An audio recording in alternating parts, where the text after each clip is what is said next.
Chapter 249. What Happened Twice Will. 9. Chapter 249. What Happened Twice Will. 9. As soon as I realized that the gaze skill was deactivated, I took out a bottle of elixir. After drinking about half the bottle, I asked Sharana to bring latte to me to have her drink the rest. Even as we were getting emergency treatments, messages continued to flow in. Amazing. You completely killed one of the enemies threatening the world alone. You reaped the Hermit King's soul with the Reaper's scythe. With the King's soul in possession, all lightning-type monsters that invade Earth will have their abilities reduced by 10%. This is a monumental achievement. In addition, you can retrieve the remaining magic power in the Hermit King's body and soul, and turn it into your own. If you receive the Hermit King's power, the Hermit King's corpse will disappear and you will not get any reward for the raid completion. If you destroy the Hermit King's soul, you will obtain the Hermit King's corpse and receive appropriate rewards from the dungeon. What will you do? You obtain the title, Ruler of Lightning. Your affinity to lightning increases greatly. The ability to govern the lightning element has been newly created. Even without mana, you can withdraw lightning from nature and wield it. You obtain 30 stat points and 10 skill points for completing a grand raid. I thought this would happen. From what I can tell, something like this happened when the Reaper's scythe dealt the final blow. Retrieving the Hermit King's power? I pondered over the message. Dear husband. Are you okay? Yeah, I'm fine and so is Latte. Please, you can stop singing now. When I looked back at my companions, a message window popped up as if to demand my answer. What will you do? If you do not decide quickly, the King's soul will be extinguished. In truth, I wasn't sure what to do. With its transformation undone, I could see the giant corpse of an electric ray suspended underwater. It was much smaller than when the Hermit King first appeared. Right, his secret wasn't anything grand. He just had the ability to become extremely big or extremely small. There was one more aspect to this ability. What made his ability so scary was that he could shrink his presence as if he didn't exist or enlarge it as if he was a terrifying enemy. Furthermore, regardless of what size he was, his true strength didn't change. When he condensed his enormous lightning power into the size of a flea and attacked with a terrifying speed, even Enigma couldn't defend against it. It was a power fitting of the name Hermit King. The question was how I noticed him. It was thanks to Chaos Flames. No matter how small he became, the Chaos Flames burning inside his eye didn't disappear. How could I not know where my ability was located? I had seen through everything. However, if he noticed that I had discovered his secret, I would have lost my chance to counterattack perfectly. To attack him in the perfect time, I pretended not to see him and ended up with holes in my body. Thanks to this, I could accurately time when he would charge towards me, and I gave him the strongest attack I could make. If that wasn't enough, I planned to use Sky God's Rage for the finishing blow, but it was thankfully unnecessary. Trishula's effect and the Reaper's scythe had activated with a critical hit. What will you do? Who? The decision was entirely up to me. If I took his corpse and the raid reward, Daisy would receive another powerful undead and I would probably receive a legend grade item. However, I was more interested in a power that would become mine entirely. Even if that power was an ability to transform or an ability to hide my presence, that would have its own use.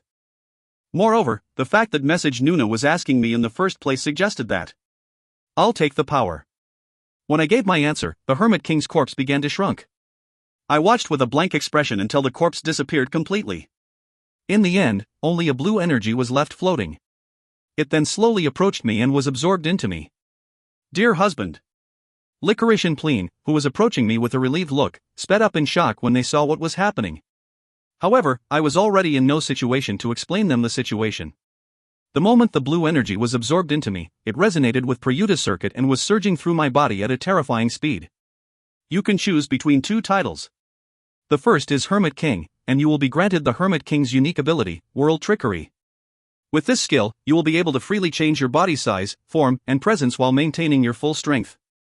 The second is offering your title, Rule of Lightning, to obtain a new title, Lightning God. With this title, your affinity and dominance over lightning will reach a pinnacle, allowing you to freely create and wield lightning at your desire. You will also not take any damage from lightning below the EX rank, and you can even wield your enemy's lightning as if it was your own. Of course it's Lightning God. Are you kidding me? How are those two even comparable? I shouted as if someone was listening. Immediately afterwards, the blue energy in my body transformed into a dazzling golden color. It immediately transformed into a powerful lightning and went berserk as if to burn me alive. Master, there's so much energy. This is Masters. Wawa ea ea. Unable to endure the shock, I screamed, echoing underwater. This was like when I obtained a god's power. No, my body was transforming even more than when I obtained a god's power. You obtained the title, Lightning God. Your affinity and dominance over lightning has reached the pinnacle. You can wield all lightning under EX rank as if it was your own, and you will not be injured by them. Congratulations! You met one of the conditions to advance to the next realm. How long did it take before that message rang out? I had no way of knowing. When I became conscious, Licorice, Latte, and Pleen were hugging me in a competition of some sort. Dear husband, dear husband. Hero, don't die. Snap out, Shin. Ryua and Sharana were also floating around me with worried looks. However, as Pika was in my body the whole time, she didn't seem too worried. I flicked the girls' foreheads and made them back off. I'm fine. Stop trying to take off my armor and get back. But I have to check your body. You might be hurt. Feeling doubtful at Licorice's choice of words, I notified them that I was at my absolute best condition. Then, I flicked Licorice's forehead one more time. I suddenly became curious if it was Licorice's buff that allowed me to obtain the title of Lightning God. After all, it was thanks to her buff that I obtained the Ruler of Lightning title. Thus, I changed my mind and pat her head. Although it didn't really work as we were underwater, she seemed to have understood my feelings as her face brightened. She suddenly asked, "Can I unclothe you? Stop when you're ahead, please." As a test, I ignited lightning with my left hand. It was done without using Pika's power. Despite us being underwater, golden lightning danced on my palm naturally. I felt an indescribable sense of pleasure. Dear husband. I see, if you obtained a power of this level, it makes sense that you fainted. How is it? Can you handle it? Of course. I feel like... I threw the lightning towards the bottom of the Mariana Trench. That single bolt of lightning didn't lose even the slightest strength as it descended endlessly. Soon, the light it was giving off disappeared and a powerful explosion was felt. I can even kill the remaining 3 kings alone. Before we entered the SSS rank event dungeon underneath, I notified the rest of the guild members that I took care of the king and that we didn't need any backup. Some breathed sighs of relief, some cursed, and some laughed as if it was only natural. Leon's trust in me was too big. Nothing less from the guild master. My heart dropped for a second though. Was the king weak? He said he was the weakest. How can he stop us from running away? That's cheating. If all kings are like that, we'll have to be extra careful. You said he hid his presence so he couldn't be discovered? I nodded at Yaya's question, though she couldn't see me, and answered. It was a strange technique that only the Hermit King could do. The other kings shouldn't be able to do it. I'm certain, so you don't need to worry. The other kings can't hide their presence. Their overwhelmingly powerful presence, that is. Yeah, the Lava King was like that, but... Corpse. What about the beautiful, tough corpse? There is no such thing. Ah. Kang Shin, I hate you. Daisy seemed angry I couldn't acquire the corpse, but I would have made the same choice even if I went back in time. I made a bitter smile and consoled her. I'm sure Antarctica has powerful monsters too. I'll find a strong one for you. Pinky promise. Yeah. At that moment, Yua made a surprising report. Appa, the egg hatched. Really? I was sad I couldn't be there to witness it. It's a really cute baby dinosaur. What did you name it? Feeling uneasy, I couldn't help but ask. Yua gave a hearty response. The name is due, 1. If you didn't name him yet, what about Ruth? I cut her off and shouted. Yua corrected me. It's a she. Plus, I already named her. You named a girl due? No, never mind. How about Luna, dot? Oh, that's a pretty name, Appa. Then I'll call her Luna from now. Just like that, I made a better future for both Yua and Luna. I had yelled whatever name that came to my mind, but naming a flame dragon's baby Luna. My naming sense. I'm happy Appa named her, Hohu. I'm happy that Yua's happy. Mostly in the sense of copyright laws. I agree with that, but you two brother and sister need to make some distance. I'm already so far from him. You want me to get even farther. I hate Waya Uni. See? In the first place, that's the wrong response. Yua, this Uni will introduce you to a nice boy. How about it? No. I'm going to live with Appa for the rest of my life. I hate Uni. It seemed I had sparked another trouble. As I was scared of both Waya and Yua, I decided to ignore them both. Then, I charged straight into the SSS rank dungeon. 2 weeks later, on the 32nd day after leaving Korea, I completely cleaned up the Pacific Ocean and the Oceania and headed to the Antarctic Ocean. Including the stat points from defeating the Hermit King, I had gained 55 bonus stat points. While the Chaotic Spear was at 84% growth. 1. https://en.wikipedia.org/wiki/dooley_the_little_dinosaur.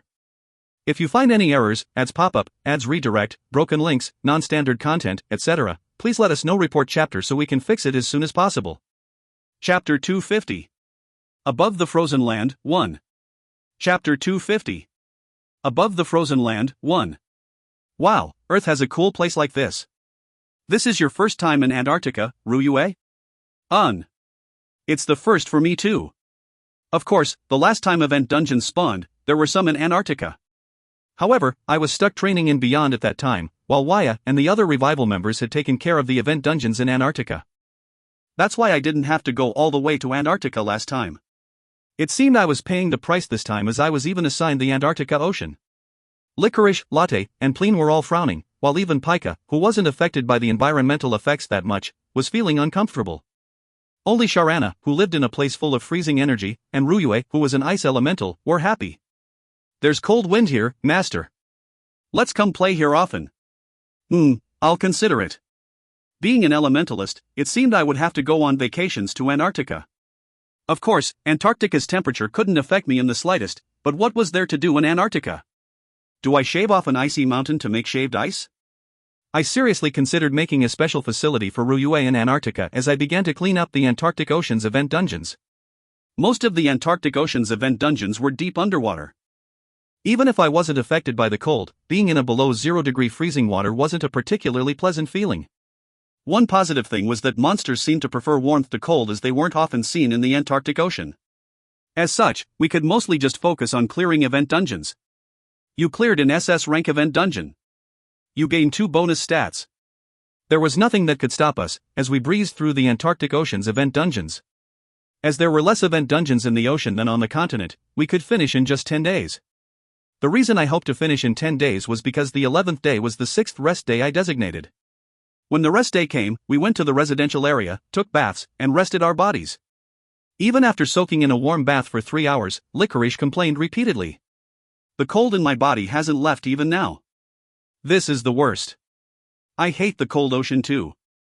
There's nowhere to swim and it's not a good place to sing in. Pleen pouted like a duck. I asked Sharana to dry them off as I replied. Don't worry. Once we go to Antarctica, you'll think the Antarctic Ocean was warm. It's not a blaze fitting for this blaze queen. I followed dear husband all the way to this cold place. I'll get mad if I don't get rewarded. Latte only complained, but Licorice dug into my arms with only a towel around her. It wasn't that I didn't want to spoil her a bit, but I still pushed her away with a wry smile. I can't even do this much? Just a little bit, okay? I have to go the dungeon. Licorice, who was acting cute, frowned at my response and shouted. You're going to meet that woman. If people heard, they'd think that you're my wife and that I'm going to go cheat on you with someone. It's the same thing. How? Plus, I'm not going to meet Loretta, I'm going to enter Beyond. Rather than that, play with me. Dear husband, please. I admired Licorice's persistence in wanting to spend the rest of the day with me, but I couldn't concede either. There's an important battle, so I can't just relax and fool around. Then should we do something more intense, dear husband? I'd love to. No. Right, as I had finished grinding the 75th Floormaster today, I had to fight Beyond's 25th Floormaster today. Hero is really different than other men. Strangely different. So different that it's annoying. Shin is kind and nice. No, that's not what I'm talking about, stupid. I didn't want to think this way, but could dear husband be impo? Stop there. I first grinded the 75th Floormaster in the rest day. I had somewhat expected it when the 71st floor had bats like the 61st floor, but what appeared from the 73rd from onward were vampires. They possessed magic power vastly stronger than succubi or incubi, as they moved extremely quickly while transforming to multiple forms, and aimed for my neck from the most unexpected places.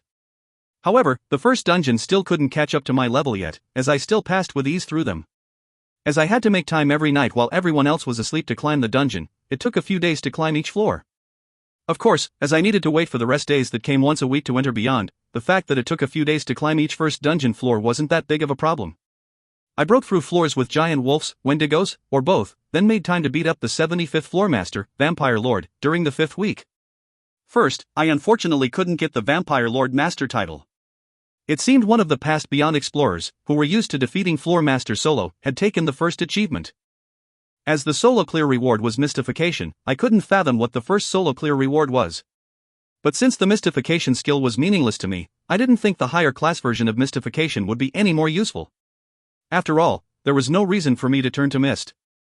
If I was fighting against opponents that couldn't wield mana, transforming into a mist would prevent me from being hit and would even let me move easier than with a solid body, but none of the opponents I faced were unskilled in manipulating mana and I had divine speed to speed up my movement, so I didn't need to lighten my body through mystification. If I used it, I might only end up exposing more weaknesses by becoming more vulnerable to attacks with mana.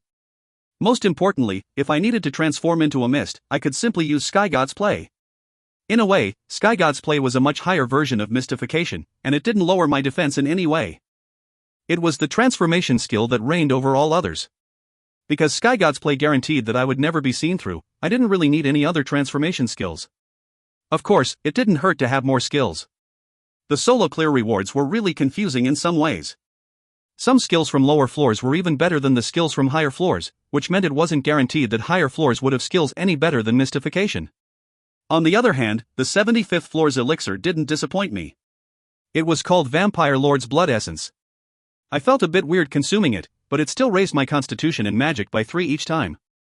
After the 10th elixir, my constitution and magic rose by 30 points each, and my MP broke through 200,000. Even if I used a heroic strike that used 50% of my mana, it would have 100,000 points worth of mana condensed into it. Finally, the floor master set skill was called Blood Curse. It was similar to Deathblood Ring's Blood Contamination in that it used my health to activate. I could hit a target with my blood and decrease all of his stats and make him fall into massive hemorrhage status effect. It was a good debuff skill to have. When I was about to leave for Beyond after looking through the gains from 75th floor, Licorice clung to my back and pretended to sob. Sob, I'm being neglected by my husband at such a young age and forced to sleep alone. Don't say that in front of the other girls, okay? Especially Yua. I didn't even want to imagine what would happen if she found out. Ei, go already. Hurry back and play with me. I'm going back to sleep. I'm too tired. I'll also be in the resort area. I know Hero won't take long. I lightly patted Licorice and the others and head to the dungeon. Loretta, who was waiting for me on the 75th floor, flapped her ears and greeted me happily. You came to play with me, right? Let's play. Is this some new disease going around recently? Just how busy was I that everyone started saying this? I swore to wrap up the remaining event dungeons as quickly as possible. I wanted to get some rest too. For now, however, I couldn't make time just for Loretta. With a bitter smile, I pointed at the gate next to the stairway to the 76th floor. Sorry, Loretta. I'll be back later. Sob, I'm being neglected by my husband at such a young age and forced to. Did you plan this with Licorice? Now that I think about you, neither of you are that young. Loretta looked up at me with fake tears. She had an axe on one hand. Did you say something, Shin Nim? Nothing, Loretta Nim. I couldn't die without even seeing the floor master's face. I kneeled while facing Loretta's violence, then headed to Beyond's 25th floor with tears. Loretta saw me off with a smile, but if I didn't come see her afterwards, I would have to face her wrath. It seemed I might have to give myself another rest day. Damn, curse my mouth. The monster I would face had the combined strong points of giant wolves and wendigos. To be honest, neither giant wolves nor wendigos were difficult opponents to face. The giant wolves in Beyond's 21st floor were bigger than the first dungeon's giant wolf floor master, but I had ample experience fighting massive monsters and was an expert in detecting presences. To me, they were nothing more than sandbags. The wendigos, who just had more powerful freezing energy, were even easier to deal with than the giant wolves. They couldn't do anything in front of Ryua's ability. Even when I was climbing the first dungeon, I breezed through the first dungeon 41st to 50th floors. It was the same for Beyond's 21st to 24th floors. It was almost as if someone was being considerate of me since I was busy on Earth. Of course, with Beyond's floors being much bigger than the first dungeon's floors, I still needed to invest a full day for each floor. Regardless, Beyond was also easy. Goo! Beyond's 25th floor was a giant snowy mountain similar to the floor master room where I fought the Wendigo. There, I met a skeleton wolf that was comparable in size to a mountain. Each battle rooms are getting bigger. Don't tell me there will be one in the size of a country soon. As I leisurely murmured, I swung the spear in my hand and fixed my grip on it. A golden lightning crackled around the spear tip, while Ryue materialized into her beast girl form and got ready to receive any attacks. Both offense and defense were perfect. Let's fight. I'll end this in the blink of an eye. Goo! If you find any errors, ads pop up, ads redirect, broken links, non-standard content, etc., please let us know. Report chapter so we can fix it as soon as possible. Chapter 251. Above the Frozen Land, 2. Chapter 251. Above the Frozen Land, 2. The giant skeleton wolf certainly looked like the fusion of a giant wolf and a Wendigo. It emitted freezing energy, was huge, and carried immense power. However, no matter how powerful he was, as long as it was within my expectation, it wasn't of any threat to me. Kwahaya. It was also incredibly fast. Yet, I was faster. Its freezing energy was powerful, but weaker than Ryue's. It could enlarge its head or front paw, but I didn't allow myself to get hit even once. Compared to the Hermit King who could completely erase his presence, the skeleton wolf's presence was just too big. When it enlarged a part of its body, the energy gathering in that area was too large for me not to notice it. The only way I would be hit is if I purposely let myself be hit. I couldn't even understand why I couldn't notice it in the past. This older brother has other things to do today. I don't have time to play around with you. Overlord. Since I didn't plan on fighting after this, I used Overlord without hesitation. There was no way Beyond's 25th floor master could withstand a power that could kill world's enemies. When the skeleton wolf saw the energy inside me expanding, it howled. Coo! Frost skeleton wolf's collapsing roar rings out. Everything with form begins to collapse. Everything being collapsed will freeze with the frost skeleton wolf's mana and will attack you. I see, so this was the reason the floor master room was a snowy mountain. After hearing Message Nuna's report, I quickly summoned Sharana, infusing her into me and flying up. The ground below me was the first to collapse, while the peak of the snowy mountain followed suit. Then, controlled by the frost skeleton wolf's mana, they all began to fly towards me. After using collapsing roar, the frost skeleton wolf also froze parts of the air and charged towards me in the sky. Watching everything shooting towards me with intent to kill, I smirked. It was like watching a bigger version of Gaia Buster. With my current stats, even if I couldn't perform the same feat, I would probably be able to do half of what the skeleton wolf could do. Although there wasn't anywhere for me to use Gaia Buster at the moment, once I got back to Antarctica, there would be more than enough land. Ryue, I'll leave the defense to you. Pika, let's go full power. Show the doggy master's power. Ryue flew up and reached forward towards the incoming boulders of ice. After taking over 20% of my mana, she enclosed them all with her own ice and put them under her control. Noting that I was safe from attacks, I accelerated in an instant and pointed my golden lightning-covered spear towards the frost skeleton wolf. Pika's lightning was heightened by lightning god's power and mixed with heroic aura to transform into a platinum-colored lightning. Even after being concentrated into a single point, streaks of lightning crackled outward. Though a bit embarrassing, it was a scene worthy of the name Lightning God. You're not strong enough? The height I'm envisioning is higher and farther, the pinnacle of the dungeon. I'll return it to you. Take it. At the same time I thrust forward with my spear, Ryue's shout also rang out. The countless chunks of frozen land and boulders in the air all shot towards the skeleton wolf following her command. The skeleton wolf could only howl and face them head-on, but his howling was beginning to sound like screams. You cleared Beyond's 25th floor. You obtained the qualification to challenge the first dungeon's 76th floor. Your maximum HP and MP increased by 2%. You obtained 5 bonus stats. Experience has been added to skills you frequently use to progress through Beyond's 25th floor. You defeated Beyond's 5th floor master, Frost Skeleton Wolf. You obtained the title Frost Skeleton Wolf Slayer. All stats increase by 1. Choose your reward. 1. Collapsing Ring. He was weak. Even Beyond's floor master is nothing to Ryue. Amazing. Although Skeleton Wolf was weaker than the dragon zombie, its ability to collapse and control land was truly terrifying. If I didn't have my elementals, I might have had more trouble. Still, to seize the control of those huge boulders. Did the terrain boost Ryue's ability? In any case, since I knew she had the highest contribution, I praised her wholeheartedly as I patted her.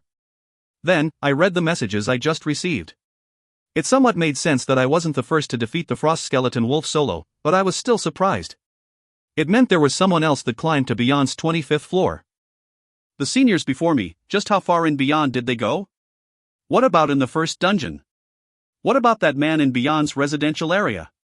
Although I was full of questions, I buried them inside. I knew it was only a matter of time until I found out. Next, the collapsing rings effect was beyond my expectations.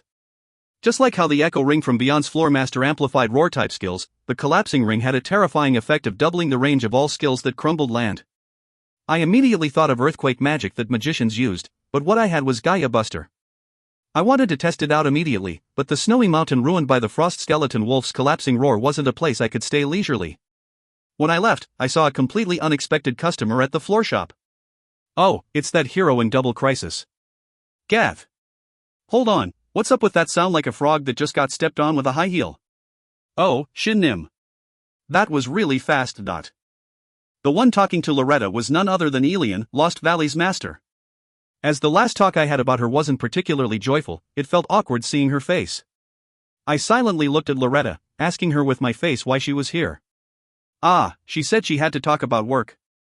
I didn't know when Shin would return, so I couldn't leave the floor shop. You should do things in moderation, Loretta. If you fall too deep, you won't know how to climb back up. Be quiet before you fall too deep to climb back, Elian. Elian pouted and went silent. With a wry smile, I waved goodbye and was about to leave when Loretta stopped me. I'll be done soon, so stay and play with me, please? If an administrative guild master came all the way to discuss something, it can't be simple. I'll come back later, we can play then. Elian nodded seriously while still staying quiet. Loretta glared at Elian with killing intent, but in the end, she sighed and took out an axe from the... Wait, that wasn't a sigh of resignation. Elian, who didn't notice Loretta's axe, suddenly looked at me with sparkling eyes. When I was wondering what was up, she spoke rather unexpected words. Hero, I already heard you defeated 2 world's enemies. Then can you take care of our business too?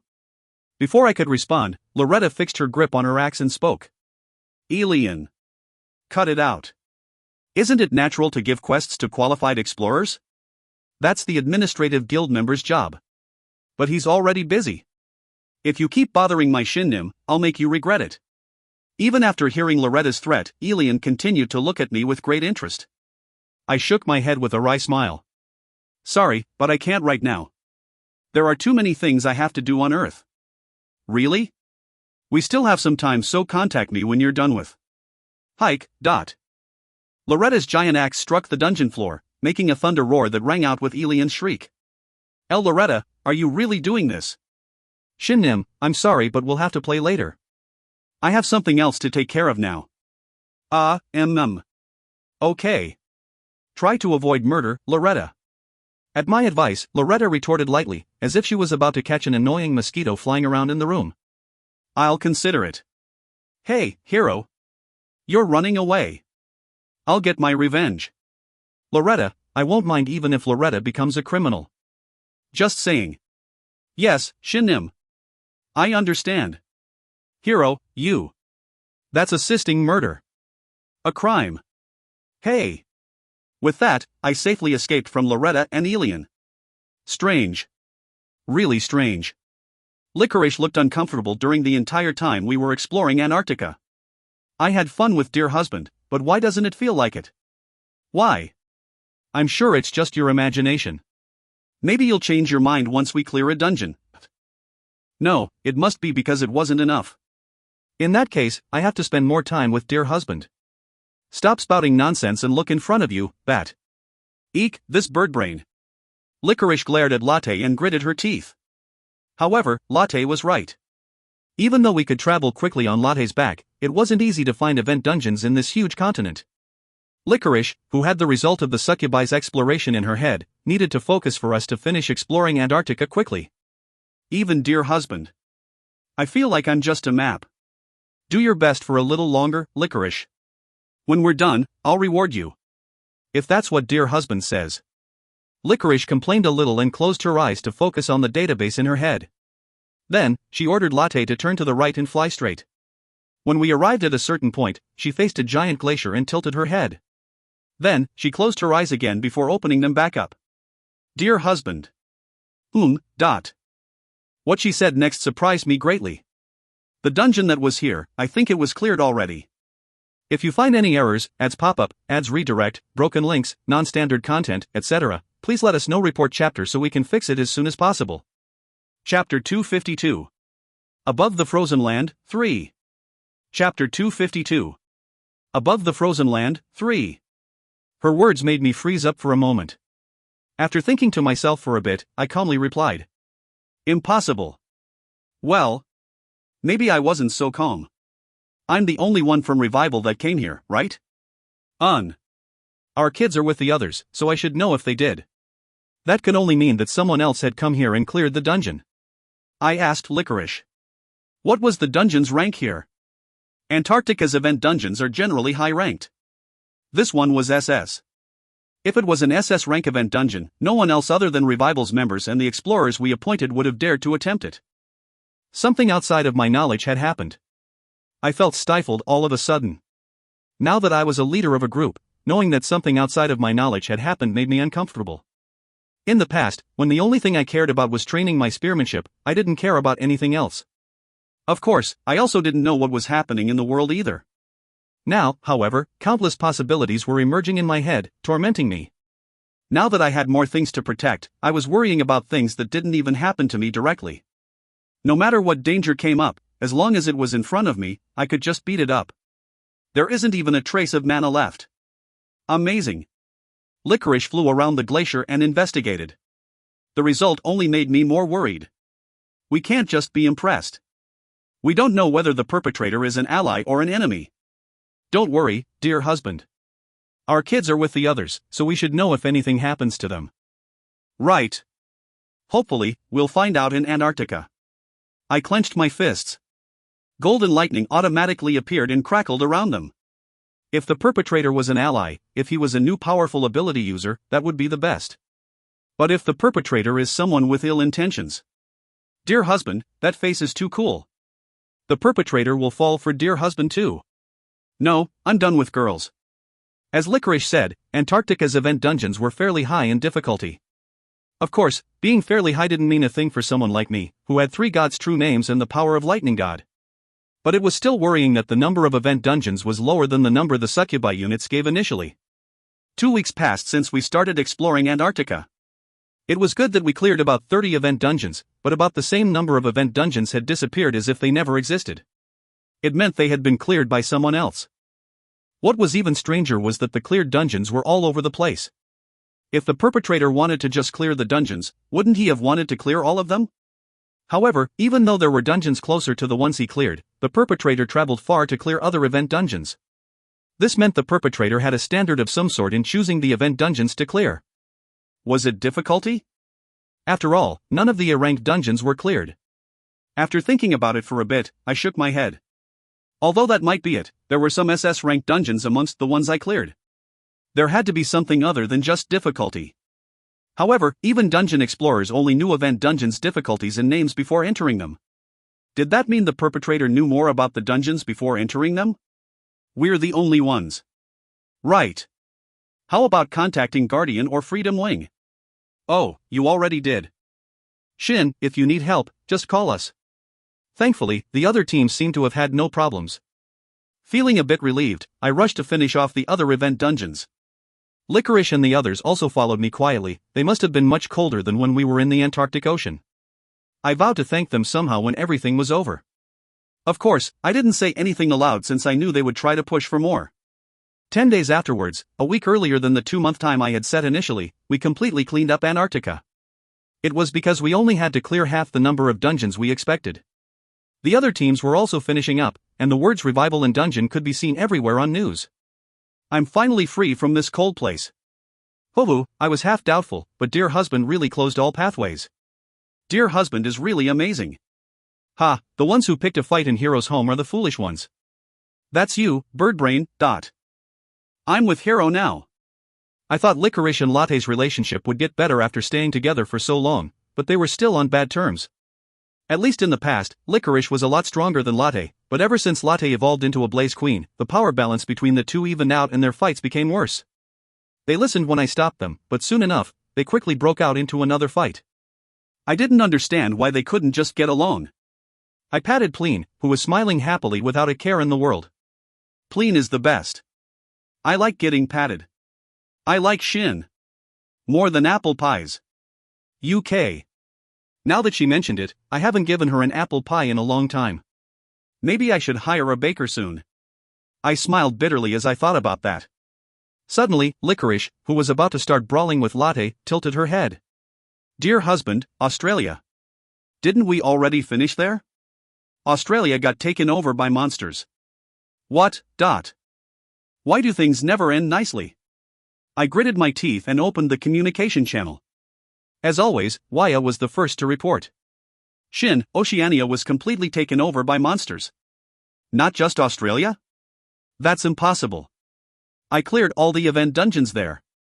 Maybe you missed one? This dungeon was also much bigger than we thought. When it became a field dungeon, I interrupted Waya. That can't be. Also, event dungeons should transform into field dungeons at the same time. I don't understand. I can't contact most of the countries in Oceania. Not even their guardians or freedom wings. It's almost like the entire area is isolated. What do we do, Shin? What if the Demon Lord is here? He shouldn't be, don't worry. I know the Demon Lord's aura. It's not him. I should be the closest one to Oceania. Since I just finished in Antarctica, I'll head over there. My team, done today. I'll join, Kang Shin. My team is finishing soon too. I'll go as soon as I can. Daisy and Yiyun quickly added. As I was feeling pressured by the sudden monster takeover, I couldn't be more thankful to them. But don't push yourselves too much. It's more important that we don't miss any event dungeons. Shin is the one pushing yourself too much. You already had the most work. Shin, don't go by yourself. My team should be done tomorrow, so wait for us, okay? Don't be impatient and just wait, got it? I only told them not to push themselves and Waya was worrying about me. I had always thought this, but Waya had somewhat of a motherly side to her. When she has kids, I felt like they would have a hard time dealing with her nagging. Though, she would still be an excellent mother. I replied with a smile. Yes, ma'am. I won't do anything rash. I'm happy you're listening, but I don't like the way you replied. Damn it, how are you guys so fast? My team can only barely finish in time. Walker was complaining. Although he obtained a curse ability and reached gold rank in the second dungeon, he was still a bit lacking compared to the other powerful members. Although he had other team members, having one absolute power was extremely helpful in clearing high-ranking dungeons. Waya retorted generously. I'll send you the explorers from my team. They've gotten more useful over the 2 months. Thanks, friend. I want to be more helpful, but the Americas are too big. You're doing well, Leon. I'll take care of Oceania, so don't worry. Of course, I don't doubt it. Ha ha ha. I want to help Daddy too. I finished Russia. I'll go see Daddy. Yeah, Ina. Let's go with Mommy. Alright, Shin. I'll see you tomorrow. Get some rest. You must have been constantly running around until now. Sorry. See you tomorrow. I'm fine, so don't worry about it. With that, I closed the communication channel. Feeling more calmed, I sighed and looked back at Licorice. Is there anything new? There's nothing. It's really as if the region is isolated from the rest of Earth. We're getting some satellite images. Hold on. Licorice took out a crystal ball and put her fingers on it. Soon, several pictures popped up. I became speechless as I stared into the crystal ball. The region was freezing up. Licorice. Yeah, I think so too. There was no doubt about it. The person who cleared Antarctica's event dungeons, no, at this point, it was doubtful whether the perpetrator really cleared the event dungeons. That person and the Oceania had to be related. Latte called me. Hiro, look. We were currently flying back after clearing Antarctica's event dungeons. In the first place we arrived when we reached Antarctica from the Antarctic Ocean, a clear trace was left. Could it be? We can't be sure, but probably. Licorice looked at the trace left behind by the perpetrator. A bountiful trace of mana and a huge chunk of land torn away through brute force. Dear husband, it's the demon race. The time for war was near. If you find any errors, ads pop up, ads redirect, broken links, non-standard content, etc., please let us know. Report chapter so we can fix it as soon as possible. Chapter 253. Above the Frozen Land, 4. Chapter 253. Above the Frozen Land, 4. I knew too well how much the land had changed. It was the place we had landed. The shape of the continent had most certainly changed. Seeing the coastline cut unnaturally, I felt a chill going down my spine. The perpetrator has enough power to change the landscape? No, dear husband. The perpetrator only shaved off the top layer, like scooping ice cream from a bucket. We should be able to deal with this much. I'm not trying to compete. Licorice was right. There was a gradual slope down to the ocean, allowing seawater to flow in. It was certainly something I could do too, though I would need to use quite a bit of my aura. Even so, the fact that the perpetrator used so much energy to accomplish this made me uneasy. He had to have a reason for doing that. I pondered for a moment, and suddenly thought of something. Could it be Licorice? Yes. It seemed she was thinking the same thing. She projected the satellite pictures onto her crystal ball again and zoomed in. When we saw the land, the frozen parts were all connected to the coast. There had to be a starting point where the freezing began. The answer was quickly found. If someone completely unknowledgeable saw it, he would only think of it as a giant glacier. This giant glacier was the thing clashing with the coast, and that was where the invasion was beginning. That giant glacier was undoubtedly the cut-off part of Antarctica. Now we know for sure. A ship. The perpetrator had sliced off a part of Antarctica to use as a ship.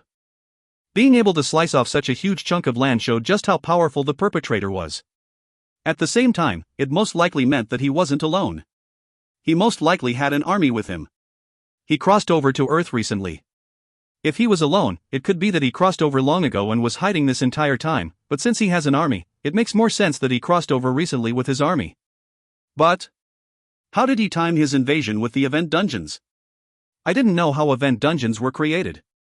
From what I know about the world's enemies, I know that they use pathways to periodically send their armies to Earth, and that the dungeon traps them in event dungeons so that humanity doesn't have to fight them at the same time, and encourages explorers to clear them for item and stat rewards. One thing to note was that during the second wave of event dungeons, I encountered a demon race in the last event dungeon I cleared. It meant both monsters and demons became trapped in event dungeons when they crossed over without exception. But what about this time? Did I encounter any demons in the event dungeons I cleared? No, I didn't. I shook my head. I couldn't believe I only noticed it now. In that case, the answer was even simpler. Disappearing event dungeons and the appearance of the Demon Lord's army. It could only mean one thing. The event dungeons didn't disappear. Someone had the power to take demons out of event dungeons. As if they had everything planned, they gathered in one place and started conquering Oceania. Then the reason all the disappeared event dungeons were in Antarctica was... yeah. They could probably control that too. I was dumbfounded. If our assumption was correct, the demons were practically playing around with the dungeon system. Either the dungeon's restraint lost its meaning, or half of it was rendered useless. Was it because they already have a world's power? I couldn't be sure. Sorry, I'm going to go see Loretta for a bit. Go rest in the residential area. I hurriedly entered the dungeon. Loretta greeted me happily, but her expression turned grave when I told her my thoughts. That's impossible. That would be the same as challenging the Lord's power directly. That oldie might be annoying, but certainly powerful. But this is what happened. But... Loretta shot up and began to circle around me. Then, she began to murmur to herself.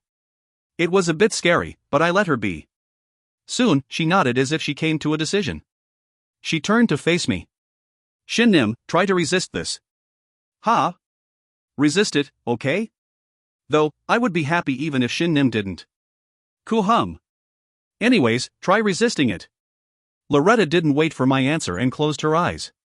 When she opened them back up, the particles of light freely floating in her golden eyes suddenly began to let out a dazzling light. Loretta was too beautiful. For a moment, my heart thumped and obscene thoughts crossed my mind. I knew I liked Loretta, but this urge. Retta? Good, just like that. No, that's not right. I knew of Loretta's beauty all too well, but its current destructive ability was beyond my imagination. What happened? I thought I was old enough to be disciplined. Unable to control my desire, I slowly approached Loretta. Suddenly, I felt terrified. I felt like I was being sucked in by Loretta's charm, unable to maintain my own will. I felt scared that I was going to lose myself. In the end, before I attacked Loretta, I instinctively poured mana into my evil eyes and released the charm I had kept hidden. It was common sense that high charm countered another person's high charm. Slowly, my consciousness began to return. Loretta was still blindingly beautiful, but I was no longer feeling the same uncontrollable urge. As if she didn't want to lose, Loretta bit her lips and strengthened the power in her eyes. However, I also roused my charm and resisted her. At the same time, I understood somewhat that this was the power of Loretta's evil eyes. Evil eyes that can threaten my high charm. As I thought, Loretta's ability was beyond my imagination. Just how high are you going to go? Ow! Realizing that Loretta's eyes were sparkling to a dangerous point, I smacked her head. Loretta then finally released her evil eyes and rubbed her head in pain. Hying, Shin just wouldn't come over. You're the one who told me to resist it. I got angry because Shin resisted it too well. If I were Shin, I would have taken the opportunity to attack me. Is that what you were hoping for? Yes. As always, Loretta didn't hide her intentions. Dumbfounded, I smacked her head again. Loretta pouted like a duck. I wasn't sure Shin could really resist it. Why did the Lord have to put Maras in the dungeon to have Shin resistance rise? Do you really need me to answer that? When I retorted, still dumbfounded, Loretta moaned with a vexed expression. It's been 300 years since my evil eyes of charm got blocked. Well, it was also the first time it was activated in 300 years. So they really were charm-type evil eyes. The evil eyes I've seen until now were all beautiful, but Loretta's were especially beautiful. It made sense if her evil eyes were evil eyes of charm. Yes. Shin has the qualification to meet the Lord, and I just proved Shin won't be charmed when meeting the Lord, so there's no problem. Meet and ask the Lord directly. That will be the most definite way. I see. It seems she used her evil eyes on me in case I got charmed by the Lord. In that case, the Lord must also be a woman whose charm was on a similar level to Loretta's evil eyes of charm. Of course, I wasn't looking forward to it at all. It wasn't just because Loretta was taking her axes out. That makes sense, but I can go ask for you, but Shin free, right? This is a good chance to talk to her. Come on, let's go. Okay. I had no reason to refuse. I was also curious about this Lord person. If I could meet her in person, I would love to do so. First, we'll go to Fairy Garden. Then, I'll open a road to where the Lord is. At Fairy Garden, I met Locanyon, who was playing with the elementals. She was like a cat chasing after butterflies. As a cat would, Locanyon detected our presence and turned around to face us. Ah, Master Nyan. Where's Lin? Lin's been making something. He won't be with Loka Nyan. Loka half-folded her cat ears with a dejected look. I flinched. What Lin was making was undoubtedly the accessories for Daisy and me. Loretta laughed and patted Locanyon's head. Lin is atoning for his mistakes by doing work. Just wait a bit, Loka. He won't take too long. Got it, Nyan. Master is really kind, Nyan. I wonder if she'd smile when she knew Loretta was the one who gave him that punishment. Since I didn't want to pour water on a good scene, I stayed silent. Loretta dusted off Locanyon with mana and advised her. When your stomach gets big, you can't run around like now. It's not good for your child. Got it, Nyan. But how does Master know so much when Master's never been pregnant or even slept with a guy, Nyan? Hoo, I have my ways. Master is really amazing, Nyan. Hoo. I felt like Lin's punishment increased by at least a month. I didn't even want to approach Loretta because her smile was so scary. Let's go, Shin. Yeah. Loretta held my hand and walked away. When Locanyon disappeared from our view, she glared at me. Half of it is Shin fault. No way, only 1 out of 2,700th is my fault. Shin. Come on, let's hurry, . The Fairy Garden wasn't just an administrative guild area, but a rather mystical place. Just by walking while thinking about the person you want to meet, you would be able to meet her. It was a place far out of human realm's laws, a place ruled by mystical laws. Don't let go of my hand, and if possible, don't think about anything. Got it? Loretta warned me and grabbed my hand. Then, we began to walk step by step into the empty forest. With just that, the surrounding scenery began to change. From a forest to a meadow, from a meadow to a barren wilderness, from a wilderness to a hill, the sceneries changed as if we were teleporting from place to place. Soon, everything disappeared and we came to an area enshrouded in darkness. If there was even a single star, I might have thought we were under a night sky. If there wasn't a sense of vastness that made me certain the darkness expanded out endlessly, I might have thought we were in a dark room. Of course, neither was the case. At least, I knew we weren't in Fairy Garden. Using Loretta's existence as a key and using Fairy Garden as a door, we had arrived here. It was just like how I entered Fairy Garden through the pond in my mansion. This place wasn't connected to any other places and existed independently. It wasn't a place one could enter just by wanting to enter or leave just by wanting to leave. Where are we? It's the oldie's taste. Oldie? How rude, Loretta. The moment Loretta mentioned her, a calm, mature voice of a woman rebutted her. I instinctively turned to the direction of the voice. It was undoubtedly the first time I had heard this voice, but for some reason, I felt a sense of familiarity. While I was enveloped in this strange sensation, the Lord greeted me with a smile. This is the first time we've met. I'm Sharifina, in charge of the dungeon's administrations. Everyone calls me Lord, but you always called me something else, but... When I heard her voice again, I realized whom it belonged to. Message Nuna. Nuna? In the empty darkness, Message Nuna, or rather Sharifina, who greeted us, was a small girl perhaps even smaller than Ina. If you find any errors, ads pop up, ads redirect, broken links, non-standard content, etc., please let us know. Report chapter so we can fix it as soon as possible. Chapter 254. Above the Frozen Land, 5. Chapter 254. Above the Frozen Land, 5. While being confused, I examined her more closely. She had long plum-colored hair that seemed to want to melt into the surrounding darkness, and also pale white skin. Her slightly out-of-focus eyes were plum-colored just like her hair and seemed to suck in all light. Not only was she small, her eyes, lips, and ears were also small. Anyone looking at her would only see a 10-year-old girl. She also wasn't wearing any clothes. Shin, do you have anything to say before I poke your eyes out?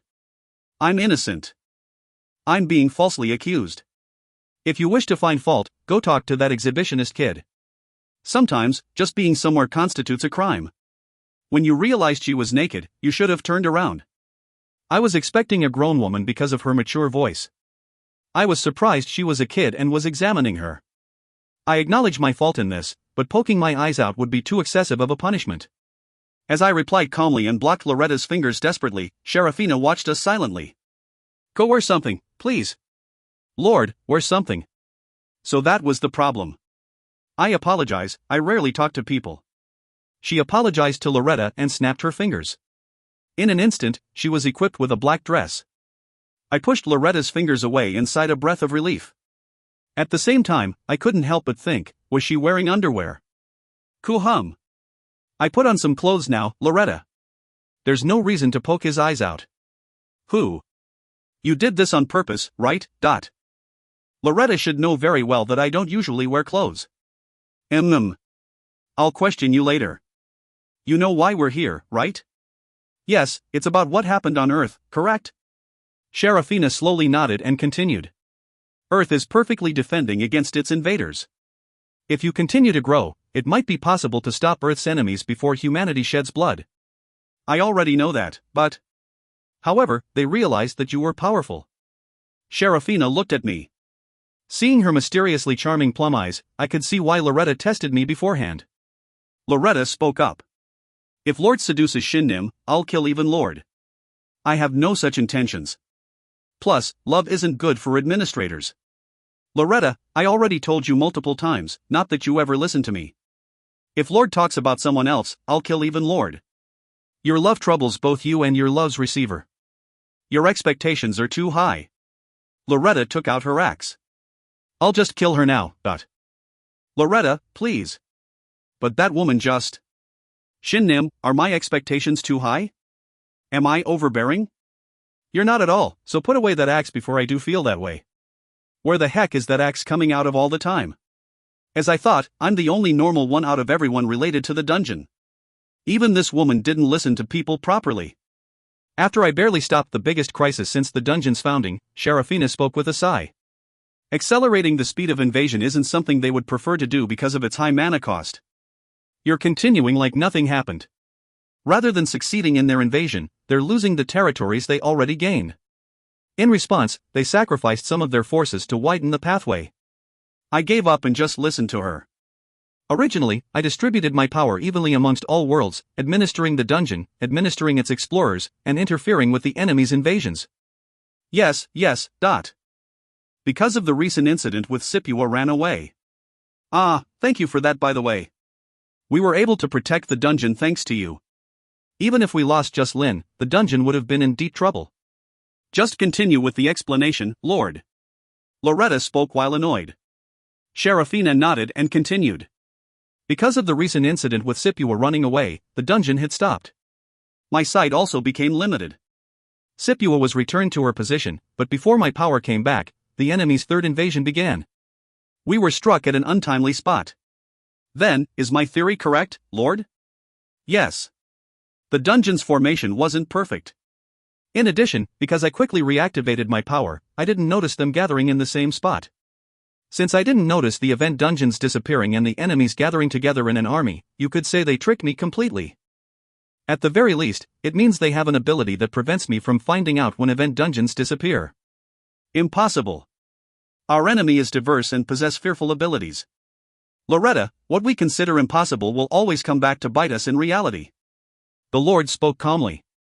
Remember this. There might be someone in their midst who can perfectly see through the nature of my power and can completely ignore it.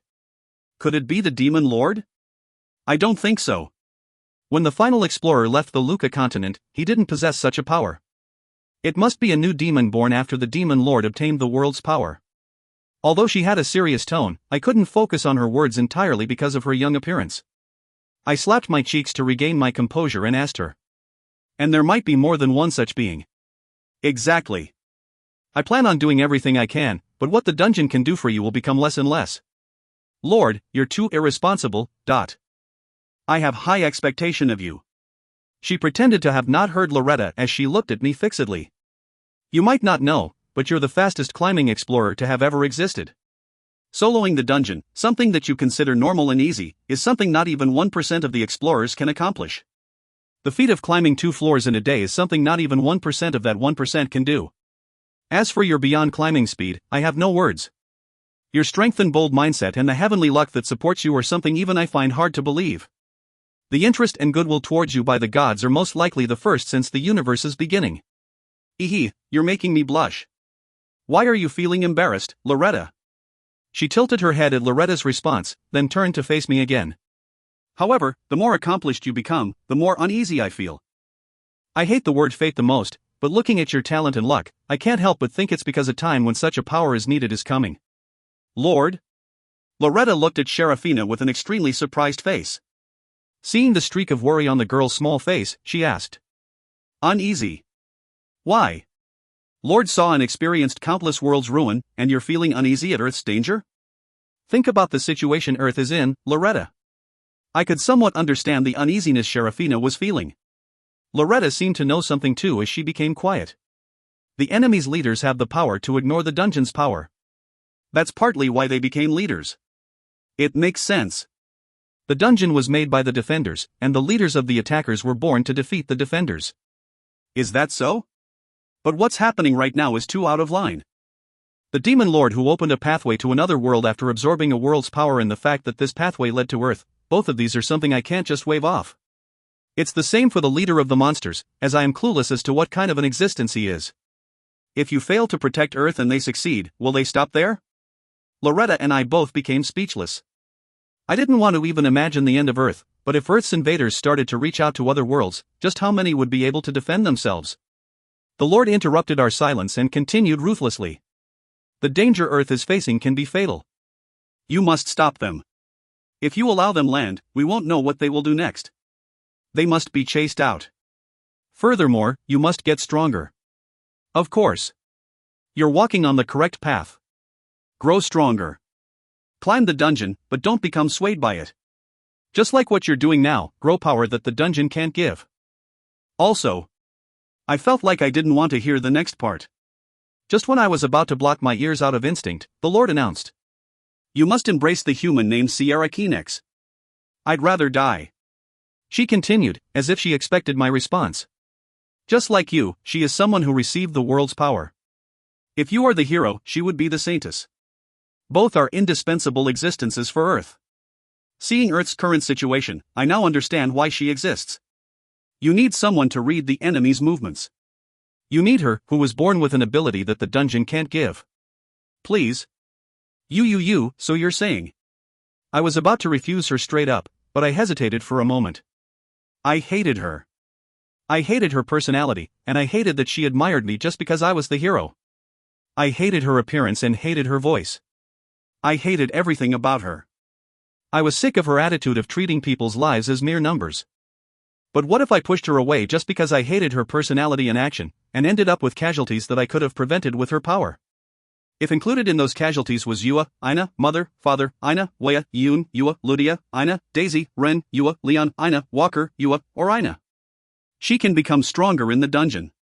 By raising her league, she can strengthen the power she was given. Now, you need her power. I had too many people I needed to protect. I always talked big about protecting everyone with my strength alone, but I knew all too well now that I couldn't solve everything on my own. To protect my loved ones. Phew. I'll contact her. Will I be able to rein her in? Why, I might be able to do it, but won't she get mad? I sighed thinking about having to see Sierra Keenex's face. Loretta was also giving the Lord a deathly glare. I'm already annoyed by the number of women Shin has, so why are you giving him another one? But then will Loretta go to Earth to help him? Can I? Absolutely not. You should know this better than anyone else. Loretta pouted at Sherafina's cutthroat answer. Sherafina continued without batting an eye. Is having one more woman more important than his safety? I don't know. Shin, let's go back. I shouldn't have brought you here, humph. We're going back? We already got what we came for. Lord, do you have anything else to say? I want to give more help, but unfortunately. She shook her head. It was the kind of gesture fitting of the word oldie, but since I knew women were sensitive about talking about their age, I wasn't so stupid as to ask about her age. I hope you can pass this danger safely. I'll look forward to the day I meet you again. I won't bring Shin here ever again. Loretta shouted at her and pulled me away. I bowed to Sherafina and followed her. Just like when I first came here, she spoke as she pulled me. Shin will do fine. Don't worry too much. The dungeon is all the Lord has in her mind. She's ignoring Shin potential. I'm angry. No, I don't think she did. Rather than that, what is she? She doesn't seem human. I don't know either. She hasn't changed at all since I first met her. Loretta added with a bitter smile. She never says anything about herself. It's been a long time since I saw her too. She cut off contact with people and lived 2,000 years or even more in that darkness? I thought about the conversation I just had. Sherafina seemed to have had expressed emotions somewhat, but when I thought about it, she didn't say anything not related to the dungeon. Just why did she spend such a long time? I knew I didn't have the time to worry about other things, but I couldn't help but think about her. When I sighed, Loretta looked at me with worrying eyes. You're not interested in her, right? I thought you resisted her charm, but could it be, Loretta's the only one for me. Wait. I'm not ready to record that. Again, say it again one more time. It's embarrassing, so no. Shin. I wasn't in any position to worry about other people. I had to fight the demons who tricked the Dungeon Lord's eyes and conquered Oceania. I had to clear my head for battle. About contacting Sierra, I'll put it off until the fight ends. After all, just listening to her will ruin my mood. If you find any errors, ads pop up, ads redirect, broken links, non-standard content, etc., please let us know. Report chapter so we can fix it as soon as possible. Chapter 255. Above the Frozen Land, 6. Chapter 255. Above the Frozen Land, 6. A day had passed since Oceania was taken over by the demon race and became isolated from all outside contact. For some reason, the internet also didn't work. It was really as if Oceania was cut off from the rest of Earth and placed in the medieval age. No matter how powerful Revival's members were, we couldn't just say we would take care of everything by ourselves when the real invasion began. As such, we contacted several governments and divided the areas we would manage. We told them that we would go in once all of Revival's members were gathered, and we advised them to form elite troops formed of ability users of at least S rank. The rest would be up to them. As it wasn't efficient for everyone to come to the Antarctic Ocean, we decided to meet in the middle, the Pacific Ocean. No matter how grave the situation with Oceania was, we couldn't give up on clearing the other event dungeons. The ones ready today were Daisy, Father, Yeun, Waya, Ina, Michelle, and Eleda. The others still had several dungeons they needed to clear and couldn't come. Good luck, Appa. I'll come as soon as I finish up with my area. With your ability, you'll be done before me anyways. Don't force us to try harder and take care of it on your own. Good luck. You can do it, Shin Nim. I know I don't need to worry about Crown Prince, but still, please be on guard. Being careless is the easiest way to die. It's good that there's a substitute priestess. You were right, Shin. I don't know if I'm good enough to substitute for Paludia Nim, but I'll try my best. What surprised me the most was Ludia acquiescing. The past Ludia would have told Eleda to take her place so that she could come with me. She really has gotten better. No, perhaps, she just evolved into her final form. Even so, I welcomed her transformation. I'll clear the event dungeons as quickly as I can too. Just wait a few days, Shin. Your safety should always come first, Ludia. Be careful. Yeah, thanks. I ended my conversation with Ludia somewhat awkwardly. Then, I cheered up the other members and closed the communication channel before rowing my boat to join the other attacking members. This boat was a giant sheet of ice that Ryue and Sharana made with their abilities. With a diameter of 1 kilometer and thickness of several meters, it was more of a tiny piece of land than a sheet of ice. It was also extremely firm. Since it was made with 200,000 mana, it would be weird otherwise. Dear husband, are you still strengthening it? Of course.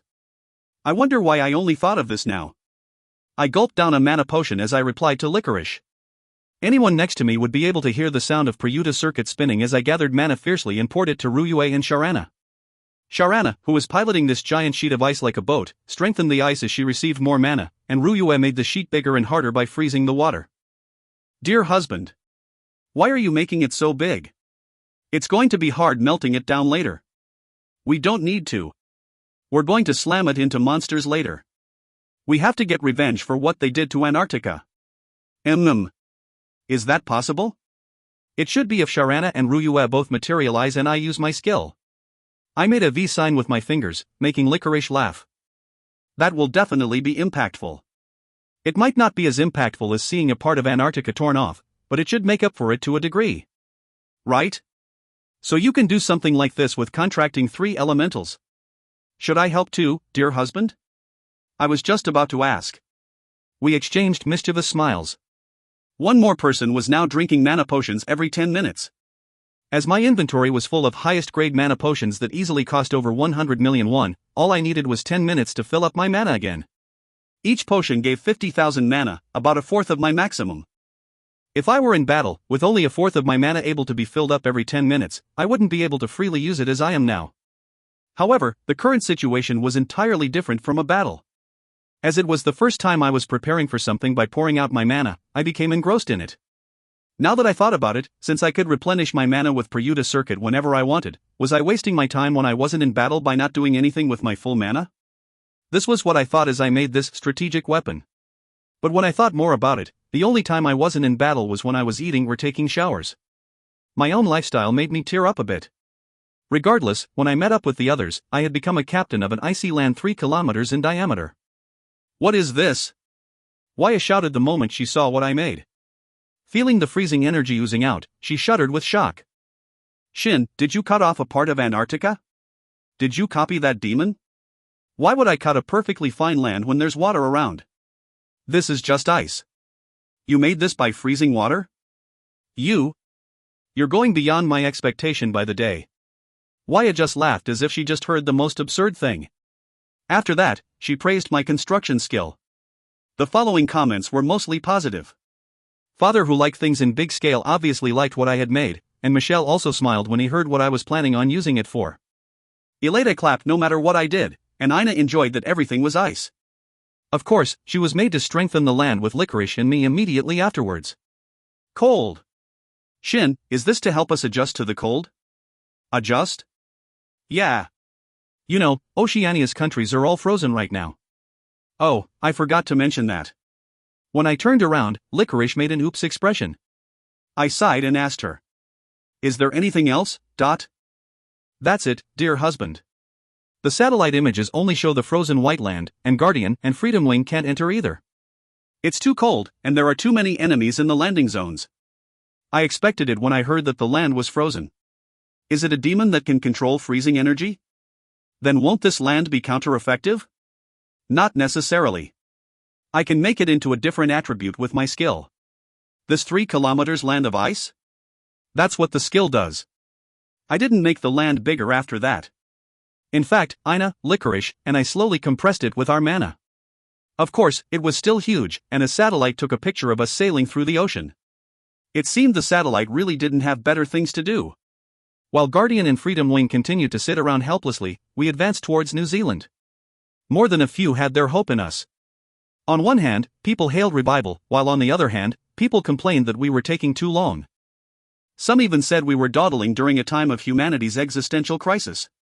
It's great that so many people love and care about the future of humanity. Earth has a bright future. Keyboard warriors never go away. I thought people like them were only in Korea. That's misunderstanding, Yi-un. All humans are good at imposing their beliefs and a sense of duty on others. The reason we were heading to New Zealand was simply that it was the closest. We planned on going through all the islands starting from New Zealand, then entering Australia. As we were getting close to New Zealand, Waya suddenly exclaimed in surprise. I can't access the internet. So we're starting. I took out my crossbow and looked up towards the sky. When I put more strength into my eyes, I could see winged beings in the skies of New Zealand. As if to copy me, Ina also widened her eyes in the same pose. I pat her head and asked Ina. Ina, do you want to play a shooting game with Daddy? Dot. What are you teaching to a kid? Let Mommy join in too. As Ina, Waya, and I stood side by side on the glacier and took out our weapons, Daisy also stepped up. She opened her inventory and spoke proudly. Today is quality over quantity. Lucky, time to shine. Right, the enemy demon was suspected of using ice.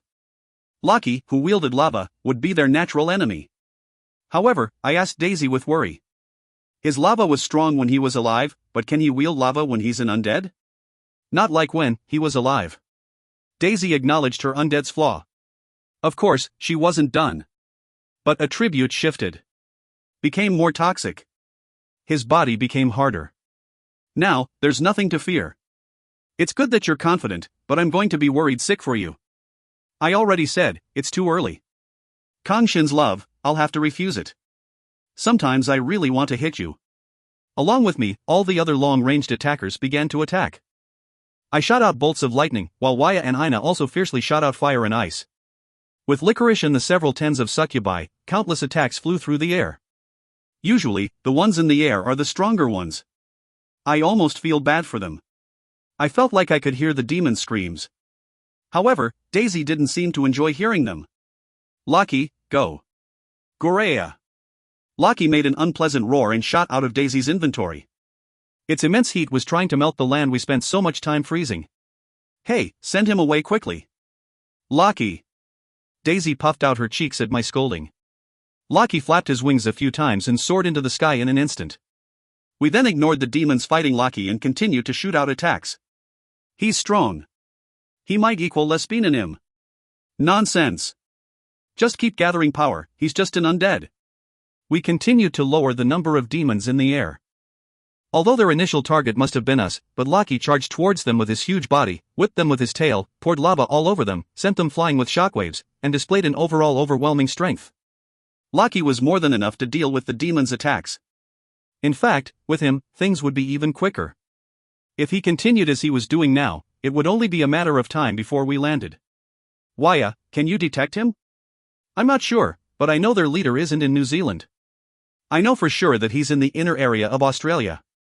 There are some strong ones here too, but they're manageable. Good. When the land comes into view, everyone get off the ice and be on standby. The ones that can do long-ranged attacks should split in half and fight the demons on land and air. It only took a moment for this time to come. A frozen land soon appeared in the distance along with smirking bluish-black-skinned demons that shot magical attacks at us. It seemed the broken piece of Antarctica first collided here. Though it seemed to be in Australia now, a part of New Zealand's coast was a mess. Hoo. I'll make you regret it. Won't this bother New Zealand citizens more? But won't it look good? I'm sure they're more worried about monsters and demons than their land. That's true. Okay, you take care of the rest. Good luck. Waya clenched her fists and flew up without knowing exactly what I planned to do. As I saw her go, I grinned. The coast was now near. Is everyone ready to jump off? Hero is the only one left. Latte shouted with the ones unable to fly on her back. The long-ranged attackers were still shooting out attacks, blocking off the demon's magic bullets and flames. Everything was perfect. Ryuya, Sharana. I'm ready. How exciting. The two elementals materialized, held each other's hands and stood in the center of the frozen land. I could feel their energy being focused on the frozen land entirely. The land was breathing. Launch! In that instant, the frozen land that had been compressed to 1.5 kilometers in diameter suddenly accelerated. The humongous glacier was suddenly racing through the ocean at a speed of several hundred kilometers per hour. It was certainly a sight to behold. Wow, even dear husband's scale of water skiing is different. That looks fun. I want to be on it too. Hoo. I howled above the frozen land jetting through the ocean. The demons watching us gasped in shock and shot magic bullets towards us, but not only did most of them miss, I could smack away the few that got close with my spear. However, demons were indeed different from monsters. Once they realized their magic was ineffective, most of them scattered, while some remained in a safe area and gathered mana in mass. It seemed like the method humans employed when dealing with massive monsters. Of course, they were all useless. Surf! The moment Ryuya and Sharana shouted together, the rolling waves got fiercer and more violent. Eventually, the wave became large enough to carry the frozen land. Ryuya and Sharana was taking a huge amount of mana from me to control this natural phenomenon, but I could withstand this much. I wasn't done yet. I gulped down a mana potion I had prepared beforehand and shouted at the girls. Let's go! Jump! Jump! The wave rose higher. The 1.5 kilometers frozen land was perfectly balanced above the wave dozens of meters in height. Of course, it would have been impossible without Ryuya and Sharana's power. What happened next was even more shocking. As I said before, the wave became even more violent and eventually fiercely smacked the frozen land we were riding. Who? Let's fly straight to New Zealand.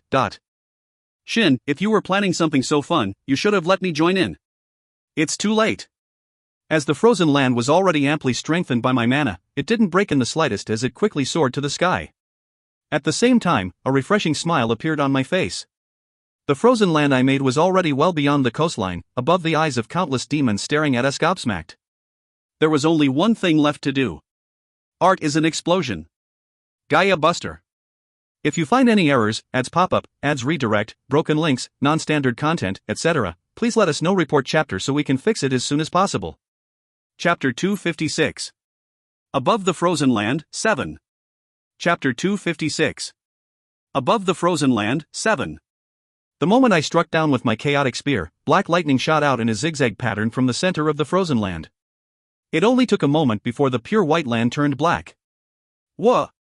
What an amazing skill! It's going to crumble soon. I pushed chaotic spear deeper, and the blackened frozen land, with a crack running down the middle, began to crackle with fierce lightning. Although my original power might not have been enough to cause such a feat, with the collapsing ring I obtained recently, I could pull off such a miraculous feat. Even the demons who might have been doubtful were now beginning to understand what I was doing. Stop him. That's a skill. Such a powerful skill. If only Lespinanim was here. But this Lespinanim isn't here, is she? I shouted and pushed my spear deeper. In that instant, my skill activated completely. The huge sheet of ice separated into hundreds of thousands of giant pieces and rained down on the ground. The pieces were all strengthened to the limit with my mana and was imbued with the black lightning attribute through Gaia Buster's effect. It was a magnificent sight one would want to capture with his camera. Lightning filled with an evil curse. Dodge. There's too many of them, damn it. Damn it? That's good to hear.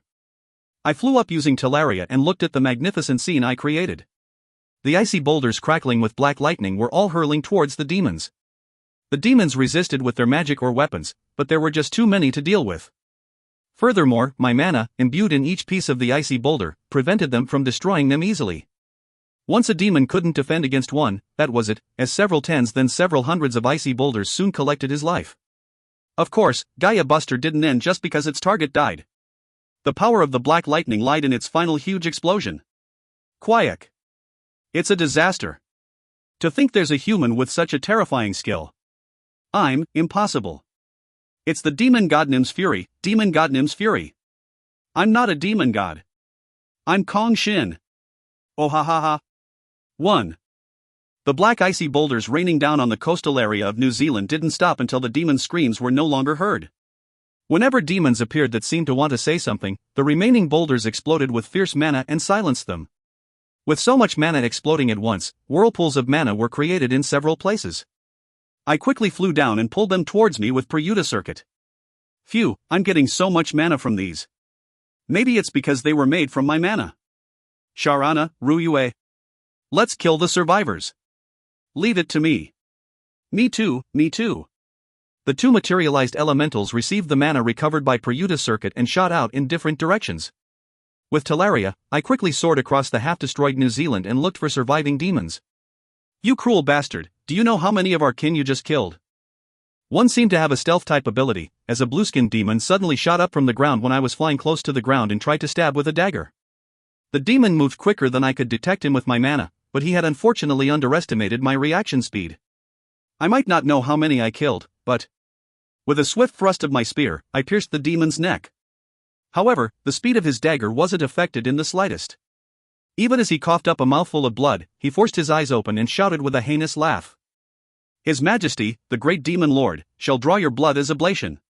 In the Luca continent, I had my fair share of experience with demons.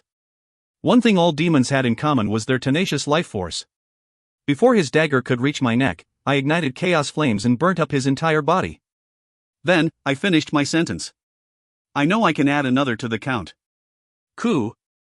As if to erase even his death throes, chaos flames surged violently and burnt his body to a crisp.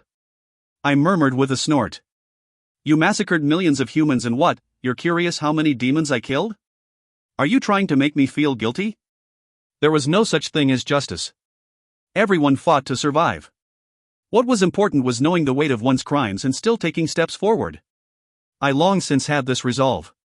Frozen by the demons, carpet-bombed by black ice, and now burnt and crushed to the ground. The lands of New Zealand now really looked like a scene from a catastrophe. The corpses of the New Zealand's people from when the demons invaded had been buried in ice. Now, they were revealed under the cracked ice. No, most were destroyed. Seeing them, I couldn't help but think that my attack had damaged these corpses. This damned demons, they dare to guilt me with human corpses lying everywhere? No matter how dirty I felt, I couldn't stop because of it. Even now, Guardian and Freedom Wing couldn't even near the perimeter of Oceania. However, if we went crazy and forced the demons to come to us, Guardian and Freedom Wing would naturally gain a chance to enter. That would mean a quicker reclamation of land. Though I was a bit ashamed of what I had done, I came here to protect Oceania. I came to prevent any more casualties from occurring. Rather than corpses of already dead people, the living was more important to me. Phew. Okay, let's go. I absorbed the mana released by the demon's body and created a black whirlpool enveloping my spear. At the same time, I roused the power of this mana and shouted at the top of my lungs for all to hear. To all survivors, come. The hero you want to kill so much is here. You used provoke. All being in this land attacks you with intense hatred.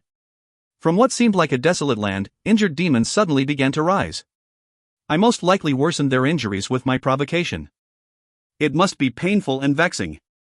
There might have been demons with the ability to resist my provoke, but most of them probably didn't resist on purpose. He's the hero. If we kill him, the demon lord doesn't need to come. He's the one who massacred our kin. Glory to the demon lord, blessing of the demon god to Lespinanim. The demons began to gather towards me. Ruyue and Sharana busily flew around, creating pillars of ice and sides of wind to bully the demons. However, their gazes were fixed on me. Looking at their hate-filled eyes, I grinned. At the same time, I roused the power of my evil eyes to the limit. Cack. My body. The hero even has evil eyes. It was surprising. I expected the demons remaining in New Zealand to be weaker than the ones in Australia, but only about 30% of them instantly turned to stone. Most of the others only had their movements affected. Although I could petrify more of them if I surged up my mana to the extreme, it was quicker for me to just kill them directly. After all, even if I didn't pour mana into my evil eyes, they were already restraining the demon's movements. Let's fight. You Cow Award. The strongest looking demon, a female demon seemingly about SSS rank in strength, charged towards me. In an instant, I roused my charm and shot it towards her. She immediately stopped moving. Her face flushed, while she roused her magic power to desperately resist my charm. During this time, she was revealing too many openings that I didn't know where to begin. There was no need to hesitate. A whirlwind of white flames, formed from chaos flames and heroic aura, sent her head flying. Although her headless body remained standing for a moment, it soon scattered into the air as particles of mana. Prayuta Circuit's powerful rotation immediately pulled the mana towards my spear and strengthened the enveloping whirlpool. Although the demons had bountiful strength, their defenses were even worse than ordinary monsters. A single hit from them could be fatal, but they were equally likely to die from a single hit. I just had to kill them before they could kill me. How simpler could things get? He's strong. For a moment, silence descended. It seemed this female demon was really the strongest of the bunch, as the demons looked incapable of accepting the fact that she died so easily. With a smirk, I provoked them. What? Aren't you going to attack? Kill him. However, demons each had their special magic, and their black magic was especially annoying to deal with. If they attacked simultaneously, things became even more annoying. Burn! This lightning, even more powerful than your own, will burn you to a crisp. The demons surrounding me all attacked me with malice. Without even a single delay, the wings of Teleria flapped. I instantly shot up into the sky, dodging their attacks. Then, I swung my spear once. Oh, elementals, help me! Like stars lighting up the Milky Way, countless elementals followed the trace of my spear. An unimaginable number of elementals were sticking to my spear. Answer to the prince's fury. Follow the will of this star, the will of the prince. Become a part of the light that keeps away evil. The elementals' comments were different from the usual. Did they study philosophy in the meanwhile? Although I was a bit curious, there were already several magic spells flying towards me. Since the start of this battle, I was never late to carry out my thoughts to action. Ryue and Sharana flew in and blocked the magic attacks one by one, but I made them fall back. Then, I released the power of mana and elementals enveloping my spear. Elemental Tempest. Critical hit. Quiet. Demon Lord, Your Highness. Damn it. The fury of the elementals covered the land, and, at the same time, dozens of scythes appeared in the air and sliced the demons apart. The death throes of the demons rang out, and a cool breeze soon blew. It was as if the power of the death god was following me. Ho! In the wake of Elemental Tempest was silence. I accelerated Prayuta Circuit once more to refill my halved mana and retrieved my spear. At that moment, someone flew into my embrace. Daddy! Oh, Aina. You're here, now? I came back after cleaning up the blue flies in the sky. Sorry, Aina. Forgive your father who can only teach you these things. That's great. Let's work hard for a bit more. When we're done, Daddy will play with Aina for a whole day. Really? Okay. I'll try my best. Aina cheerfully clenched her fists. Following her, other members of Revival arrived. We entered New Zealand perfectly. The only thing left to do was to free this from the leaderless demons. I set my resolve and shouted. Let's go, everyone. We're going to finish New Zealand by the end of the day. Eek. I can't spin anymore. Good. Thankfully, there was one that failed his philosophy class. 1. Demon God equals Ma Shin, which clearly is similar to the MC's name. If you find any errors, ads pop up, ads redirect, broken links, non-standard content, etc., please let us know. Report chapter so we can fix it as soon as possible. Chapter 257. Above the Frozen Land, 8. Chapter 257. Above the Frozen Land, 8. New Zealand was a nation 2.5 times bigger than Korea, but Australia was easily over 25 times bigger than New Zealand. Although I didn't think this huge country would be filled with demons in every corner, I still expected it to have more demons than New Zealand. When I thought about facing them, I couldn't help but hasten myself. After leaving Daisy's Laki to all aerial battles, we quickly began to recover regions of New Zealand. Unlike monsters that moved with their instincts, demons moved with a purpose and goal. It was to destroy human civilization and annihilate humans. There were practically no surviving humans in New Zealand, with not a single building standing unfazed. Cruel. It's only been 2 days too. Maybe I should have come even if I was alone. I began to feel rushed. I wondered if I made the wrong choice. If I knew New Zealand was wiped out, I should have gone to Australia immediately. At least, New Zealand and Australia's population wasn't too big. No, I shouldn't be thinking this way. I put away my useless thoughts. The only thing I should focus on right now was getting to Australia as quickly as possible. Australia might be in a better situation. Most of the population live in coastal areas. We won't need to go deep into the continent. I cleared event dungeons there, so I know that. But having the population close together means they're easier targets. Damn it. I hope Guardian and Freedom Wing are doing well. Thinking about how unreliable those two groups were for things like this, I sighed.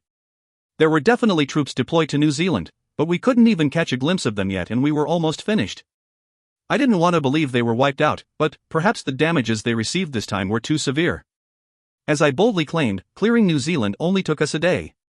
With most of the demons' army stationed in Australia, we mercilessly bombarded the demons, only mindful of any potential survivors. We tried to melt the frozen land with Laki's and Waya's power, but there seemed to be no end to it. In the end, we decided to look for another way after eliminating the cause of this situation. You will all bow before Lespina's power. And you bowed before mine. The difference between me and Lespina is like that of heaven and earth. Don't think you can reach her level by easily subjugating us. Yeah, goodbye. I severed the demon's head inside. With this, we were done in New Zealand. However, no matter how hard we looked, we couldn't discover any specific details on this demon named Lespina. All we knew was that Lespina was female. When Waya found out, she wore a worried expression and looked at me. Shin, she's a demon. Someone who executed a massacre of this level. If anyone finds out, Revival's public image will plummet. Got it? Waya, do you think I can seduce any and all women? Waya's conscious-stricken face made me feel strange. I, who was once called an orc, was being treated this way by Waya Ilini Mastaford. Though, this was most certainly because of my charm stat. Don't worry. I won't let a demon live no matter what. Why yeah. Good. Phew.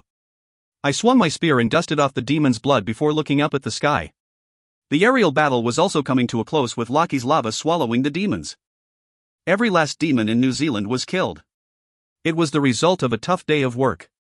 But what did it matter? There were too many irreversible damages. The land was still frozen, the buildings were crumbled, and the people were dead. No matter where I looked, ruin was the only word that popped up in my head. I asked in a murmuring voice. How many survivors are there? There are still about 500,000 alive. New Zealand wasn't their main goal. Let's hurry to Australia. Thanks to us drawing attention here, by the time we cleaned up the last remaining demon, Guardian and Freedom Wing could enter New Zealand.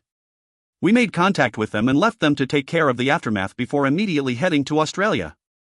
Although there were many small islands, Oceania was mainly comprised of the Australia continent.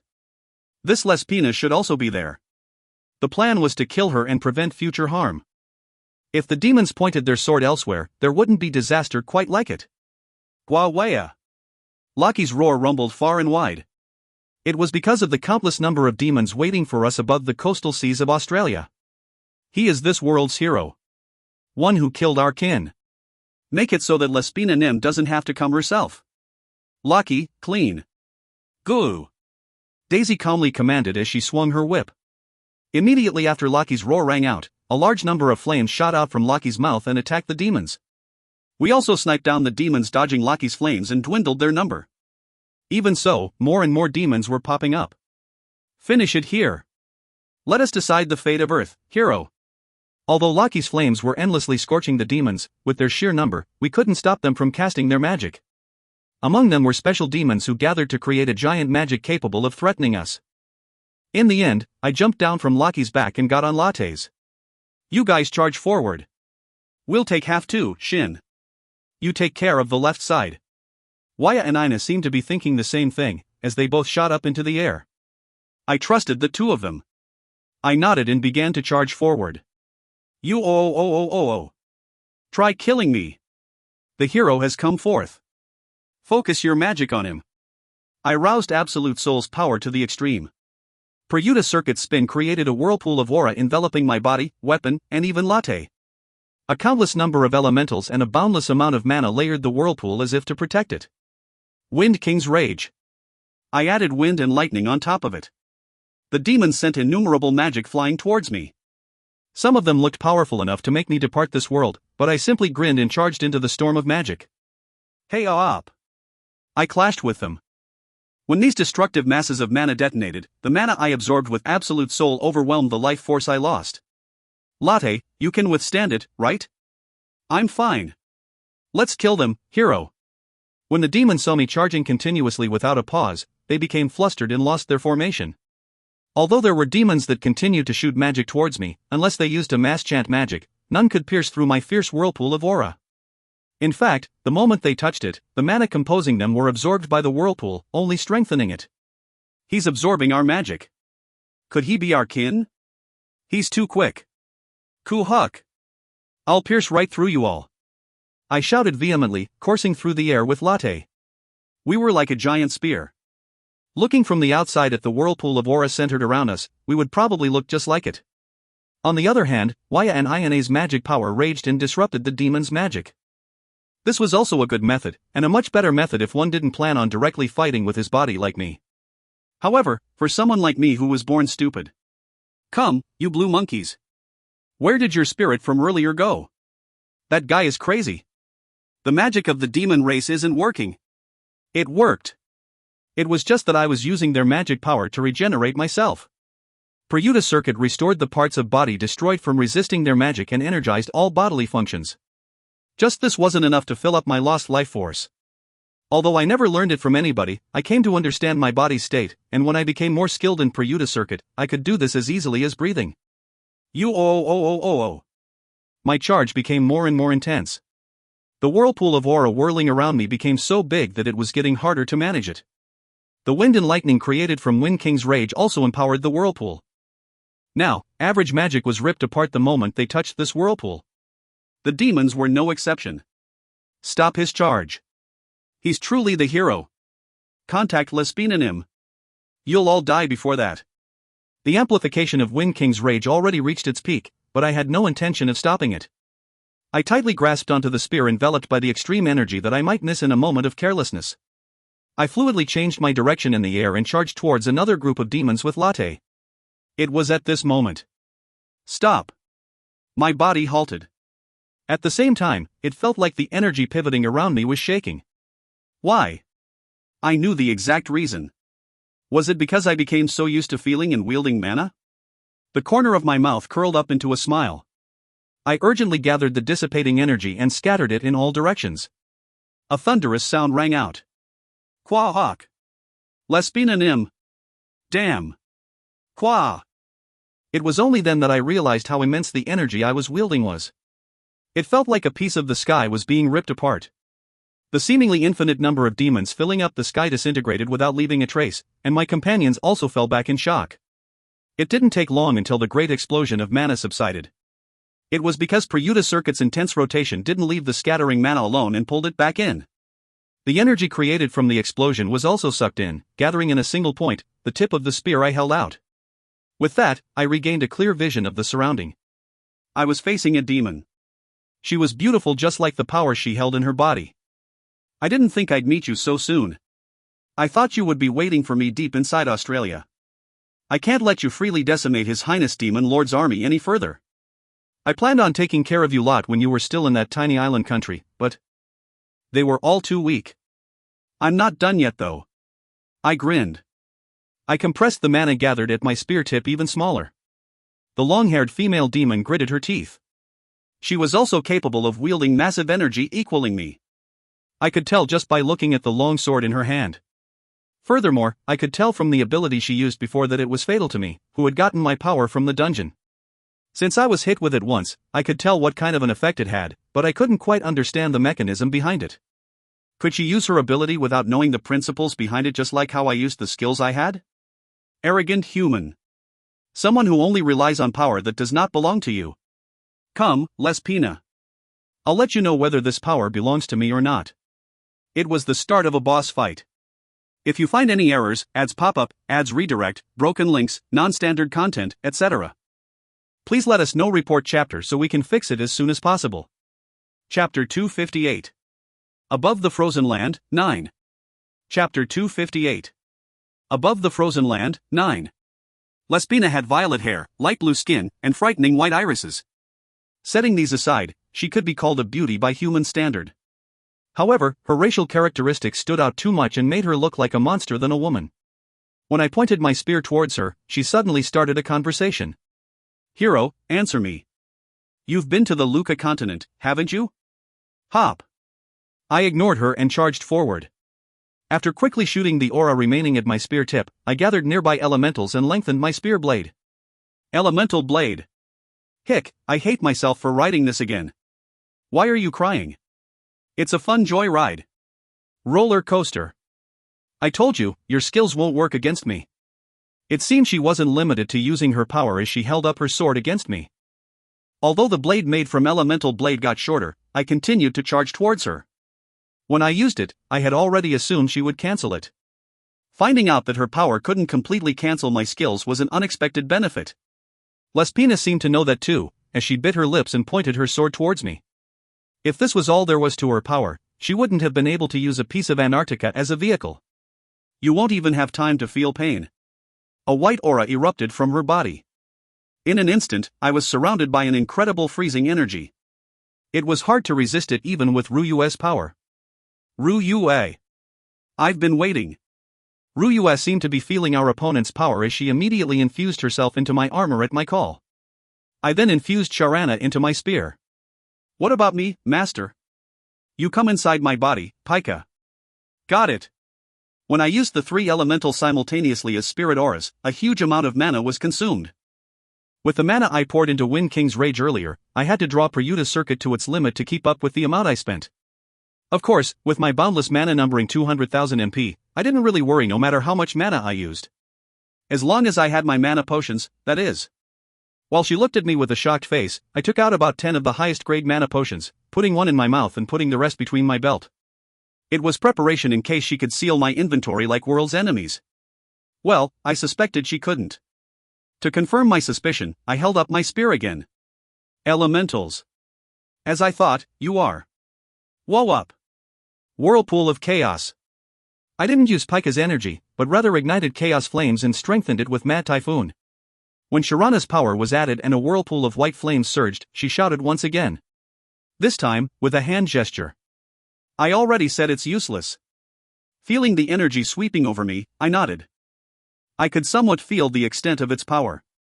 Although it couldn't harm me directly, this power had the ability to drive away the power that wasn't mine. Rather than a curse, this power was more similar to a blessing. I deduced that it was the ability to turn all things into its pure state.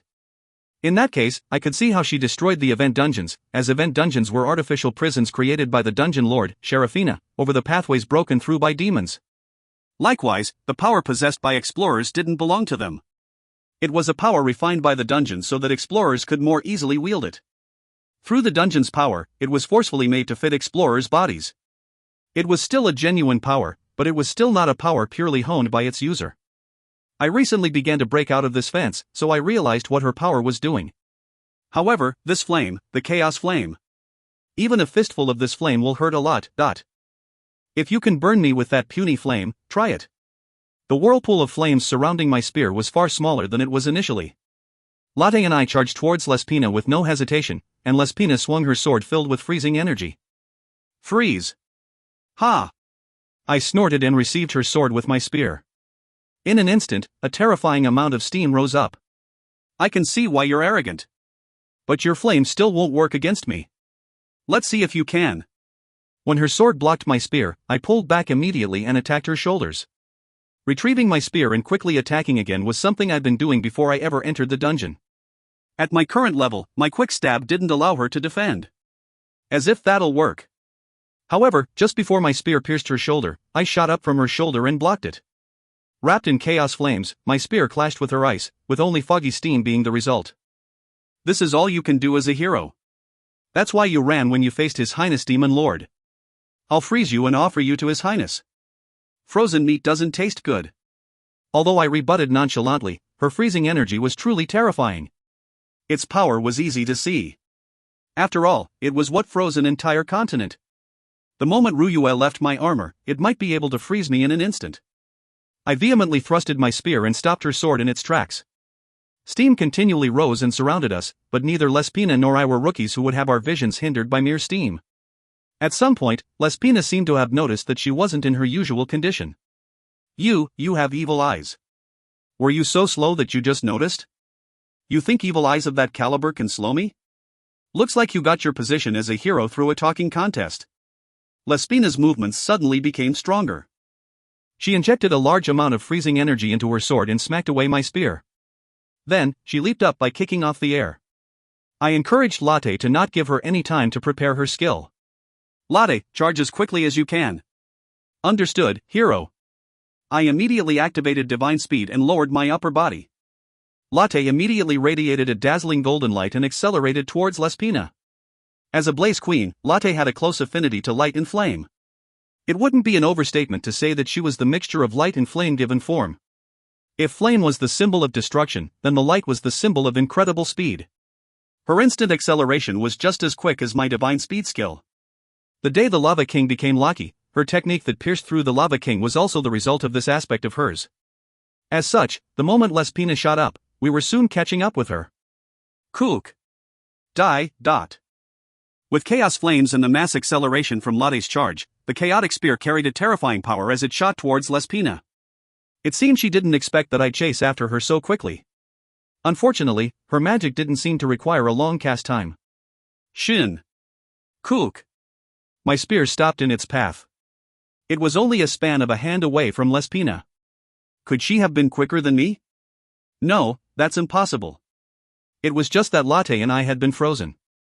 I realized now that the crystals of ice left in Lespina's path had swarmed towards us and restrained us. Although they were carrying a terrifying energy, they had hidden it while I was charging forward and had suddenly released it when enough crystals gathered. Hoo, that's right. Koo. The air is strange. The air in this area must freeze whatever is in it. Ryue screamed and radiated a large amount of light. Latte also released terrifying flames she normally kept stored in her body and melted the ice covering us. Although we succeeded in defrosting ourselves before we were attacked, we had to accept that she pulled one over us. To think she'd leave a hidden magic in the air knowing that we'd chase after her. You can die now. As if I'll get hit by that a second time. A white light shot out from her body. I immediately used Ryue's power and created a large ice barrier around us. Latte, push through. The ice barrier will block her ice. Kwaong. Latte seemed unhappy that she, a Blaze Queen, had been frozen even for a moment, as she let out a long howl and rushed forward. Before I noticed it, the ice barrier created by Ryue's power was cut in half by Lespina's sword, and my spear barely stopped her sword in time. Cook, all you have is brute force. Wap-up! I couldn't let her fall back. I frantically pushed closer towards her. By continuously using divine speed, I attacked with my spear at a speed she couldn't keep up. However, just like before, ice armor appeared just when my spear was about to reach her, protecting her. To prevent my spear from losing speed due to ice, I endlessly poured mana into Chaotic Spear. However, none of my attacks had a great effect. Even though I had far surpassed her reaction speed, she just had too much mana in her body. How old are you? When were you born? I was strong from the moment I was born. I could be born because of His Highness' overwhelming power. My birth became the starting signal for His Highness Demon Lord's plan to conquer all worlds, and his plan will succeed. Hero, killing you and taking your world's power will be the first step to that goal. She didn't just stand around and get hit by my spear. Though slower, she also attacked with her sword. I blocked her attack with Ryue's power covering my armor, but I couldn't stop damage from building up. Although I fiercely thrust my spear towards her chest and used Lightning Spear Storm, the skill wasn't activated properly, as expected. This ability of hers was truly irritating. She endlessly poured her unique energy towards me and spoke. Hoo, it's getting harder and harder to use the dungeon's power, right? This power was given to me to destroy you, hero, and all those related to the dungeon. You're going to die here, so dream on. I'm going to die here? You'll be the one who will die, hero. At the same time that she shouted and slashed down with her sword, the mana inside her exploded fiercely. A truly absolute freezing energy. Ryue, Sharana. I'm already ready. I'll empower Ryue. In an instant, a barrier was created around Latte and me. However, it wasn't enough to block her attack. The barrier was slowly broken, and Latte spoke out in anger. A mere demon dares to attack Hero and me. Quahawk. Latte breathed out flames that looked like light. Lespina's freezing energy, which had penetrated Ryue and Sharana's barrier, clashed with Latte's dazzling breath. At that moment, someone approached me from behind. I'll help Daddy. Aina. In this potentially dire situation, where extreme freezing energy was clashing with extreme heat, I smiled at Aina. I sounded calm, even in this situation. Your daughter is also that strong? Earth's power is strangely high. Still, it's useless in front of my power. You should only be able to nullify the dungeon's power. I rebutted and ignited aura around my spear. At the same time, I spoke to Aina. Aina, Daddy will take care of that woman. Aina should go help other members of Revival. Daddy will fight alone? Of course, she's nothing. Plus, it might get a bit dangerous. Leave the aerial battle to Loki and go fight the demons on land with Mommy. Got it? I'll tell Mommy. Aina was too innocent and kind. She nodded without a shred of doubt and turned around. At that moment, a spear of ice shot next to me. Its speed was so terrifying that I almost missed it. I'll kill your daughter first. Good joke. However, I wasn't worried. If I thought Ayane's life was in danger, I would have made her fall back the moment she arrived. Though I told her to go back, it was only because she couldn't win against Lespina. Even so, Aina would never die to Lespina. Rather than believing that she could, it was more believable hearing that Walker died in a goblin's ambush. Dangerous. Mean. That was really mean. Aina touched the ice spear with her finger and easily lifted it up. Even though it was under Lespina's command, the ice spear followed Ayane's commands like a docile sheep. What? That was a realm of dominance that couldn't be explained with mana. I didn't know how it was possible, but in the past, even without the dungeon's help, Aina was able to match evenly with Waya and me. Now that she'd become a gold-ranked explorer, her control over ice was unmatched by anyone else. Actually, I want to be with Daddy. I'll punish evil people. But, Aina, with your power. Scotty. In an instant, an immense freezing energy swirled around Aina. Though somewhat similar to Lespina's, the energy that swirled around Aina was holier. Aina looked up with her eyes dyed blue. The ice spear in her hand instantly split into thousands and hovered in air. The sky, which had been Lespina's territory, had now become Ayane's. All freezing energy belonged to Aina, and her breath became freezing energy and gathered in midair. The air transformed. Until now, it felt like the world was hostile, but now, it felt like the world had become my ally. Aina raised her finger and pointed to Lespina. With just that, the freezing energy in her body scattered. It was so incredulous that I burst into laughter. If you bully Daddy, you're a meanie. If you bully me, you're a meanie. If you bully Daddy and me, you're an even bigger meanie. I'll punish you. Impossible. A little brat. She was a child given an even greater blessing and curse of ice than the ice elemental Ryue. And the fifth member of Revival to have obtained a god's true name. Tell me about these things sooner, Aina. If you find any errors, ads pop up, ads redirect, broken links, non-standard content, etc., please let us know. Report chapter so we can fix it as soon as possible. Chapter 259. Above the Frozen Land, 10. Chapter 259.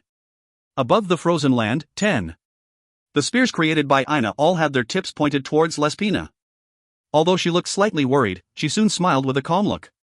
Not a god's descendant, but a mere human wielding a god's power. You want to punish me? Try it. Aight. Aina waved her hand with a spirited shout.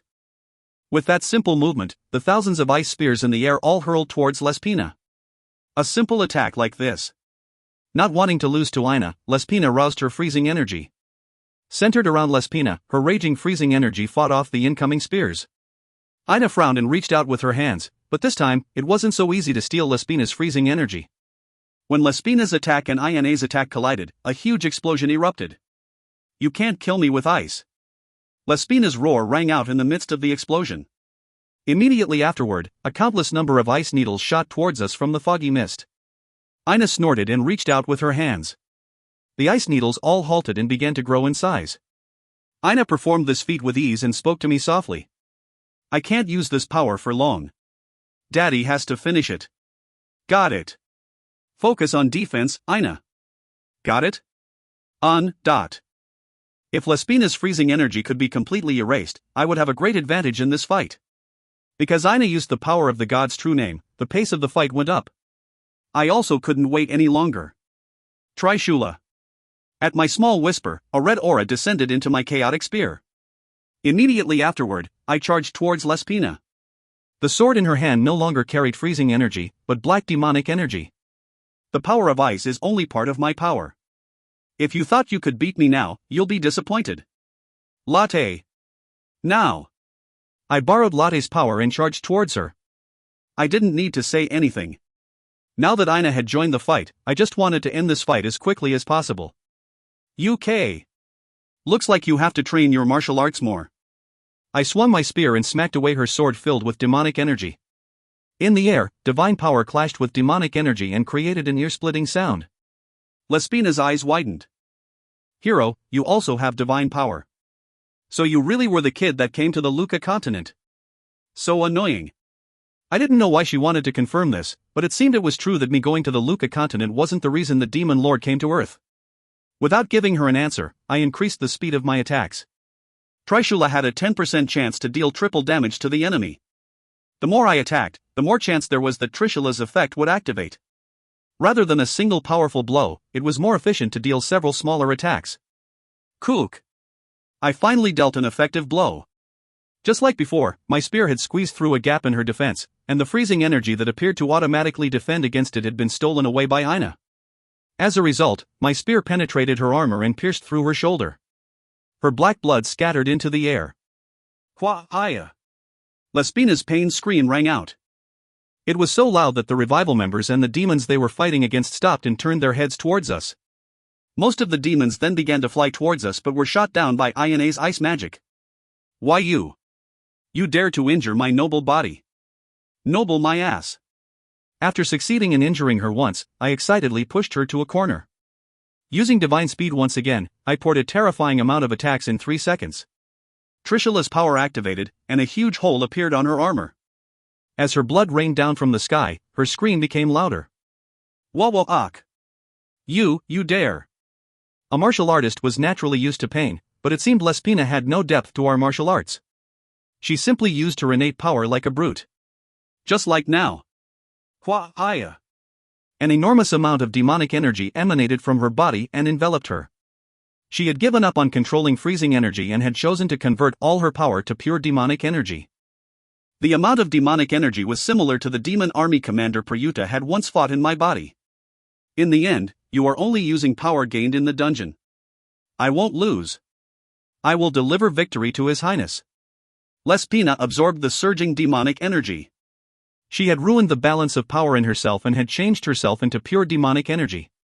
Her transformation could be easily seen through her outer appearance. Her violet hair became darker, her white irises also became black, and her blue skin became brown. However, she looked much better than before. Though, her appearance didn't really matter. I, Demon Army Commander Lespina Eltabak, can't tolerate your condescending look anymore. Oh, is that so? I retorted playfully and held the spear in my hand to the front. The chaos flames weakly blazing on my spear disappeared naturally like a candle blown out by the blowing wind. Her overwhelming demonic energy swept over me, taking away the power given to me by the dungeon. Right, it was taking away my skills, but also my stats and levels. Plus, the power weakening my skills became stronger. I tried to use divine speed, but it didn't activate. I couldn't use my skills at all. Then what about the skills in my pocket watch? What about items or skills contained in tattoos? I needed to test them. Up. You used Frozen Roar. All enemies on the battlefield freeze in place. All allies temporarily become super armored, recovers from all injuries, and has all abilities increased by 50%. Your chance of landing critical hits double when fighting enemies affected by Frozen Roar. It worked. For a moment, Lespina froze and my ability increased by 50%, no even more. That meant my Echo Ring was working. In that case, her ability. Good, I could win. Thanks to the roar, my power had somewhat returned to its normal state. Aina was also widening her eyes. Meanie. If you steal what's mine, you're a meanie. Are petty tricks all you can do? By giving up freezing energy, she could obtain a huge amount of demonic energy. However, that also meant that she had given her up resistance to freezing energy. Now, Ina's attacks worked against her. Ina seemed to have felt this too, as she reached out with her hands and shot spheres of mana towards her. At the same time, I shouted Pika's name. Pika. I've been waiting a long time. Like the name, Chaotic Spear suggested Chaotic Spear all sorts of energies inside, with the power of lightning now being one of them. I drew Pika's power to the limit with the lightning god's power, and the materialized lightning absorbed the divine power from Trishula and radiated a dazzling light. It would have been stronger if my stats hadn't been suppressed, but there was nothing I could do about it. I grit my teeth and urged Latte on. With a single powerful flap, Latte and I were in front of Lespina. Hua-aya. Wap-up. You won't win against me. An enormous demonic energy shot up from the sword she held out. After easily fending off Ina's attack, her energy reached me. Then, everything froze. Kook. Dai. In front of Ina, who wielded the power of the goddess Skadi, giving up freezing energy was a foolish move. I sneered without saying a word as I shot my spear forward. Looking like a bolt of lightning, Chaotic Spear pierced through Lespina. Critical hit. In that instant, a scythe appeared and sliced her neck. With this, I was certain that all items were working properly. A long and deep wound appeared on Lespina's neck, and she desperately drew more demonic energy. The seemingly endless amount of demonic energy was enough to make me fear it. Kuo. Kwahaya. Latte breathed out once again, but the demonic energy covering Lespina blocked Latte's attack and detonated. I hurriedly used Ryuu's power to create a barrier around us, but it was instantly broken, and the demonic energy swept over us. Critical hit. Kook. Kak. That hurt. Each particle of demonic energy contained sharp killing intent. Plus, it seemed the increased chance of receiving a critical hit effect activated, as over a 30% of my health disappeared in an instant. At the same time, Lespina's scream rang out. It was the Reaper's Scythe that activated when I received a critical hit. I could charge forward like nothing happened thanks to being in a super-armored state, but even if I wasn't, the scythe attack would give me a chance to reposition myself. While she writhed in pain from the second scythe attack, I quickly took out a potion and gulped it down. Then, I checked for Latte's safety. Latte, are you okay? Hero blocked most of it. Contrary to her words, she had discernible wounds in several places. With her recovery speed being one of the best among living creatures, her wounds were healing even at this moment, but she would still be in immense pain.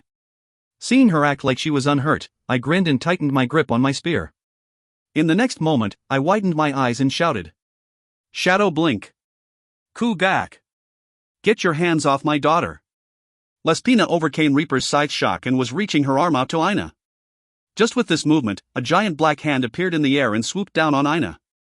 Before even a scratch appeared on Ina, I blinked behind Lespina and swung my spear. Demonic energy automatically shot up and clashed with my spear. Meanwhile, the black hand lost its power. Ina shot a giant ice spear and completely erased the giant clump of demonic energy in the air. However, I had to hurry. I could tell that Ina didn't have much time left. You won't be able to touch even a single hair on Ina unless I'm dead, but... Then I'll kill you first. You must have been in a hurry if you left behind your little birdie. I endured pain as I fought against her sword. Even though she was powerful enough to push me away, because I was withstanding it with super armor, it felt like I was taking more damage than necessary. I could tell that I had gotten much weaker than before. It wasn't just because I wasn't writing Latte. It was because I was losing more and more of my stats as time went by. I couldn't delay things any longer. Overlord. Sky God's Rage.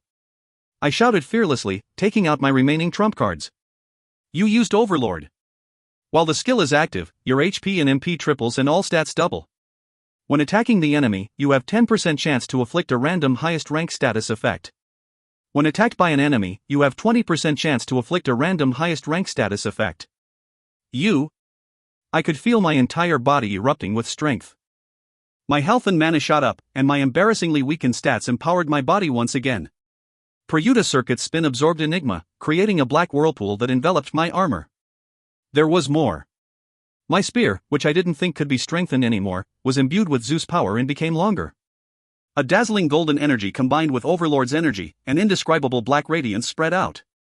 It seemed the unique characteristic of Zeus' power couldn't be hidden even by Overlord, as Lespina noticed it and shouted. So you really did come to the Luca continent? Yeah, I'm that hero. So what? Stop pestering me about it. Eat this and die. I hurled my spear towards her. At the same time, Ina also released a terrifying freezing energy. Demonic energy endlessly poured out of Lespina's body and fought against our attacks. With just this.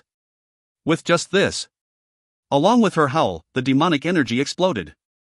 Her power, which only nullified the dungeon's power, was attempting to affect our attacks. Without hesitation, I charged into the explosion. The only thing in my mind was ending this as quickly as possible. I'll kill you. Amidst the cloud of heavy demonic energy, a sword popped out. I reached out with my gauntlet and grabbed it, but even with Overlord's protection, my power was slowly leaving me. Being able to resist this power, which didn't lose to world's enemies. Lespina's ability truly made one tremble in fear.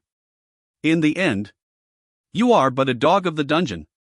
There is no way that we will die to you. Lespina's appearance was quite a spectacle.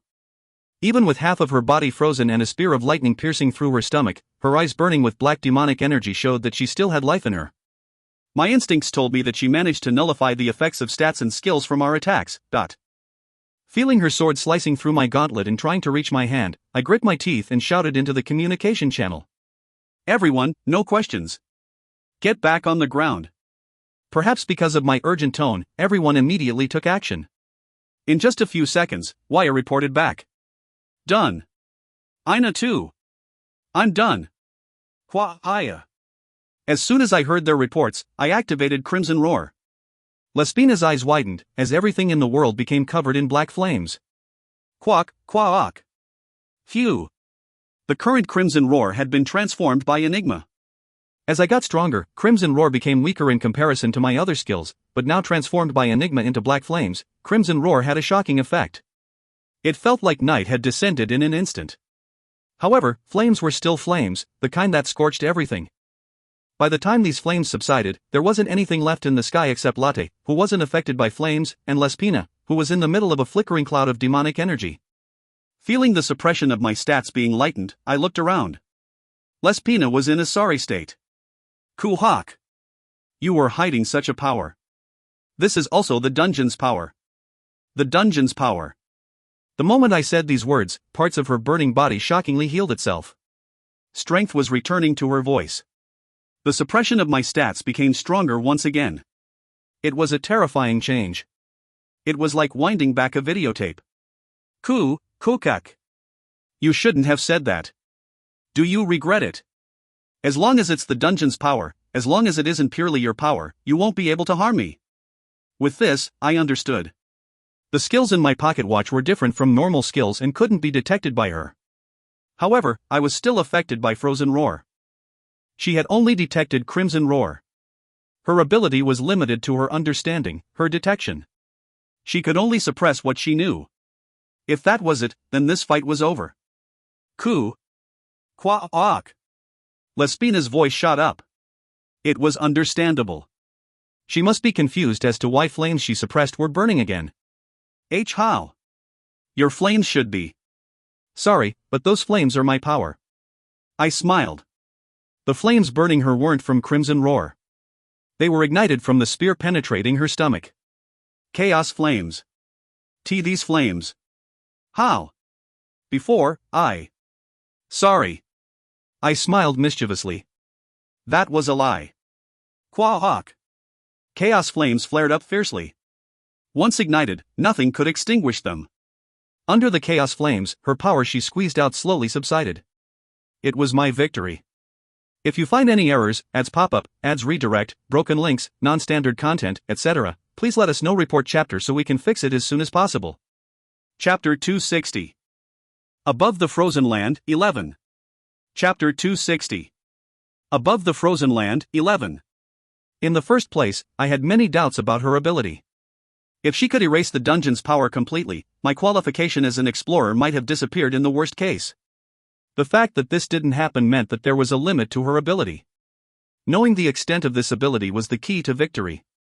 Since she would never explain her ability to me, instead of using Overlord in driving her to a corner from the very beginning, I faced her directly with my body and tested her limits myself. The first thing I found out was that she could suppress an explorer's stats and the skills he gained from the dungeon.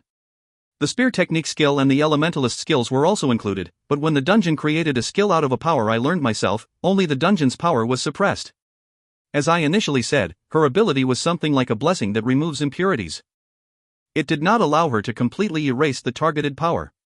Skills that the dungeon greatly influenced were weakened, while skills that were closer to my own ability were affected only slightly. That was the reason my spear technique and Prayuta circuit received very little suppression. The next thing I found out was her ability's influence on items, which wasn't purely the dungeon's authority. It was simple. Her ability couldn't affect items at all. Of course, when she first released her power, my chaos flames subsided. However, that wasn't because of her ability. When I detected her power, I immediately weakened the chaos flames to make it seem like her ability was working. It was a trick to fool her. She assumed that chaos flames came from a skill, and I was the one who made her think this way. I had a hunch that whether she knew chaos flames could be suppressed or not would have a great impact on the battle's result. To confirm my suspicion, I checked whether the echo ring worked when I used Frozen Roar, and I became certain that her ability couldn't affect an item's inherent ability. In that case, rather than being the result of the dungeon or the dungeon lord's power, the miraculous powers within unique, epic, and higher grade items could be theorized to be the result of the item's materials and their creator's miraculous ability. However, I thought there was more to it. As items were objects that existed in real life, it could have just been that they weren't influenced as much by the dungeon, like my spear technique and elementalist skills. It was also likely that Lespina's ability wasn't perfect. As I said before, if her ability was perfect, she would have taken away my qualification as an explorer. If that happened, I would have become like Desert Scorpion's guild master. Of course, I wouldn't be as weak as him, but it was still terrible to lose the stats and league I gained through the dungeon. For now, at least. The last thing I found out was that her power only activated within the range of her realization. I deduced that her ability wasn't activating continuously, but instead was an active skill that could only be used when she could clearly perceive her target. Ironically, it was as if her ability was a skill. To erase skills, she had to use her own skill. I became completely certain of this when she resisted Crimson Roar. I could have finished her off without revealing anything, but I needed to obtain more information in case another enemy like Lespina appeared. I hope the dungeon will reward me for this. However, Lespina was more tenacious than I thought. From the spear penetrating her stomach, lightning from Pika's power, lightning god's power, and Zeus' power crackled and chaos flames blazed, but she still held on without dying. If I can kill you. Kuhak. Before my life ends. Sorry, but I've considered everything. If her ability was a skill-like power, there was something she had to do, concentrating. Skills were rather tricky to use. If one wasn't concentrating, they couldn't be used so easily. How long did it take me to use skills without saying their names out loud? Of course, there was a period of time when I thought I had to shout their names to use them, but that was partly because it was that difficult to use skills silently. Throughout our battle, Lespina shouted or performed specific actions whenever she used her ability. It meant she had her own trigger for using this ability. However, Zeus' divine power and chaos flames were both effective in dealing great shock to their target. There was a reason I didn't use sacrifice. It was to avoid sharing her pain. It would have been fine if I could kill her with sacrifice, but if she didn't die, I would writhe in pain with her and die if she recovered first. Furthermore, if she recognized sacrifice as a skill and defended against it, I might have taken a fatal blow while she avoided the bonus damage from sacrifice entirely. Now, however, Lespina was completely incapacitated, and I had regained my power, stats, and skills as an explorer. This only meant one thing. How is it? Can you move? You. Die. I looked down at her from above. Overlord's authority had healed my wounds and Enigma's power raged, making me surge with power. My evil eyes flashed, and Lespina became more and more restricted. Do you think? I can't kill you. You can't. Look at my eyes. Am I using a skill? What nonsense are you spouting now? When she looked into my eyes, I activated Lilith's temptation. When Lespina felt that something was off, she shut her eyes and looked away. Wrong. You should have activated your ability and fought off Lilith's temptation. Though I'm the one who baited you, I see that you're an idiot until the end. You used Lilith's temptation. You stole 50% of the target's health and magic. The target falls under absolute obedience, forever becoming your servant. It worked. I didn't prepare myself for when it failed, but I didn't think absolute obedience would activate. After all, it only had a 20% chance of activating. Wasn't this the reason I went through all this to get the answer from her body? To think the skill I used as a finishing blow would do this. I felt depressed, thinking my hard work was wasted. It would have been nice if I knew beforehand. Damn it. Well, that didn't mean I would keep her alive. Demons had to be killed. All of them. You. Whatever. I just stolen half of her health, but she still had time before she died. I smiled and approached her. Alright then, let's hear the remaining info. I like peaceful talks, too. Ku Huck. Yes, master. With chaos flames still burning, there's no way you'll live though. Lespina Nim has been captured. Rescue her. Even if we all die, we must save her. Although the enormous exchange of mana prevented anyone from freely interfering in our fight, now that the situation was mostly cleared up, the demons thought I captured Lespina and charged at me crazily. Lucky, who was still in the air, and the revival members, who were on the ground, all moved to stop them, but it was difficult to suppress all of them. I glared at Lespina and spoke in a whispering voice. Latte, Ruyue, Pika, Sharana. Understood.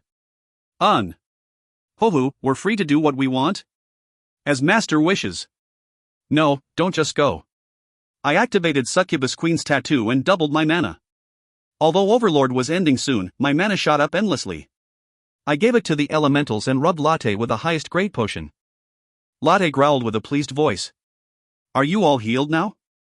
Ku hum. Not yet, I think. Go already, geez. Having an idle chat with Latte, who once submitted to survive, made me happy. After sending them off, I stopped worrying about them and looked back at Lespina. She was still burning up. How many minutes do you have until you die? 5 minutes. If even that, master. Good, then during that time, tell me everything about the demon army's movements. Yes, sir. At that moment, I felt a powerful magic flying towards us from a distance. Even though it carried a terrifying power, it was incredibly fast. In terms of modern weaponry, it was like a sniper bullet. I could understand how Latte and the elementals missed it. However, I didn't lose to anyone in speed, especially when I was using Overlord. In an instant, I gathered Overlord's remaining power and created a shield. Before Overlord deactivated, the shield blocked the incoming flame magic. It must have been a magic that exploded upon contact, but not even the Demon Lord could have accounted for Enigma's power. Enigma enveloped the flame magic and silently disappeared like a candlelight. Still. Flame, is it? I was curious why Lespina's attribute was fixed to ice, but now, I felt like I could understand. I faced the direction the flame magic came from and sent a message. Why? I'm already on it. Leave it to me and Ina. Thanks. The flame user was undoubtedly planted by the Demon Lord. It was to be expected from someone in a position of power. A way to prevent their information from leaking out. In novels, villains usually carried bombs or poison on them, but it seemed the Demon Lord prepared an assassin like in a more traditional fantasy novel. A flame attribute assassin, the opposite of Lespina, someone who could fire a single attack of extreme power. Right, a demon with powerful mana such as Lespina couldn't possibly have more magic vested in them. With her power being what it is, it was probably necessary to have an assassin prepared. Lespina, is the Demon Lord in the Luca continent?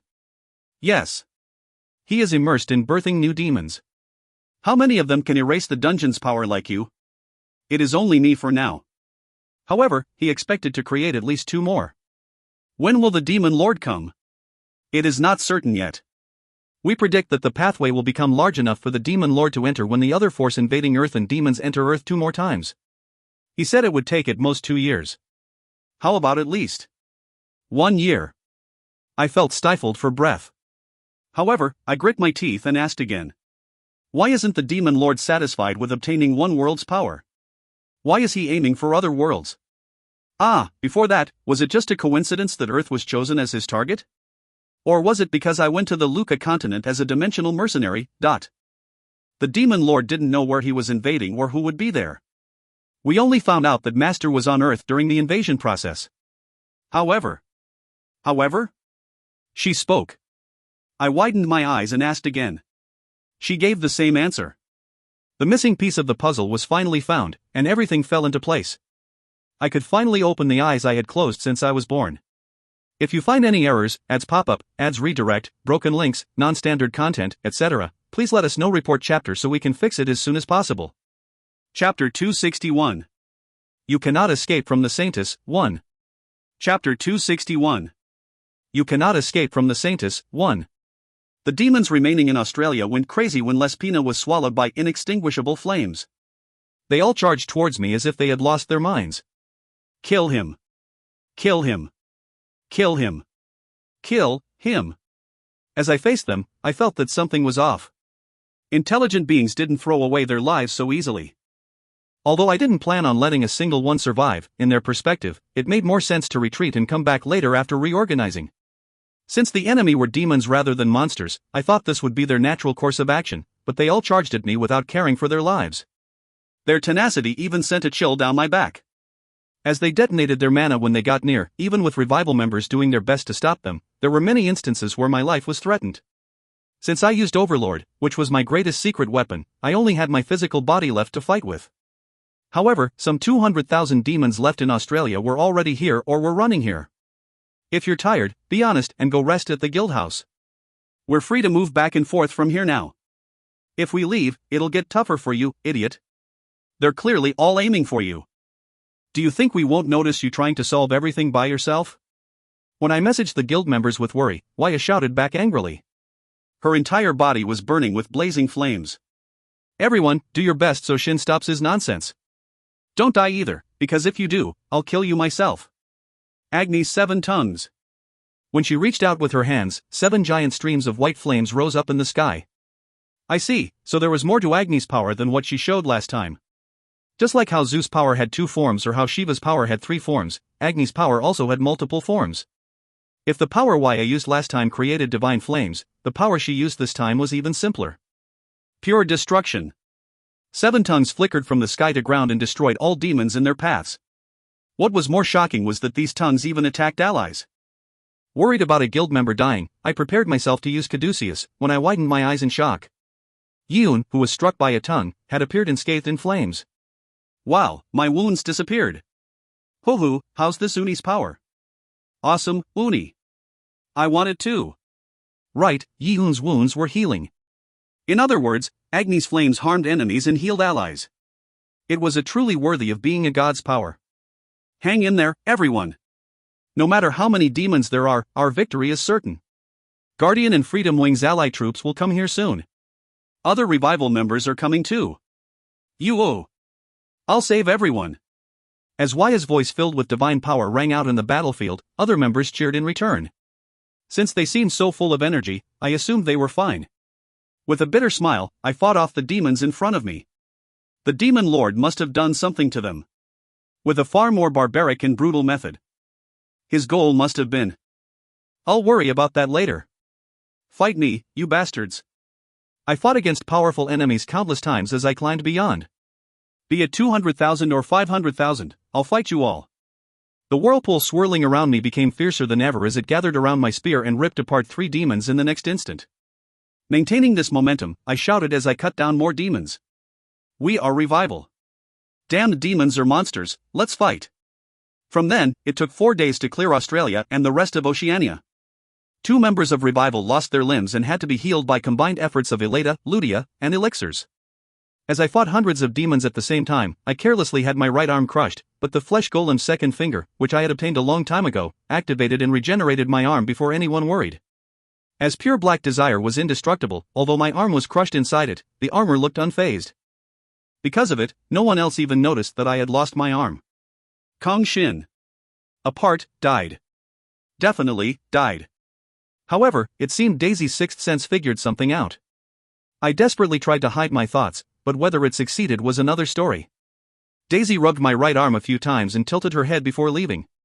Daisy, she was truly a mysterious woman. Although Revival suffered little, Guardian and Freedom Wing's casualties was disastrous. Both in numbers and strength, the demons had overwhelmed them. As Australia's citizens mostly lived in coastal regions, they couldn't escape from the demon army's sudden attack and died. There were even less survivors than in New Zealand. In the end, it was a victory that no one could be happy about. Since 2 Moon, it became one of the top 5 tragedies, and the worst tragedy since Guardian and Freedom Wing were founded. It's only been 2 years or so since monsters first appeared, and everyone's been too relaxed. With this incident, such thoughts will. It's fine, I know what you're trying to say. I embraced Waya and consoled her. It was good that humanity became more aware of the danger, but the cost we had to pay was too great. Furthermore, although they may not know it yet, we didn't have much time left. No matter how much they prepared for the eventual fight against demons and monsters, there was very little they could do given the short time. However, with our power, we can stop it. So just keep doing your best. Can we, Shin? We couldn't stop even a portion of the demon army, and this is what happened. There are still incomparably stronger demons and even monsters we have to worry about. I want to smack my past self. I got too overconfident when I first got my ability. We can do it. Trust me. Waya widened her eyes at my confidence, then smiled. If Shin says so, I'll trust you. With that, she got out of my arms and clenched her fists. I can't just act like a baby. I'm going back to the dungeon. You should rest today. No, I'm not tired physically and my mental exhaustion just disappeared. I'm off. With that, she made a cute smile. Then, her expression suddenly changed as if she stepped on feces. With a slightly sharp expression, she pinched my cheeks. Also, the way you think is very cruel. What? See? You know what I'm talking about, so you're acting like you're oblivious. If the current situation wasn't what it was, well, it is how it is, so I'll forgive you. Still, you're cruel. Making a girl say this first. I don't know what you're talking about. I ceded and turned away from her. This demoness. Ehew, I should have made you sign the papers. Because the man I fell in love with is so great, I have to go through all this trouble. Really, it's not like I can just stop now. Waya kept complaining, but I figured it was on the lighter side. I stood silently, feeling awkward, when Waya said her last words. I'm on your side, so cheer up. I think I know what you're feeling. You also have someone else you. Not that, idiot. I'm talking about the current situation between Earth and the dungeon. I'm already upset, do you want to make me even more upset? In the end, she hit me. Damn. If only I stayed quiet. First, I returned to the dungeon. It was to fight the first dungeon's 80th floor master. During the 4 weeks I spent cleaning up Antarctica, I diligently climbed the first dungeon and beyond, breaking through the first dungeon's 79th floor and beyond's 29th floor. After that, I got so busy that I didn't have the time to fight the floor master. I had no choice but to delay the dungeon until everything was taken care of. 5 months had passed since the first time Loretta talked about the 2-year time period. Now, however, that time wasn't certain, and it was better to think I only had 1 year left. The invaders were breaking into Earth like they were being chased by someone, and the Demon Lord and the other enemies had way too many suspicious things about them. To protect Earth and to protect my loved ones, what I needed was absolute power. A power that no one could take away from me, a power that purely belonged to me. I vowed to obtain a power like that. You're giving up on grinding elixirs? Yeah. I'm at a point where a few dozen stat points can't solve the problem I have. They helped when I was climbing the lower floors, but now, they're just numbers. What I need more is a more certain league. Shin Nim. You're right. I wanted Shin Nim to have more time to think about things, but considering Earth's current situation, that sounds right. Yes, raise your league. I will support Shin Nim to the best of my abilities. Loretta accepted my idea and nodded. I turned away with a grin. In front of my eyes were the stairs leading up to the 80th floor. The next time I see Loretta will be after I defeat the 80th floor master. Shin Nim, don't you need to hear about the 80th floor master? I have a guess. I'm pretty certain I won't be wrong. Starting from the 76th floor, undead monsters reappeared. They were incomparably stronger than the undead I faced in the lower floors. There were giant zombies, ghouls, and even apparition-type undead that randomly popped out of nowhere and scared me. Moreover, the chances of elite monsters appearing increased and stopped me from underestimating the first dungeon. An undead monster that would be the boss of them all. I would have to face 80th floor's monsters first, but I had a guess in mind. Suddenly, Loretta grabbed me and asked cautiously. Her face was a bit red. Shin Nim, do you need a blessing? No, but just give me a kiss. Rather than a blessing, I want Loretta's pure encouragement. Shin Nim, you changed. You can say something so sly now. If you hate it, you don't have to. I don't hate it. I love it, I love it. In the end, Loretta even gave me a blessing. I didn't know whether it was the power of Loretta's kiss or the power of her blessing, but I could easily break through the 80th floor filled with Dullahans and skeleton knights. Then, I came to face an unusually big door to the Floor Master battle room. Floor Master. Alright, let's go. What reason did I have to wait? I kicked open the door without hesitation and shouted. Let's fight. On an incredible dark and cold land, a voice rang out from the depths. Good. Let's fight. He appeared covered in a black aura, carrying a great sword in one hand, and wearing a black armor. The glow of this crimson eye shining through the gap in his helmet showed that he was threatening, that he wasn't just for show. The most perfect highest-ranked undead monster, the Death Knight, had appeared. If you find any errors, ads pop up, ads redirect, broken links, non-standard content, etc., please let us know. Report chapter so we can fix it as soon as possible. Chapter 262. You cannot escape from the Saintess, 2. Chapter 262. You cannot escape from the Saintess, 2. I've faced countless challengers, and only a handful are allowed to pass through. Most tried to defeat me in groups, and less than 10% were brave enough to challenge me alone. Among them, those who eventually defeated me with their powers alone could be counted on my fingers. Of course, none managed to break my sword in our first fight. He pointed towards me with his black greatsword and spoke with a deep voice. I wonder which type you are. You're quite cooperative to the dungeon, aren't you? I held my spear up and asked. The Death Knight then laughed in a dreary voice. Cooperative? Young warrior, let's say I rebel against the dungeon. Is there anything I can do? There isn't? No. There is no future for those who have become undead. There is no path to walk, no stairs to climb. What am I to do against someone I can't reach with my sword? The only thing I can do is enjoy battle and sink dreaming warriors into despair. Come before I lose interest. You will become one of the countless fools who despair in the face of my sword. All floor masters were powerful. No matter how high one's stats were or how many skills one had, it was hard to ignore a floor master's move. The Death Knight was in a different league than even them. If you are not careful, you will die in an instant. Black aura rose ominously from the greatsword the Death Knight held up. Just like chaos flames, it seemed to be a different power and not pure aura. To face it, I also ignited my chaos flames. I'm coming. Ha! Shooting forth like lightning, I thrust my spear to pierce straight through the Death Knight's helmet. However, the Death Knight's greatsword received my spear just before. My stats had unknowingly even surpassed Floor Master's stats, but this wasn't the case against the Death Knight. My spear was being pushed back little by little. However, the Death Knight seemed to be the one who was more surprised. You're strong. Abnormally strong. Are you making fun of me? I pulled my spear back, used divine speed, and stabbed his greatsword consecutively. It seemed even he couldn't follow divine speed, as he faltered back. Continuing with this momentum, I continued to attack him. Whoa up! Oomph! The Death Knight, who was continually pushed back, suddenly changed his stance and struck down with his greatsword. He was aiming precisely for the tip of my spear. In other words, he had read my spear's movements. However, I didn't stop and continued. When his greatsword and my spear clashed, he opened his mouth. Breath of death. Ru-yu-eh. Freeze. The black mist coming out of his mouth froze in the air. At the same time, I kicked him away. That's dirty, you son of a bitch. Kook. The Death Knight soon regained his posture and swung his greatsword, shooting out an aura wave. I stopped charging towards him and jumped back, borrowing Ryue's power once more. The Death Knight's aura struck the ice barrier Ryue created and dyed the ice black. As the ice barrier melted, the black water let out a horrid stench. Seeing it, I nodded. How simple. Anything touched by that aura rotted.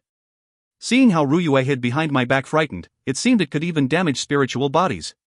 It was truly a deadly breath. You shouldn't have time to dawdle. Ha! He was quick and powerful. His techniques were in the realm of experts, so fighting him was harder than fighting enemies who only had large bodies. Perhaps, those with a shallow understanding of martial arts might think that the Death Knight is an easier opponent than the Dragon Zombie. After all, people who couldn't understand the depth of the Death Knight's techniques would be more fearful of an opponent possessing larger and tougher bodies and bountiful mana. Only someone like me, who had the ability to exchange attacks with the Death Knight, would understand the Death Knight's real capabilities. Just like he did before, I swung my spear in a wide arc and shot a horizontal wave of chaos flames. Just like how I was wary of his aura, he was also wary of mine. he immediately jumped up and easily dodged my attack. Then, with the addition of his falling weight, he flew towards me swinging his great sword. Is this it? Of course not. Just like what he did before, I also stabbed my spear precisely where his sword blade was. As the Death Knight's eyes slightly widened, chaos flames danced and scorched his aura, climbing up to his arm. The Death Knight immediately noticed what was happening. His eyes glowed ominously, and a chilling aura shot out from his body. Arrogant. Show me everything you've got. Don't tell me you've got nothing left. Even if I didn't plan on grinding elixirs, I still needed to obtain his equipment. Floor Master's skills were still valuable. Overlord, which was one of my most important powers, was a result of synthesizing skills. Who said another skill like it couldn't come out? In that case, I needed to defeat him 10 times a day for just 1 day, or 2 days at most. If I discovered all of his attack patterns in our first fight, I would have an easier time afterward. I didn't know what the Death Knight felt from my words, but he released thick aura from his entire body and spoke in a displeased tone. You underestimate me. The aura emanating from his body shot up as if it exploded. Sticky black aura rose up from his great sword and blazed like chaos flames. Without me saying anything, Ryua shrieked and shot out ice spears, and the Death Knight blocked them without even moving. The aura staying in his sword rose and split automatically and devoured all ice spears coming his way. In an instant, all ice spears melted and became absorbed into his aura. I'll show you the power of curse I gained in exchange for becoming an undead. Curse, you say? I circulated Prayuta circuit strongly.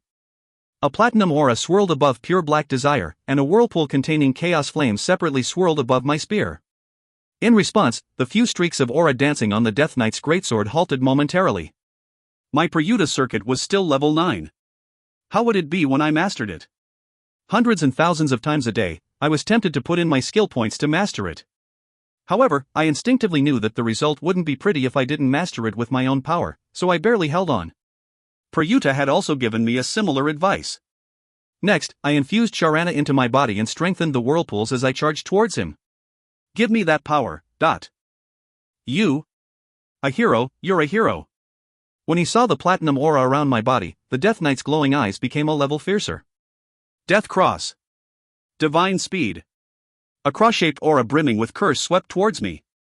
I immediately concluded that Ryua's barrier wasn't enough to block it, and using divine speed, I jumped into the air. However, his aura was also flying towards me there. Is that it? Without answering him, I utilized the duration of divine speed to dodge his attack. Then, I shot the aura in my spear towards him like a bullet. It seemed he didn't expect me to dodge his aura, as he let his guard down and was struck by my aura. The Death Knight's helmet partially broke, and his rotting head appeared through the cracks. You moved in the air. Are you a magician? I'm an elementalist, you idiot. Cook, I'll dye your elementals in curses, too. Try it if you can. With chaos flames burning his helmet, he looked even more ominous.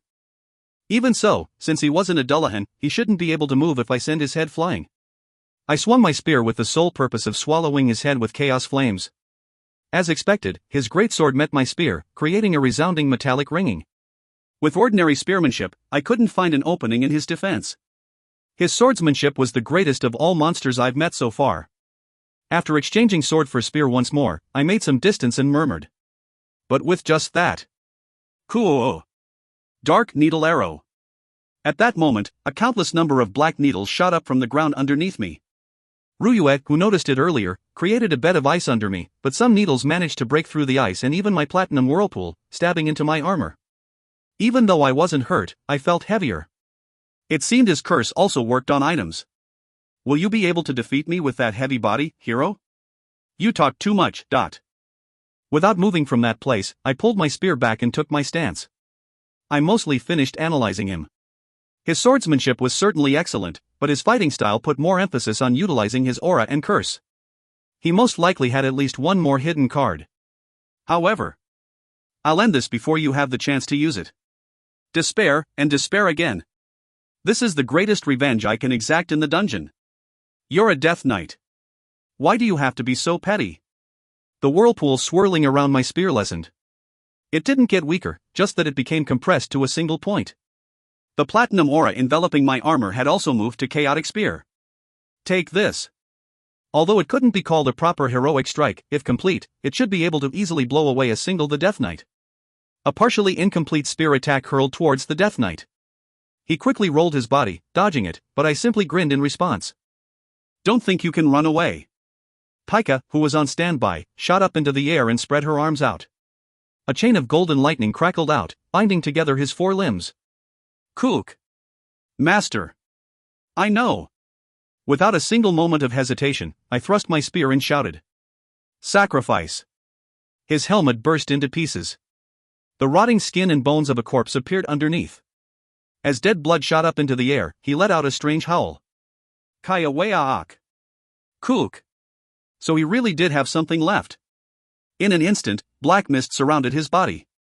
From it, large double-edged axes, razor-sharp scimitars, and other curse-ridden weapons shot out. Each of them was enough to threaten my life. Because of the effect of sacrifice, I could only dodge them by the skin of my teeth. These are the grudge-filled weapons of all the warriors I defeated thus far. Your spear will soon become a part of it. Funny. Too bad your weapon-collecting hobby will end today. Even as I dodged the weapons with death just inches away, I had something else in mind. Is this not copyright infringement? /n, open. Gates of Babel, sorry. Whatever, let's just kill him first. You sure can talk for someone who's about to die. Prayuta's circuit became fiercer. As it healed my internal organs, which were damaged from sacrifice, I leaped up. Weapons continued to shoot out, signifying the sheer number of warriors he killed. Dodging them skillfully, I shouted. You look like you're about to die too. Stop resisting. You will die first. I broke out into laughter. Because I had to defeat him multiple times today, I didn't use my pocket watch's skills or any other once-a-day skills. It seemed he was gravely underestimating me because of it. At this point, exhausting my power was a waste. Now that I understood his capabilities, all I had left to do was finishing him swiftly and cleanly. At first, I wanted to hold out for a little longer to see how long this skill of his would last, but I decided to do that next time. Alright, I'm coming. Try to dodge this. Come. I twisted my body in the air and shot towards him. Dodging all the weapons hurling towards me with divine speed, I focused my eyes on his ugly face. With my sole goal being to destroy it, I thrust my spear. Die!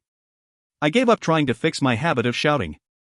Since it inadvertently became the guild's official rallying cry, I might as well keep pushing it. If you find any errors, ads pop up, ads redirect, broken links, non-standard content, etc., please let us know. Report chapter so we can fix it as soon as possible.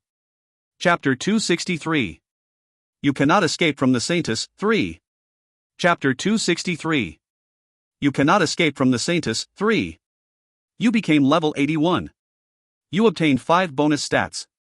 You obtained the qualification to challenge Beyond's 30th floor. You obtained 5 bonus stats.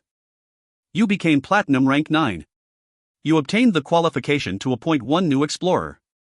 Amazing! You are the first in the first dungeon's history to succeed in soloing the Death Knight on your first try. The dungeon will remember you as a great explorer. You obtained 2 skill points as reward. Current skill points, 51. You obtained the title, Death Knight Master. All stats increase by 2. The title's effect will apply even if it's not equipped. You defeated the Death Knight alone. You obtained the special reward, Death Knight's Helmet. You obtained 700,000 gold. You received the only reward left hidden for the first explorer. Congratulations! Your luck stat increases by 1. Secret. Breath of Death. After I defeated the Death Knight, Seraphina's message came along with the usual fanfare. I finally became a Platinum rank explorer. The first dungeon's Platinum rank. What once felt so far away was now in my grasp. Because of how quickly I climbed the dungeon, I still wasn't sure if it was amazing. Is this it? I thought I'd get more for becoming a Platinum ranked explorer. Seraphina's unchanged tone annoyed me needlessly. That was definitely a recorded message. As I mused blankly, I flinched when I saw the first reward. Breath of Death. This skill. Wait, It took me a moment to remember what it was. This skill was the first skill Death Knight used, which easily got stopped by me. This week's skill was the secret reward. Isn't that too lame for the first reward? I'll still learn it, but still. I grumbled as I learned the skill. The following message confirmed that I had received the skill Death Knight tried to use. You learned the skill, Breath of Death, passive. During battle, you absorb and store death energy. You can then release the stored death energy at a target. You need to collect 10 or more death energy to use this effect. The more you collect, the more powerful the effect will be. Not using collected death energy can lead to ill consequences, and you can use this energy just like any other energies. You do not need to breathe it out. Wait, this is different than what I thought it was. I thought it was a skill that let me breathe out deadly breath, but it seemed I was gravely mistaken. The inhaling process was also included. During that process, I could collect death energy from those I killed and use it in other ways? I practically just became a new Death Knight. What kind of a skill is this? How amazing! Breath of Death wasn't just an unusual skill. It let me control death energy, an energy I had not known about until now. Getting used to this skill and eventually making it surpass the realm of skills to become my own power was up to my effort. The best way to learn a new skill was to take in lessons from a proficient senior. Right, I already had a good senior. Let me see your death aura more closely. Death aura, show me your death aura. What's wrong with the challengers nowadays? Did they go mad from too much stress? The Death Knight facing me tilted his head worriedly as he lifted up his great sword brimming with death aura. Facing it, I nodded happily. Before I collected all of his equipment, I swear I'll learn how to control death energy from him. I vowed to myself as I pointed my spear towards him. Welcome. You equipped the Death Knight set. Your strength and constitution increase by 50. When the Death Knight set is equipped, you can use Death Collection once per day. When used, Death Collection summons weapons of enemies you defeated to attack your target. The more you killed, the more powerful their weapons were, the more powerful the skill will be.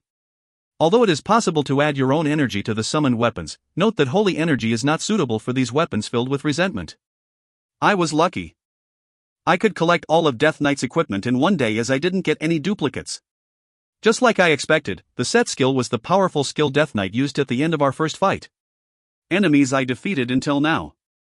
There were too many for me to remember. However, most used their bodies as weapons rather than actual weapons. I doubted that an entire monster would pop out of that black mist. No, I massacred those demons last time. When I thought about that, I felt hopefully. I remembered that almost no demons fought with bare hands, and suddenly had expectations for this skill.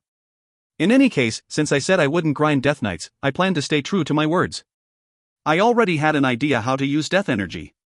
Are you resting now? Yep. You should rest too, Ruyue. Of course, I still had a mountain load of work to do. The next thing on the list. Just thinking about it made my stomach churn. At that moment, Ruyue suddenly approached me and spoke. Shin should incubate the egg now. Did I hear that right? I asked Ruyue to repeat what she said, but she seemed to have not heard what I said as she took out a metallic egg in the air. It was the egg born when Surmia Bamertuno died in the Luca continent. Since the last time I saw it, the egg had gotten bigger and shinier. Setting aside the fact that that wasn't how eggs generally worked, I focused on the great mana it carried. It was understandable.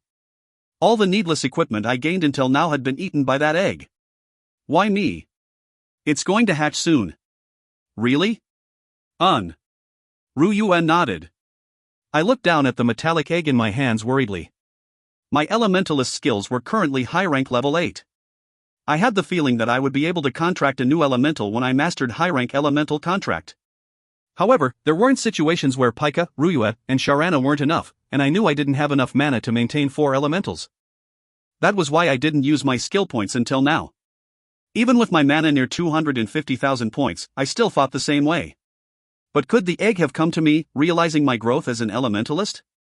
Just who was in this egg? Well, just thinking about it won't give me any answers. I'll just worry about it when the time comes. Alright, Ruyue, I'll hold on to the egg now. Even though the egg had gotten bigger, it wasn't to the point that I couldn't carry it around.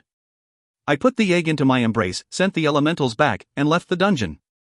If I met Loretta, I felt like I might become too relaxed to continue with my next plan. Right. I was going to meet Sierra Key next. Hieronym, you've gotten more imposing since the last time we talked. You said the same thing last time too. You're the one who grew a lot. I met her when I went to clear an event dungeon in America, and in just half a year, Sierra had gotten a lot taller. She still looked fairly frail, though.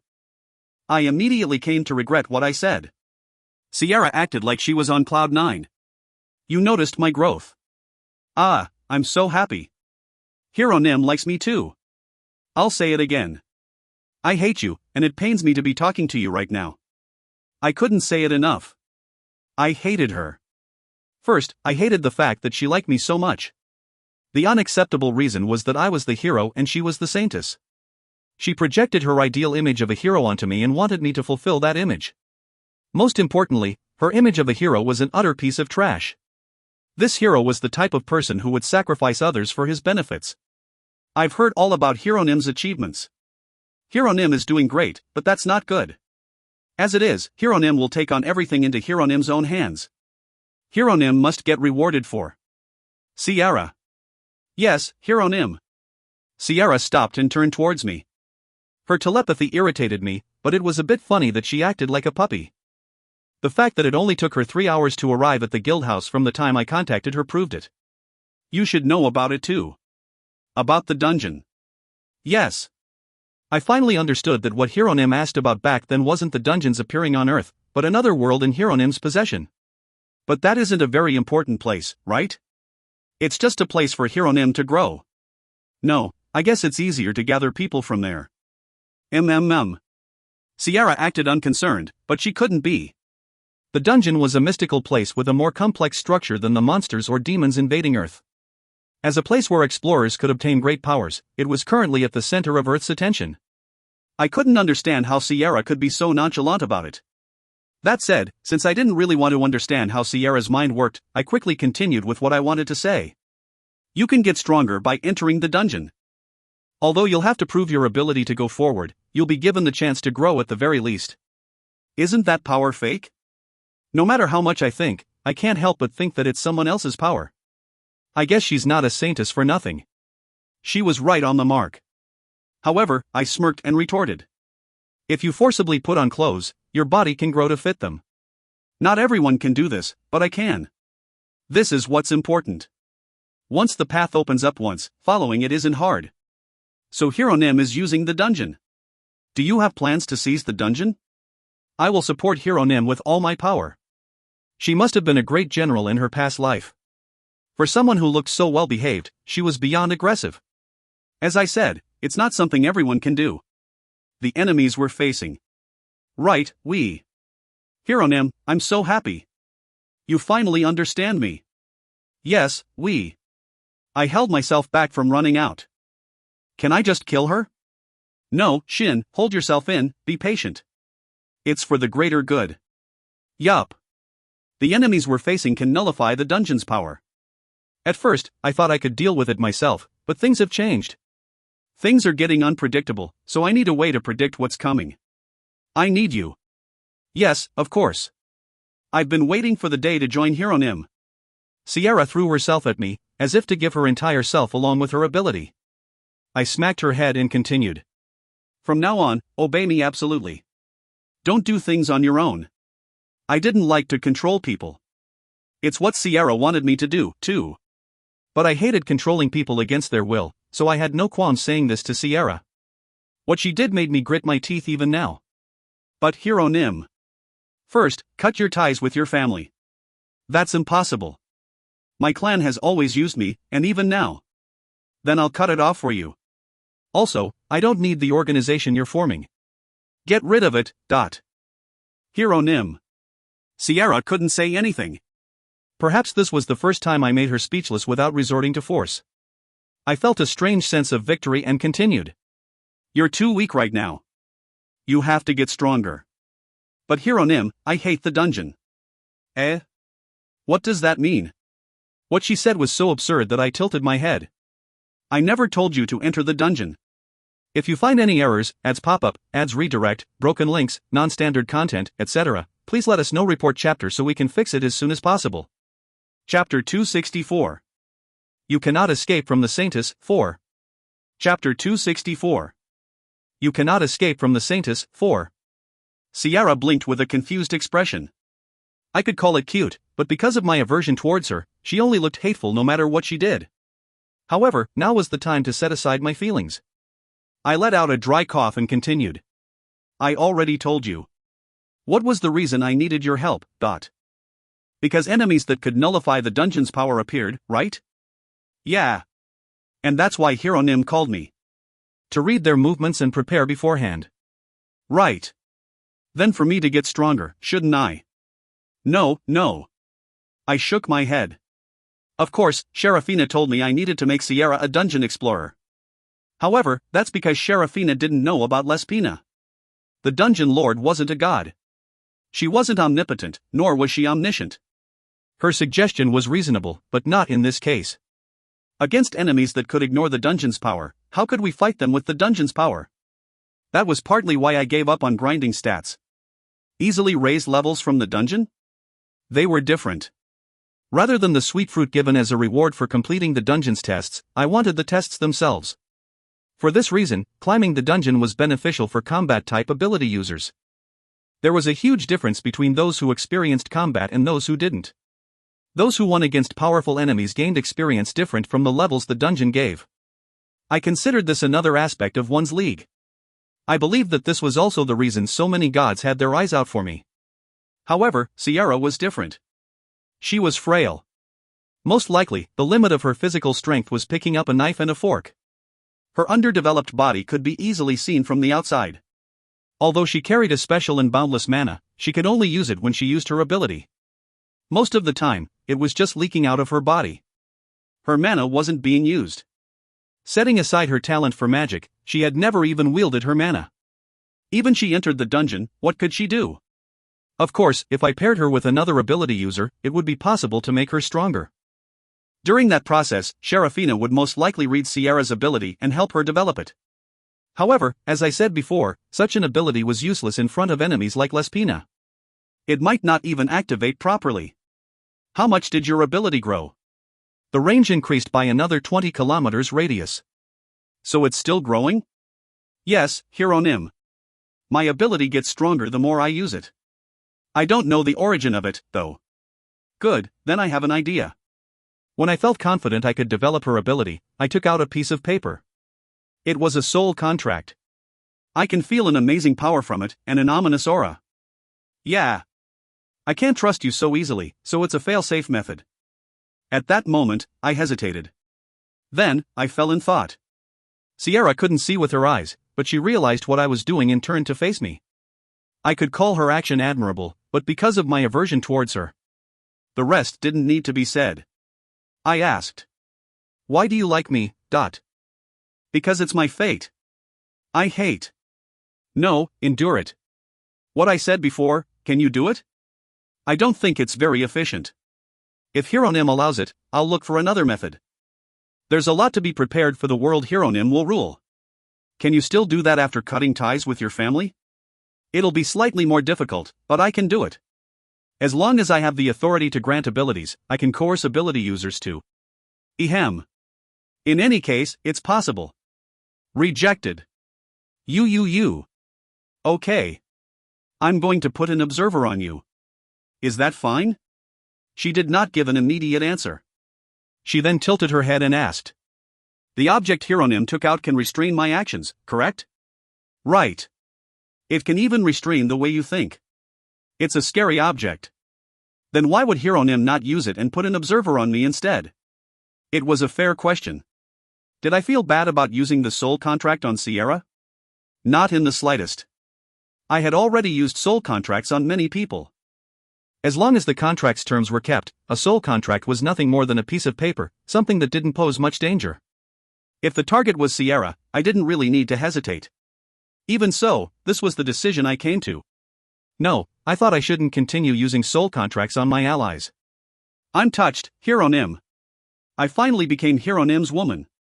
Ah, I'm so happy. Don't change the topic. Sierra was trembling from elation. Although seeing her gave me the chills, I knew I could restrain her even without using a soul contract. The reason was simple. She liked me way too much. In the end, her every action was for my benefit. She accepted any sacrifice and justified any action if it was in my favor. That's why I didn't want to be involved with her. I was afraid she would do something I couldn't control. However, that wasn't the case now. I had more than enough power to control her actions. There was a reason to be afraid. Moreover, rather than avoiding what I feared and ignoring it, I knew it was better to keep it next to me and watch over it. This was the decision I came to after analyzing the data collected by the succubi's investigation. I'll say it again, get rid of the organization you've been forming. An enormous amount of money and manpower have already been used. I'm sure it will be of great help to Hieronym's future. I don't need it. Get rid of it. Or, you can just give it to your family and tell them to do what they want with it. As I said that, I thought for a moment. The Keenex family would undoubtedly oppose me taking Sierra away. A tiny clash might happen in the process, and I can use this chance to get rid of this organization. Yep, that sounded like a good plan. In any case, Sierra's answer was interesting. Yes. Then I'll make it so that we can regain control over them at any time. That won't be needed. I already obtained everything I wanted. Including you. Yes. For some reason, Sierra twisted her body and blushed. I pondered which part of my statement caused her to act so annoyingly, but since I wasn't really interested in her, I just ignored it. I put away the soul contract and thought how this was a good opportunity. Some of Revival's members were still collared. Eleda Van and Laz Michel. They were trustworthy people, but I wanted to watch over them for a little bit longer. However, Leon, Walker, and Sophie were already on Revival's boat and couldn't get off. Even setting that aside, I already knew what kind of people they were. Soul contracts weren't needed. Putting collars on their necks was nothing less than an insult. I decided to get rid of them. Walker might curse me and attack the moment he was freed from his soul contract, but getting hit once wouldn't be so bad. I could always return it 100-fold too. Hieronym, what are you thinking about? I want to hear it too. No. In any case, from this moment on, you're a member of Revival. Though, you won't enter the dungeon. A secret agent? Just for Hieronym. Well, let's call it a secret agent for Earth. I made a bitter smile and nodded. Then, I continued. I'll be the one training you. Waya will also help. The two of us are skilled with handling mana, and it'll help you develop your ability. Hieronym's training. Can I go outside and calm myself from this excitement? No. Don't be excited. Don't calm yourself down. Waya will be there too. Got it? Waya will be there. Don't forget that. I wish only Hieronym was there. Just what did this girl eat to be so extreme at just 13 years old? I needed to hear the Keenex family's education policy. Then, I'll make everyone kneel and apologize. First, let's open your eyes and mouth. It's not my style to work people without properly reimbursing them. Except for Walker. This might be rude, Hieronym, but can I say something? Sierra made a sorrowful expression that I'd never seen before as she shook her head. It's not that I want to doubt Hieronym's words, but I've never been able to fix this disability I was born with. Maybe you've only met bad doctors. It was impossible with modern medicine. Even though Mana Stones and Monster Remains brought huge advancement in medicine and science, it wasn't enough to fix my eyes. It was the same for my mouth. They said that something unapproachable by science was blocking me. Something like a curse. So, the Keenex family and I tried mobilizing all healing ability users. The Keenex family is larger than what Hieronym thinks. All healing ability users on Earth tried to cure me. One of them was Miss Eleda Van, who is currently in Revival. No one could recover my sight, nor my voice. Although Miss Paludia wasn't one of them, I don't think she'll be different. Yeah, Ludia's power might not be enough. I shrugged. But I'm different, dot. Of course, I have the greatest faith in Hieronym's power. But Hieronym, I don't want to be disappointed at Hieronym. I don't want to be disappointed in myself, who is disappointed in Hieronym. I'm happy as I am now. It's fine. Sierra's attitude was clearly unnatural. She was shaking her head like she was afraid of something.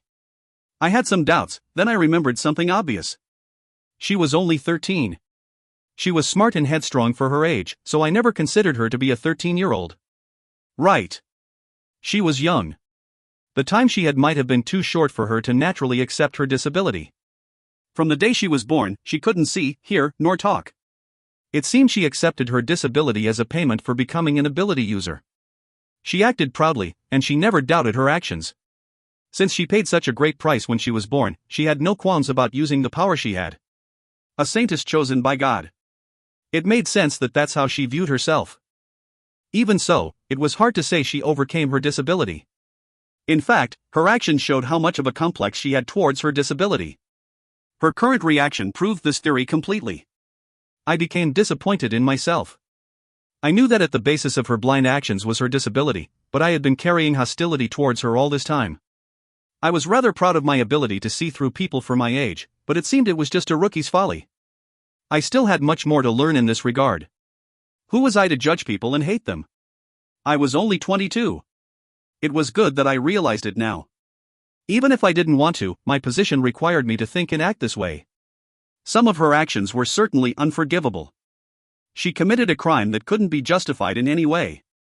I felt that her way of thinking wouldn't change, and so accepted my decision to restrain her actions. No matter how much good she did, since she would never repent for her sins, she would forever remain a sinner, and I would forever hate her. That's what I had thought. Now, however, I felt like I saw a tiny potential. A way to open her heart, which, in some way, could never been opened or changed. Making her realize her faults and making her act on her own volition rather than for me.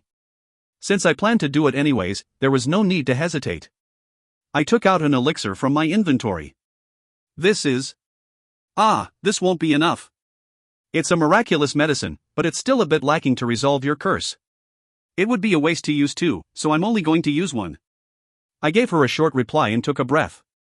After looking around, I nodded and muttered, "Overlord." In an instant, the power of Enigma enveloped me. It automatically split itself for offense and defense, then followed the path of Prayuta circuit to circulate around my body. I grabbed this mana of Enigma mid-path. Hero Nim, what an amazing power. I can't see you. Are you really there? I'll let you see with your own eyes soon. I grinned and focused entirely on the elixir in my hand. I had considered it for a long time. Strengthening items with Enigma's power. It wasn't impossible. At this moment, Enigma was mine. If I couldn't use it as I wanted, how could I call myself its master? As if to prove this, Enigma's mana followed my control, thoroughly entering the bottle of elixir. Sierra, who couldn't see, only trembled at the energy she felt. Done. What? What do I need to do, Hero Nim? Sierra's voice was shaking. I smirked and grabbed her tightly clenched fist. After opening it slowly, I put the bottle of elixir on her hand. Then, she grabbed it carefully, afraid it would break. Just drink it. Finally, I controlled Enigma to open the bottle. With trembling hands, Sierra put the elixir on her mouth. Then, she drank it all in one go. She didn't doubt in the slightest. Her affection again gave me the chills. When she opened her eyes and saw me, would she see how I was different from her image, become disillusioned and lose her affection for me? Oh, please. Let that be the case. For a moment, I had a wishful dream. Then, as if how she couldn't open her eyes was a lie, she opened her eyes too naturally. Sierra, you. The moment I saw her eyes, I realized why such a great curse was placed on her. Hero Nim. Large black irises that were as clear as the starry sky and a white cross clearly inscribed in each eye. She was the only innate evil eyes holder birthed by Earth. Author's note. Shin and Waya obtained their evil eyes by raising their leagues and proving their qualifications. Other than Sierra, Loretta and Daisy are the only ones in the story born with innate evil eyes. You understand why Sierra couldn't open her eyes or speak, right? And what ability that evil eyes has. After all, the ability of evil eyes can't be hidden just by closing one's eyes. Hoo. Next chapter will have detailed explanations. If you find any errors, ads pop up, ads redirect, broken links, non-standard content, etc., please let us know. Report chapter so we can fix it as soon as possible. Chapter 265. You cannot escape from the Saintus, 5. Chapter 265. You cannot escape from the Saintus, 5. At first, I was too shocked to say anything, but when I thought about it, her possessing evil eyes was natural. Right, she was possessed by a powerful curse that no advancement in science or medicine, or the highest rank healing ability could cure. It wouldn't make sense if it wasn't caused by something like evil eyes. Is it really you, Hero Nim? I told you multiple times. My name is Kang Shin. You really are Hero Nim, . I see not listening to other people's words hasn't changed. Even though this was the first time she spoke since she was born, the way she naturally moved her lips and tongue was a bit scary. She was really like a princess freed from a curse, the kind told in fairy tales. She undoubtedly possessed evil eyes since the day she was born. Evil eyes was a terrifying authority that placed an immense burden on one's body. Back then, she should have had little to no mana in her body. Her body must have known that only death awaited her if she opened her eyes. That's why she couldn't open her eyes. Because her sight wasn't enough, her hearing and voice had also been taken away. It wasn't a curse, but her desperate attempt to lessen the burden on her body. Of course, she never realized it. I thought about explaining it, but I decided against it. I felt it would only encourage her self-aggrandizing way of thinking. For some reason, however, Sierra was quiet. She could now see and speak. No matter how quiet she was before, it wouldn't be an overreaction for her to blabber on excitedly. Plus, if it was Sierra who always put an exclamation mark at the end of her sentence. Sierra? Yes. Yes. No, I was wrong. She had never seen the world with her own eyes. It made sense that she was spacing out. Suddenly, Sierra, who was looking at me, began to cry. I had expected her to become emotional, but it was still a surprise as tears weren't something I ever associated her with. Why are you crying? I told you I could fix it. And no. It's nothing, Hieronym. It's just. Sierra didn't wipe her tears and only looked up at me. She then murmured quietly. Even more, far more beautiful than I thought. That's good to hear. There was no way that the world she drew in her heart was the same as the world she saw with her own eyes. Now, she could see and judge everything herself. Even if it wasn't to my extent. I hoped that she would come to recognize the value of others. Feeling sympathy for Sierra for the first time, I reached out and stroked her hair. She didn't overreact and simply smiled. If only she could continue being this way. I felt a headache knowing that this wouldn't be the case. Sierra regained her light and voice. In addition, her eyes were evil eyes from birth. Her power of foresight was simply the result of her inborn power awakening. Her eyes could see the future. It was a simple ability, yet the consequences were immense. Just by opening her eyes, her ability came to surpass what it was before by far. If she put in an effort and controlled her eyes, there really might be nowhere that could escape her sight. Although she carried dangerous thoughts, as long as I was next to her, she would follow me. Revival had just gotten an irreplaceable ally. However, Sierra's situation wasn't only good. As I said before, the reason she couldn't speak and had her eyes closed was that her body couldn't withstand her evil eyes. That was still the case now, even as an ability user. Empowered by Enigma, the elixir amplified the mana in her body and forced her body to its normal state. When the elixir's effect ran out, her body would be burdened once again, perhaps even more than before. It was my mistake, as I had never considered the possibility of her possessing evil eyes. But since she opened her eyes, it was necessary to train her body, mind, and mana. Immediately. Waya answered my request with a dying expression. Hateful. Please, Waya. I'll do whatever you want. You know full well I can't refuse you. Hugh, it's for revival too, so fine. I'll endure it. Thank you so much. Sierra bowed to Waya. She had clearly gotten calmer after opening her eyes. Waya snorted as she retorted. First, let's work on controlling the mana inside you. Right now, it's all tangled up inside. It's because she can't control it consciously. Her potential shouldn't be bad. She's the distributor of all abilities after all. I hope so, Shin. I'm going to be a little rough, so give us some space. 4 days. 4 days? What is she planning on doing to this child? Don't tell me she's going to vent her anger? Waya snickered seeing my worrying eyes. What? I'm the first person on Earth to systematically train in mana. Since I accepted her as a disciple, I can't be soft even if she's a kid. I need 4 days, so leave. With that, Waya sent me a message. I can roughly solve what you're worried about in that time frame. You're really an amazing woman. Yeah, I know. Waya nodded as if it was the most obvious truth. Then, she waved her hands without even looking at me. I smiled and left as she wanted. Good luck, Sierra. I'll take care of the rest. Yes, Hieronym. I'll do my best. For Hieronym. No, do it for yourself, not me. Just like that, the witch accepted the saintess as a disciple at the request of the hero. What a mess. After leaving Sierra to Waya, I went to find Walker. As I'd already talked to Waya and a few others, I didn't need to hesitate to do what I planned. What's up, Kang Shin? Your face is more unpleasant than usual. Should I not? I messaged Walker beforehand, but it seemed he wasn't in the dungeon anyway. With what happened last time with the event dungeons and the demon's invasion, he was climbing the dungeon with determination, so it seemed my timing was good. When I visited him, Walker wasn't in his house but was smoking outside. It was noon. He would have been guarding Yue if it was the past. Although not much time had passed, I felt like many things had changed. I made a bitter smile. Walker flicked his cigarette and spoke curtly.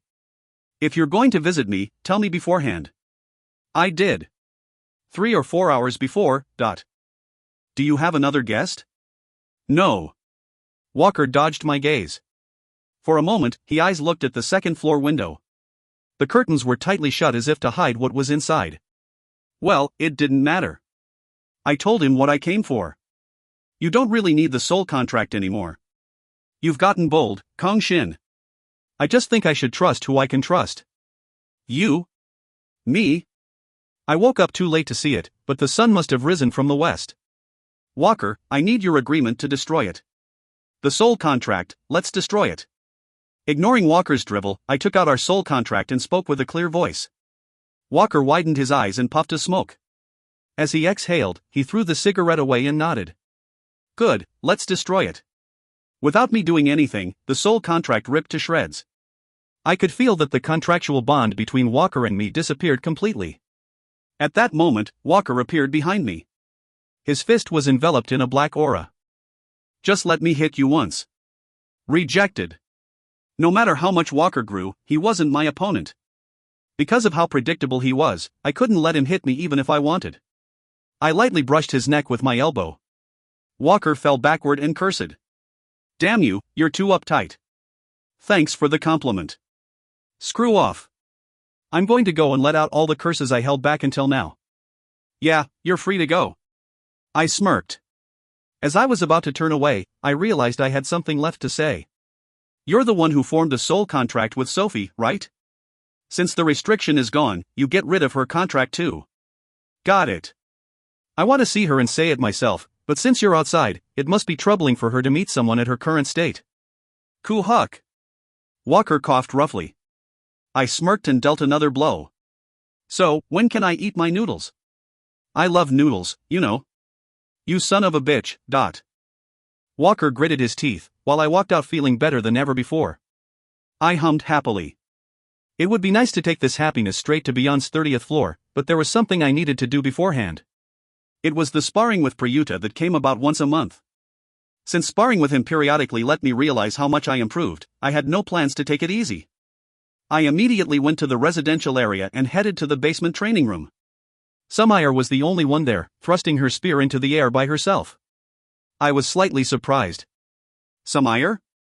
Ah, Shin. She welcomed me with a smile. I already knew this with how close she was with Waya, but between a dog and a cat, she was more like a dog. If she had a tail, I suspected it would be shaking 100 times per second. Did you come to train? Yep, with Prayuta. I'll leave, so feel free. Afterwards, can you spar with me? Of course. You're so hardworking, Sumire. I'm just doing what I can. Even in the last incident, many people got hurt because I couldn't protect them. I don't want that to happen again. She was so blindingly bright that I couldn't look at her. Shouldn't Sumire be the saintess instead of Sierra? Plus, Athena has a spear-related ability too. I just can't use it because I'm not skilled enough. I have to obtain it before the next time event dungeons appear. Sorry for making you work so hard. I know Shin has it the hardest. I'm happy to just be of help. An angel. Ah, I took too much time. I'm off then. Call me when you're done sparring. No, Sumire. You can just watch from the side. Huh? But? It's fine. You might learn something. Remember this though. I added with a wry smile. It'll look like I'm dancing by myself. I stood in the center of the training hall with my eyes closed and called Prayuta. He seemingly knew what I wanted, as he immediately created an imagined world and faced me. A pleased smile was on his face. You're heading to the next realm. I want to arrive as quickly as possible. I have a lot to pay them back for. I held up my spear and took a stance. Prayuta waved his hand as he retorted. My impatience is a warrior's taboo. Impatience leads to mistakes, and mistakes lead to losses. When a person becomes incapable of taking back what he lost, that's when he becomes a kahar. I'll take note. Though, I don't know what a kahar is. Whoop, my bad. Kahar means disaster in my continent's language. The kind of disaster that stays hidden, appearing suddenly and devouring everything. When a person becomes a kahar, there will be nothing left, including himself. In the end, he'll destroy even the things he wanted to protect. To be honest, it sounded cool. I'll remember that. Then remember this too. In another language, a kahar is called the god of vengeance. Prayuta held up his spear, pointing it towards me and shouting sharply. Now, come. Throw away your impatience and thirst for revenge. For now, only think about reaching the peak of spearmanship. Of course. 10 hours afterward. My mad typhoon reached level 7. If you find any errors, ads pop-up, ads redirect, broken links, non-standard content, etc., please let us know. Report chapter so we can fix it as soon as possible. Chapter 266. You cannot escape from the Saintus, 6. Chapter 266. You cannot escape from the Saintus, 6. Prayuta made a satisfied expression as I sent him off after our training. Next, I sparred with Samayar, who seemed to have learned a lot from watching me. Of course, she could never be my opponent. Even though I pretty much stopped thinking and sparred with the mindset of leading her spear forward, her spear couldn't reach me at all. However, only half a year had passed since Samayar really began to train in spearmanship. Although she had the basics down from the family training she had when she was young, it was still only the basics. I remembered this clearly, as she sparred with me when she started training and watched her spear technique become mid-rank. From sparring with me today, Samayar learned high-rank spear technique. Her improvement was easy to see, and I quickly ascertained that her spearmanship advanced to high-rank spear technique. I didn't know how Sharafina split mid-rank from high-rank, but I could feel her advancement from her spear's movements. I knew she wanted to get stronger quickly, but her speed really surprised me. Thank you. Shin Nim is the best. No, I don't think I did much. If it wasn't for Shin Nim, I would have never learned high-rank spear technique. Shin Nim is really amazing. Samayar entered her worship mode. Though I was happy, I asked her with a bitter expression. Samayar, did you put in any skill points into spear technique? No. Didn't Shin Nim say so? To not put in skill points into mana training skills or martial art skills. Right. So you reached high-rank spear technique in half a year with just your own ability? It's more thanks to Shin Nim rather than my ability. Samayar spoke as she tilted her head. She believed it wholeheartedly. Just where did this worship-like faith come from? I don't remember doing anything. Well, I guess I did. But she also participated, and so did the others. Perhaps, this faith was what allowed Samayar to advance so quickly. I didn't want to break her wings by carelessly saying something, so I gave up on continuing this topic. Instead, I made an offer. Samayar, focus for a bit. Are you teaching me something? Samayar approached me with sparkling eyes. If only Ren was half as trusting when he came to learn from me. Unfortunately, Ren's idea of learning from me was equal to being beaten up, so this was impossible. I told myself to beat him up again in the coming days and focused my attention on Samayar. Rather than teaching. I'm offering a method. Yes, I'll do it. Failed. I wanted to leave it to her choice, but she was going to do whatever I asked. It was the first time I felt the weight of absolute faith. I guess it'll be okay as long as what I tell her is correct. I felt my responsibility increasing as I told her the method. To be honest, I didn't think you would get so strong in such a short time. Without even a tiny bit of exaggeration, you're a genius. You were already a genius in martial arts, but it seems you're an even greater genius in spearmanship. I'm nothing compared to Shin Nim. I'm still lacking. No, trust me. Hubris is poisonous, but underestimating yourself isn't good either. You have to look at yourself objectively if you want to improve quicker. Samayar's face reddened from embarrassment. I smiled and held up my sword.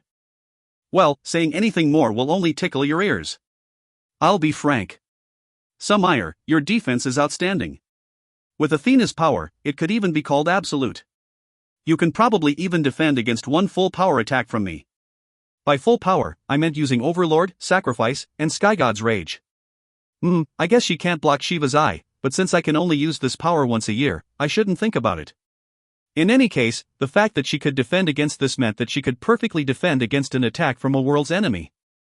Although she wasn't at this level in the past, Samayar was always with us as we climbed the dungeon and completed event raids. Her outstanding talent, effort, and ample experience made this possible. But your attack is truthfully weak. Very weak. Although it's improved a lot, even if you train for another year, you probably can't deal an effective blow against a world's enemy. That's because I'm lacking. No, the only thing you're lacking is time. Time is one thing no one can change. Sorry, I didn't think we would be in such a rush either. If you had just 2 more years, you would have become more powerful than anyone else. Her talent, effort, and God's true name prove this. Athena was Olympus' greatest warrior. Not even Zeus could take away this title. Then am I supposed to just stand back no matter what happens? Sumire, who was excited just a moment ago, now wore a sad expression.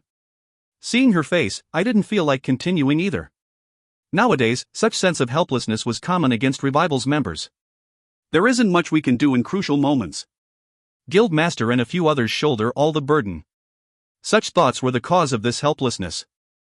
Of course, without them, we wouldn't have been able to clear all the event dungeons during the last crisis, but it was also true that only the guild members other than me, Waya, Ina, and Daisy were left out of fighting powerful enemies. This was because other than the 4 of us, it was hard for the others to deal effective blows, much less fatal blows. As a result, many of Revival's members were feeling depressed about not being able to do anything. I should have made it clearer how thankful I was for them. It wasn't too late. Since they had supreme talents in their own fields, there had to be something only they could do. Sumire would be the beginning. Don't make that face. Do you remember what I said? I said I'm offering a method. Alright, you did.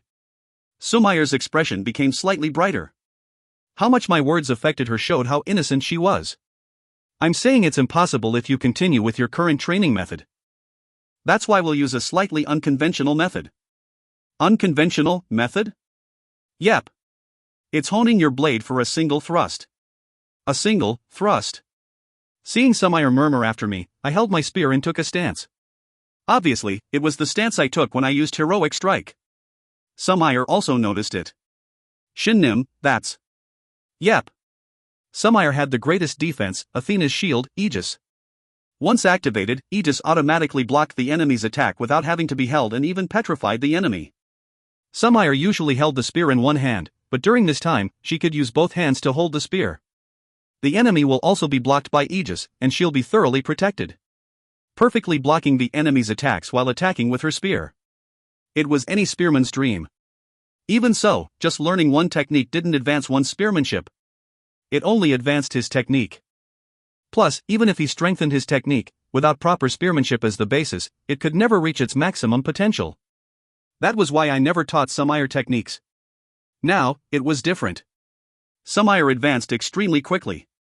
She not only had the talent to learn Heroic Strike, her level of spearmanship was more than enough to draw out its power. If she added Athena's power on top of it? I was already looking forward to it. I'm a bit embarrassed, but it's the greatest technique I can use with pure spearmanship.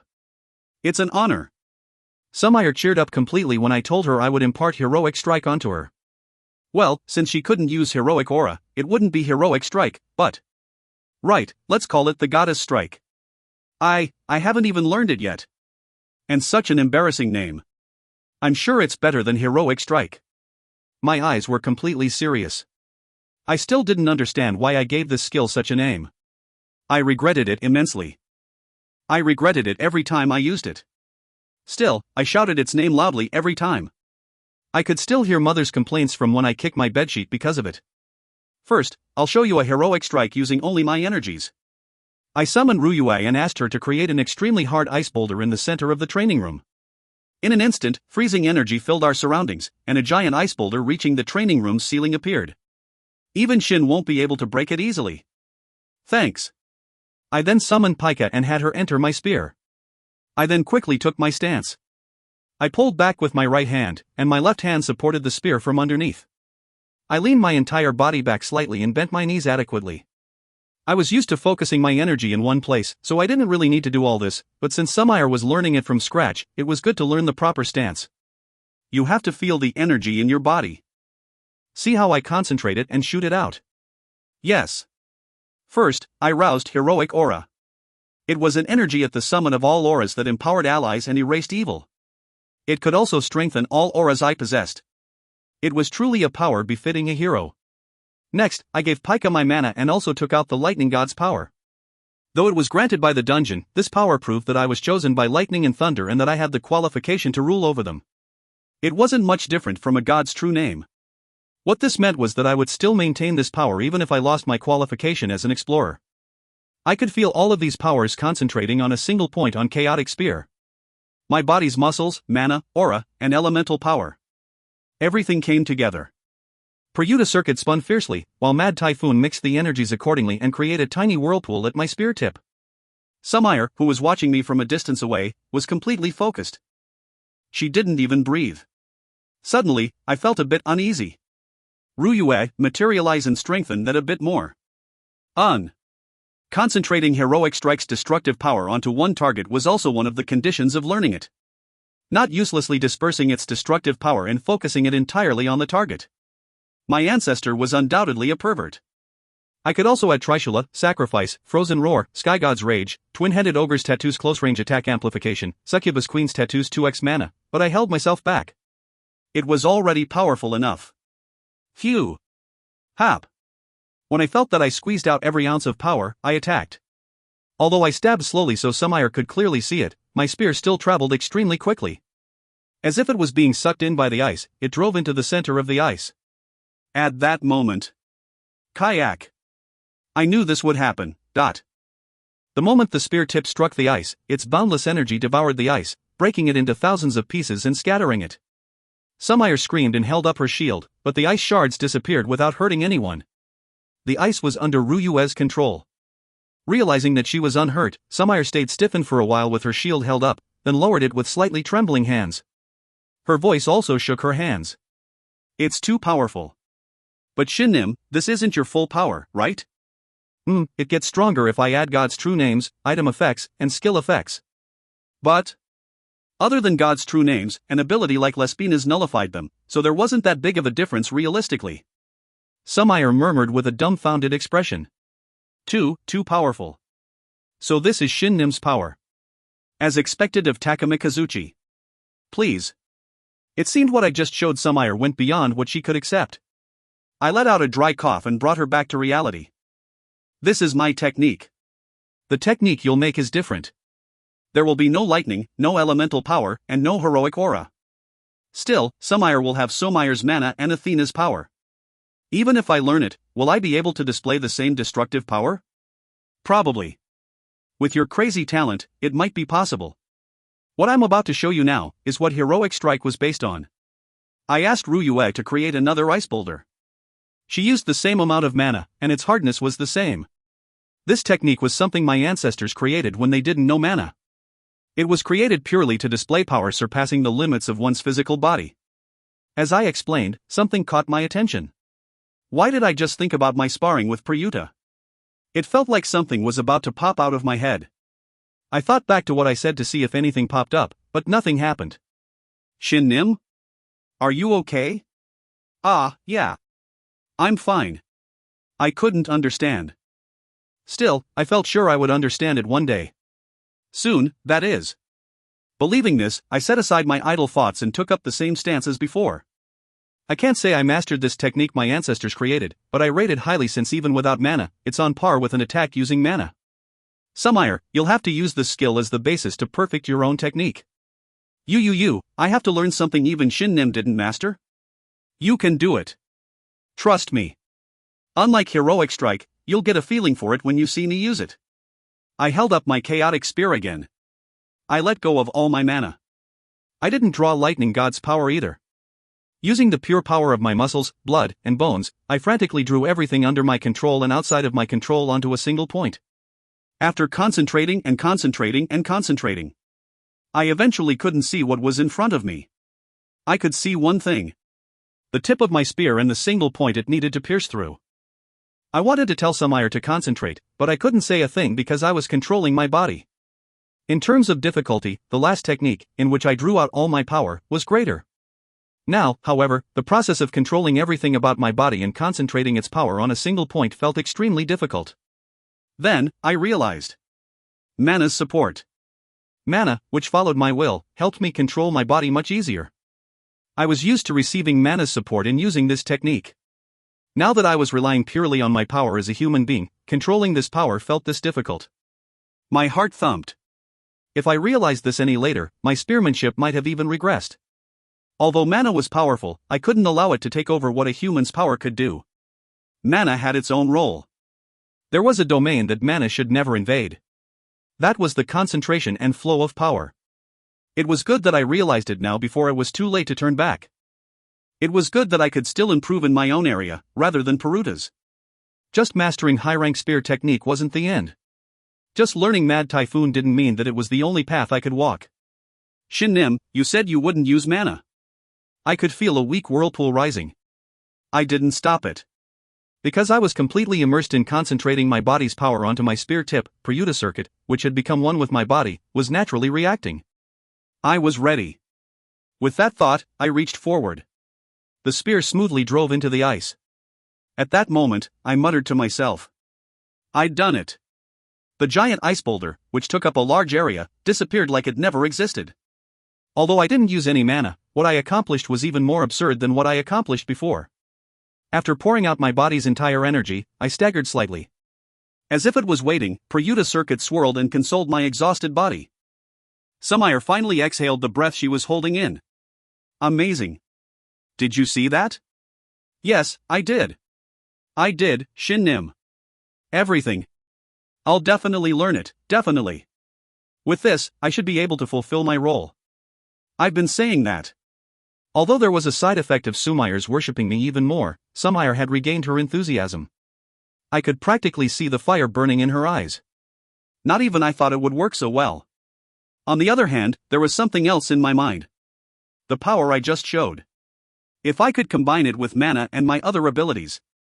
At that moment, when us master and disciple were burning with zealousness, a voice tickled my ears.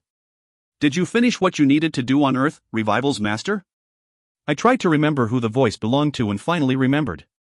She was the Administrative Guild Master Lost Valley's master, Elian. She continued without hesitation. You should have time for us now, right? There's a request. Request? Yes, request.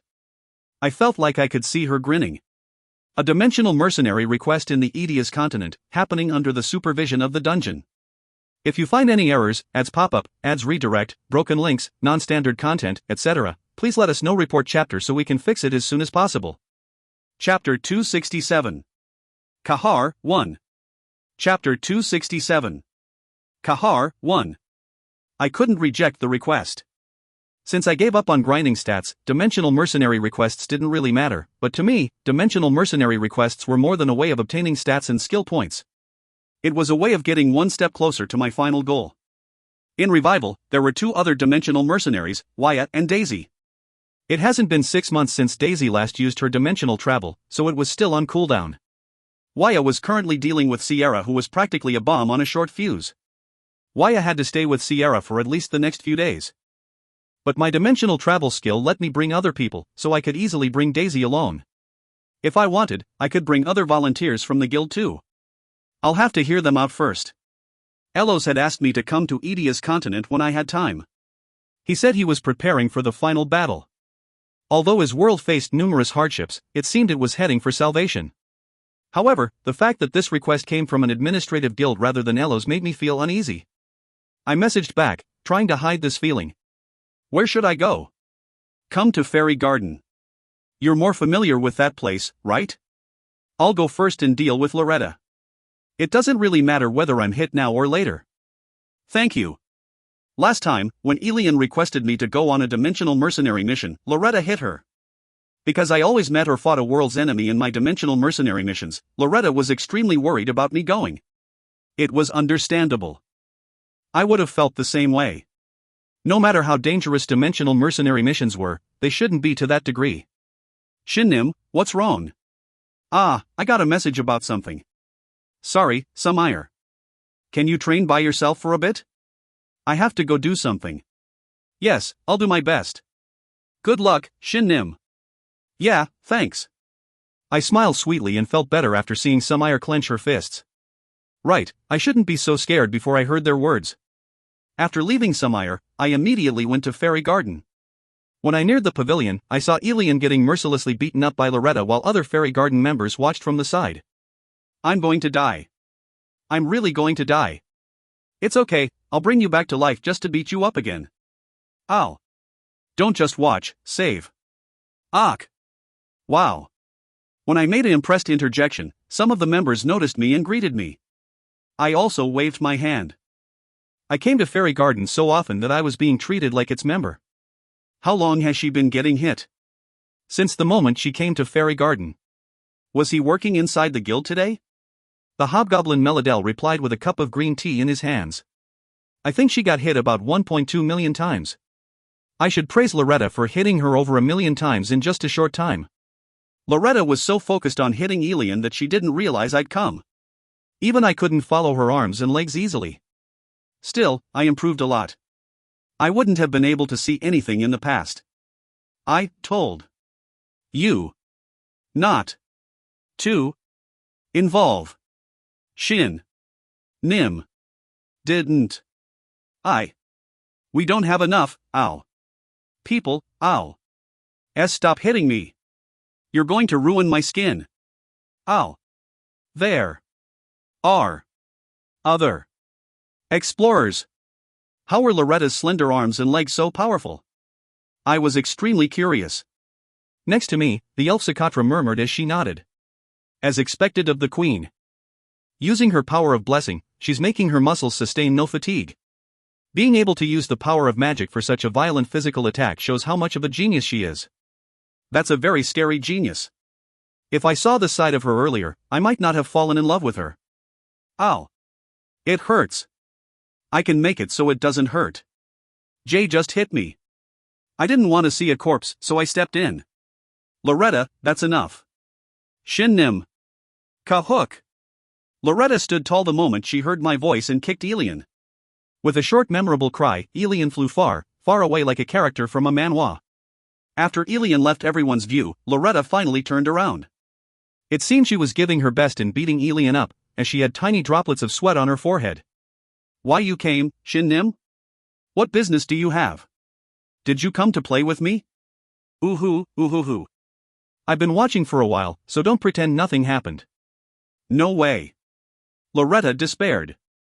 Meanwhile, the Fairy Gardens members at the pavilion were betting on whether I'd lose interest in Loretta with what happened. These cruel people. Call Elian here.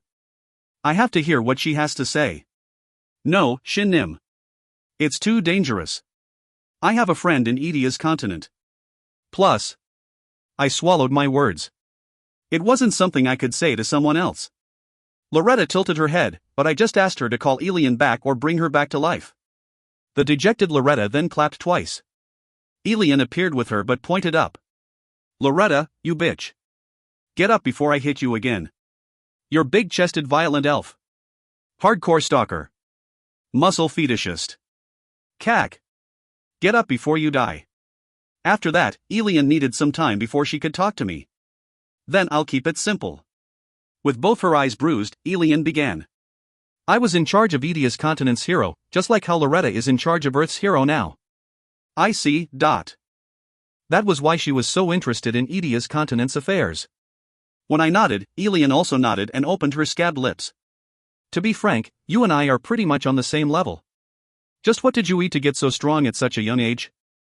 I trained a lot, but I was also lucky, very lucky. Anyways, you sure got a beating, Elian. Shut it. She used healing magic on herself again and gave Loretta a deathly glare. When Loretta smiled back at her, Elian trembled and looked away. It seemed that an instinctive fear was instilled into her. Even so, I didn't feel particularly sorry for her. Edia's continent's allied force went head-to-head with the continent's invaders. The hero was wise and courageous, and he acted as the allied force's vanguard. After fighting rough battles over and over again, the time for him to fight the world's enemy was coming close. You've been talking in past tense. Right. Elian became quieter ever so slightly. I can't contact him right now. He's not dead, but I just can't contact him. I think he's gone missing. I told you, ask other explorers to take care of it. Loretta spoke up coldly. You want to involve another hero after a hero's gone missing? Are you insane? What are you going to do if something bad happens to Shin Nim? He can run if it's dangerous. You can't run from the world's enemy. Elian then bit her lips. Loretta continued. It seems you already involved several other explorers. I know you've been taking care of him since the beginning and that you favor him a lot. Even so, risking the safety of another world is foolish. I'm sorry, but Shin Nim's Earth is more important to me than the Edia's continent, just like how Edia's continent is more important to you than Earth. But this guy's mission completion rate is 100%. Elian suddenly shouted. He already defeated 2 world's enemies too. Can't I be hopeful? He might find the missing hero, and together, they might even. You? Do you really want to die? Loretta, stop. You're being scary. I stopped Loretta. While Loretta soothed her momentary killing intent, I answered Elian. I'll accept this request. Really? Shin Nim. I have a friend in Edia's continent. There's something I'm looking for too. I want to go. Shin Nim, you know what it means for a hero to go missing, right? Of course. I breathed in a long breath and exhaled. It means there's someone stronger than a hero. You're still going to go? Loretta, what I'm looking for is there. Something Shin Nim is looking for. Loretta widened her eyes. For a moment, her cuteness made me speechless. I stroked Loretta's head and held myself in. What I said before. Someone stronger than a hero. Shin Nim. Loretta jumped. However, I continued with a sinister smile. That's exactly what I need right now. The dungeon is nice, but I need to fight a powerful enemy with my life on the line. I feel like that's the only way I can achieve what I'm looking for. Something that can't be expressed with levels. Shin Nim, there's no need to dive into danger. I never dove into danger, Loretta. I rebutted. I didn't need to. Danger came to me instead. Even now, Earth is facing a catastrophic danger. Next time event dungeons appear in mass, there will be more of them in higher danger. Loretta, does Earth's current situation look like any other world's? It might be a bit different. It's not just a bit. Their speed of invasion and the powerful enemy above them, they're both far greater than what any other world has to deal with. There's no way I can be like any other hero. I had to advance my league. For the current me, fighting a world's enemy might be dangerous, but it was also a chance. Through dimensional mercenary missions, I had improved both physically and mentally. I didn't think it would be any different this time. Perhaps, this could be a chance for me to complete the technique I felt. That technique that wasn't heroic strike nor the family's secret technique. It would be dangerous, extremely dangerous, but I still needed to go to Edia's continent. That's what my instincts were telling me. I can't just keep climbing the dungeon. I need to do everything I can. You can laugh if you think it's foolish, but still encourage me. I want Loretta to cheer me on. Shin Nim, you. Loretta stopped breathing. Shin Nim, did you already? Thanks. You're really a good guy. Elian interrupted Loretta and grabbed my hands. Lin was the only one for me, but if it's you, I wouldn't mind a one-night stand Ujiajaya. If that's what Shin Nim decided, I won't stop you. But I'm still worried about sending you off like this. Go find Lin. He should be mostly finished. Loretta stepped on Elian, who twitched like a worm. After stomping on her twice, she stood on her and looked at me with serious eyes. What a mess. But since her advice was appropriate, I nodded and went to find Lin. It seemed Loretta notified Lin already, as he was waiting for me. There were 2 bracelets on his hand. One was thin and small, while the other was thick and fairly big. The former seemed to be for women, while the latter seemed to be for men. Good timing, I just finished them today. I'd been working for 2 whole months, damn it. Lin cursed the moment he saw me. Then, he threw the thick bracelet at me. Because of its dull silver color, I felt suspicious of its effects. I looked at Lin, asking if it was properly made. Lin smirked and spoke. Check it out yourself. Okay. Let's see. I opened the item information window. Then, I immediately widened my eyes. Bugged. This is bugged. If you find any errors, ads pop-up, ads redirect, broken links, non-standard content, etc., please let us know. Report chapter so we can fix it as soon as possible. Chapter 268. Kahar, 2. Chapter 268. Kahar, 2. Lin? I know what you want to say, but that's a misunderstanding. Lin threw the remaining bracelet at me and took out a cigarette. Even though he didn't do anything, his cigarette lit up. Without being surprised, I received Daisy's bracelet and also appraised it. Just like mine, it was full of question marks. Those are masterpieces I created with all my strength. There won't be anything like them ever again. Lin puffed a smoke as he stared at me. I shrugged. I know. After all, Lin's been working on them for 2 months. But why can't I see their information? Isn't it obvious? It's because the Lord can't see through them. It felt like someone smacked me on the head. Lin was smirking. The Dungeon Lord isn't omnipotent or omniscient. She can measure rewards she gives out, but these are equipment I made with my own power. If the Lord could read them so easily, my pride would be hurt. So you didn't give your all for the equipment you made for me so far? Come on. I just didn't have enough time. I could only do it this time because I was stuck here for my punishment. Also, he continued after a bit of hesitation, items don't become unknown just by having good effects. Those bracelets might surpass the legend grade, but if you ask whether they're on the level of divine grade, then I can only shake my head. So like Enigma, yet not absolute. Exactly. I grinned. It seemed these items were similar to Enigma, the mana I could wield when I used Overlord. Objects that surpassed the dungeon's influence. They were objects created to resist the world's enemies. So, what do they do? I don't know exactly.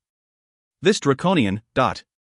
Hey, quantifying and qualifying an object's ability isn't easy.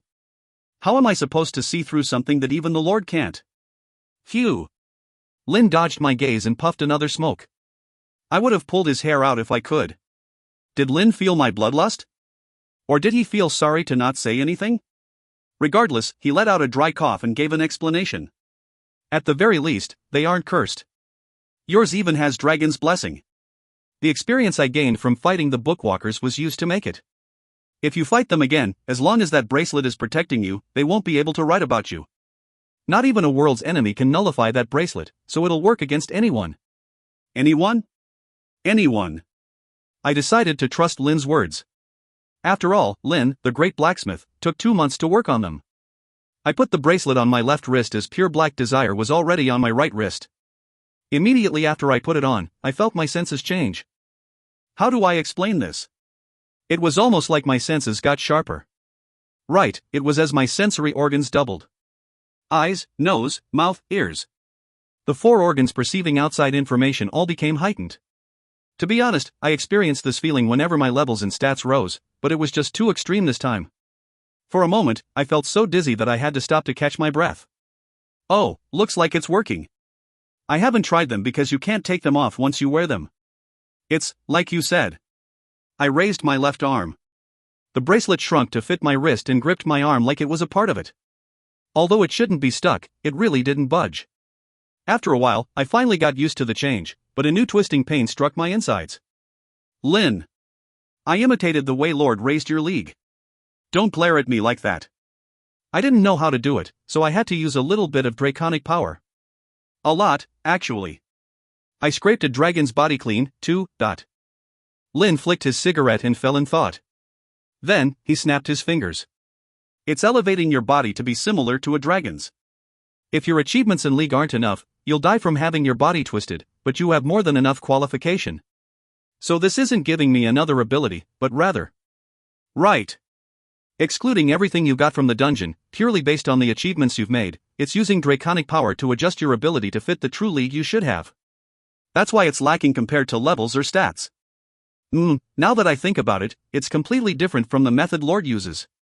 After all, Lord directly bestowed you with League. She's really something else. This. Did you know about this, Lin? Of course I did. That's why I made you an equipment like this. At that moment, I finally overcame the extreme pain and stood up. Just like how my external organs were improved, I could feel that my internal organs improved. The flow of blood sped up, my bones got tougher, and my heart and other organs became reinforced. When I clenched my fists, Lin added a small remark. No one will be able to take that away from you. It won't be as useful as the boundless stats you possess, but it'll still be useful. After all, it's purely your power now. Lin! I shouted. There's no way you can make something like this with just a dragon's body. You threw away your own power, didn't you? Not too much. The one for that girl only has a fraction of what I put in yours. But why would you go so far? Because it's the first time I've seen someone with the talent to accept a dragon's power. I was curious. Don't joke. Because I wanted to give them a good punch. Lin spoke quietly. I shut my mouth and stared at him. Now that my body was reforged with draconic power, I could finally see that he had gotten weaker than before. If I used Overlord, I was certain my attacks would reach him. Not too much? How was this not too much? Lin raised his slender arms that looked incapable of even lifting up his guns. Feeling like his arms were chained up, my breathing stopped for a moment. I didn't know if Lin knew how I felt, but he spoke with a rigid voice. You do it in my place. Give them a good punch. Lin. I felt something from the Sipua incident. Countless bastards are countlessly screwing with countless worlds, and I'll continue to get tangled with them. How would you feel if you were me? Like a piece of shit, I guess? Exactly. Who wants to live a piece of shit life? Unfortunately, I can't leave this place. The only choice I have is to leave everything to someone I can trust. I didn't know how to respond. Should I thank him for trusting in me? Lin grinned at my speechless self and added. You got it now? Before you kill them, shout, this is for Lin. I'll ask that gray-haired girl if you did or not. Who, got it? Leave it to me. Since I already received it, there was no way to give it back. I answered with a smile and put away Daisy's bracelet into safety. I wanted to ask her to come with me, so I could give it to her then. Now leave. Ah, Lin, one of my friends is an ability user that uses guns. Eh? Like me? Yes. Lin took out another cigarette and bit down on it. As he asked with an uncertain voice, I immediately nodded. Then, he smirked. Interesting. Bring him to me later. I'll check him out myself. Be thankful. I thought you'd say that. It won't take too long. For someone who always complained, he never let me down. Sundara, how cute.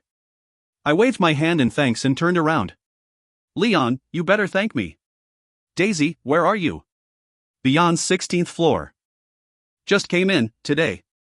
I cursed inwardly. Although Daisy was an excellent warrior, she still couldn't conquer a beyond floor in a day or two. I couldn't receive her help this time.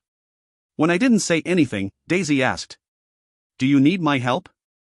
No, it's okay. I'll die now. So, wait. It's fine, really. Don't die on purpose, please. Sundara? For a moment, she made me lost for words, but I quickly regained my composure and retorted. No. Who even taught you that word? But Kang Shin needs my help. I don't. Well, I do, but I'll be fine by myself. I knew it. Sundara. I'm really not. Wait 10 minutes. Don't. Not being able to enter the dungeon for a month is too damaging right now. TSK. Daisy seemed to understand. Even as she clicked her tongue unhappily, she stopped saying she'd purposely die. I'm going on a dimensional mercenary mission. Lin gave me the reward he made for you, so I'll give it to you when I get back. She answered quietly, then asked a question. Where are you going? You won't follow me, right? I'll rush beyond and go. I'll just accept your thoughts. Tisk. After talking with her, I opened the guild communication channel and told them I'd come back after a dimensional mercenary mission. Waya was upset, but she knew she had to stay by Sierra's side right now.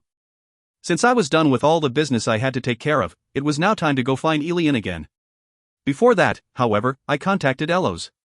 Since the hero of his world went missing, I wanted to check up on his safety. Thankfully, he replied as soon as he received my message. Shin. Hey, Elos, it's great that you picked up.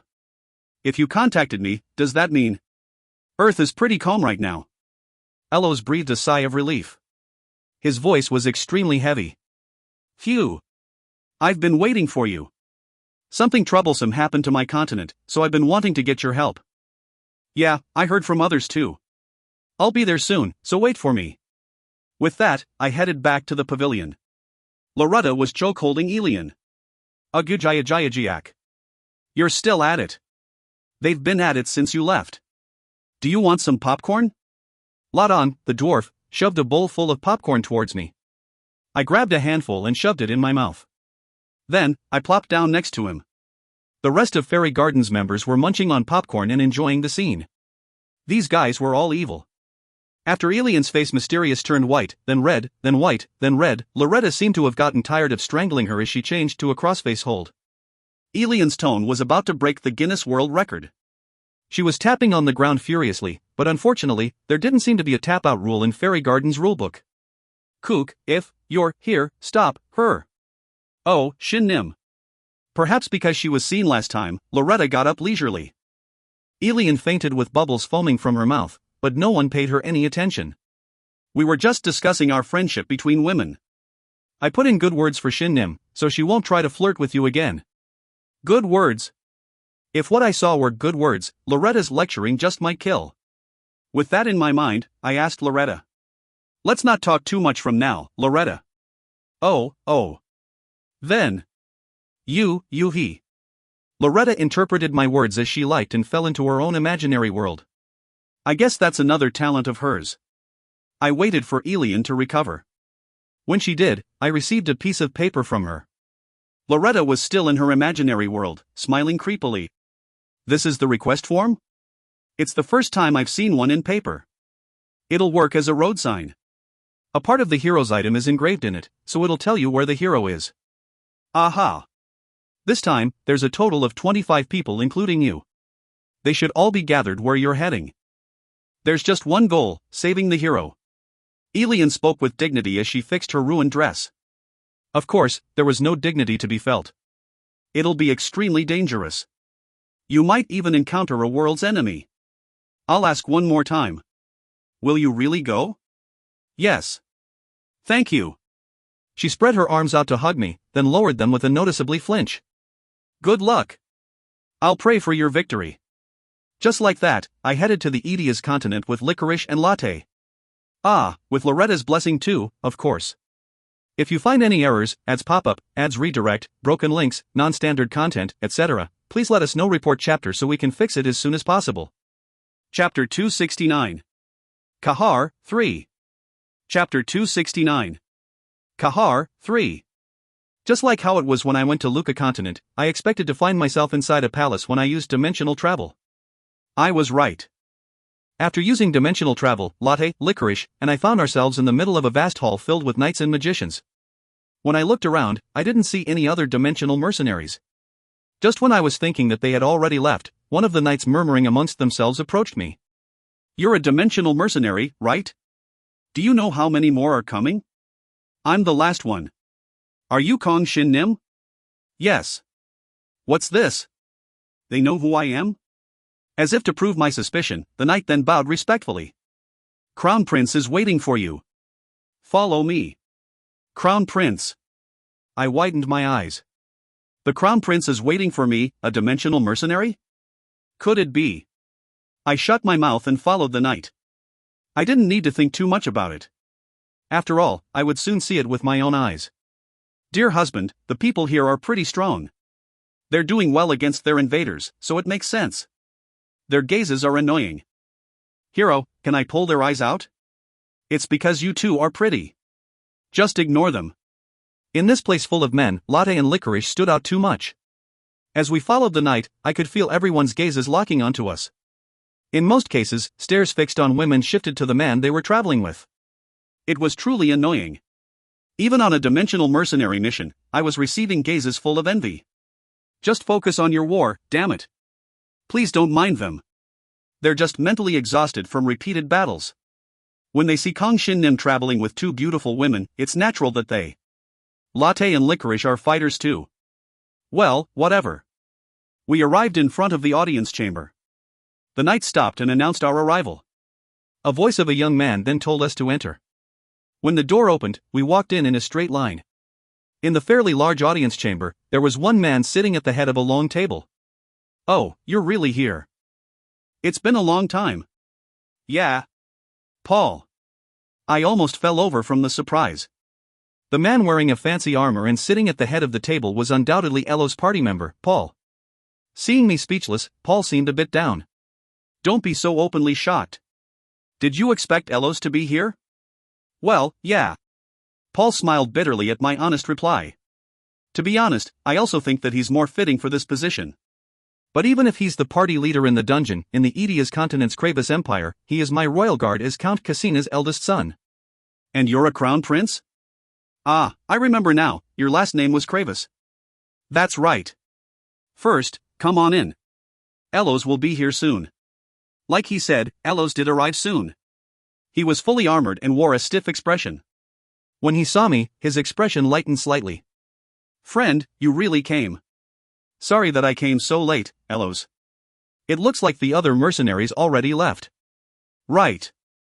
They already separated into their own teams. But to be honest, a part of them are dummies. Because the invaders are also looking for the hero, we have to move secretly and cautiously. Looking at Elo's serious expression and Paul's lax expression, I couldn't help but compare the two. I wanted to ask if they were pulling a prank on me by pretending to play the other's role, but I also remembered Ren being a crown prince. If Ren was a crown prince, I had to acknowledge Paul as one too. By the way, who are they? Ah, this is Licorice and this is Latte. Licorice is a succubus queen and Latte is a blaze queen, a stronger variety of wyverns. They're my allies. Hi, I heard you're dear husband's friend. Nice to meet you. Poof. As expected of a succubus, Licorice greeted them with a charming smile. Latte, on the other hand, looked uncomfortable. While I was looking at them and making a wry smile, Paul and Elos whispered to each other with stiff expressions. Succubus queen? Wyvern? They both look like beautiful women. Amazing. The far-reaching rumors of Revival's guild master doesn't even come close to the truth. I wondered what rumors about me were spreading, but now wasn't the time to ask. After whispering with Elos, Paul looked at me with a more spirited face. Let me explain to you the details. Good. Then. Elos. Elos is explaining.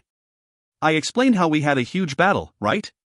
Our continent's hero is a great warrior who's broken through to the first dungeon's 92nd floor.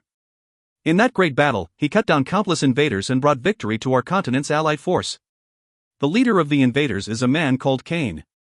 At the time of the battle, his strength was similar to the hero's. On top of the countless corpses of invaders and of our continent's inhabitants, they fought fiercely. In the end, neither side came out victorious, and the invaders retreated. Paul, do you have a map? On the wall, here. Elos congealed mana on his finger and touched a point on the map.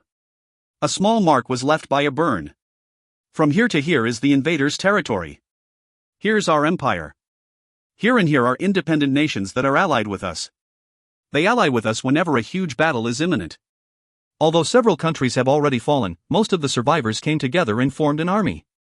Now, they're a part of us. We've been even in size of forces. For the final battle, we planned on using a dimensional mercenary request to bring many dimensional mercenaries. Until that happened. The hero going missing? Right. Elos nodded and bit his lips. His eyes seemed to be burning. Elos became the hero's disciple a little while ago. Ah. I remembered Elos telling me about catching the hero's attention. Still, I didn't think that he'd become his disciple. I checked out Elos once more. Indeed, I couldn't tell what league he was in, but he had a formidable spirit. Plus, it was hard to feel his presence. If that's what I felt, Elos must have grown immensely. The dungeon wasn't the only place to grow stronger. It was like that for me, too. If we can't rescue the hero, there's no future for Edias. I want to believe he hasn't been captured by the invaders, but if he was captured, he would have been killed on the spot. Don't worry, Elos, he should be fine. Elos made a strange smile at my encouraging words. It was the type of smile that tried to mask sadness. Elos then nodded and drew mana on his hand once more. We have a few places in mind. He drew points on the map one by one. They were all in the invaders' territory. After the great battle, when we were retreating, we learned that the hero had gone missing. In the middle, One thing we know for sure is that the hero fought them. Our enemies operate with groups of skilled assassins. I don't know how they lured the hero from the barracks, but it's likely that. A hostage? It's possible. Paul's expression was completely stiff. It didn't fit his character at all. The hero used to be a wandering knight. He came to our empire when he became a hero, so we don't really know his history. He always said he was an orphan, but that might have been false. Maybe, the invaders took his relative hostage and lured him out. Regardless of how, after luring him out, they must have ambushed him, and although they failed, they most likely injured the hero greatly. To the point, he couldn't return to the barracks? Elos nodded silently. Paul then continued. Many people speculated where the hero could be hiding. The easiest place to hide is the dungeon. But in their territory, you can't enter the dungeon nor use its messaging system. What? My eyes shot open. Their territory? In this area covering half the map, you couldn't enter the dungeon or message anyone? For a moment, I thought of Lespina. However, there was a clear difference in their range. Why were these things happening so often nowadays? I doubt all world's enemies use this method. As a confirmation, I asked. Are the explorers' power suppressed in their territory? How did you know? It's not by a lot, but everyone has their power suppressed by about 10%. 10%. Thankfully, it wasn't a large amount. Still, the range of their suppression was shocking. When I closed my mouth, Elos continued his explanation. They're proficient in the science of magic. They must have analyzed something about explorers through countless battles. Or maybe, they captured explorers to experiment on them. In the last battle, we found out about their ability. It'll be dangerous if we let them be. If they reduce explorers' power by another 10%, their chance of victory will skyrocket. That aside, the reason the hero can't go to the dungeon is that he's stuck in their territory? Yeah. So he must have found a place to hide. After careful consideration, he pointed a few spots on the map. Although the circles he drew were small compared to the map, since the map was of the entire continent, the region encompassed by the circles must be fairly big. A mountain range and a forest, both with complex topographies. They're the easiest places to hide. There are also wastelands and rocky mountains, but they're unlikely. When we realized the hero went missing, we immediately sent our troops out to search for him. As you can guess, we couldn't find him. We couldn't stay in the enemy's territory for long, so the search didn't last long. If we stayed too long, we might have been annihilated before we could find the hero. In the end, we split off a part of the army to search for the hero, and the rest retreated. And you still couldn't find him? Yeah. Paul added. And the ones that remained were all killed. The invaders also sent out troops to find the hero before us. It's just one thing after another, huh? If they capture the hero, it's all over. Elos spoke with a stiff voice. That's why we had to rely on dimensional mercenaries. With each of them being so powerful, they're highly mobile, and they have the strength to resist the invaders if they encountered them. Makes sense. As dimensional mercenaries, they were most likely used to missions like this. It was the same for me. As long as I didn't meet the world's enemy, I had the confidence to come out unscathed no matter how many enemies I faced. We managed to contact an administrative guild, and we even received a magical tool to help locate the hero. That's the paper you have, Shin. I heard. This paper apparently tells me where the hero is? The problem is that the hero's signal is coming from multiple places. I thought of a certain ninja's shadow clone technique, but I stayed quiet. If I said anything, it would end with me being hit. We think it has to do with the explorers' power being suppressed in their territory. After all, the administrative guild is part of the dungeon. Still, we couldn't just disregard it. The only choice we had was searching all the areas pointed out by the magical tool. I asked. And what area am I in charge of? Sorry, Shin. It'll be slightly dangerous. I didn't think it wouldn't be. Just tell me, where is it? Fighting the world's enemy was also in my consideration. The word slightly dangerous didn't bother me at all. Did Elos know about this? He nodded and pointed at the map. It was a large mountain big enough to appear on the continental map. Prayuta Mountain Range. It's the most dangerous mountain range in the continent and a place with the highest density of mana in the continent. That's where we're going. If you find any errors, ads pop-up, ads redirect, broken links, non-standard content, etc., please let us know. Report chapter so we can fix it as soon as possible. Chapter 270. Kahar 4. Chapter 270. Kahar 4. It seemed Kravas Empire's crown prince, Paul, couldn't go with us on our search. I want to go too. The hero is the Empire's hope, but I can't leave. My father collapsed recently, so I've been in his shoes. I can't imagine that at all. Cuckoo, I know. To be honest, I want to go to the dungeon and go wild like always. Paul going wild? I only remembered monsters going wild on him. Of course, I didn't say anything. After all, this was Paul's home ground. The Paul I knew from the dungeon was slightly different than the Paul I met in the audience chamber and the grand hall. Perhaps because I was more familiar with his dungeon self, it felt like a carefree, clumpy kid was forced to wear the clothes of a crown prince. He seemed too unfit for the position, but perhaps that's exactly what made him so passionate and foolish in the dungeon. He could be using the dungeon as a way of relieving his stress. Of course, that was just my opinion. It could just be that he had no sense for battle. I stared fixedly at the Prayuta mountain range on the map. Prayuta, huh? Ah, right, didn't you say you summoned Prayuta? I remember you telling me that a few years ago. Yeah, I met him a while ago too.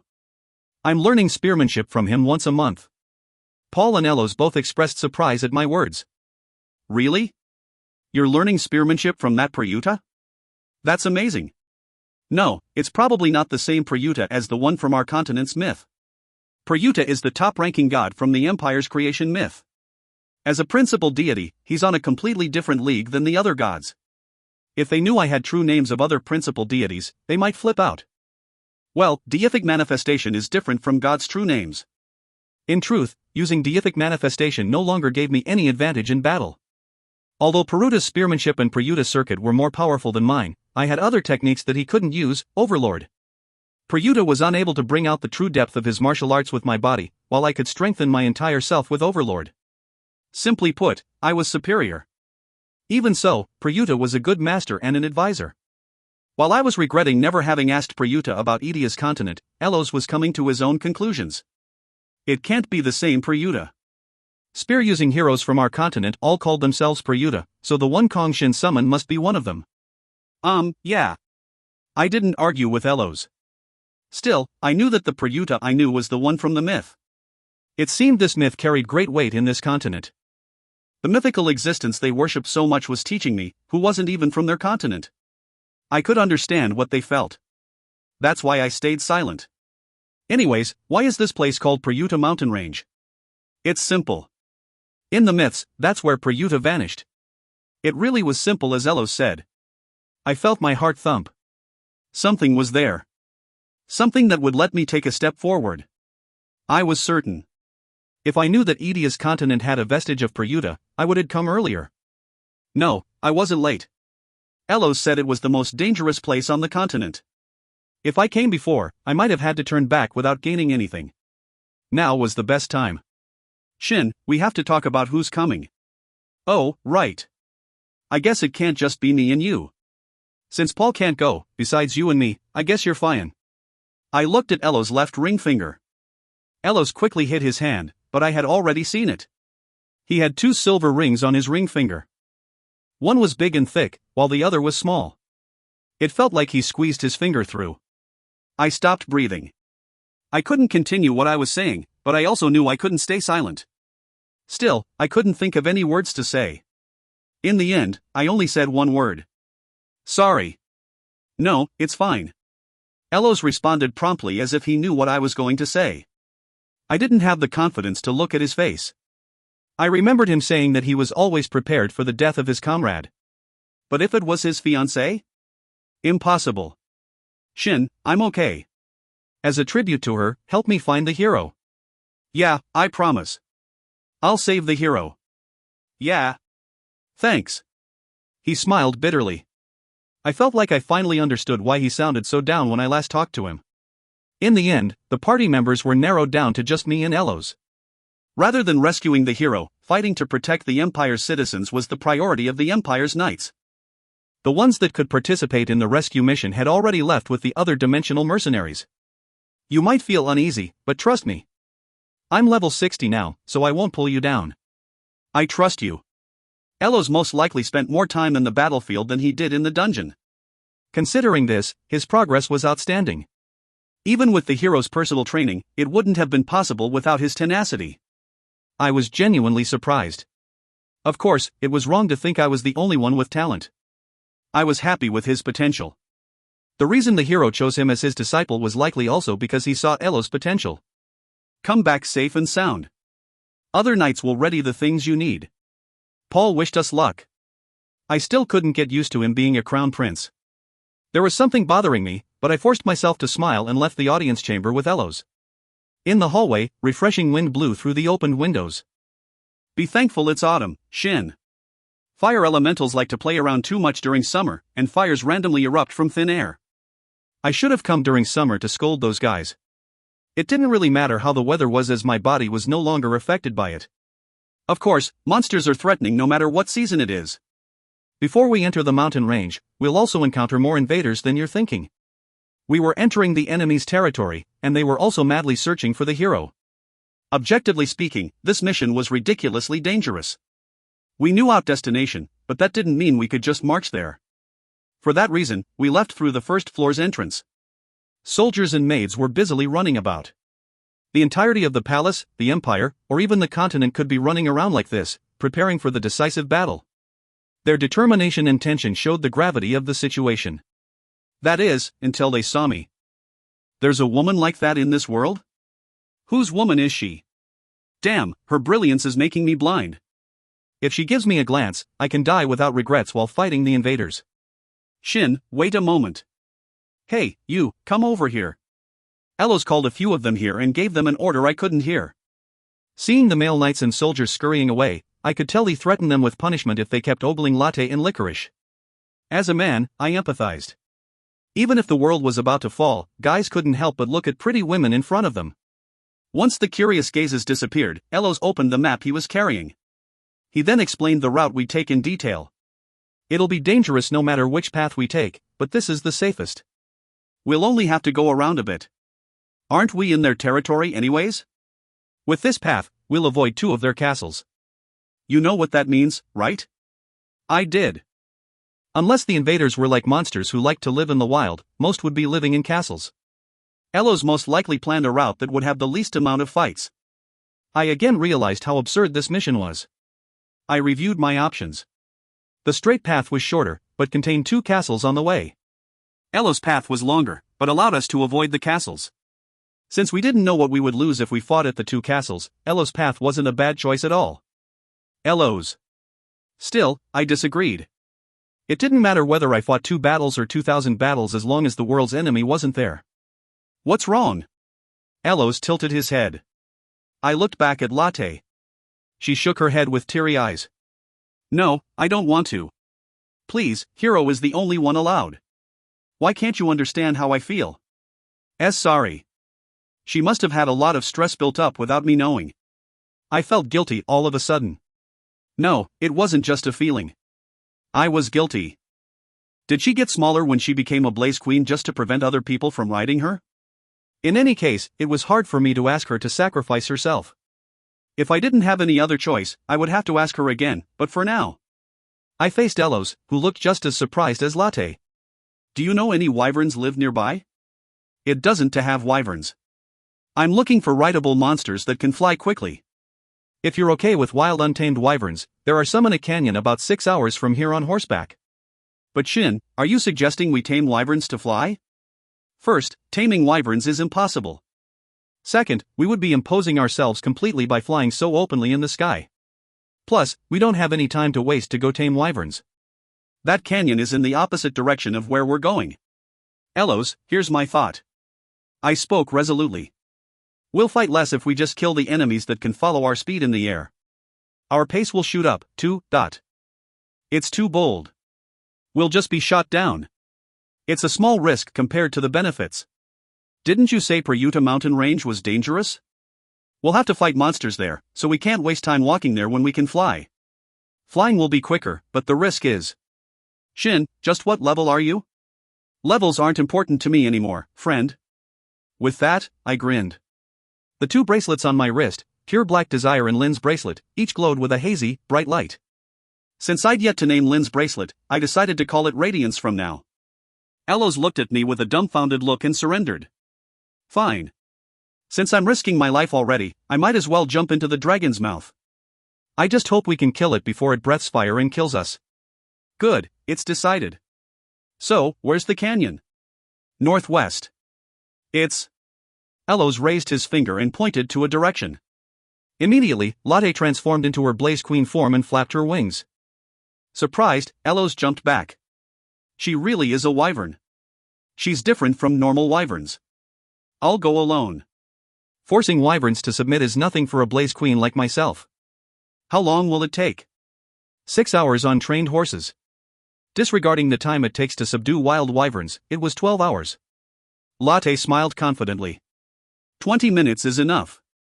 Latte then shot up in an instant and disappeared at the speed of light. Elos speechlessly followed the trace of light Latte left behind. Just who is that wyvern? Like I said, she's not a normal wyvern. Alright then, Elos, while we wait. Yeah? I put the map away and glared at him lightly. It was time to request what I've been waiting for. Treat me to some food, you bastard. It might be normal in your world to send people off without feeding your guests, but that's unheard of in mine. You're sending me off to a place where I can't even open my inventory, and you're not even treat me to a meal. Paul, you bastard, I won't forget this. If you find any errors, ads pop up, ads redirect, broken links, non-standard content, etc., please let us know. Report chapter so we can fix it as soon as possible. Chapter 271. Kahar, 5. Chapter 271. Kahar, 5. In under 20 minutes, Latte really brought a giant wyvern. Elos got frightened out of his mind when he saw the wyvern and refused to ride it, but as he said before, he was jumping into a dragon's mouth. How could he give up now? Suppressed completely by Latte's league, the wyvern obeyed her words absolutely. Even when Elos got on, it was looking at Latte. For the record, it seemed Latte was okay with other women riding her as she let Licorice get on. Let's go then. Friend, I'm beginning to regret this. Don't worry, everyone says that at first. One large and one small, 2 wyverns flew up into the sky, drawing attention from many in the palace. I ignored their gazes and shouted. Let's go. Grorua. Latte flapped her wings with a spirited roar. Elos seemed to have given up, as he also entrusted his body to his wyvern. In an instant, we left the palace and was soaring through the sky. There was nothing that could block our path. At this speed, we'll enter their territory in 10 minutes. Got it. Dear husband, here. Entering the invaders' territory meant that the dungeon's inventory and messaging system would become unusable. I already told the guild members that I wouldn't be able to contact them, so all I had to do was take out the items I needed from the inventory. Licorice, who was taking this opportunity to hug me tightly, peeked her head over my shoulder and gave me a silk pouch. What's this? It's the inventory substitute dear husband talked about. I'm good at space magic, you know, So this is... Yep. It should be able to hold about 1,000 potions. Great. Thanks, Licorice. A pouch this size was also easy to carry around. I happily took the pouch and began to move items from the inventory. At that moment, Licorice, who was watching me fixedly, asked. Dear husband, will we be fine on our own? Yep. Really? Yep. Okay, I trust dear husband. Licorice then went back to hugging my back. I was fairly used to it by now, but it was impossible to resist Licorice's natural fragrance. My heart was beating faster. This is nice. I wish I can stay like this without having to do anything. You'll be able to, one day. I moved the remaining 2 elixirs from my inventory and murmured. It won't be long. Soon, I could feel that we had entered the invaders' territory. My strength fell slightly, and I couldn't open my inventory when I tried. Thanks to Lynn's bracelet, I didn't feel too weak. It was really a supreme treasure. No, it was part of my body now. Shin, are you okay? I'm fine. Elos shouted with his voice still shaking, and I replied nonchalantly. If Elos was fine, everyone else would be fine too. We'll pass over their castle soon. Then we'll have to prepare a gift. Along with my words, Licorice immediately began to chant. I also summoned 2 elementals and put them on standby. I looked down on the land from Latte's back. According to Elos, the invaders were humans who called themselves invaders. Because of their appearances which were identical to Edia's continent's inhabitants, no one believed they were invaders when they first revealed themselves. Apparently, everyone thought they were from foreign lands. But when more and more invaders revealed themselves in battles against Edia's continent's people, and invaders who had infiltrated the continent made great achievements politically, people finally caught on. When Edia's continent's people found out, several countries had already had their societal values flipped by the invaders. Their methods were truly worthy of the name invader. The invaders were specialized in magic, and many apparently wielded powerful magical tools. This was also the reason we didn't fly too high. Each castle apparently had huge magical tools that shot down flying entities above a certain altitude. They were more or less identical to anti-aircraft missiles. They're coming. The first thing I sensed was cannons installed on the castle's walls. Even though no one was operating them, over 200 cannons all turned towards us and shot magic bullets. They were weaker than anti-aircraft missiles, but they were more than enough to turn a city into a beehive. Aight. Before anyone else did anything, Ryue made a cute shout and spread her arms out. A giant transparent ice barrier appeared under us and easily blocked all the magic bullets. The ice barrier then shattered and fell. No, Ryue had done it on purpose. Crush them! Ryue's voice strengthened the falling ice shards, and they ravaged the castle walls like a storm. The ice storm continued until about half of the cannons were broken or buried. At the same time, a loud siren rang out. Just when I was wondering whether they were having a defense training, thousands of people suddenly shot up from the castle. Enemies. What squad are they from? It doesn't matter. Leave one alive and kill the rest of them. There are only 2 of them. They really didn't look that different than Paul, Elos, or the soldiers and knights I've seen. I hesitated for a split second, but soon realized that they were all wearing something. It looked like blown-up muscles, and artificial mana circuits ran around them. If I didn't recognize them, I would bring shame to the power basilisk that gave me my evil eyes. Right, what they were wearing were powered suits. Plus, I could feel a strong scent of mana from their bodies. There were this many powerful people in a single castle. I wondered how people of Edia's continent survived until now. Ryue, just kill them all.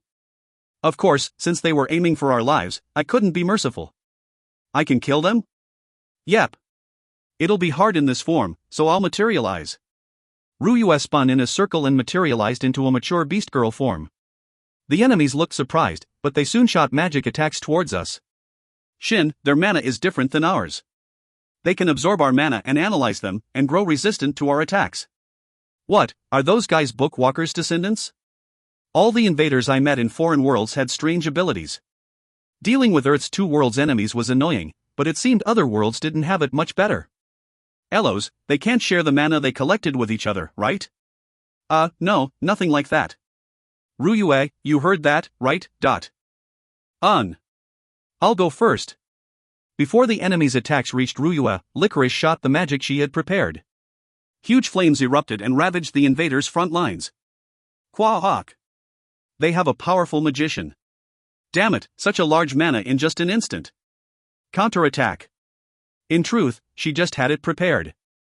Following Licorice, Ryue reached out with her hand and blocked all the magic attacks. I don't like their magic power. It's not pure. It must be their racial trait. Wipe them. As if she was waiting for these words, Ryue kicked off the air.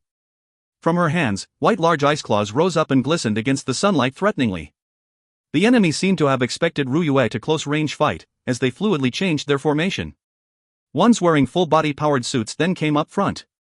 They're advance guards of the continent's allied force. Don't let them enter the castle. Kill them here. Come at me, little GI. Ryue's claws quickly decapitated them. Strong. Damn it, call for reinforcements. If reinforcements came, it would become more annoying. I held up my crossbow and sniped the ones who left formation to call for reinforcements. With the power of Lightning God, each crossbow bolt pierced the enemies as miniature lightning bolts. My crossbow, Perfector Hunter, could consecutively shoot hundreds of bolts. After killing the one who left to call reinforcements, I began to snipe the supporting troops in the back. Because of how much they resembled humans, I couldn't help the ill feeling I got whenever I killed one. I murmured shortly. At least I'm getting used to it. You can use crossbows too? Just as a spare. A spare? With this destructive power? Elos murmured with a dumbfounded face. All the while, the number of invaders was decreasing. The bodies of the deceased fell from the sky and into the castle. These men probably had families and friends to protect too. However, coexistence was impossible. We had to kill them, and they had to kill us. The only thing we needed from them was knowing their combat capabilities and weaknesses. Even so, it felt like I was the one invading them. With how easy this fight was, I wasn't gaining anything from it either. I was only wasting time and feeling uncomfortable. I shouldn't have listened to Elos and gotten scared of these anti-aircraft missiles. Let's just raise our altitude. We don't have time to waste like this. But their magical tool is frightening. No matter how high we fly, it'll reach us. We can just outspeed it. Even if we can't, there are other ways to block it. Licorice, help us clean this place up. Got it. The magic licorice prepared wasn't just the flame magic. When she reached out with her hands, strangely white clouds rose up from her arms and swept over the enemies. Soon, they trapped everyone in the area, including Ruyue. Ruyue then released freezing energy at full power. Die. In an instant, the clouds froze with cracking sounds. Ruyue then dematerialized and left the clouds. The giant ice lost its ability to float and began to fall. Licorice smiled proudly. Now that's an excellent attack. How is it, dear husband? Amazing. I made a wry smile and patted Licorice. Elos asked a question with a blank expression. You. Just what have you been doing until now? Not much, just fighting monsters and evil villains. I also visited other worlds a few times. Of course, I didn't tell him I defeated world's enemies 3 times. It was Lin who killed one of them, and the other 2 barely counted as world's enemies. In truth, they were more like the world's enemies' underlings. What I told Elos was more than enough. I could see his eyes shaking severely. Really? You? Let's go, Elos. From now, we're going higher and speeding up. Let's reach Prayuta mountain range in a day. I cut him off and shouted. If I let him finish, I felt like it would make me unhappy. If you find any errors, ads pop up, ads redirect, broken links, non-standard content, etc., please let us know. Report chapter so we can fix it as soon as possible. Chapter 272. Kahar, 6. Chapter 272. Kahar, 6. After we decimated all the forces that shot up from the castle, we raised our altitude and shot up above the clouds. The enemies didn't try to chase us, but I could feel an enormous amount of energy gathering in one place on the ground. Was this the magical tool Elos was talking about? The heck? Did the continent's allied force operate a squadron of dragons or something? Why did they focus so much on aerial battle? There was a kingdom that raised griffins and operated a group of knights called the Order of the Griffin Knights. The kingdom was located on the edge of the continent, and they were the first to fight the invaders. With their speed and power, they drove the invaders into a corner, but in the end, they fell before Kravis' kingdom could become an empire. Because of that weapon? Yeah. At first though, the invaders tried to use flying magical tools rather than the huge energy-consuming magical tool they're using now. Elos shrugged. It probably meant their flying magical tools couldn't be used for some reason. To investigate, I spread my mana out into the atmosphere. There were huge clusters of dense mana in several places. Natural mana was overflowing in these places. There's so much mana in the atmosphere. So much that it might hinder others from releasing mana. It's not like that in your world? Earth isn't like that at all. We haven't had mana until a few years ago, and it's still tiny compared to here. With all the event dungeons and monster corpses, Earth's atmosphere was beginning to hold a fair bit of mana. Still, compared to dungeons or other worlds, it was a minuscule amount. However, even taking this into account, Edia's continent's mana was strange. The mana on land could just be thought of as bountiful, but the density of mana was too high in the skies. It wasn't just bountiful, but even prevented other mana from coming out. If someone tried to release mana in this place, he would have a hard time because of the atmospheric mana suppressing all foreign mana. That was why the invaders couldn't use their flying magical tools. I could understand why the energy they were gathering on the ground was so large. That giant energy would most likely become weaker as it shot through the atmosphere. They were overflowing it with energy so that it could shoot down anything they wanted even if the attack was weakened by the atmosphere. What was really strange was that I only realized it when I attempted to detect the mana around me. With such a high density of mana, I usually wouldn't have had to do such a thing. After thinking about it for a bit, I finally came to a conclusion. I had gotten too familiar with this high mana density. Only after hearing that the invaders had trouble using their magical tools and detecting the surrounding mana did I realize that the atmospheric mana could disturb others. But why? Why was I so familiar with this mana? Why was it disturbing others, but not disturbing me? Dear husband. When I was lost in thought, Licorice violently shook my shoulders. I was so focused on thinking about this issue that I didn't realize that the energy on the ground was ready to explode. With the amount of energy we were facing, going higher would most likely be useless. This wasn't a problem we could solve by just flying up. That's quite impressive. Latte, can you dodge it? I can, but not that one. Ah, this is where that wyvern holds us down. In that case, we can throw away that wyvern and move Elos to. No, I promised Latte I wouldn't let other men ride her. I couldn't just go back on my promise. Then I'll just deal with it directly. Licorice, can you help me? If I were on ground, I wouldn't have the confidence to face that much mana. However, it was different up here. I was confident that the atmospheric mana wouldn't hinder me, and that energy missile would undoubtedly lose half its power before it reached me. I'd love to. It's a bit hard to use magic here, but if I'm careful, it'll be more powerful than it normally is. Trust me, dear husband. Licorice replied confidently and gave me a wink. Immediately afterwards, she reached out with her arms and began to murmur incomprehensible words. I also stood up and pulled out my chaotic spear. Pointing at the spot where the energy was gathering, I began to gather my own energy. Because I was holding my spear like I was holding a gun, Elos looked at me with curious eyes. You're attacking and not defending? Defending is for after you fail your attack. I guess you're right. I smiled at Elo's half-impressed, half-dejected comment and fixed my posture. The other day, I managed to shoot heroic strike like a cannonball. I still remembered that feeling. It was a technique made possible by combining my family spear technique and mana, one that required Prayuta circuit in order to work. This was because Prayuta circuit captured the energy released by the technique and trapped it within its powerful spin. When the energy struck its target, its energy shot up in one point and detonated. For a simple reason, it was better to hold my spear like I was holding a gun. It was because I didn't need to use mana to protect my body. It was the same when I shot my spear out with the energy, but that required me to use more energy and prevented me from concentrating all energy into one point. Pika, I'm going to shoot just the energy. Hovu, I like that. After Pika entered my spear, I pushed in more lightning energy with lightning god's power.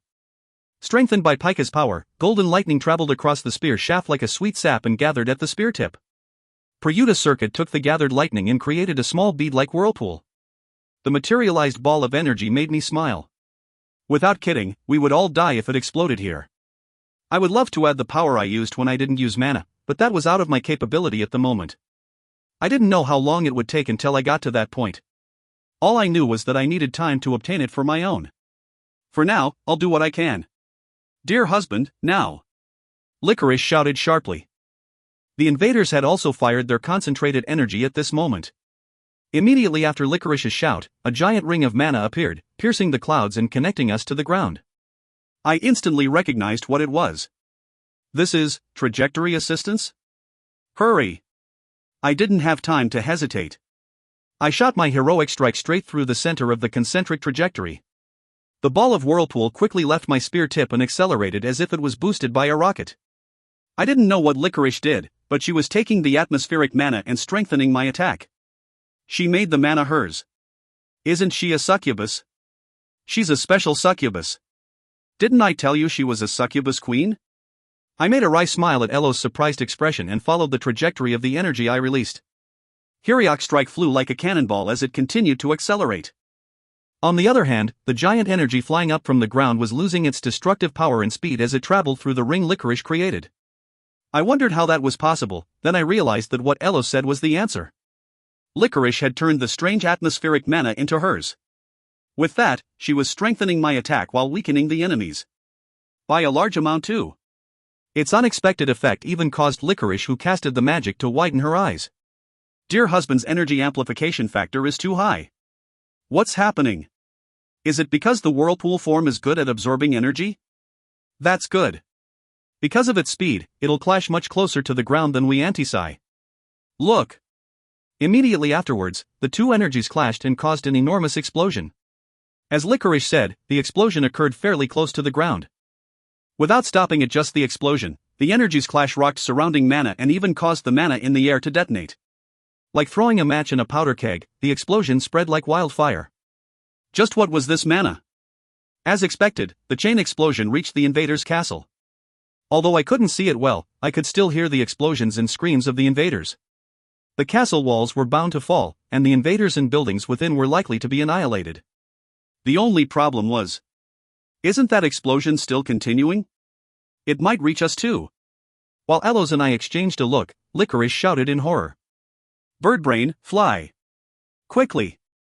This is your fault, Bat. You, over there. You better follow me like your life's on the line. Otherwise, you'll die. Korea hack! The wyvern made a pitiful cry at Latte's command.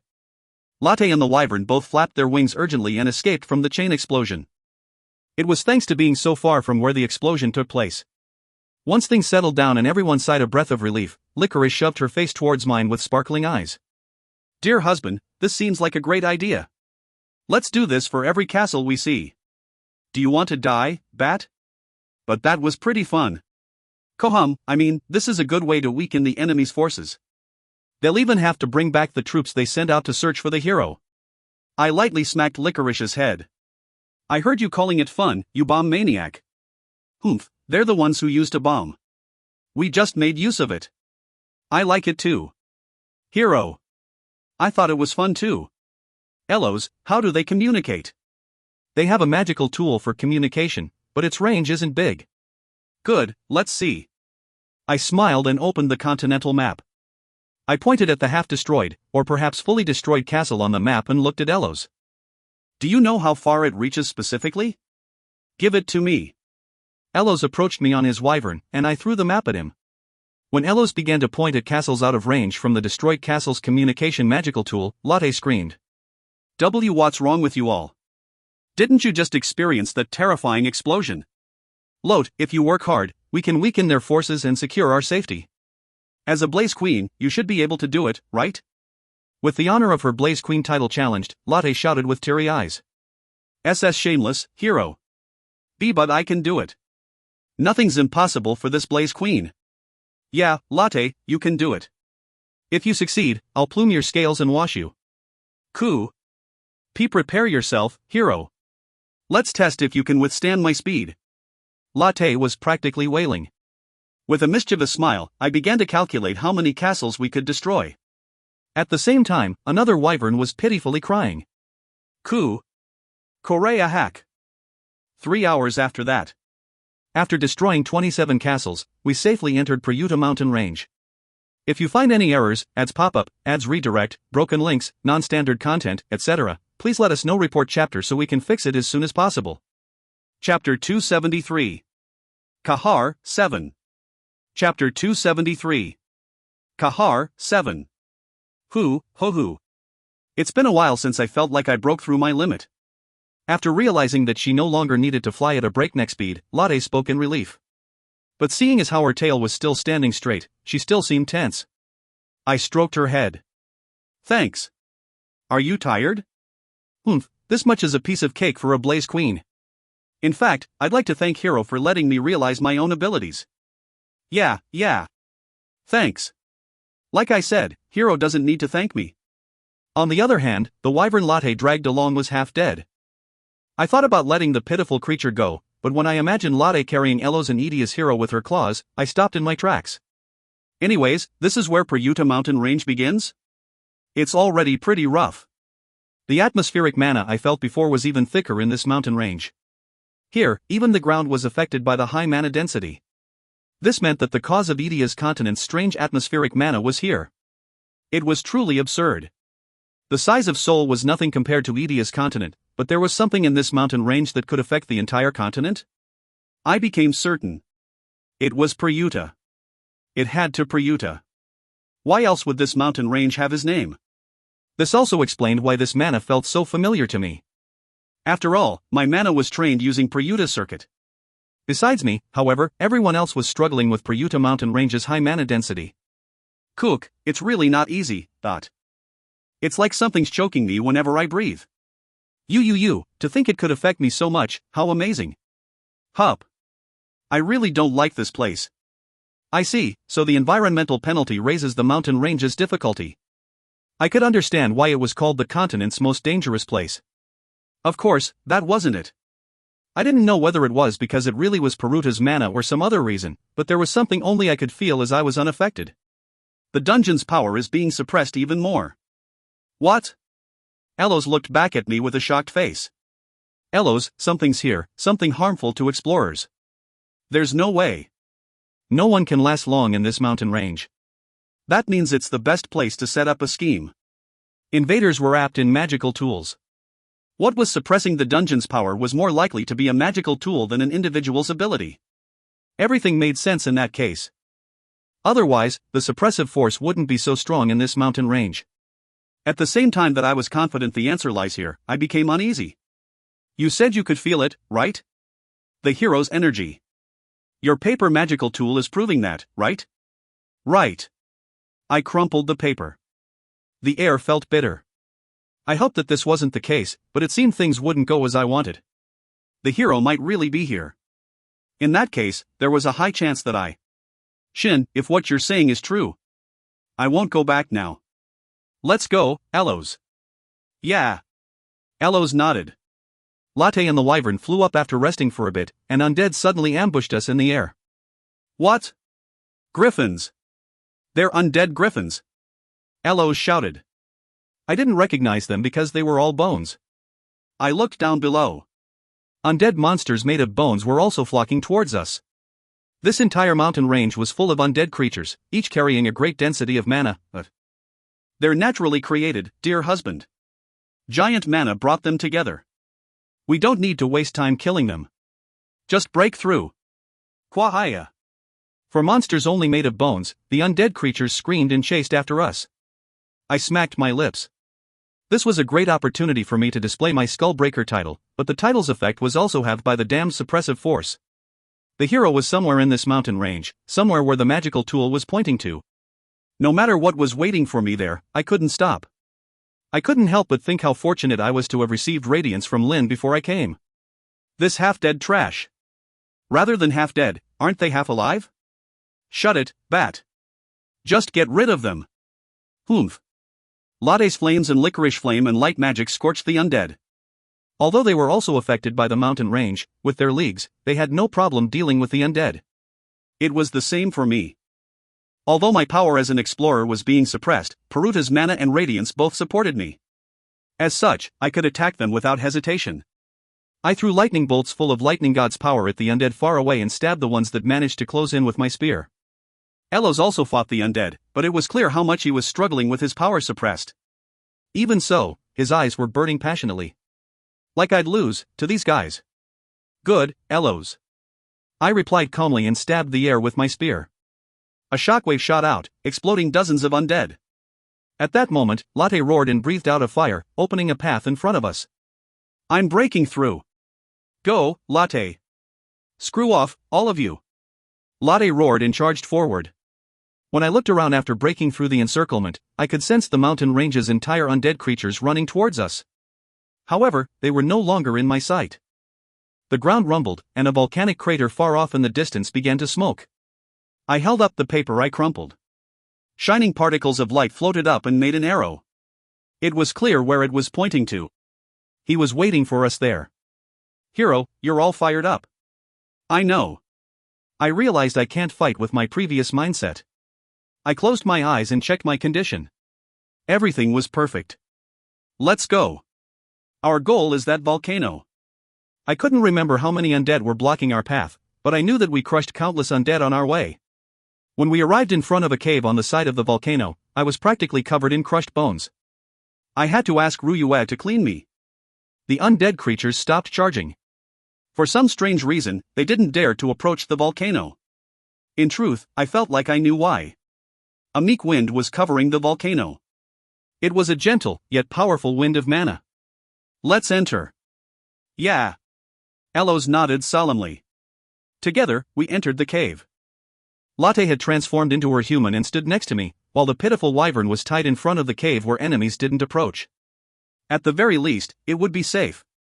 The hero likely didn't hide here by his own will. I spoke as we walked through the cave. Elos flinched, then nodded. If there really is a device in here that obstructs the dungeon's power, the invaders might have something to do with it. That means there's something even more important to them than killing the hero. Shin, do you have something in mind? I didn't say anything. I didn't know whether I should. In the end, I just stared at the paper in my hand. It's probably nothing much. I gave the paper to Licorice and asked a question. Licorice, does this thing point to the hero's energy? Or is it pointing to his unique mana? The latter, dear husband. If it was pointing to the hero's energy, it would have responded to dear husband too. Licorice answered without hesitation. As that was what I was expecting, I nodded and took a step forward. Elos looked at me, curious as to what my question meant. Shin. It's nothing. I was just curious. We walked onward. Seemingly because we were getting closer to the center of the volcano, the heat was getting stronger. Although the heat couldn't affect me, that wasn't the case for my companions. Licorice wiped off the sweat from her forehead and complained. A mere volcano's heat is making me sweat. Probably because it's being compressed by high-density mana. Come here. I borrowed Ryue's power to cool my hand and wiped off Licorice's sweat. Licorice blushed and didn't know what to do. Though she was a succubus queen, she had never experienced the real thing. Because of this, she was weak when I was the one being intimate. What, dear husband? What's up with the excellent service? I brought you all the way here, so I'm sorry. Ryue, make the others feel cool too. Ryue's mana immediately covered the rest of the crew. I straightened Licorice's tangled hair and whispered in her ear. Got it? She blushed once again and nodded. I smiled and marched onward. As the heat became more intense, the density of surrounding mana also increased. It was the same for the power suppressing the dungeon's power. We were close. Something had to appear soon. I was proven to be correct, as we soon encountered people. Humans really came all the way here. Ho-hoo, look, hero. Cack. I immediately charged towards them and swung my spear. My ridiculously fast spear, containing the concentrated power of my body, easily slashed through my target's powered suit and decapitated him. My speed was no different than when I used divine speed. However, divine speed belonged to the dungeon. In this place where half of my power as an explorer was suppressed, using it was meaningless. How was I still so fast? It was simple. During the countless days spent climbing the dungeon and countless battles against my enemies, I learned how divine speed used my mana and nature's mana. Knowing how mana moved meant that I could imitate it. I didn't need to activate it as a skill. Of course, this was the first time I used it in a real battle. Still, my intuition told me to try it rather than using divine speed, and my intuition was correct. In fact, I learned quite a lot from the feeling of my body accelerating and the flow of mana. It still couldn't be compared to divine speed at full strength, but once I got used to it and improved upon it, I had the feeling it could surpass divine speed, which was already mastered and had no room to evolve. You bah. Before he could finish his sentence, I decapitated him too. My lightning-fast attack ripped apart his powered suit and instantly ended his life. With the 2 sentries taken care of, I dusted off the blood from my spear. Let's go. They should be waiting for us inside. Shin, you. Elos, let's go. I continued on without hesitation. As expected, many invaders were waiting for us there. They were all strong.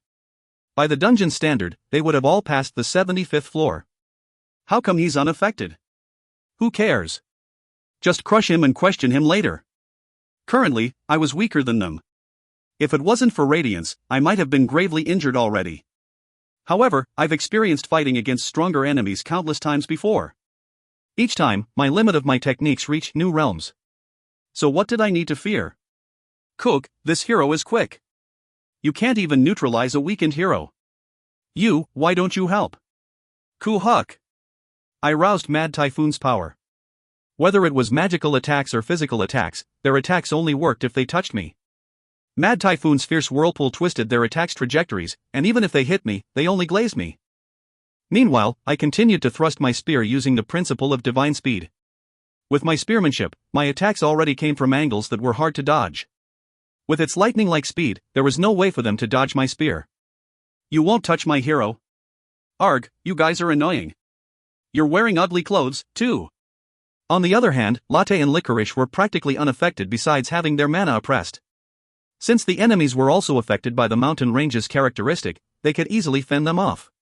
In an instant, dozens of invaders died, and they finally faltered back. Any more would be wasting our strength. We're not strong enough. They have to come inside anyway. They were right. No matter how many enemies were waiting for me, I planned to go in. I knew who was waiting for me there. Everyone, let's go. Shin, how? No, why? Shouldn't you know the answer without asking me? Elos fell silent.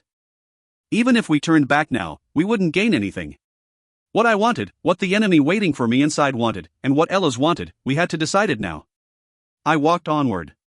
The pathway soon came to an end, and a giant space opened up. Considering the heat, we were likely close to the crater. No, this place was the crater. I could see the sky from the gigantic hole in the ceiling. Furthermore, I'd been waiting for you, Earth's hero. There was a man standing in the center. It was a middle-aged man wearing a thin black-powered suit clearly different than rest of the invaders. The terrifying energy he was releasing made me doubt my chances of victory even if I got back all of the dungeon's power. Oh, young and handsome. You even have 2 beautiful gals with you. My eyes are quite happy. He looked at my companions and smiled in satisfaction. Behind him, I could see a giant crystal. A crystal releasing a mystical, yet ominous light. Near it was the hero we were looking for. With only his head. Sir Cassina, well done. You really succeeded. It was bound to succeed. Elos replied calmly. I shouted. If you find any errors, ads pop up, ads redirect, broken links, non-standard content, etc., please let us know. Report chapter so we can fix it as soon as possible. Chapter 274. Kahar, 8. Chapter 274. Kahar, 8. A presence behind me disappeared. Obviously, it was Elo's presence. The world's enemy in front of me widened his eyes. You're going to kill him? I froze him for now. I don't want to get stabbed from behind, you see. I replied calmly. The world's enemy seemed to hesitate for a moment, then he asked. I couldn't feel a thing. How did you do it so quickly? If I tell you, will you tell me too? How you enticed Elos? I doubt it was your face that did it. As I said that, I held up my chaotic spear. The reason I could freeze Elos so quickly was simple. Elos had already been within Ryua's domain from that time I asked her to cool everyone off. You're not bad, even better than Sir Cassina. I aimed my spear at him, signaling that I wanted to fight quickly. However, he didn't even think to take out his weapon and laughed playfully. As I thought, he was different. He was different than all the other world's enemies. If I had to find someone like him, it would only be Luca Continent's Demon Lord. The boldness to march in here, fully knowing that it's a trap. The decisiveness in killing your friend the moment you learned of his betrayal. Most importantly, that mysterious power overflowing within you even with the dungeon's power gone. He held up his hand covered in his powered suit and rubbed his chin. At the same time, my interest in him grew. From his movements, I could feel a depth of martial arts on a completely different level than any of the enemies I've faced so far. He seemed to have thought the same thing. I could tell by the way he was smiling. This is quite troubling. In the next moment, he snapped his fingers as if he came to a conclusion. Earth's hero, why don't you ally with us? Ally? Yes, ally. Become my friend. I was wondering what he was going to say, but to think it would be this dull. I snorted and retorted. I refuse. No, don't worry. That woman you guys call Lord, her influence won't reach us here. I flinched. He was a world's enemy. It made sense that he knew this much. But what made me flinch wasn't the fact that he knew about the Dungeon Lord, but the way he said it. He was full of leisure as if he knew something much greater. What is your plan? To tell you the truth, I planned on joining hands with the Aedius continent to propel my plan, but it only makes sense that I change ship now that a stronger partner appeared. Partner, eh? You think that's an appropriate word between an attacker and a defender, ? Although that's what I said, I was still somewhat interested. If he planned on telling me more, there was no reason to refuse. After all, part of the reason I was working as a dimensional mercenary was to gain more information about the attackers. I was somewhat hoping that this would happen. He spoke. Of course it's appropriate. We're all being toyed by them, so we're fellow victims. Let me explain something. First of all, I don't have the world's power. You're not surprised? I knew. What? He wasn't a hero, nor did he carry the world's power in his body. Because of it, I was racking my brain at the moment, trying to find out who Aedius Continent's hero was. The man in front of me seemed to be surprised that I could recognize the owner of a world's power. He probably thought it was the attacking side's privilege. Soon, however, he composed himself. What he then said made me flustered. But you see, I once had a world's power. To be exact, I retrieved it after killing Aedius Continent's hero. I felt like I was smacked in the head. What? What did he mean? It's simple. Aedius Continent isn't our first target. Before we came here, we fought the people of Aedius Continent and came out victorious in glory. Sadly, that glory didn't last long. What are you saying? Curious? Should I tell you? You liar. Despite what I said, I was shrinking back. Curious? Of course, I was. But I never expected his story to be so far beyond my knowledge. If what he said was right, the invaders had lost the world's power even after destroying one world. For a moment, I thought of the Demon Lord. Was he also in the same position? I'm going to tell you something you don't know. Listen carefully. Once you do, I'm sure you'll join my side. Just like how Sir Cassina did not too long ago. Nearby, an invader gritted his teeth. His hostility wasn't aimed at me. It was aimed at something far bigger and far, far away. I felt dizzy. Only when Licorice grabbed me from the back did I realize I had been staggering. It's a simple story. The reason we're facing each other as enemies. I'm going to tell you about that. Go on. My ears are open. Good. At first, we were just like you and the inhabitants of the Edius continent, normal humans living normal lives. To be exact, we're a bit different than you humans. We're a bit smarter but weaker physically. But, in a broader sense, we're still humans. And one day, babies stopped being born. His voice was calm, but hidden within it was a clear and sharp fury. Babies were born dead. No magical tool or prayer could save them. There were no new lives, and old lives couldn't laugh even as they died. He continued. Crops withered and fell in the middle of growing. Livestock collapsed in the middle of giving birth and died in the middle of giving birth. Even monsters, who were humanity's enemy, couldn't escape this fate. The flow of mana became stiff. It became hard to recover from injuries. It was hell. It was as if the world had died. All remaining lives were slowly dying. That's what happens to a world with its world's power taken. Right. You must have had a clear enemy to direct your hostility. But we weren't even given that. From when we woke up in the morning to when we barely fell asleep at night, everyone cried tears of pain. They hated the earth, hated the heaven, and hated God. Even so, nothing changed. Except for one thing. I felt like I knew what the one thing was. We had to grab onto it. We had to throw ourselves at it. We knew. Beyond the pathway that appeared on our continent, we had to kill them, decapitate them, and steal their power of life. We knew that was our only hope. What would you have done in that case, hero? I would have marched into them.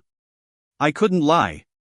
I can't hurt innocent people living peacefully, so I'll obediently die with my world. I couldn't bring myself to say that. Honest, how honest. As I thought, I really like you. Just continue with your story. Didn't you say you conquered the Ketus continent? That's right. I did, not someone else, but me. With my own hands, I grabbed the neck of their so-called hero and snapped it off. Then, I obtained his power. Instead of our withered world, we settled in Ketus continent. We spared those who surrendered and mercilessly killed those who didn't. It took a long, long time, but eventually, every human in Ketus continent had the blood of our people flowing in them. Just like that, we reclaimed peace. We didn't need to do anything anymore. Then why did you invade Edius continent? That's a silly question, Earth's hero. Didn't I tell you the answer before? My name is Kang Shin. Yes, Kang Shin, my name is Hazen. Hazen stared at me fixedly, as if he was waiting for my reaction. It was because Ketus continent's power disappeared. It wasn't anyone's fault. It disappeared as if it never existed in the first place. I fell silent. It wasn't that I had never imagined it. In fact, I had considered it once before. But I never believed that it could actually happen. I didn't want to. I still can't forget that day. When I found out that all babies born that day died, when I found out that the overflowing power of the hero and the power of the world disappeared from within me, I realized. The nightmare wasn't over. No. His voice stuck in my ears like tar. I realized the nightmare won't end. It simply continues. Infinitely. I shook my head. Why? Why did the world's power disappear again? Overflowing worlds and lack of power to support them. Wasn't that why worlds were paired up? Right, that's what I thought too at first. Were there more worlds that needed to be erased? But that was impossible. Worlds' power that once supported all worlds couldn't have had just diminished. Someone, an existence that we can't even come to perceive, was toying with us. Maintaining worlds? That was all bullshit. A pretext and an excuse. They might even be looking at us fighting each other and leisurely betting on which side would win.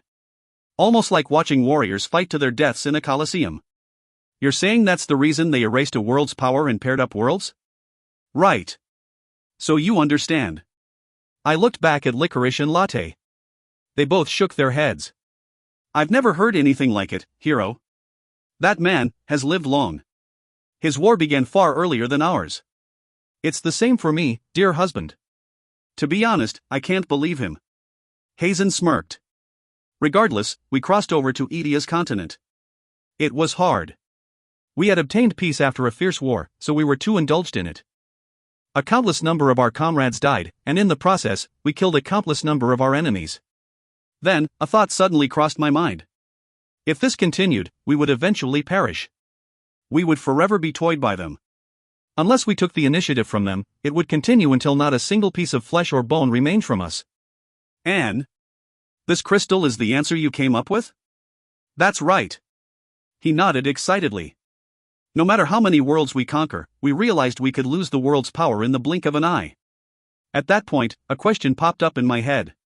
What the hell was this dungeon that helped the defending side? Just who was this Lord Woman that she had such an enormous power? Kang Shin, don't you want to find out? I do, but without her, Earth would have been annihilated by our enemies long ago. Oh dear, if you trust her just because you received her help, you'll end up with an axe to your back. Here, look, Dot. He pointed at the crystal taking up most of the space in the area. The crystal was sucking in surrounding mana and releasing corrupted mana at the same time. That was what restrained my power. As you can probably feel, it's an amazing thing. While fighting the so-called dungeon explorers from Kita's continent and Edia's continent, we couldn't help but analyze them. Obviously, we found a way to weaken the dungeon's power. All we needed were the material to build the magical tool and the mana to control it. We managed to find all the material, but the mana problem wasn't something we could resolve in Kita's continent. But this place, this Prayuta mountain range, was different. There was more than enough mana gathered here to operate the magical tool. In the middle of hearing him brag, I realized something. I immediately voiced my suspicion. That magical tool, it's complete? Amazing. So you see it. He smirked. But it's still too big. Its core function hasn't been realized either. We have to make it much smaller, small enough to carry it. We have to raise its output, too. But it's possible. We can do it. And when it's complete, that's when you, partner, come in. You take it and enter the dungeon. You want me to kill the dungeon lord? He bit the question I asked casually. We should share its power. Then, we'll form an alliance. Starting with each world's leaders, we'll begin to mix. Eventually, all of humanity will intermarry. A countless number of couples will be formed between two worlds, and when their children are born, the two worlds will start to become one. It doesn't matter even if one of the world's power disappears. Why? Because the blood of both our worlds will be flowing in everyone's veins. Ho! I let out a short exclamation of admiration. He seemed even more excited at my reaction, as he shouted even louder. If we can control the dungeon's power, which can open the pathway to countless worlds, what will we have to fear? Nothing. We'll be able to enter any world as we please. With power. Right, with infinite power. In the end, we will become the victors. Indomitable victors that no one can threaten. Invincible victors that won't be toyed by anyone's hands. So you were just delusional. I'm starting to doubt whether Kita's continent even existed. I spoke bluntly. However, he unexpectedly sneered at my response. Can you say that when you're feeling the magical tool's power? Kang Shin, do you think this power won't reach the dungeon lord? Do you think it'll be that simple? Do you think the dungeon lord is even killable? Even if you killed her, will you be able to take her power? She is just a fool with an incredible power. The dungeon is her, and she is the dungeon. If she's in front of us, we can analyze her. We can even analyze gods. Taking her power after killing her will be even simpler. All power can be held in a container. I was doubtful, truly doubtful. However, I held in my curiosity and asked. Why did you approach Elos? We heard from other explorers that Sir Cassina had ties to another world's hero. Plus, he's currently the true head of the continent's allied force. True head. I thought of the way Elos ordered the Empire's knights. He was the disciple of the hero and friend of the Empire's crown prince. He was fitting of the title true head. Plus, he was the hero's disciple. Right, the person who can most easily lead the hero into a trap. And he was wise. He understood what I said, and he had the brains to cooperate with us to save his continent's people. No, that's impossible. You don't know it. That he lost his fiancée to your forces. However, there was still something I needed to find out, something I needed to confirm. I asked. If you couldn't take the hero's power from that hero you killed, that means he wasn't the hero when you killed him? That's also right. The hero suffered grave injuries in one of our previous fights. He fled with his disciple and transferred the power to him. Besides me and his disciple, no one else knows this. After all, the disciple hid the fact that he became the hero. If he hides it, no one else can find out, unless they're people like us. Although I knew the answer, I still asked. Who's the disciple? Isn't that obvious? It's Sir Cassina, of course. The one you froze. In that moment, I slowly closed my eyes. I felt like I finally arrived at the answer. The reason Elos acted so strangely. Why we had to come here, and what power he had. How he could hide the fact that he became the hero from me, and what he planned to do from now. Now, I'd like you to make up your mind. Who should we kill? You should know the answer. No, Shin doesn't have the answer. I do. A voice rang out from above, but before I could look up, I first looked behind. The ice I believed to have trapped Elos was shattered into pieces. I turned to the direction of the voice. There, Elos was standing on the top of the giant crystal. The answer was there from the very beginning, from the moment Baruella died from your hands. Sir Cassina. Who's Baruella? Are you betraying us because of just one person? Elos smirked without answering him. Shin, you knew everything, right? I answered. Yeah. Really? Yeah. And you still let me be. I did. You didn't even go full out when you froze me, huh? Of course not. You're nowhere strong enough to break Ryua's full power ice. Thanks, friend. You trusted me. You should thank me. But you shouldn't have trusted me. I became speechless for a moment. I thought about what to say and chose the easy words. You're probably right. I only just found out. If I knew earlier, I would have killed you, but to bring him here without invoking suspicion, I needed you to be the bait. Sorry. Elos bowed to me. Soon, he lifted up his head. His eyes were dyed blood red. Die with me. Sir Cassina, don't touch that magical tool. Hazen, do you know? In this continent, there's a story. A story about a god who conceals himself without anyone knowing. When this god appears, he breaks and destroys everything, including himself. Elos smiled with his teeth bared. Not only his eyes, but his entire body was being dyed red. In that instant, the flash in Hazen's eyes changed. He hadn't paid attention to Elos in the slightest, but he now realized he had the power to make him. Stop him. Now. I am Kahar, god of concealment and vengeance. Indeed, his ability to conceal himself was top-notch. Neither Hazen nor I could detect him at all. A stream of red light shot up from his body and penetrated Hazen's subordinates. I instantly knew that it wasn't just mana. Even amongst God's powers, that thing was wicked. It was pulling out his blood and soul altogether. Elos held up his sword, beginning to drip with blood-red aura. Without even a hint of hesitation, he stabbed it into the crystal. Everyone, die with me. An enormous energy exploded. Feeling the storm of mana that no one, not even Hazen, could come out unscathed. I smiled. If you find any errors, ads pop up, ads redirect, broken links, non-standard content, etc., please let us know. Report chapter so we can fix it as soon as possible. Chapter 275. Kahar, 9. Chapter 275. Kahar, 9. That crazy bastard. Hazen shouted as he gritted his teeth. The powered suit he was wearing vibrated quietly, and he was in front of Elos in the next moment. He held up his fist. You dare trick me? It's too late, Hazen. Elos laughed. His sword was already deep inside the crystal. The violet-colored crystal pulsed red like a glass heart. At the same time, the surrounding mana began to detonate. Hazen punched Elos and sent him flying, but as Elos said, it was too late. There was no way to recover the crystal. Kang Shin, you'll die too. Help me stop it. Didn't you hear? It's too late. Amidst the thundering explosion of mana, I roused Prayuta Circuit and retorted calmly. I looked behind me.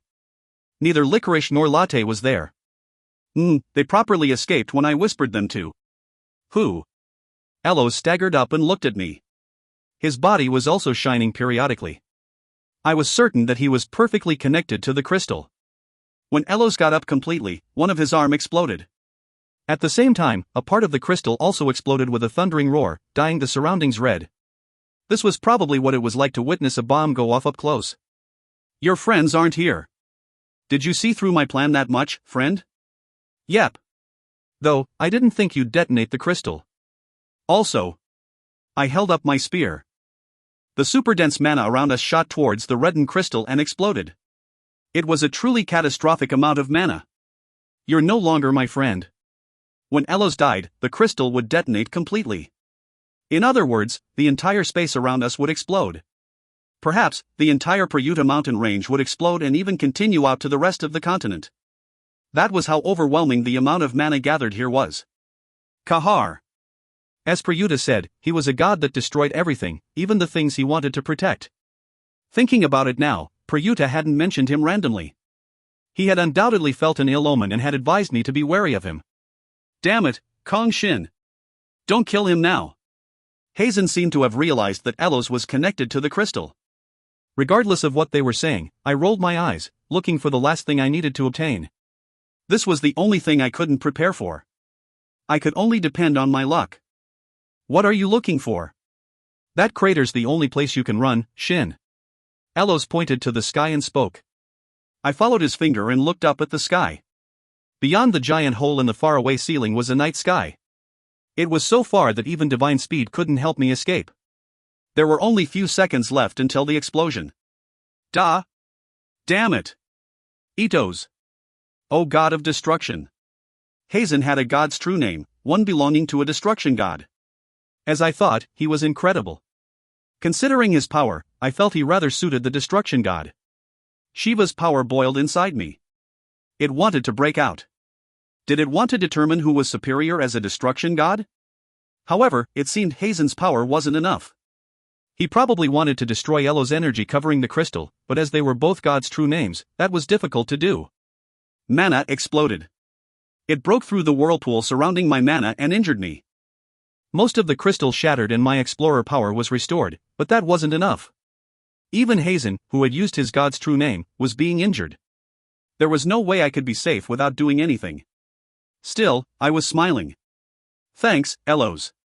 I found out thanks to you. Shin. Elos retorted in a flustered tone. In the next moment, I used divine speed. I approached him and kicked him. So I'll let you find your own death. Cack. Elos flew straight across the sky and smashed against the crystal. Red mana shot out from the crystal and grabbed Elos. Before Elos could say anything, he froze. The crystal had begun assimilating with Elos. What are you doing? That'll increase the destructive power. And you still did it. Wasn't he once your friend? Friend? I found it absurd. Someone who used my life to get his revenge? That's not a friend. He only used me as a chess piece. You? Didn't you say you trusted him? Me? How could I? I could see his scheme from miles away. I smirked and shook my head. But I knew he wanted to kill you. No matter what sacrifice he had to make. To be honest, I wasn't confident I could win against Hazen. The magical tool suppressing Explorer's power was too strong. Hazen had also reigned supreme in almost two-dimensional world wars. It was impossible to fight such a world's enemy without using the dungeon's power. So I also used him as a chess piece. Kang Shin, you. I didn't think Elos could kill him, but I expected him to weaken the world's enemy. Elos responded to my expectation outstandingly. In fact, he even went beyond my expectation. The mana gathered in the crystal wasn't just enough to kill Hazen, it was enough to ruin the entire continent. The only downside was that it might kill me too. Ha! In the end, you're also a hero. Someone who stands on the peak of such dirty worlds can't possibly be clean, but shouldn't you worry about your subordinates than me? Almost in response to my words, mana once again exploded. This time, it was far bigger. Most of Hazen's subordinates were swept away by the explosion. Hazen realized what happened and screamed in despair. Kwahaya. Kasana aa. Someone like you, someone like you. No matter what happened, no matter what anyone said, I didn't care. I looked up at the sky.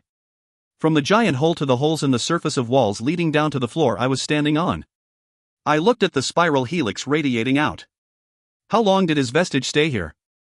It was engraved so clearly and had withstood countless years. I could only admire his divinity. Who? Prayuta. I murmured to myself. He was amazing. It was a power and vestige befitting a god. I was somewhat doubtful, but it really was here.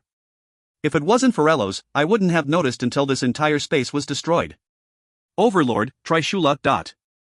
I quietly recited 2 powers and held up my spear. Prayuta Circuit's extreme spin made it difficult for me to carry myself, but I endured it. I could do it. I should be able to. No, it can't end like this. Our hope. I swear I will not. Finally, the crystal exploded along with the entire surrounding space. Elos was the first one to explode, and Hazen, who was resisting with the destruction god's power, couldn't withstand the current of mana and transformed into a stream of blood. A world's enemy, who successfully conquered a world and bared the ambition to devour the dungeon, died in vain. However, I didn't have the time to pay attention to anything else. Let's do this, Prayuta. In the middle of the overwhelming blood-red mana, I accelerated Prayuta Circuit. I tuned my breathing in whirlpool to the helix Prayuta drew. I didn't need 2 whirlpools to cover my body and spear. I only need 1 whirlpool centered around the Prayuta Circuit in my body. Just 1 was enough.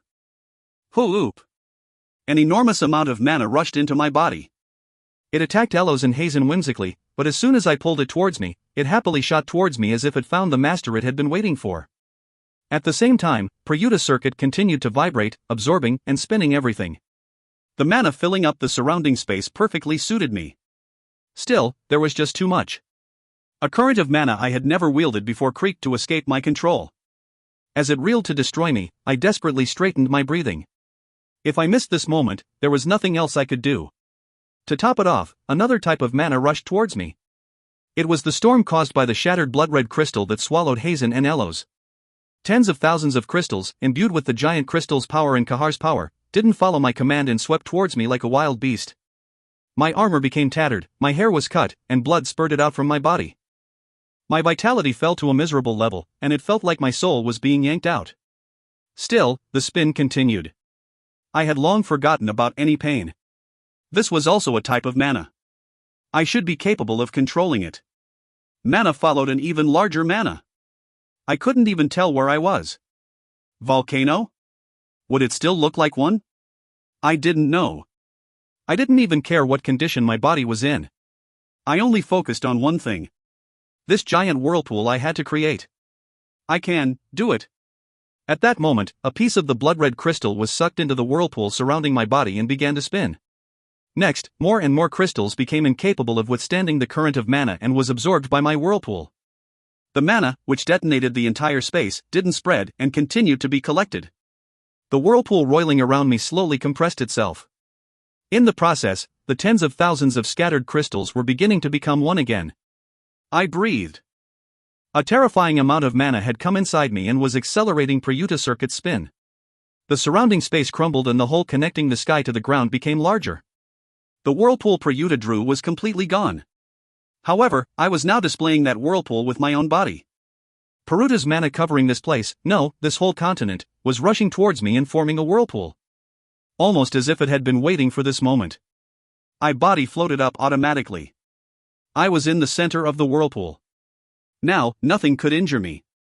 Mana circulated around me calmly, and the pieces of the blood-red crystal compressed themselves as they fused together. At that moment, I realized that I had become one with Prayuta Circuit. Ah. Unable to withstand the sense of ecstasy, I shouted. The mana filling up my body was beginning to change me from the inside. The bracelet Lin gave me radiance, then scattered. It didn't disappear. Everything forming the bracelet had melted down and was flowing into me along with mana. The current sensation was incomparable to when I first equipped radiance. An overwhelming mana shattered my body and reforged it from the very beginning. I disappeared entirely, leaving only Prayuta Circuit behind, then reappeared around Prayuta Circuit from head to toe. It was a body formed from only Prayuta Circuit's mana, one that other trivial mana couldn't dare to approach. Still, it wasn't enough. Prayuta circuit, in the end, belonged to Prayuta. I needed something that belonged to me. Only then would I take a step forward. I could only realize this now that I had gotten this strong. No one needed to tell me, I was enlightened naturally. With my hair being reconstituted, the current of mana began to subside. Phew! I slowly opened my eyes. Neither the superdense mana nor the blood-red crystal was here. I was floating in empty air. Volcano? It had long since disappeared. Only magma was boiling from the deep depths. Dear husband! A voice rang out from far away. Latte and licorice was flying up towards me. I smiled and waved my hands. Are you two safe? Dear husband! Licorice called me yearningly. They looked fine on the outside, but were they hurt? I rushed towards them anxiously but stopped in place when I heard Licorice shouting. Where's something? You're too lewd.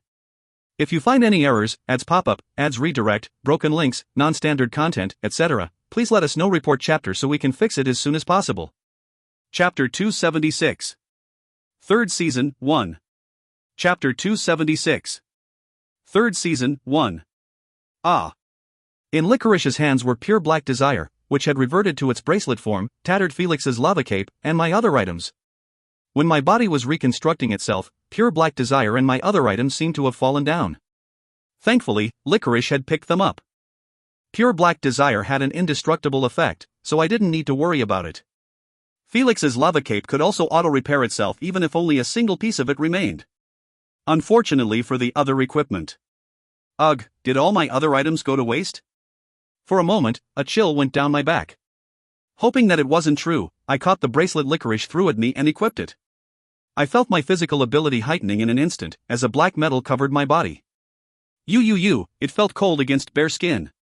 I lowered my altitude slightly and faced the two girls. Licorice gave me the rest of the equipment wrapped into a bundle by my cape. From a glance, it looked like the cape was salvageable, but the accessories were the problem. Items I obtained not too long ago like Shadow Hidden Blade, Thorn Throne, and Echo Ring seemed fine. Thankfully, their disabilities had held out.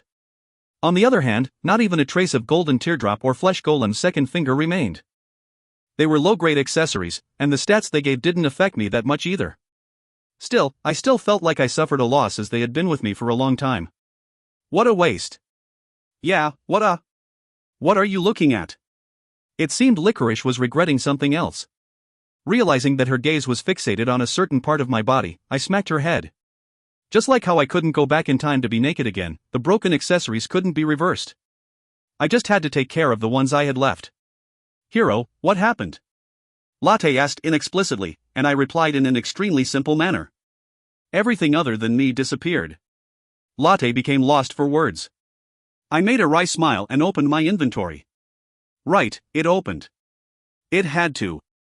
The invader's magical tool, the violet crystal, no longer remained on this continent. I put all the equipment and accessories in my inventory and stretched. As I closed the inventory, an enormous power poured into me. Obviously, it was the power of the explorer given to me by the dungeon and by Seraphina. What happened to the world's power, dear husband? I sucked it in too. I couldn't isolate it given the circumstance. Still.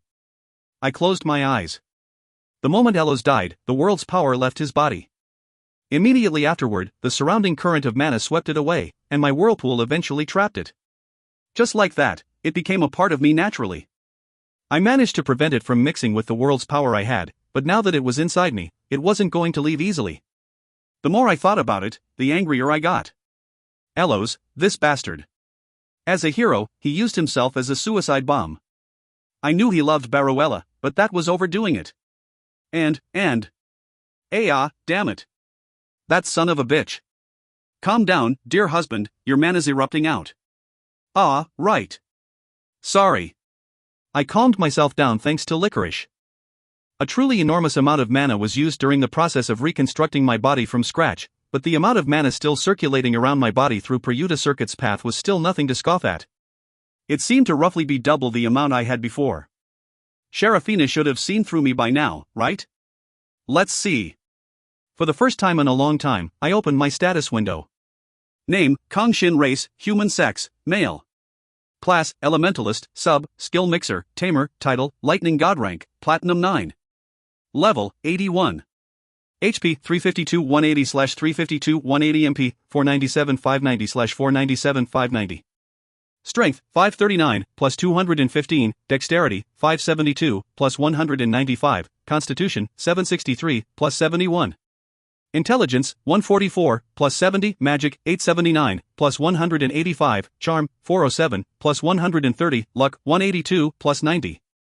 Normal skills: high rank martial arts, master, attack power, attack speed plus 20%, Prayuta, Mad Typhoon, LV8, high rank crossbow marksmanship, LV2, Wind King's Rage, LV5, high rank heroic strike, LV5, high rank provoke, LV9, divine speed, master, return, master, Prayuta circuit, master, dimensional travel, LV5, overwhelm, LV7, absolute soul, LV7, weapon swap, LV7, captivation, LV5, deific manifestation, writing, mystification, breath of death.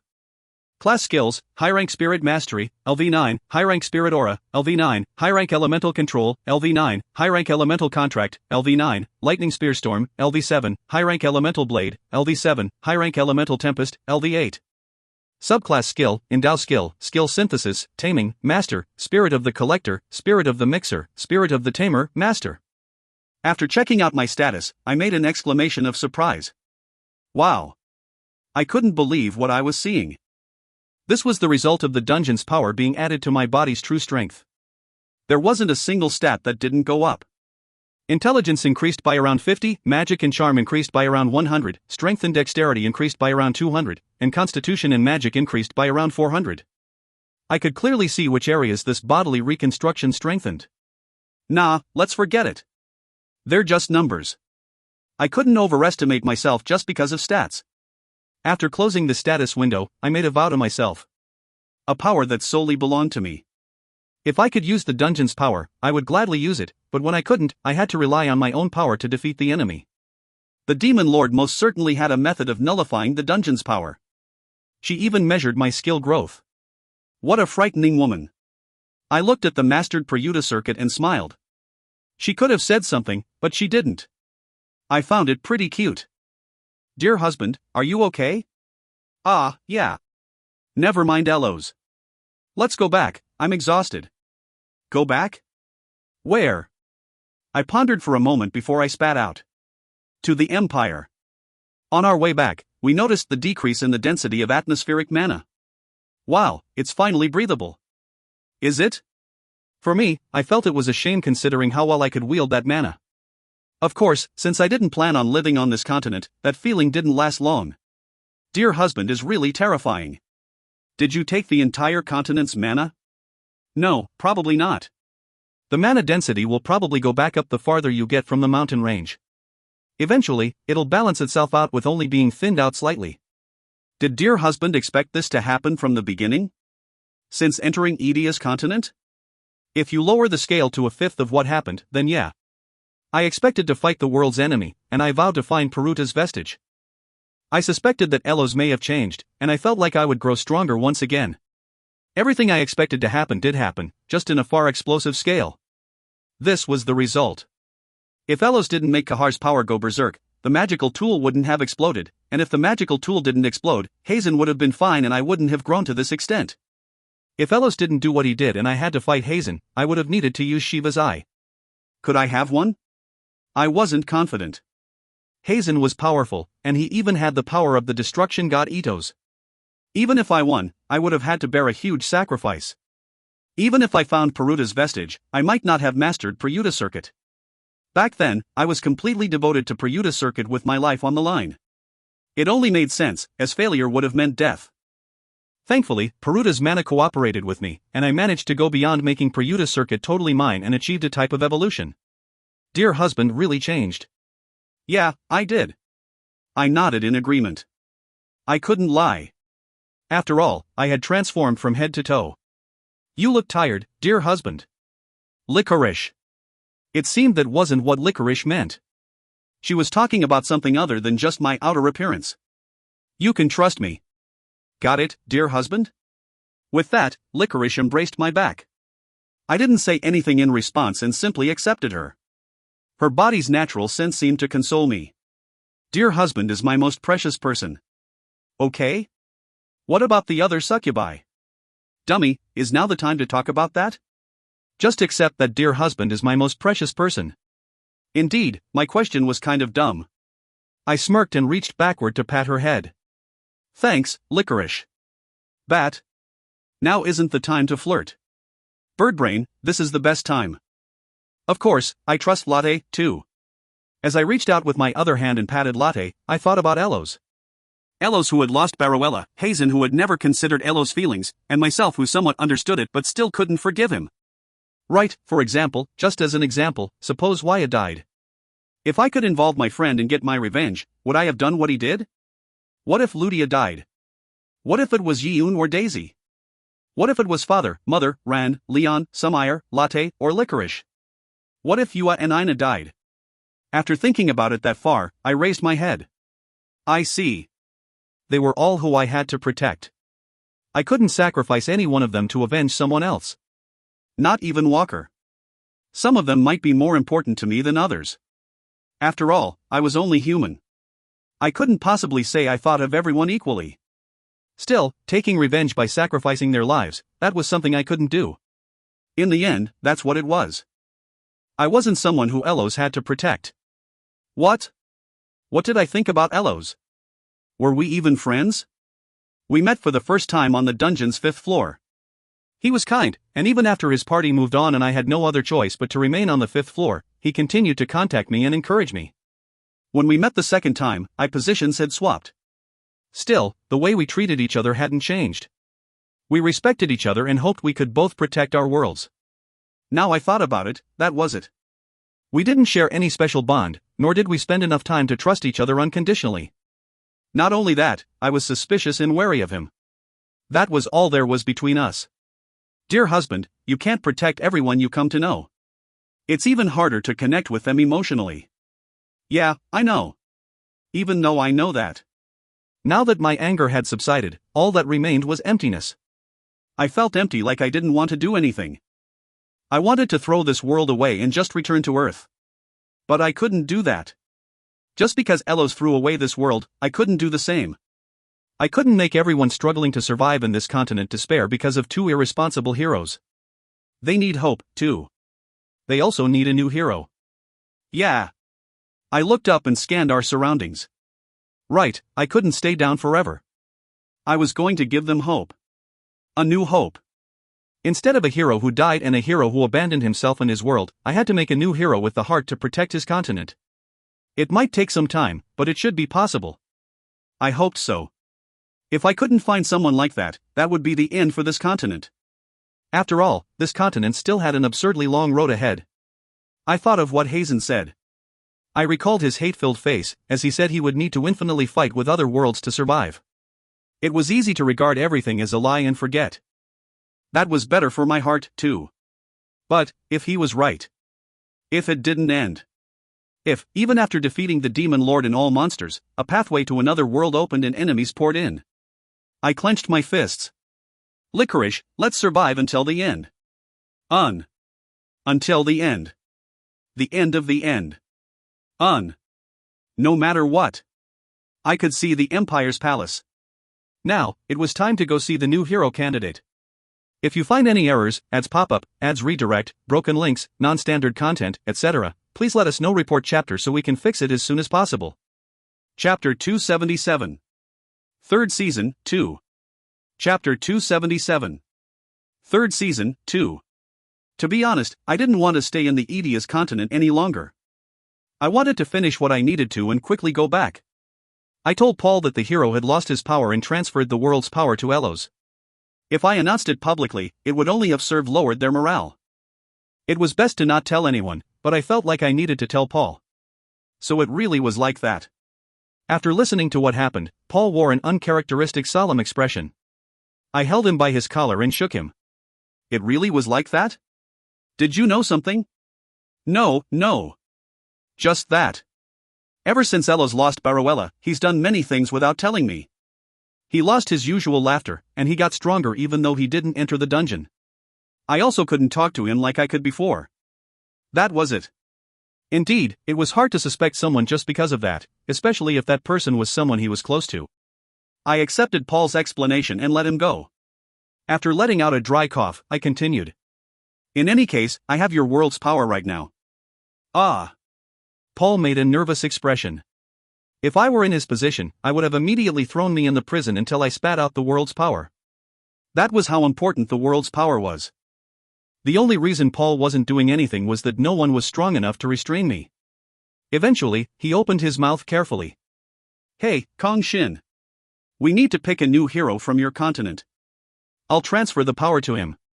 Ah. He looked openly relieved. Then, he suddenly paled. I didn't know who put him in the position of a crown prince, but that person must have wished for the empire's doom. A new hero? But who? Ah, I already decided, so you don't need to worry about it. You've already decided? But Elos and I are the only ones you know from this continent. Yeah, I also don't want to make someone I don't know into the hero. That's why I picked someone I knew. Eh? Paul tilted his head. He blinked his eyes a few times, then widened his eyes and shouted. Me? Yep. You want me to become the hero?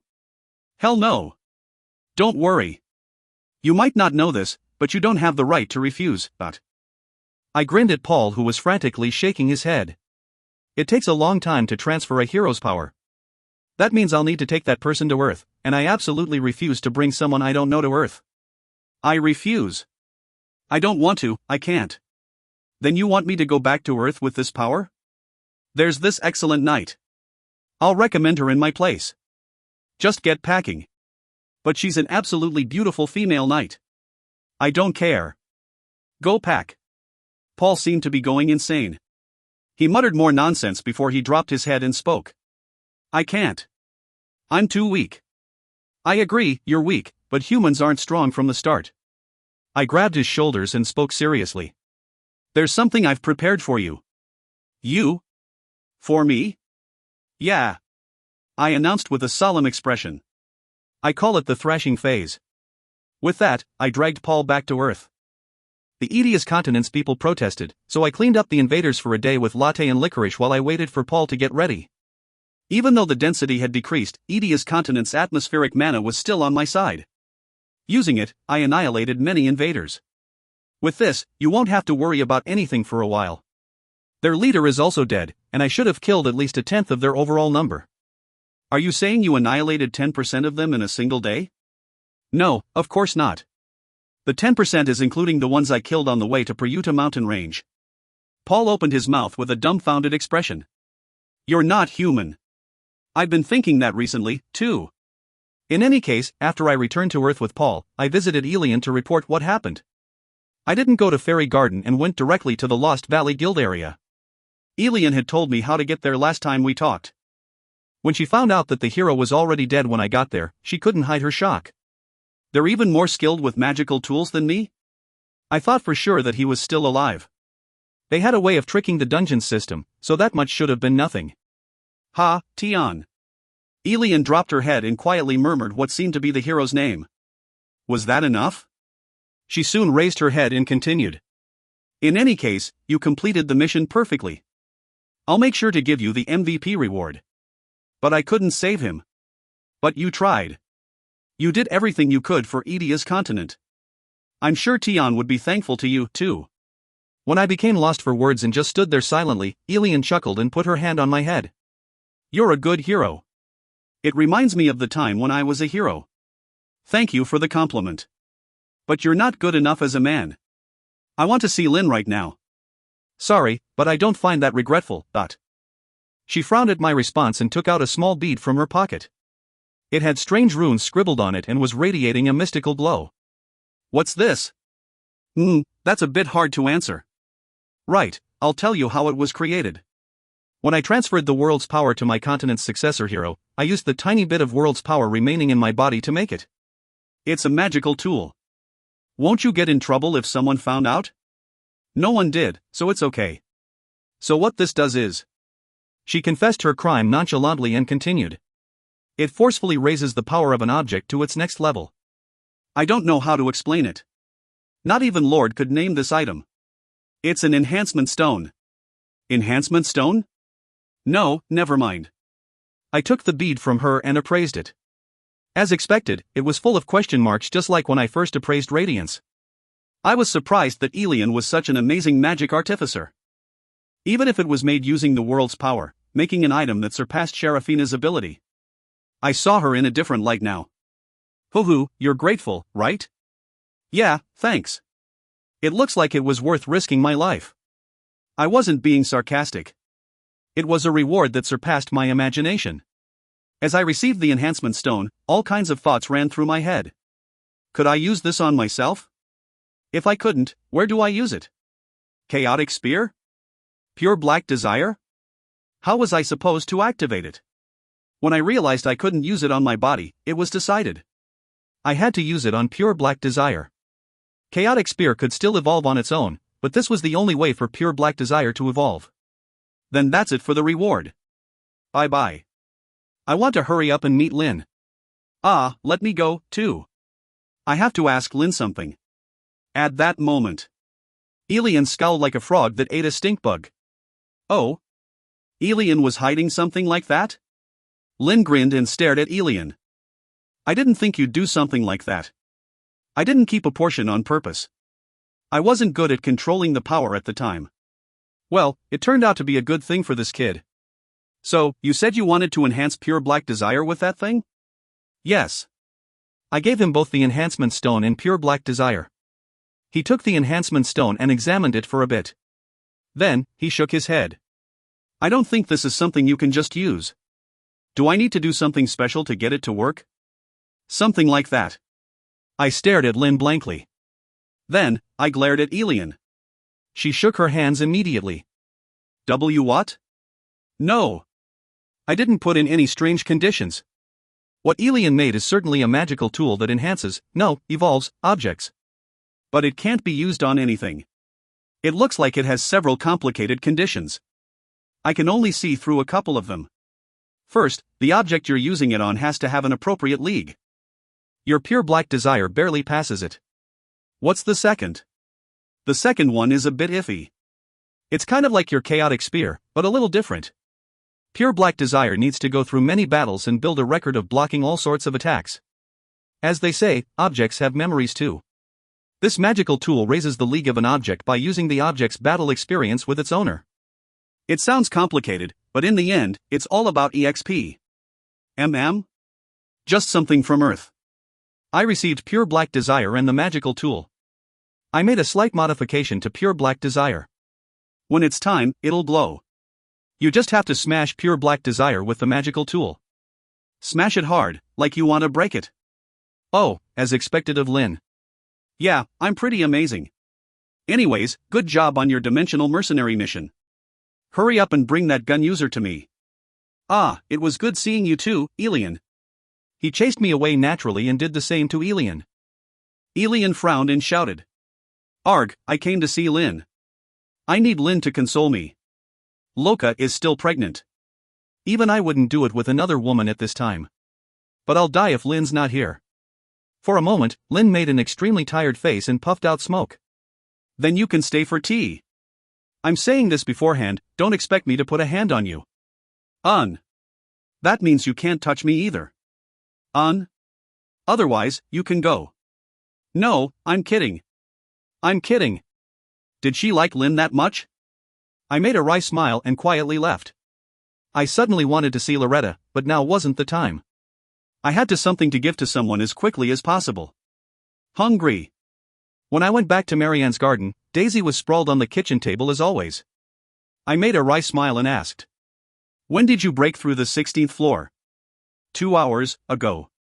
I haven't eaten anything during that time. I'm starving. Wait a bit, I'll make you something. And here, I took out the dragon bracelet Lin made with radiance and handed it to her. When she received it, she looked at my own wrist fixedly. I added with a bitter smile. I fully absorbed mine. You'll probably absorb it too. Absorb. TSK.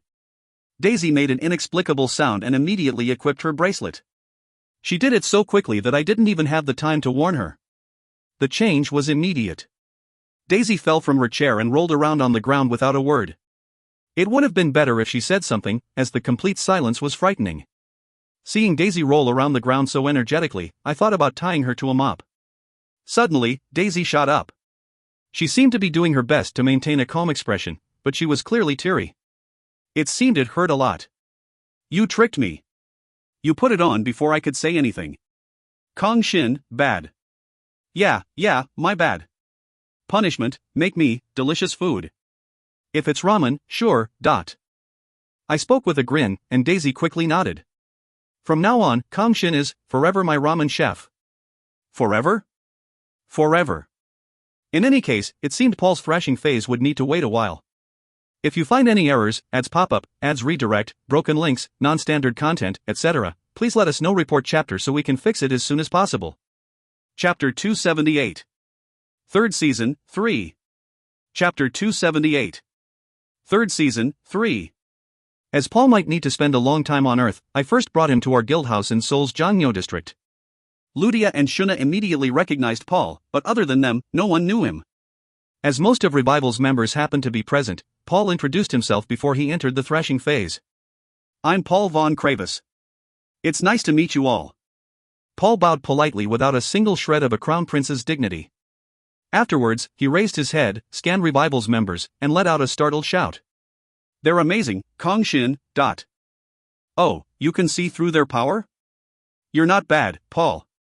Paul seemed excited, as he breathed out with his nose. They're all amazing beauties. I increased the thrashing phase duration by 2 months in my heart and introduced Paul to Revival's members. Paul is Edia's continent's successor hero. His continent's hero died without officially transferring his power.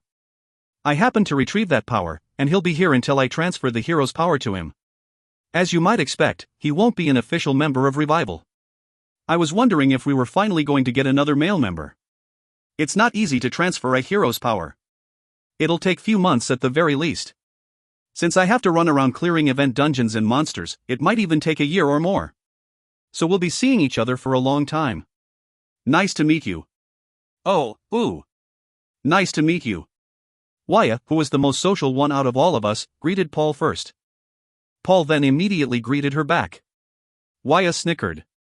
It was obvious what she was thinking about, but I had to give her credit for not saying it out loud. Successor hero. It's nice to meet you. It hasn't been long since I heard about heroes from my son, but it's interesting how so many heroes are gathering here. Well, isn't it simple? If Earth falls to ruin, it'll take a few more worlds with it. So get stronger, hero's father. Ho ho ho. Walker, have you heard of Thrashing Phase? Everyone in Revival knew what a hero was and what happened if he died. I had already told them about it. Since I was the strongest person on Earth, they were surprised but they weren't scared. Regardless of who the hero was, many of them already thought it would be hopeless without me.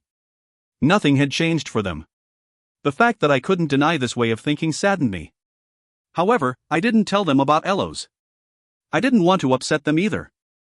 Not to mention, a few of them were sure to stick to me, worried about whether I was hurt. I was thankful for their concern, but rather than spoiling myself, I wanted to overcome it with my own strength. What about Kasi? No, never mind. Nice to meet you, Paul. Ludia was most likely misunderstanding what happened, but she seemed to have figured out what happened to Elos since Paul was here instead of him. She swallowed her words and bowed politely. She could be considerate to others. I was quite proud of her growth. Paul also seemed to have realized what Ludia wanted to ask, as he pretended to be calm and greeted her back. Yeah, Paludia. You got even prettier. You're a stunning beauty, really. But I didn't get pretty for you. It was for Shin. Yeah. No, I was wrong. She was still savage. I made a bitter smile and turned away. I had to tell Ren something before he left for the dungeon. Ren, I have a good news for you. I'm sure you'll be happy. I smiled at Ren sweetly. Ren let out dry coughs and took a couple of steps back. I don't really want to hear it, I think. It's fine even if you don't. You'll experience it with your body soon. So it really was about Thrashing Phase. Be happy, it's the third season of Thrashing Phase. Looking at Ren's somber expression, Paul seemed to be frightened too. Interestingly, Father was nodding his head in satisfaction. I'm glad you're back safely. Waya spoke to me as she gave the rowdy men a look of ridicule. I nodded at her and asked her through the messaging system. What happened with Sierra? She's fine. She's controlling mana by herself right now. She'll be fine on her own in about 2 days. What Waya had done was truly praiseworthy. I gave Waya a thumbs up, and she responded with a victory sign. Yiyun noticed us and pouted. You guys talked secretly again. It was about Sierra. I explained last time, right? When I said Sierra's name, everyone became quiet. They were divided into two groups, one that hated Sierra because they were present when we first met Sierra and the ones that stayed quiet because they hadn't met Sierra or didn't know much about her. Thinking about it now, because I left for the dimensional mercenary mission immediately after I brought her, I hadn't given them a proper explanation. In that case, this was a good chance. Since it wasn't common for Revival's members to all be present, it was probably best to use this opportunity to explain myself.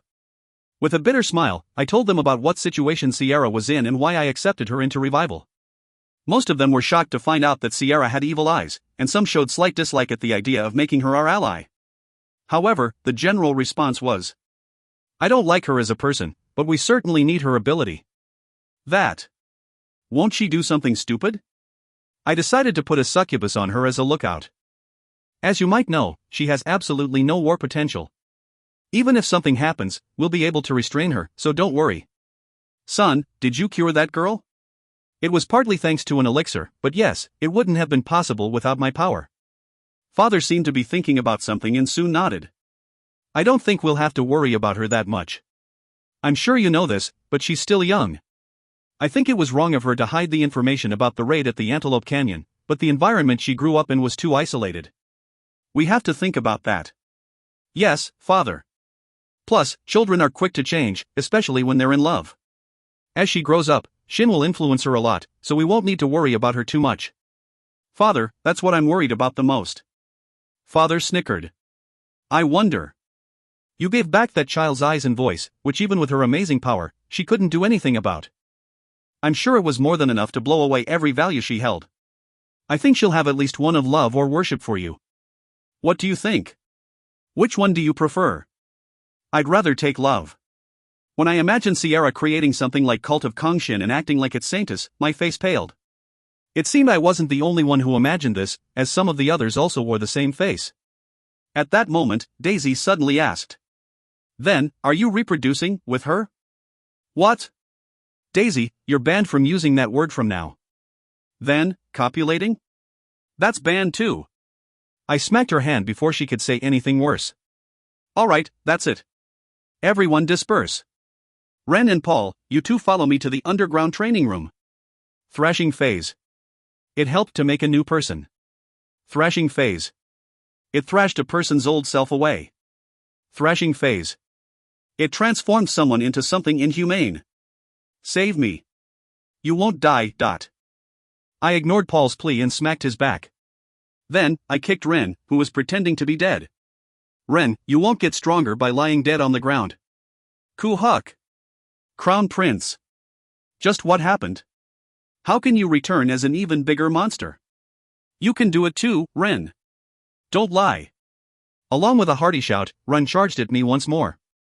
It seemed he was mad about being kicked. Perfect, that was the response I wanted.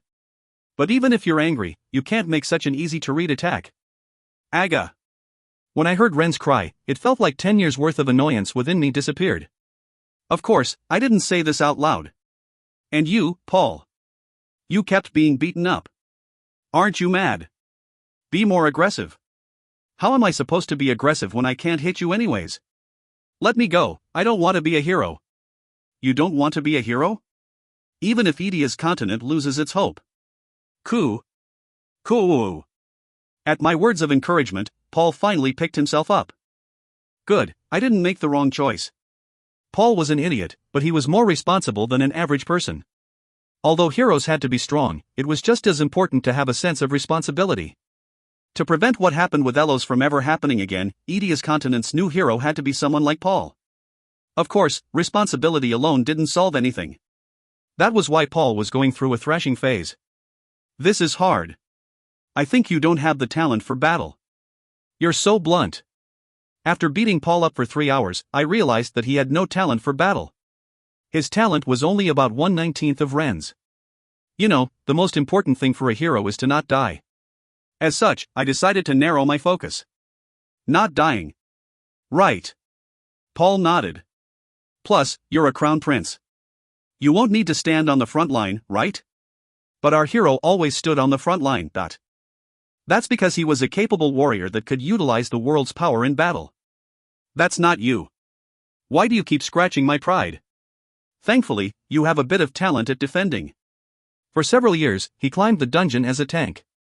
No matter how talentless he was, if he held the shield while climbing 50 floors of the first dungeon, defensive maneuvers should at least be somewhat ingrained in his body. I personally thought he was more suited to defending than attacking too. But I couldn't properly grab monsters' attention and always put Elos in danger. You have to live. Why would you need to grab aggro? Don't. Just stay quiet like you're dead. I'm so pitiful, I'm crying. Paul. I pulled back the wooden spear I was hitting him with. Paul groaned and raised his head. What? You really don't want to be a hero? To be honest, it's more convenient for me to transfer the hero's power to a random person. This might sound harsh, but I really have nothing to do with Edia's continent. In fact, someone I considered to be a friend betrayed me and I had to go through unnecessary hardship. You should be thankful that I'm even handing over the world's power. Now, with that said, let me ask again. Do you really not want to be a hero? No. He shook his head. The hero we believed would continue to live and lead us died. The friend I trusted the most abandoned our continent when his fiancée died. Now, there isn't anyone for me to trust but myself. Do you want to protect your continent? I asked, and he replied as he gritted his teeth. I do. I've been hearing it nonstop ever since I became the crown prince, and I really do want to protect my empire and humanity. Let me ask you then. Don't you think having to hide is pitiful when it's to protect your continent? He raised his head. He stared into my eyes, then smacked his own face. He really struck hard. He groaned and spat out a tooth with blood leaking from his mouth. Sorry for acting spoiled. Help me. Help me so that I can survive no matter who or what I'm facing. First, let's put your tooth back in. With holy power, putting a tooth back in was a piece of cake. However, Paul shook his head. It's fine even if I'm missing a tooth. But let me hold on to it. Whenever I'm thinking like I am today, I'll take it out and fix my attitude. Good, now you have the face of a warrior. I grinned and held the wooden spear up again. Ren, rest for 30 minutes. I'm going to teach Paul basics of defense. If you don't want to kill him, tone it down a bit. I ignored Ren and charged at Paul. Paul gritted his teeth and held up his shield, but it was impossible for him to block my attack. At least, not yet. After we're done, you won't even sweat when you're blocking an attack of this level. Prepare yourself. Qua! Paul howled. Then, he held up his shield again and fixed his stance. He was determined and motivated. He now had the mindset of a warrior. Inspired by his determination, I spoke as I pointed my wooden spear at him. I'm also training in something right now, so be careful not to get hit by it and die. What? Two voices simultaneously rang out. Ren, who was resting on his butt, moved away slowly. Crown Prince, I forgot to tell you something. I promised the kids that I'd make dinner. Alpha has been learning how to cook lately. I already messaged her, so you won't have to worry about making them dinner. Happy, right? Ha, ha, ha. I'm very happy. Ren dropped his head.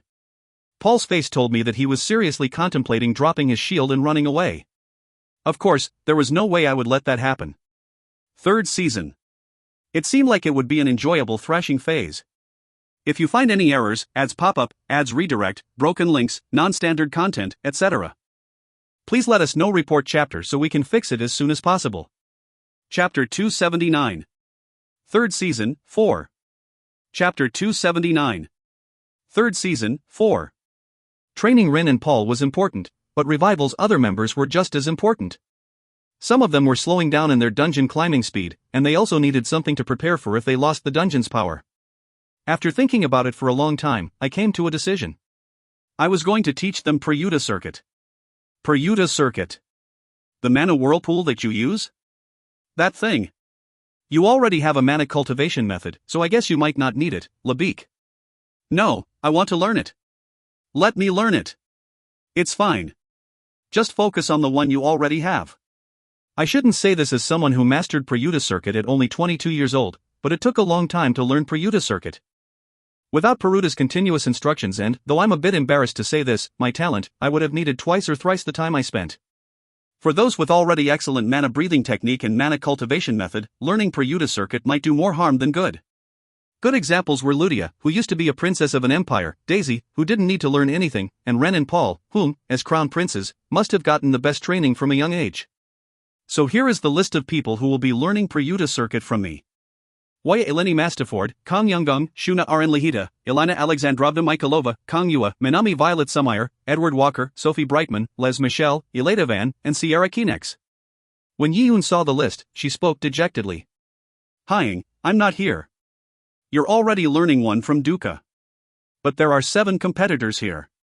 I can't be the only one excluded. Wait, 7? Tell me who they are now. You just included 2 people that you shouldn't have." Wah. When I was punishing Yiyun, someone else raised his hand. It was Leon, who had confused face. "Friend, can I not learn that thing? Or is there a special reason I'm excluded?" "Yeah, Leon. You'll be learning from someone other than me." I made a mischievous smile. "There's a Sunbei who's perfect for you. There's someone like that. Why didn't you tell me earlier?" "Ha ha ha. Because you needed to be a first dungeon explorer to meet him." "Ah, I see. Now that you mention it, I only became one last week." In truth, he was already extremely quick. Him being a gold rank explorer of the first dungeon meant that he had broken through 80 floors of the second dungeon.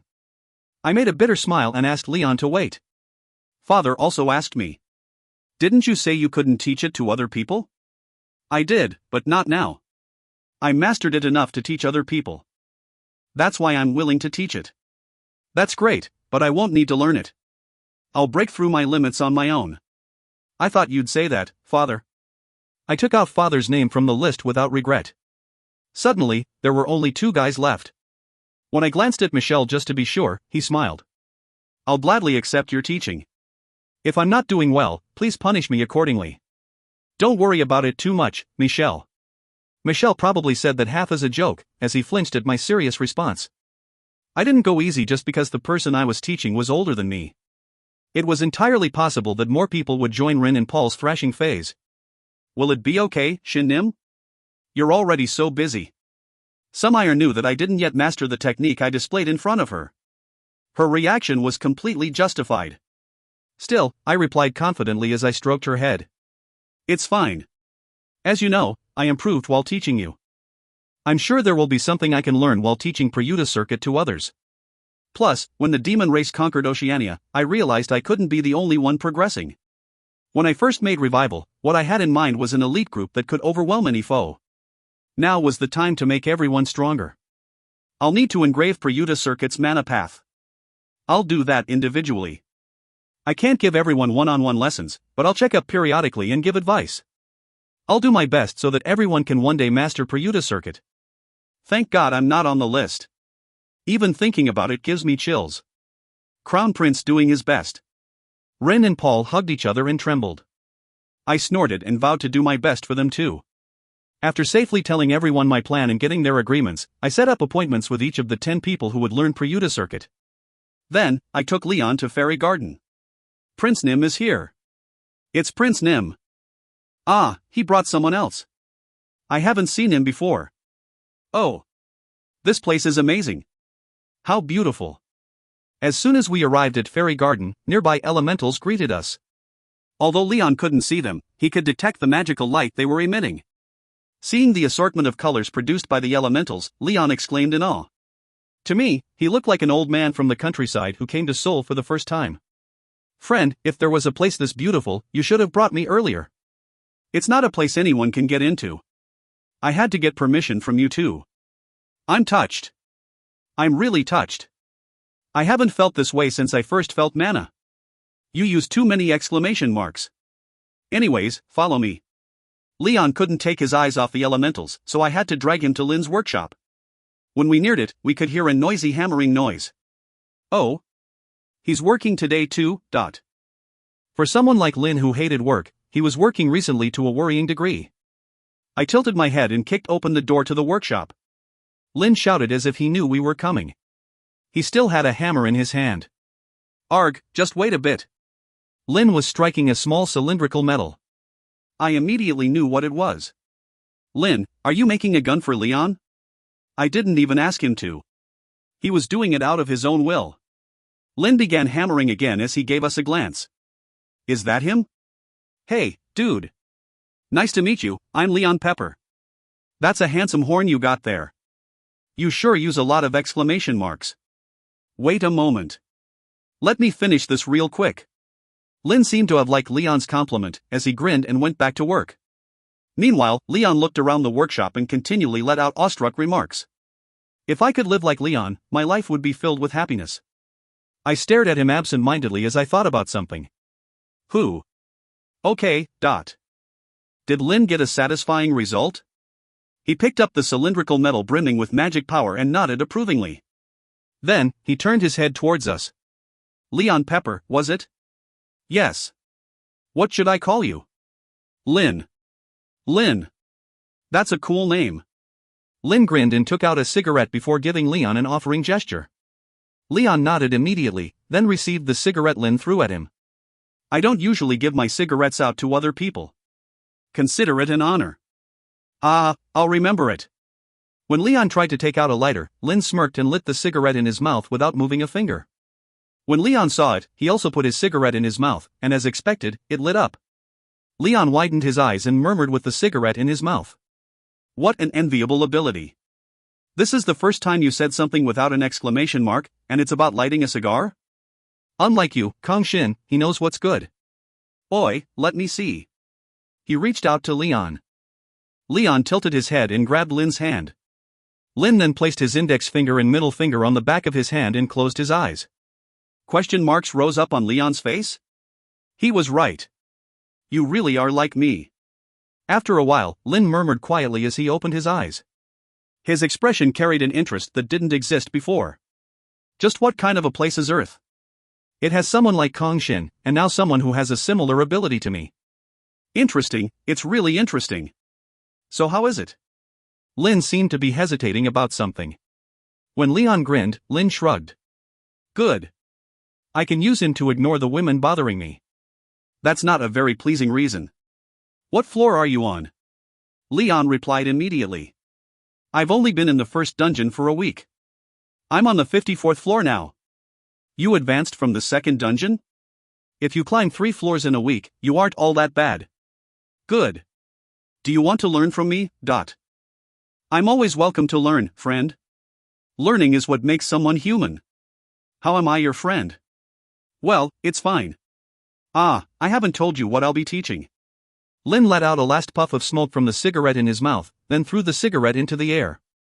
He then took out a small handgun and shot it. A huge explosion bloomed. We're in Fairy Garden, Lin.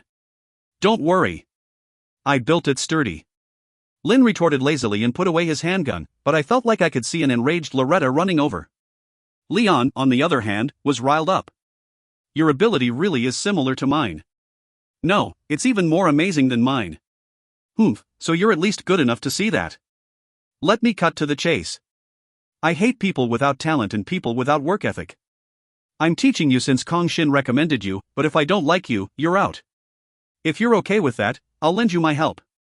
He stared at Leon. You want to give it a go? Leon faced him directly and smiled. His face full of confidence never felt so reliable. Take good care of me, friend. We'll be seeing each other for a long time. Leon and Lin seemed to have something going for them. Was it because they were both smokers? I tilted my head, but if their personalities matched, that's all that mattered. I nodded approvingly and spoke to Lin. Lin, there's something else I want to request from you. Lin put on a dumbfounded look. Do I owe you something? How can you make a request so confidently? My accessories are all broken. Please, Lin. You're the only person, no, draconian, I can trust. That's because I'm the only draconian, you know. What's this? None of them are even remotely intact. Even as he complained repeatedly, Lin accepted the accessories. Then, after examining them one by one, he screamed. He truly was a master craftsman. Really? I shouldn't have agreed to help this guy. Cook, come back in a week. Thanks, Lin. Go away. Lin really was kind. I gave him a thumbs up while Leon snickered from the side with widened eyes. Just like that, I successfully connected Lin and Leon. If you find any errors, ads pop up, ads redirect, broken links, non-standard content, etc., please let us know. Report chapter so we can fix it as soon as possible. Chapter 280. Third Season, 5. Chapter 280. Third Season, 5. I left Leon to Lin and left Lin's workshop. Considering their personalities, it seemed I didn't need to worry about them. Since I left my accessories with Lin, I'll check on Leon when I come back in a week to collect them. With that taken care of, I now had time to work on personal business. Of course, to me, personal business only meant one thing. It was to finally break through Beyond's 30th floor. The first dungeon's 55th floor master was the twin-headed ogre and the 60th floor master was the superior doppelganger. Just what did they have in common? I was slightly worried about what kind of a monster would pop out, but when I entered Beyond, I was met with a strange scene. There's no one here. I looked around. It was undoubtedly the battle room. The environment had transformed into a dense forest, but it was eerily quiet without a single chirp of a bird. Most importantly, the floor master wasn't here. What is it now? I stood still and fell in thought. One thing I was sure of was that this was the floor master battle room and that there was a floor master on every floor master battle room. In that case, I didn't need to think too much about it. I held up my spear and shouted as I struck down on the ground. Gaia Buster. I can't tell what's going on, so I'll just destroy everything. Immediately, the ground began to quake, and the forest's trees, rocks, and plants began to be uprooted. The world seemed to be crumbling down. Meanwhile, there was something flying towards me. Critical hit. So that's what it was. Everything I broke was in my control. Before I could even confirm the identity of the flying object, pieces of rocks clashed against it and sent it flying a different direction. That was only the start. Now that a target had been acquired, pieces of land carrying black lightning began to all hurl towards it. It was a complete bombardment. The flying object continuously changed directions in a seemingly desperate attempt to dodge the incoming barrage. Eventually, the object manifested in the form of a giant beast. Go, Kak! In the middle of roaring furiously, it screamed. The entirety of Gaia Buster's firepower was targeting it. There was no way it could be safe after making its body bigger. In the end, the beast shrunk in size and continued to flee. Is that a doppelganger skill? Considering how it was freely changing its form, I seem to have the correct assumption. If that was the only skill it had, it would only be a superior doppelganger. It surely had something inherited from the twin-headed ogre. Could it be incredibly strong, and I just didn't know about it because I was never hit? If I wanted to confirm my suspicion, I could let it hit me, but there was no reason to seek out an unnecessary pain. I would end it with this Gaia Buster. Critical hit. Kook. In the next moment, however, I was flying in the sky. I couldn't comprehend what just happened. Wasn't I watching that monster get pummeled by Gaia Buster? If anything, I was able to confirm my suspicion. It really did have a powerful punch. I felt like I lost a tenth of my HP, considering Pure Black Desire's defensive power and how my HP surpassed 250,000 points. It was terrifying even if it was a critical hit. Ku. Pika, Ruyue, Sharana. Call me earlier. Yay. Master, what are your commands? I regretted not having my elementals out earlier and quickly infused them inside me. At the same time, I thought back to what just happened. Then, I immediately found out. Kwa. There wasn't just one. A twin-headed ogre had two heads. However, these guys even had two bodies. One had already revealed itself to draw my attention and lower my guard. Meanwhile, the other had sneaked an attack. Though it was a simple plan, it was effective. Be careful, our defense might not hold. I know. Let's not get hit from now. I released Lightning God's power and held up my spear. Gaia Buster had also run out of steam. The pieces of land that were following my will to attack the enemy were now falling down, and the two enemies disappeared like they were never here. If they could hide from me, their concealment ability was worthy of praise. These guys have a transformation ability, but they're not doppelgangers or ogres. They're just something in between. Two bosses with strength and stealth. I took a deep breath and roused Prayuta Circuit to its limit. A whirlpool of mana rose up and even the fallen debris reacted. In the end, the two bosses had to attack me. I just had to notice them and attack first. Skills that needed time to prepare weren't any good right now. What I needed was Chaos Flames strengthened by Sharana's power. Black flames ignited on my spear. I grabbed it with my eyes closed and waited. I couldn't detect any presence. Still, when they attacked me, they were bound to reveal themselves. Master. Ha! I didn't even need to change my stance. In the same position I was in before, I simply thrust forward with my spear. With the sound of air being cut to pieces, I felt a definite touch on my spear tip. A scream rang out. Kaya-wak! Ru-yu-a! I know! While I attacked one, the other one was sure to attack me. Without me having to order her, Ru-yu-a encased my armor in an extra layer of ice. An attack then struck the abdominal area of my armor and fell after being frozen. I immediately crushed it with my foot. Does it want a psychological battle? What flew at me was an ordinary fruit. Its goal was simple. It was trying to make me lower my guard by repeatedly attacking with fake attacks. It was a good strategy, especially in a situation like this where it was hard to pinpoint the enemy's location. However, it was naive. I already know where one of you is. Heroic strike. I shot spear forward. Chaos spear struck the flames burning in the air and detonated its energy. By strengthening Pika with lightning god's lightning, a huge blinding light exploded. Kaya-wak! A death throw that even gave its listener chills rang out. Immediately afterward, the chaos flames disappeared from the air. As long as I didn't extinguish on my own, the only way to extinguish it was for its target to die. Someone with a highest rank curse magic or a highest rank holy magic might be able to get rid of it, but there was no way these bosses had such magic. In other words, one of them had been killed. Now there's one left. I wondered if the other one would attack when I killed its partner, but there was no attack. I quickly retrieved Chaotic Spear and took up my stance. But no matter how much I waited, nothing happened. It seemed the remaining boss monster wanted a drawn-out battle. But I don't want that. I want to go see Loretta, you see. I never thought I would need to look for floor masters in a floor master fight. Not to mention, 2 floor masters had appeared this time. It seemed I couldn't blindly trust the knowledge and experience I gained. With a bitter smile, I deactivated Spirit Aura. Pika, Ryue, Sharana, probe around. Will Master be okay? Don't worry. There's only one left. I wouldn't lose to it. Its attack was certainly powerful, but it only helped to raise my guard. After entrusting the 3 elements to search for the hiding boss, I closed my eyes and stood still. I had already gained something from this fight. Knowing one's weakness and overcoming it was how one got stronger. Every attack I took from a monster was a valuable lesson. With my eyes closed, I looked for a presence that didn't belong to my elementals. I could feel the presence of the egg in my pocket, but I excluded it too. Then, the world became silent. It was normal for floor master battle rooms to have no life other than the floor master. In truth, this was the perfect place to meditate. Enough time passed that I was starting to get sleepy. It was then that I finally caught his presence. In that instant, a chill went down my back. It had been hiding in my throat.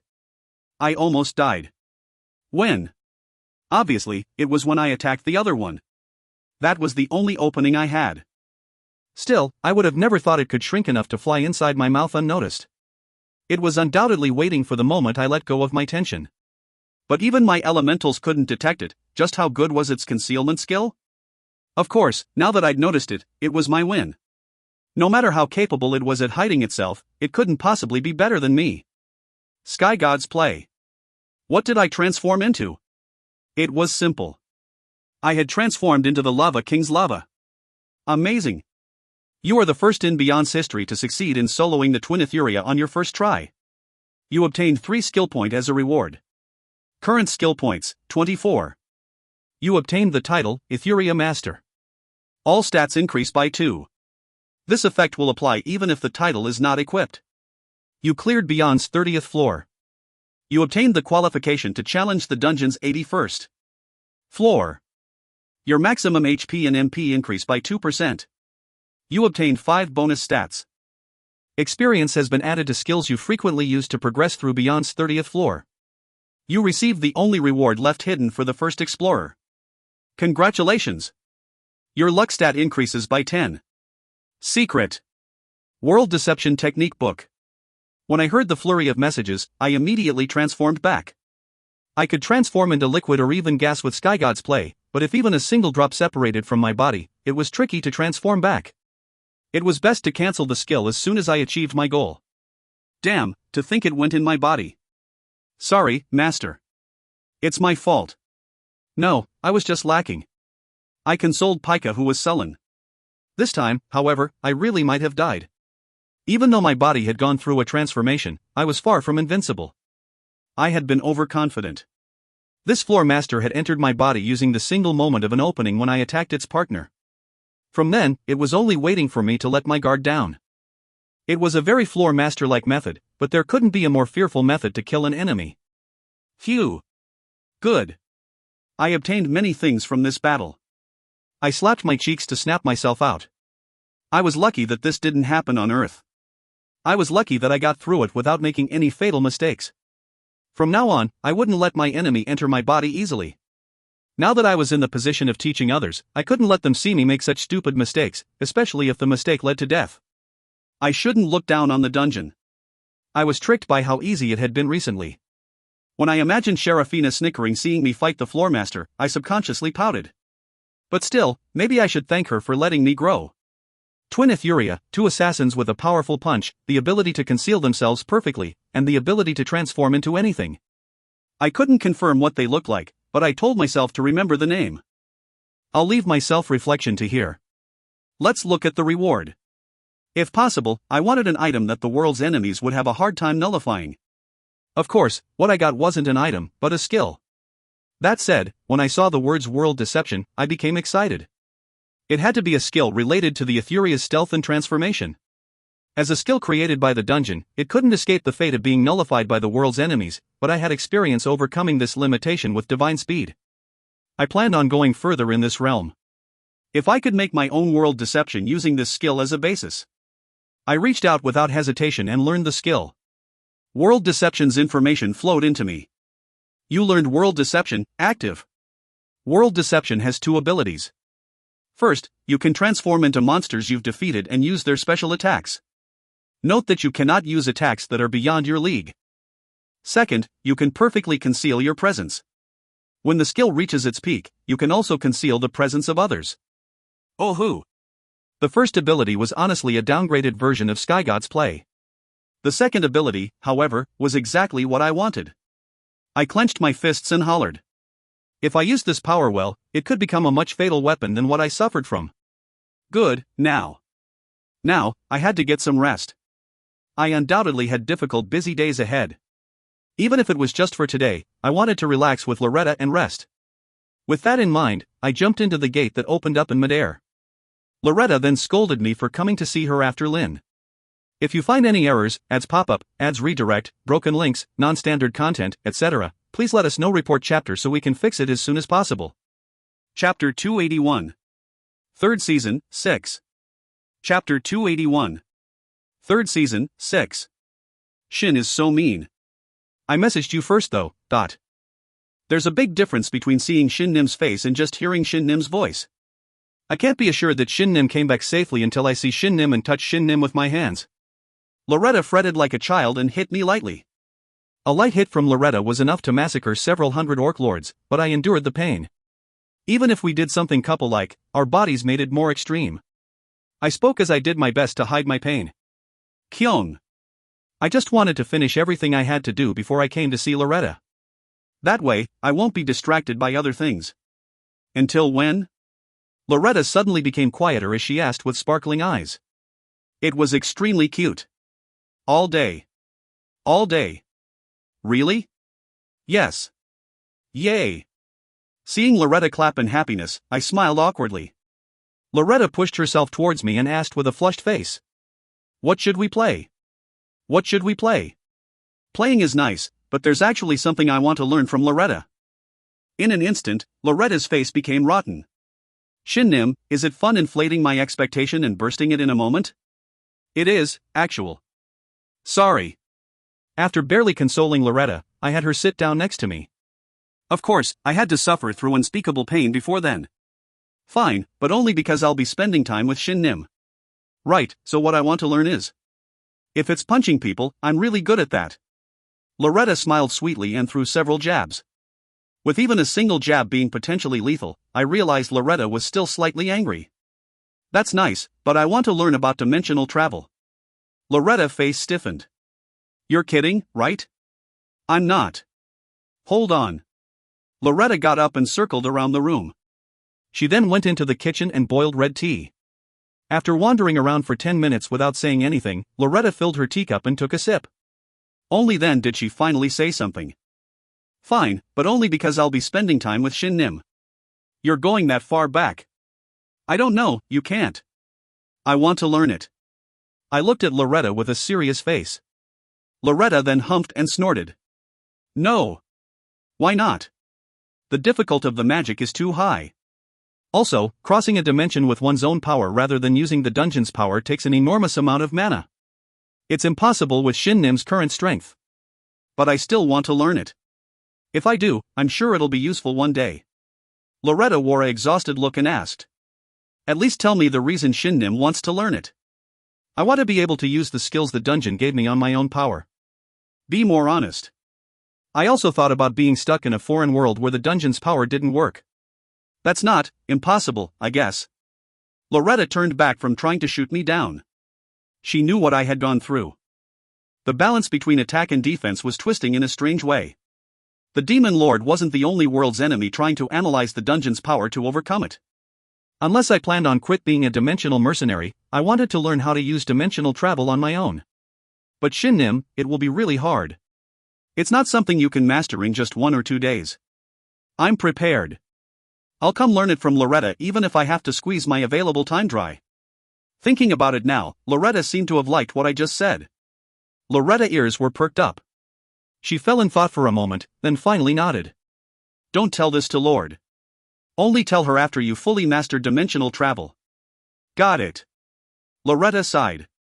She then tilted her head and asked. Shin Nim, how did you know I could use dimensional travel? Even amongst dungeon administrators, I'm the only one other than Lord who can use it. It's that hard. Ah, so you were just mistaken on how hard it was. Loretta gave me a stare urging me to give up now, but I only grinned in return. Loretta then suddenly exclaimed in surprise. Shin Nim, now that I think about it, is that a proposal? It's the same thing as I'll be with you forever, right? I want to learn it quickly, so cut the nonsense. Loretta's tutoring starting just like that. In parallel with dimensional travel, I also practiced making other skills I learned in the dungeon mine. As long as I could protect myself from Loretta, who was eyeing my body like a predator eyeing a prey, she was the best mentor. Ren and Paul's thrashing phase, revival members' Prayuta circuit lessons, learning dimensional travel from Loretta, and making Sierra into a person with Waya. There were many things I had to do, but that didn't mean I could stop climbing the dungeon. I was sure that my current self wasn't strong enough to defeat the Demon Lord. Not to mention, the Demon Lord wasn't the final boss. I had to defeat the one above the Demon Lord, and even then, I couldn't be sure that Earth would be completely safe. Even though I said I would defeat foreign worlds' enemies, invading their territory was different than them invading mine. Furthermore, no, even if I thought about that one, I couldn't do anything about it, so let's set it aside. In any case, I headed to the dungeon. First dungeon's 81st floor. It was the true upper part of the dungeon belonging to platinum rank explorers. If Tamer is not your main class, the number of tamed beasts you can take to the 81st floor is limited to 1. When I stepped on the stairway with licorice and latte, message Nuna. Sharafina's alert rang out in my ear. I halted my steps and glanced at Loretta, who was happily waving her hand from the floor shop. Loretta tilted her head for a moment, and hit her left palm with her right fist like she just remembered something. Then, she stuck out her tongue. Ehet. Inexcusable. Still, since she was cute, I decided to forgive her. You forgot again, didn't you? Yep. It's been a while since I dealt with a new platinum rank explorer. I sighed and looked back at licorice and latte. You two should go train by yourselves. Tell Pleen to work hard too. We're both going back? Yeah. Since it's like this, I might as well try it on my own. Licorice seemed a bit disappointed, but latte simply shrugged. It'll be fine if it's Hero. Then I'll head to resting place of the angels. I'll go back to Earth. The two of them nodded and headed back. After sending them off, I looked back at Loretta, who was still grinning happily, and smacked her forehead with a light aura ball. Loretta frowned and shouted. Shin Nim is so mean. Give me 100 kisses as punishment. That's a reward, so no. After hearing what I said, Loretta titled her head for a moment. Leaving the then blushing Loretta behind, I went up to the 81st floor. Loretta was definitely stupid.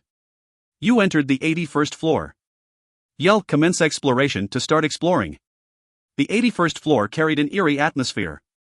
It felt like ghosts would pop out of the large hallway at any time. It wasn't just the atmosphere that was eerie. The mana in the hallway was also chillingly cold. I had to summon Ryue to lessen its impact. If it's like this from the beginning, it won't be easy. Commence exploration. As soon as the words left my mouth, the hallway's atmosphere changed and its mana pressured me with a killing intent. I poured mana into my choker and summoned Chaotic Spear. At that moment, I felt something falling on my head. Ha! I shot my spear up fiercely. However, I didn't feel my spear connecting. I jumped back and checked my spear. There was a lump of blood stuck on my spear tip. The blood is moving. Ryue briefly spoke. It was as she said. Blood dripping from the ceiling, blood coursing through the walls, and blood crawling on the ground. They were all aiming for me. First, the blood traveling up my spear handle was the biggest problem. I quickly swung my spear, but I couldn't shake it off. Is this even a monster? I can feel a powerful mana. It's similar to an elemental. Ryue, freeze it. Ryue immediately frozen the spear handle. Surprisingly, the blood absorbed Ryue's ice and continued to creep towards me. Mana Eater, this was a Mana Eater. I clenched my teeth and roused Lightning God's power. Finally, a little bit of the blood evaporated. However, what I did was like peeing on a field of ice. Compared to the amount of mana I spent, the blood only incurred a tiny loss. So troublesome. I couldn't just let it continue crawl up the spear handle. When I poured in more of Lightning God's power, the blood shot up with a crackling noise. It headed towards my face, and I smacked it down with my spear blade filled with Lightning God's power. Ryue, stop the blood falling from the ceiling. Pika, Sharana. From the 81st floor, you cannot have 3 elementals out at the same time. Along with Seraphina's explanation, only Pika appeared in front of me. When she saw the blood creeping towards me from all sides, she freaked out and released lightning. Creepy. Burn up. Pika, they're Mana Eaters. You need to use a lot of power. Got it. While Pika and Ryue frantically stopped the blood from encroaching, I hurriedly took out a mana potion and gulped it down. Meanwhile, more and more blood appeared. Seeing a stream of blood shooting up from the ground underneath me, I got startled and stabbed it with my spear. When the property of a liquid mixed with the property of a Mana Eater, it became extremely tricky to deal with. As I couldn't just stand here and block them forever, I began to run. As I saw more and more blood filling up the hallway, I became a bit tired. What the hell are these things? I considered using Elemental Tempest, but gave up as I was afraid of the Mana Eaters annihilating the elemental's existence. In the end, I used heroic strikes to cut apart the flood of blood and shouted in annoyance. Although I wasn't expecting an answer, a voice replied to the annoyed shout. They are Crimson Hell, the world's enemy that almost ruined the world Pantheon. Say what? If you find any errors, ads pop-up, ads redirect, broken links, non-standard content, etc., please let us know. Report chapter so we can fix it as soon as possible. Chapter 282. 3rd Season, 7. Chapter 282. 3rd Season, 7. Starting from the 81st floor, monsters that match the Explorers League will appear. It is the dungeon's way to help heighten the Explorers League. If exploring in a party, the enemy will be readjusted to match the party's standard. That's great. No, but what about floor masters? If exploring in a party, floor masters are fixed. If Kang Shin continues to climb alone, we have special floor masters prepared. The Crimson Hell on this floor are only clones of the real Crimson Hell. Its real body is on the 85th floor. Wait, these guys were just clones? With this terrifying of an ability? I suddenly began to hold great admiration for the explorers and warriors that fought against them in Pantheon continent. At the same time, Seraphina finally said something to make me feel better. Additionally, this is the first time since the dungeon's founding that Crimson Hell has been used as a monster. If you continue to break through alone, you will receive an appropriate reward for this achievement. That is tempting. Because of the world's enemy's special trait, Beyond has its own monsters. Please keep that in mind. So even if I fight world's enemies here, they won't appear again on Beyond's 41st floor? Then will I just face stronger versions of what other explorers face? Yes. That's what I wanted, but just how did they bring world's enemies into the dungeon? World's enemies were basically final bosses of the attacking world, how could they bring them in here? Almost as if she was reading my mind, Seraphina immediately added. The power of world's enemies isn't absolute. Between annihilation and subservience, many choose subservience. That's amazing. I murmured quietly. Even so, having world's enemies trapped in the dungeon. I had a feeling that there was more to it than what Sharafina said. Sharafina might even be strong enough to save all worlds without anyone else having to help her. Of course, there had to be a reason she was just administering the dungeon. All enemies from now will be unpredictable. I advise you to take time to analyze their abilities. No, that's okay. I didn't expect the dungeon to show monsters matching my standard, but even if the 81st floor had fixed monsters, I didn't plan on getting information about them from Loretta. That would be possible in the dungeon, but on Earth and on other worlds, it was impossible for me to know everything about enemies I met. I needed to be able to deal with enemies I didn't know anything about. Still, this was too much. Phew. I took a deep breath and swung my spear, shooting several aura waves flying. It seemed they couldn't absorb powerful auras as blood exploded everywhere. I then raised Absolute Soul to its peak strength. No matter how my Absolute Soul's level was, I wouldn't be able to freely absorb mana from these mana eaters, but I would at least be able to minimize the mana I lost. Yeah, I can just think of this floor as a place to train Absolute Soul. Even as I half-jokingly said that, I frowned. If there was one thing I was sure about, it was that I wouldn't be able to break through the floor in a couple of hours. If I tried to fly in this place, I would be swept over by a tsunami of blood and never make it out. Alright, let's go. What could I do? I pondered as I struck down lumps of blood with my spear. My aura and elemental power were both only at half their strength. Lightning God's power was somewhat efficient, but it wasn't the perfect answer. Making direct contact with them had more disadvantages than advantages. Pika, Ruyue. Break through the front for now. Got it. Aight. I didn't need to conserve mana. I poured plenty of mana into them and focused on Prayuta Circuit. Mana surpassing 500,000 points circulated around my body, filling up my body and materializing outside. It seemed the whirlpool of mana appearing around me looked tasty to these crimson hell clones, as they surged towards me like raging waves. Just how did people from Pandaron continent fight these guys without Absolute Soul? I could only sigh. Now that I think about it. While sending Pika and Ruyue about 10% of my mana in a single moment, I scanned over my skills in the skill window and suddenly stopped when I saw a skill. Breath of Death. It was the skill I got from defeating the Death Knight. This skill let me wield Aura of Death. It was a skill that let me absorb the energy of lives I took. I could breathe it out and use it to attack, but I could also use it as an aura by cladding my weapon with it like I did with Lightning God's power or elemental power. Simply put, this skill let me use Death Aura, which usually belonged to peak rank undead. Though I wasn't sure because I'd never used it, it should have marvelous effect against any living beings. The wave of blood surged towards me without sound. Ruyue and Pika seemed to be pushing it back, but even bigger waves erupted from behind in a never-ending cycle. I never would have thought I would face such a scene in the first dungeon. Before it was too late, I used Breath of Death and searched for the collected death energy within me. It was inside a small sphere near my heart. As I killed a terrifying number of enemies in Edia's continent, the sphere was full to the point it was leaking out energy.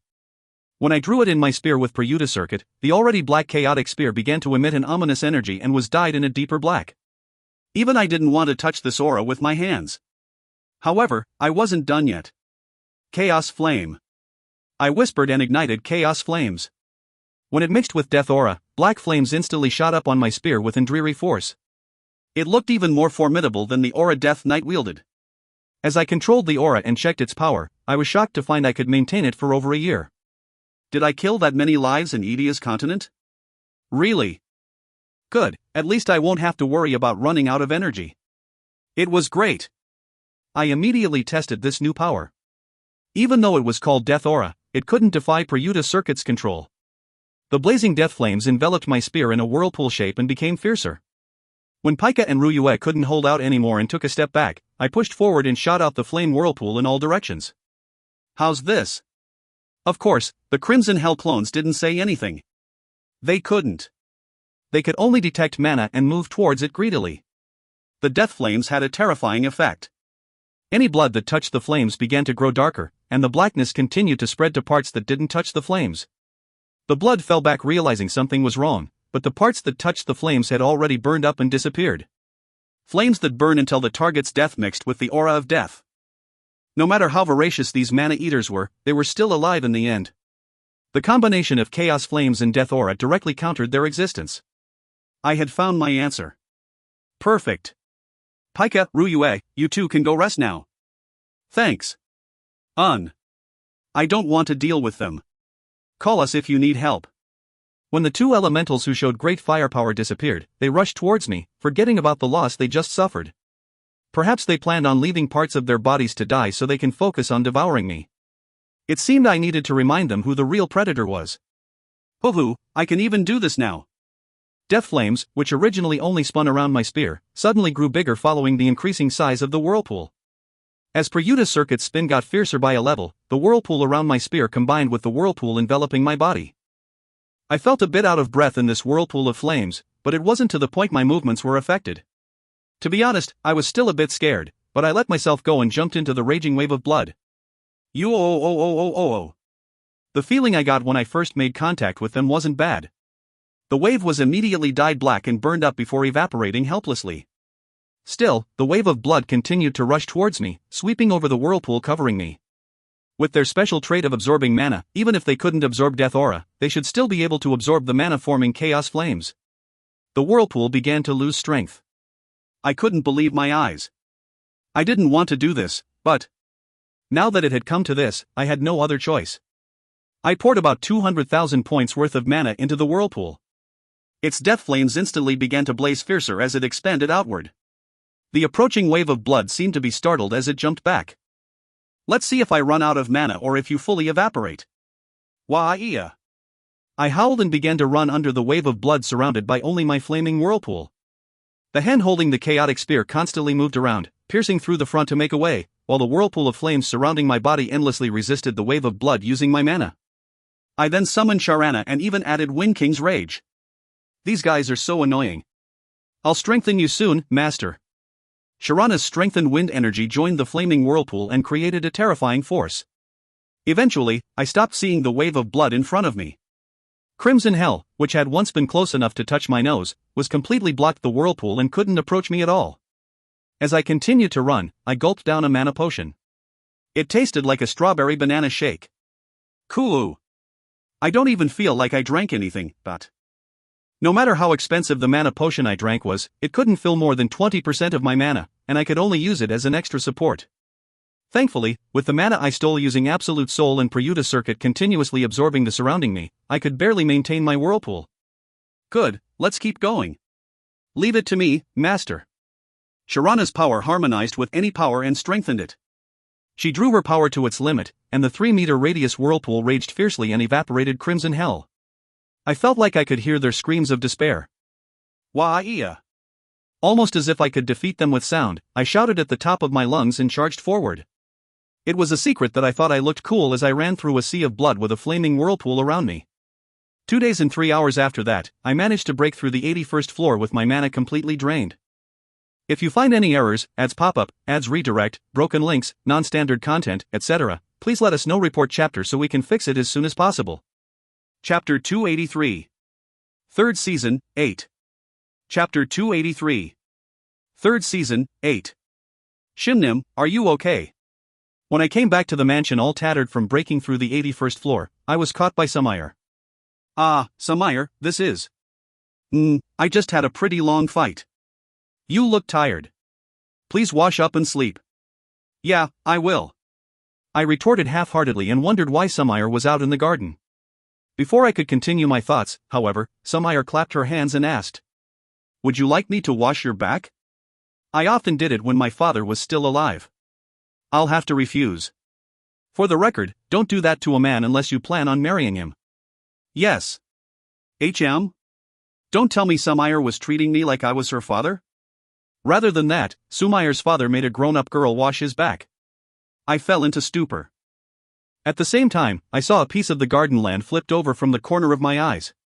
No, it wasn't just flipped over. Since there were some plants growing on it, it looked like someone was growing some vegetables. When Samire saw what I was looking at, she smiled sweetly. Ah, those things. You see, vegetables from the residential area don't grow well on Earth. But when I tried growing them here, they magically grew well. Isn't the dungeon amazing? I immediately thought back to Iana and Pookie, the 2 corpses fermented by the elementals in the garden. It was likely Marianne's garden being special rather than the dungeon itself, but I didn't tell Sumire my thoughts. I figured she wouldn't need to go into other mansions or residences of the residential area.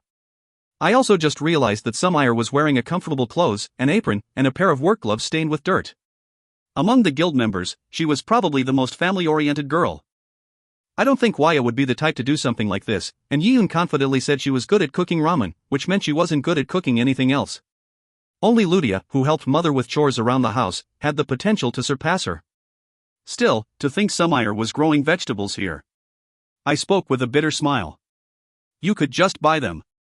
Hee, I'm just taking care of them whenever I'm taking a break from training. I don't plan on climbing the dungeon until I learn the technique Shin taught me. Why? It's a bit embarrassing, but after I saw Shin spear attack, I subconsciously kept trying to use it whenever I held a spear. I figured it was better to climb the dungeon after I learned it to a usable level.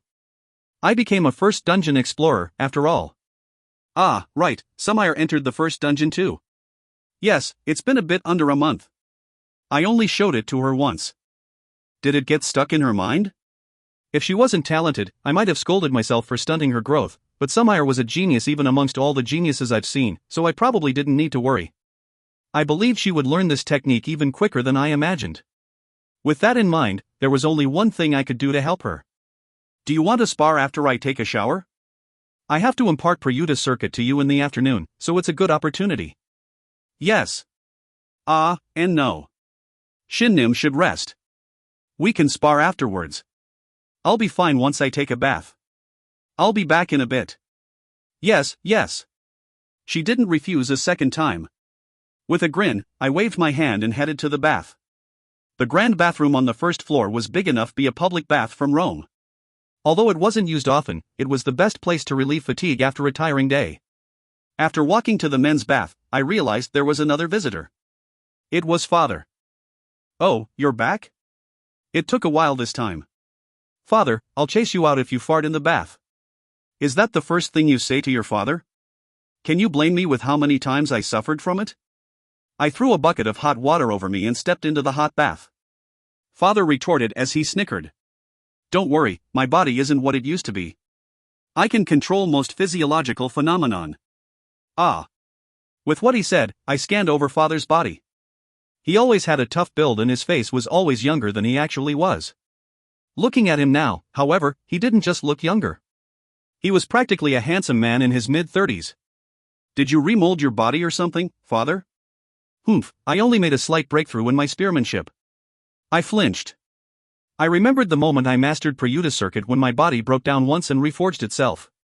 Just in case, I asked him. Father, did your body break down and reappear, or anything like that? No, not really. This time, Father flinched. His leisurely face had a slight tension to it. I did feel my body being renewed. It felt like my mind was clearing up, and I had an epiphany or some sort. I felt like I finally understood what mana was and the nature of the power I had. But your body broke down? Maybe that was because I learned Prayuta circuit. Father really hated losing to his son. What he said next made me blank out for a moment. Are you going to teach it to your mom? Your mom. Shouldn't you teach her something? Even if she doesn't become an explorer. After blanking out a bit longer, I shook my head. Prayuta circuit isn't that easy to learn. Still, it'll be nice to teach her a mana cultivation method. I think you should teach her yours. At the same time, I fell in thought. I neglected Mother recently, and with everything that's going on with the dungeon, earth, monsters, and demons, the number of times I saw her could be counted on one hand. I felt sorry, then I felt relieved that Father was so devoted to Mother. How enticing was the dungeon? If you were skilled, beautiful female explorers lined up to receive your help.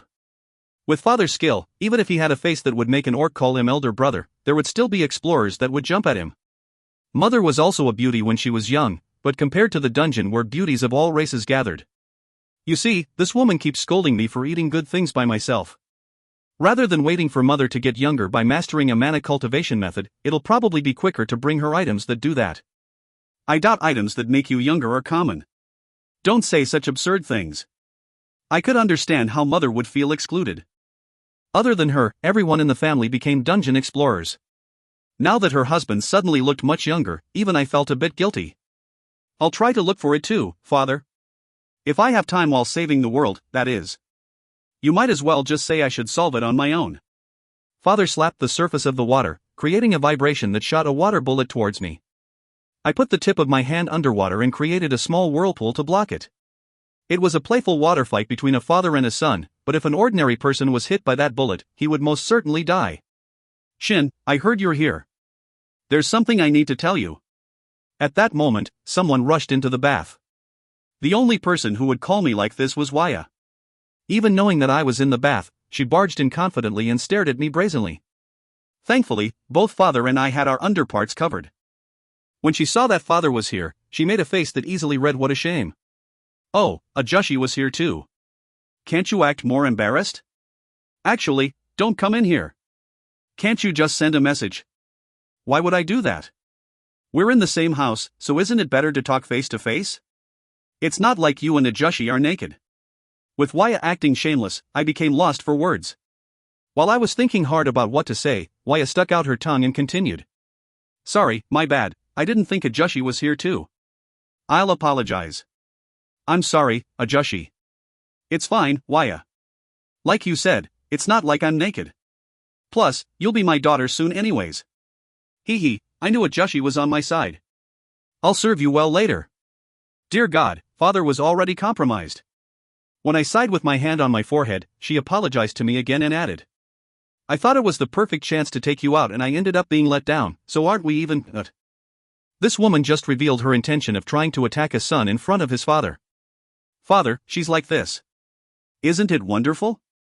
Your mother keeps saying she wants to see her grandson, and I'm perfectly fine if it's Waya. I feel a bit bad about Ludia, but can't you take them both? There's a huge decrease in population because of monsters, so you should do your best. Since when did father and mother become so progressive? Or was I just too conservative? I first gestured at Waya to go. No, go out, not come in. I was kidding. I really just ran in because I was in a hurry. If you really were in a hurry, you could have just messaged me. Waya whistled and avoided my gaze. So she was in a hurry but had other intentions too? Trying to achieve two goals with one move, a true tactician. Since she was cute, I forgave her. If you don't plan on leaving, just tell me what you came for. Right, we found another king. Including an SS rank ability user we made into an explorer, a total of 150 people went missing. The succubi managed to capture a video they barely sent. Damn, can't I relax and take a bath? I shot up and shouted. If that's what happened, say it earlier. I told you I was in a hurry. Oh, how nice. Nice my ass. Was what I was going to yell, but I realized that my lower body felt breezy. Although my body was tougher than steel, the towel wrapped around my waist wasn't, and it couldn't hold its position against my abrupt movement. What? After realizing what happened, I sat back down and shouted. Kaya wayak. Shin, that's the wrong reaction. Waya added as she continued to stare at me fixedly. I didn't think that was the correct reaction either. But hey, can you look away? In the end, another 5 minutes passed before I put my clothes back on and returned to Earth. If you find any errors, ads pop up, ads redirect, broken links, non-standard content, etc. Please let us know. Report chapter so we can fix it as soon as possible. Chapter 284. The Last Member, 1. Chapter 284. The Last Member, 1. After putting on my clothes, I headed to our guildhouse in Janyo with Waya. As I sat in the back of the car, I kept grumbling. How can you joke in a situation like this? It's like not being a minute or two early is going to solve anything. It's better to relax and take things slow. If they were going to die, they would already be dead. Waya spoke casually as she put her lips near my ear. The explorer that went missing this time was contracted to Daisy. According to Daisy's report, he's already dead. The media thinks they're just missing, but... You get what I mean, right? Can you not whisper such a chilling story in my ear? Waya lightly smiled and suddenly gave a deep sigh. I'm not happy either. Just when I thought we wouldn't have to worry about explorers betraying us, one of them went ahead and died. If we end up being the only explorers alive. Let's gather everyone up once this is over. I don't think the new explorers will ever get to stand on the front lines though. Waya looked at me astonished. Really? Yeah, I don't think we even have a year left. If that's what our hero says, I have no choice but to believe you. MMM. It seemed what I said wasn't something she could just glance over. She made a groaning sound, then suddenly said something absurd. Should we make a kid? How did you come to that conclusion? A girl shouldn't say something like that easily. I'm not joking. I don't want to think about it, but just in case something happens. I want to give birth to our child before that happens. I thought she joking, but she had a serious expression. She looked and acted like a Westerner, but she was quite Korean when it came to something like this. Or maybe it was the combination of her boldness and Korean personality that made her say astonishing things like this. In any case, I answered her by pinching her cheeks. Neither of us will die, so don't worry about such nonsense. You. Plus, it will be the end for Earth if I die, so it won't matter even if we make a kid. But what if I die? You're going to regret it in 10 or so years, and you'll think, gee, I wish I had a daughter who looked like Waya. You want a daughter? Isn't that obvious? What's the point in raising a son? So, will you make a daughter with me? I'll think about it after I defeat the demon lord. Waya pouted like a duck. Humph, do I really have to die to make you think properly? You won't die. I won't let you, so don't say stupid things like that. As always, you're only talk. Ah. I embraced Waya. She stopped what she was going to say and became quiet. Sorry for making you feel uneasy. Waya spoke with a flustered voice. And no, I'm sorry too. She might have acted like she was fine, but she must have felt great pressure from this incident. She was the person in charge of almost all of Revival's operations, and naturally she had to worry about Earth's situation the most. This time, things had progressed too quickly and even a king had made its move. There was no way she could be fine in a situation like this. The reason she was joking around must have been to hide her anxiousness too. I could only see this now when she was saying rather extreme things. Analyzing her words and actions until now, I could consider her barging into the bath as a result of her anxiousness and desire to make a child, but I decided not to think that way as it was scary. Did you calm down? And maybe, but I'm getting nervous in another sense. That's fine. When I tried to let her go, Waya shook her head and dug deeper into my embrace. Just until we get to the guild house. Acting spoiled at your age? You're forbidden from talking about age. Waya shouted sharply. She was 25 this year in Korean age. She was 3 years older than me. Because of it, she tried to change the topic whenever her age came up in our conversation. With a bitter smile, I closed my mouth. When I gave up trying to keep her off, Waya put her arms around me and held me tightly. Then, she murmured quietly. Sorry for saying strange things. That was quick. Thanks for accepting everything. This too. Yeah. I stroked Waya's back. Waya made a satisfied laugh and embraced me more comfortably. If it was the usual her, I would have refused to be this intimate, but today was special. Like she said, I planned on staying this way until we arrived at the guild house. At that moment, a dry cough rang out from the front seat. It's nice being young, isn't it, son? Flirting in front of your father. Since you weren't talking, you should have stayed that way until we arrived. It seemed Waya had really forgotten about the driver, as she froze stiff when she heard father's voice. However, as expected of Waya, she didn't leave my embrace. As soon as we arrived at the guild house, we first checked the video we received. Revival members currently staying in Korea were all present, and they naturally joined us to watch the video. When the video came on, the first thing we saw was a countless number of people filling up the heart of a city and a gate floating in the sky. An event dungeon? But I didn't receive any notifications. Yes, that's the problem. There was no notification. A succubus reported. Then, another video popped up next to the video we were watching. It was also showing a floating gate. It's a different place, right? Yes. The first gate is where the king appeared. As for the second gate, no one has gone in yet. The former is located in France's Bordeaux, the latter is in St. Peter's Basilica in Vatican City. There of all places. I smacked my forehead. It was in the perfect place to cause a headache. Setting aside its religious importance, a monument of an enormous historical value was about to disappear. Of course, that was if couldn't clear the event dungeon. Wait, a king appeared in a dungeon? Sure, cameras worked inside an event dungeon, but how was it possible to live stream it to the outside world? Was the video sent from inside the event dungeon? Yes, through a dungeon explorer. It was possible only because he was a dungeon explorer. Sadly, the video was cut off the moment they were discovered by the king. It was still amazing that we managed to procure a video. Being a dungeon explorer sure had its benefits.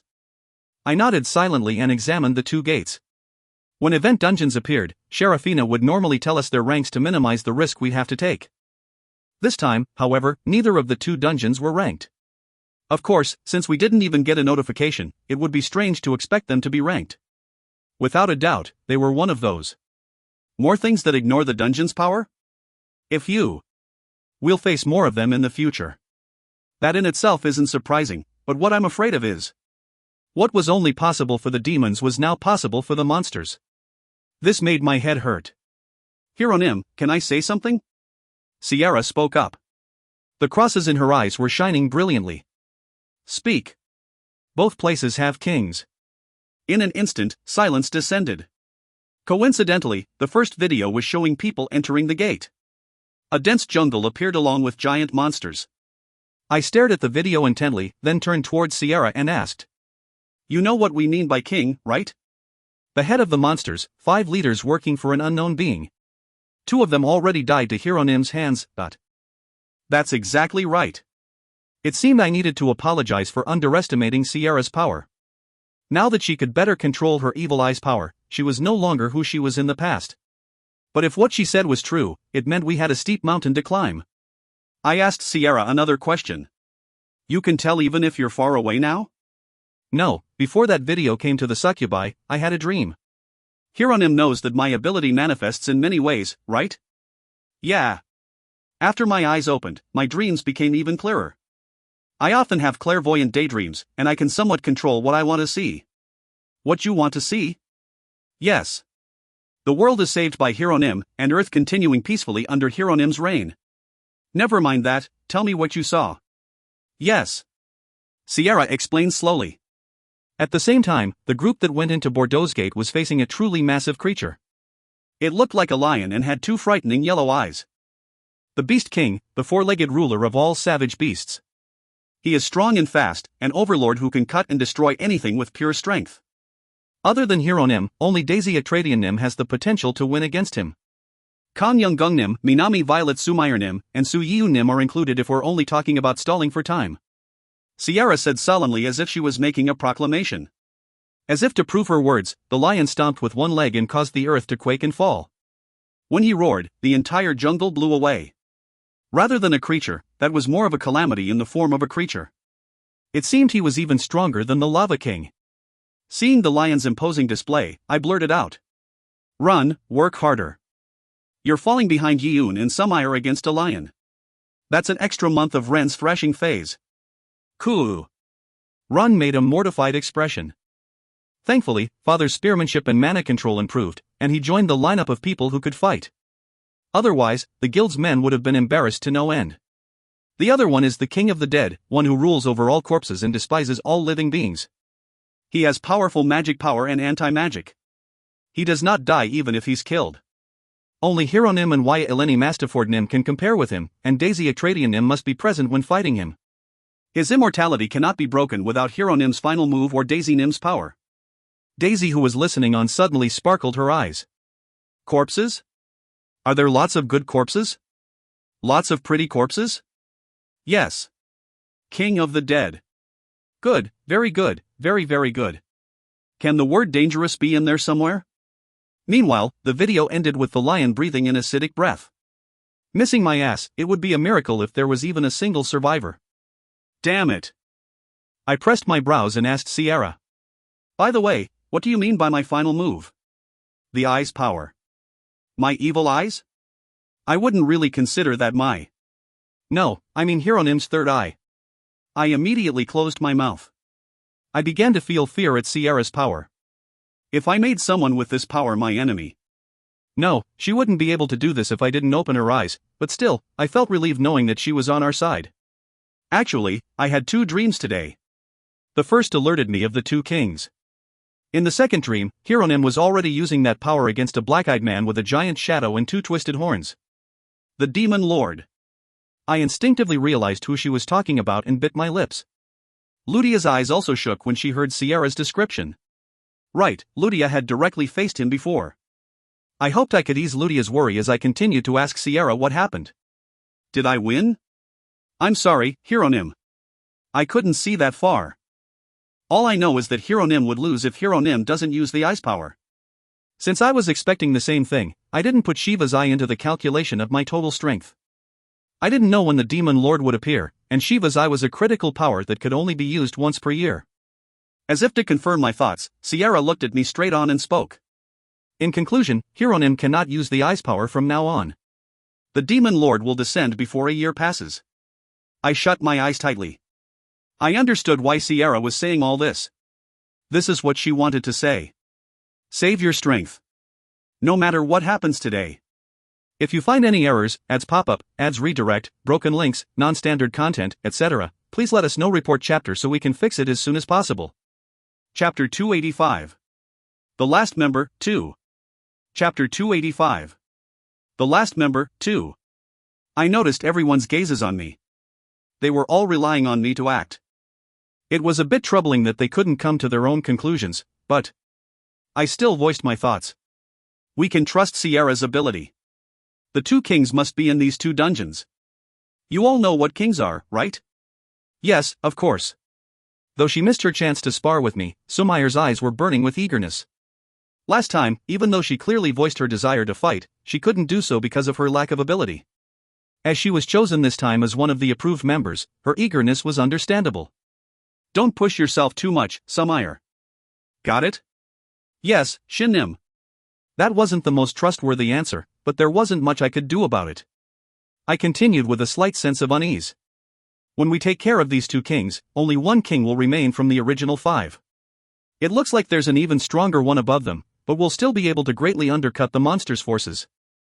Once we kill the 5 kings, monsters of the attribute they control will grow weaker, so we have to make sure to hunt them down. We can't neglect event dungeons either. How are you going to decide on the members?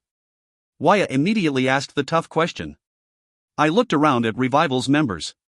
There were some that wanted to sit back. I couldn't blame them. Those who were present when we fought the Lava King knew the monstrous power these kings possessed. Me, Waya, Daisy, Father, Yiyun, Sumayer, and Ina. Is that okay? I'll help Daddy. I don't want Daddy to get hurt. Right, Ina was never hesitant to participate in fights.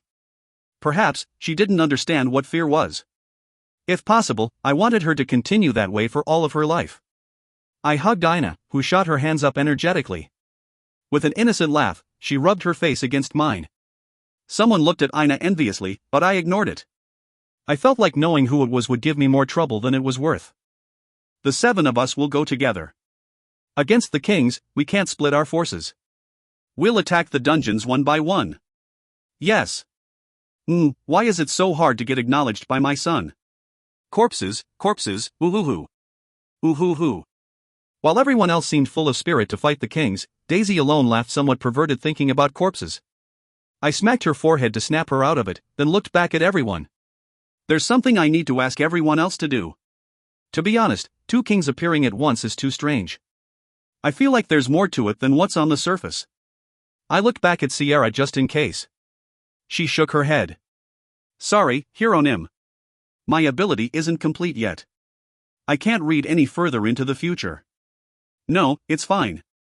The information you gave is already more than enough. Thanks, Sierra. Hieronym.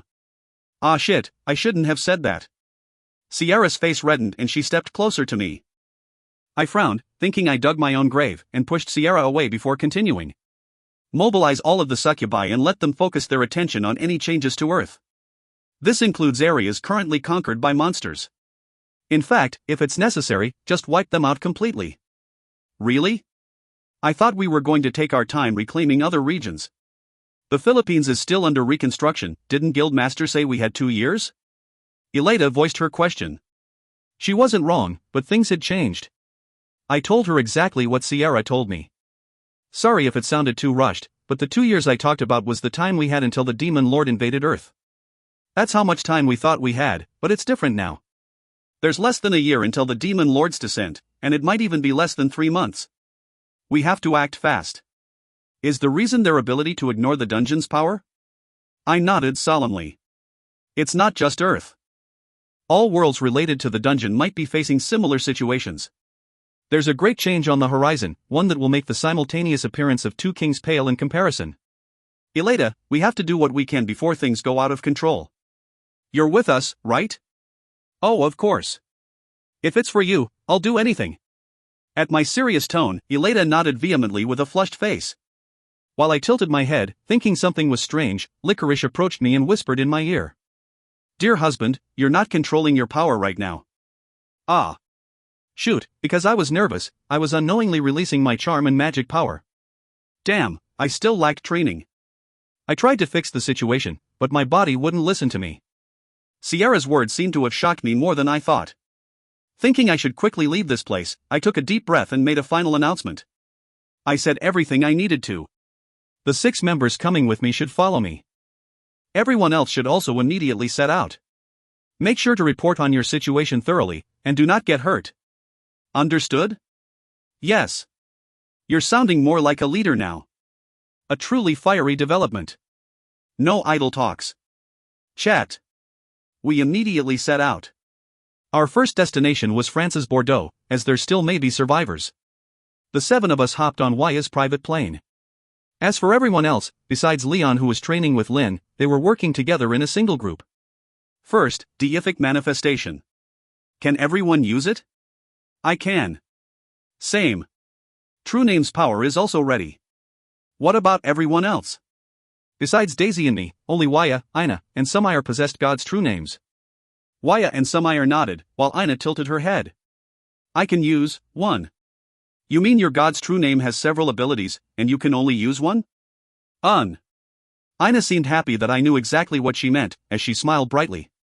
What an angel. How can she get prettier by the day? Even if I search all of the numerous worlds, will I be able to find a worthy boyfriend for her? No, there was no way someone like that existed. It seemed I had to hold on to her for the rest of my life. Phew. Save it until it's absolutely necessary, okay? Good. We're almost there. If we had time, I would have liked to taste Bordeaux's famous wines.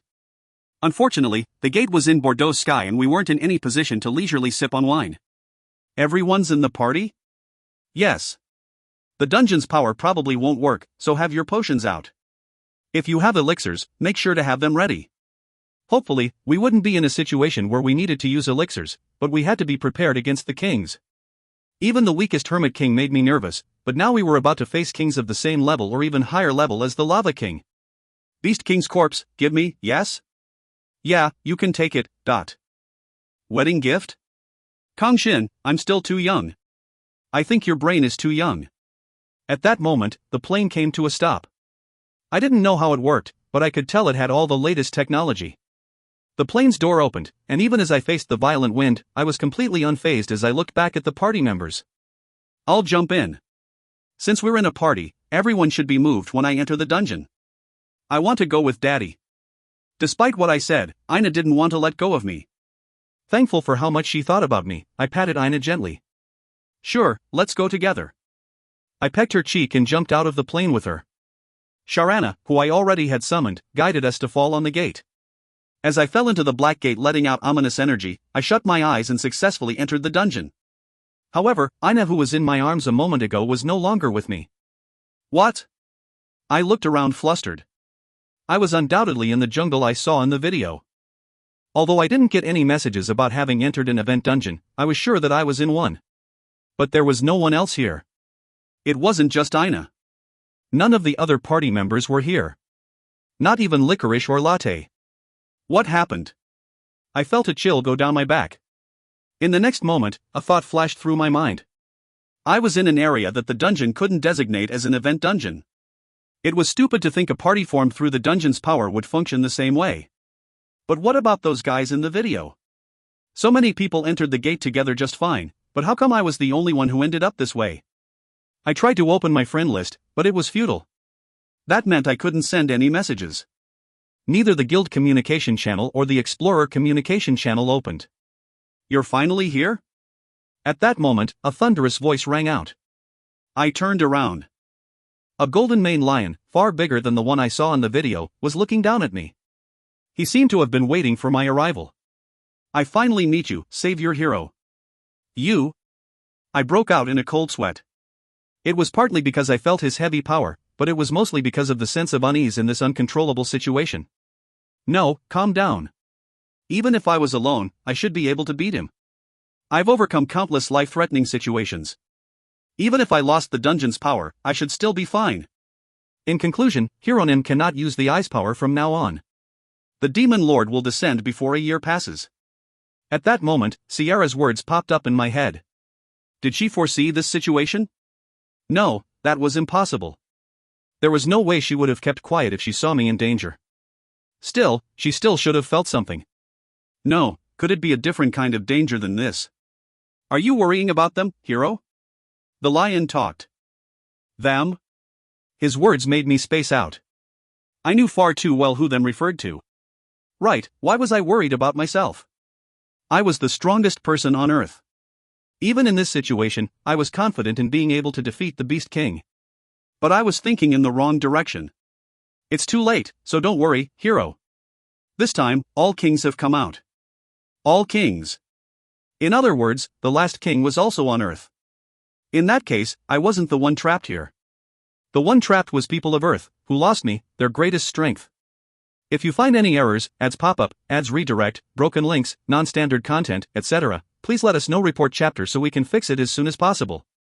Chapter 286. The Last Member, 3. Chapter 286. The Last Member, 3. Their methods made me speechless. These beings that called themselves kings not only cooperated together, but they did employ such an underhanded scheme to keep me away from everyone else. I didn't know what was happening on Earth, but what I had to do was simple. I pulled out my chaotic spear.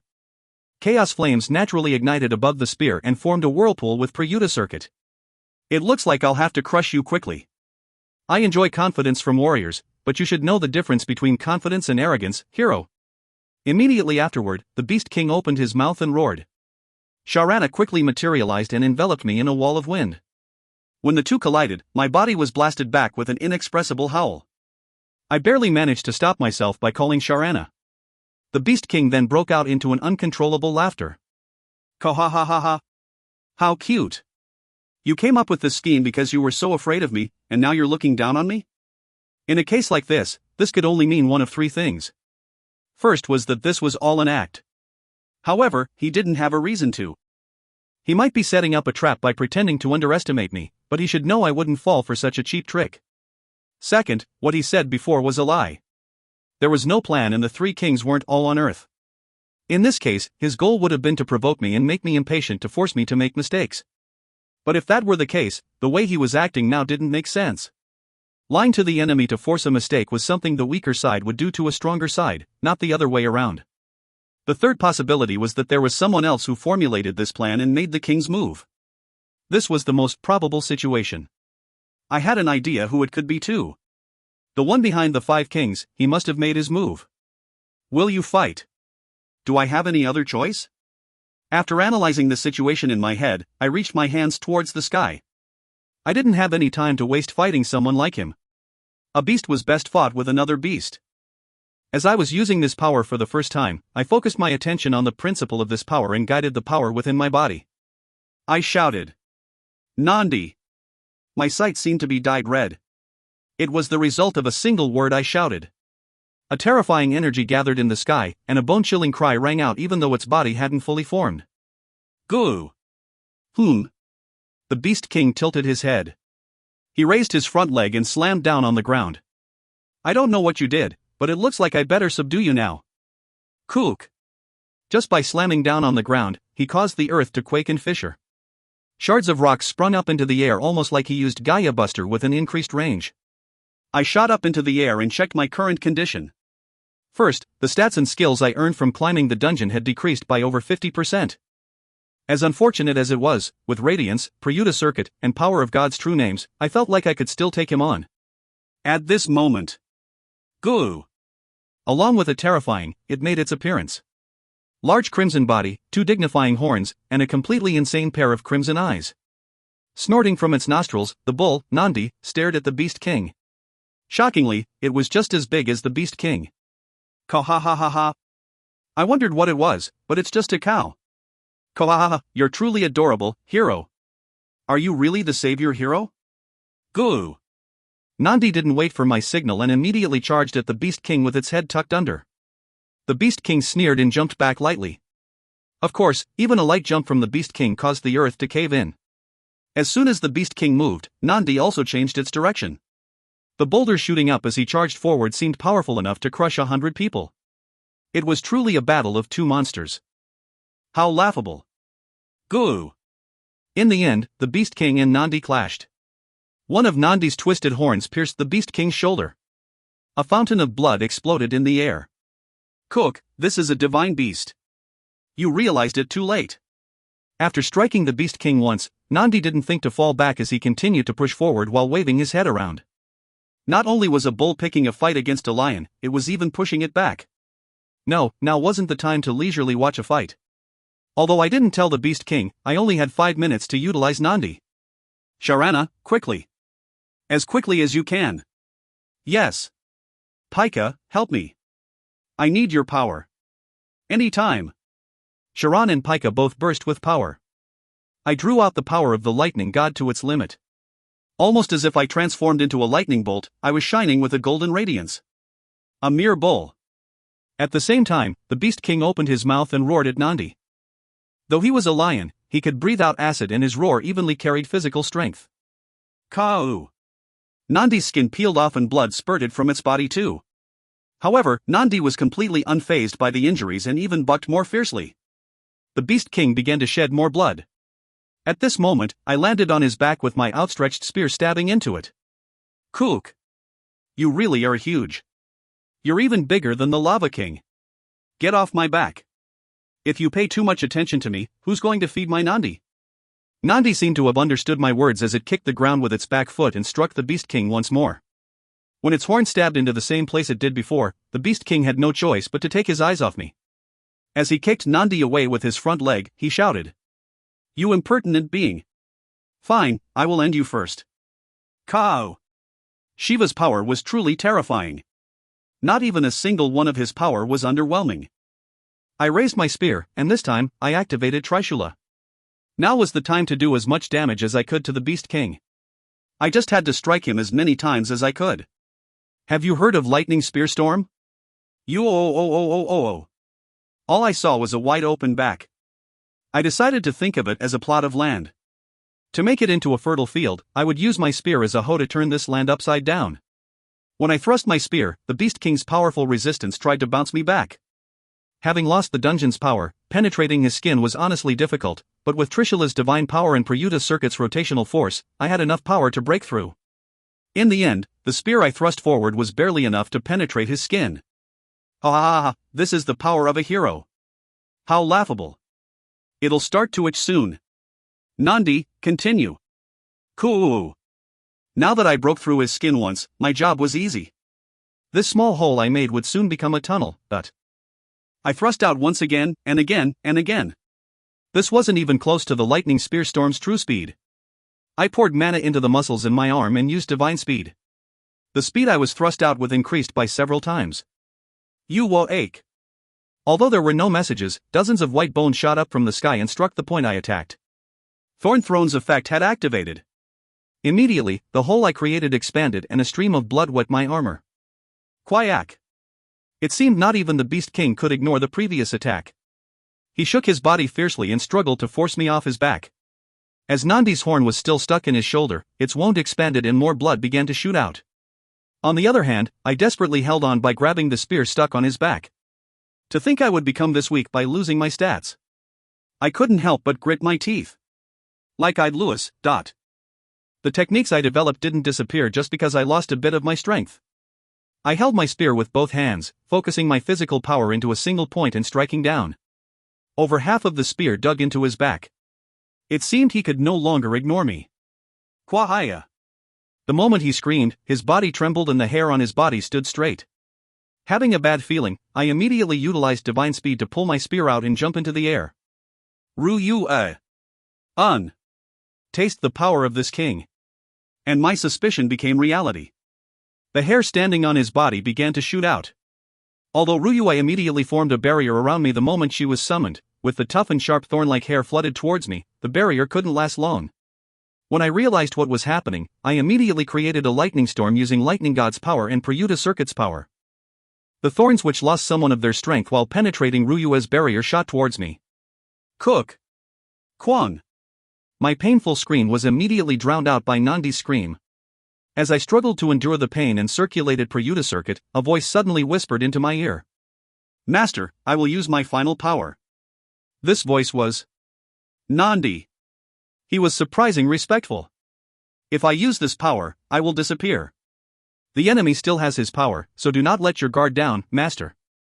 Nandi then took a step back, pulling out his horn from the Beast King's body. Meanwhile, I pulled out all the thorns stuck to my body with my whirlpool's power. Nandi and I seem to have shed more blood just now than the Beast King has in the entire fight. There wasn't a single place that didn't hurt. But it was even more important to focus on Prayuta Circuit now. I gritted my teeth and aimed my spear towards the Beast King. Immediately after I use my power, the enemy will be open to attack. Attack then, Master. Thanks, Nandi. Take care of me from now. It is my honor to serve you, as you will walk a path worthy of Shiva's name. Suddenly, Nandi began to glow with a bright red light. He immediately caught the Beast King's attention. You? Fine, let's try it. The Beast King's mane stood up. At the same time, his body began to glow with a golden light. Meanwhile, I prepared myself to deal a fatal attack. Sky God's Rage, Sky God's Play. I wanted to use Overlord if possible, but the Beast King wasn't the only enemy I had to face today, and what Sierra said still hung in my mind. In fact, I was hesitant to even use Sky God's Rage. Still, I had no other choice. Otherwise, I couldn't beat him. Now that I did, I was fully confident in being able to defeat him. All that was left was Nandi's attack and my willpower. Kwaong. Then I will see you in a month. Nandi's gentlemanly voice, which didn't fit his roar, tickled my ear. With that, Nandi's entire body transformed into a blood-like form and attacked the Beast King. The Beast King also let out a golden roar. This is the price you pay for challenging the King of Beasts. Two giant powers clashed with each other, and Spatial Rend appeared in this temporary world. With power great enough to overwhelm the power of space, it was possible to break this world created by the dungeon's power. Unfortunately, as their powers weren't directed at this space but at each other, they couldn't tear through this space. Still, the shock from their clash was immense. The ground fissured uncontrollably and mana turned into radiant crystals from the fierce explosions they caused. It was a scene I had never seen before. In the end, the Beast King was the only one left standing. From a huge gaping wound on his body, blood endlessly poured out, forming a river of blood from the treeless fissured land. Still, he had survived. Haya. Who dares to stand against me? Other than him, there is no one that can kill me. Yes, not even the hero can. He finally seemed to have realized I was missing. He was stronger than the Lava King, but he seemed to be stupider to make up for it. Where did he go? Did he die? The Beast King murmured. As I heard him, I couldn't help but grin. Then, I immediately made my move. If you find any errors, ads pop-up, ads redirect, broken links, non-standard content, etc., please let us know. Report chapter so we can fix it as soon as possible. Chapter 287. The Last Member, 4.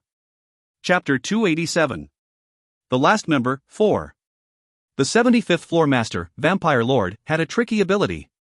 Though he was too weak and died before he could properly utilize his ability, I was different. Even with the same ability, I could show far stronger effects. The mystification skill I got from defeating him could be an excellent skill to some, but that didn't apply to me. The skill I was talking about was his unique skill, Blood Curse.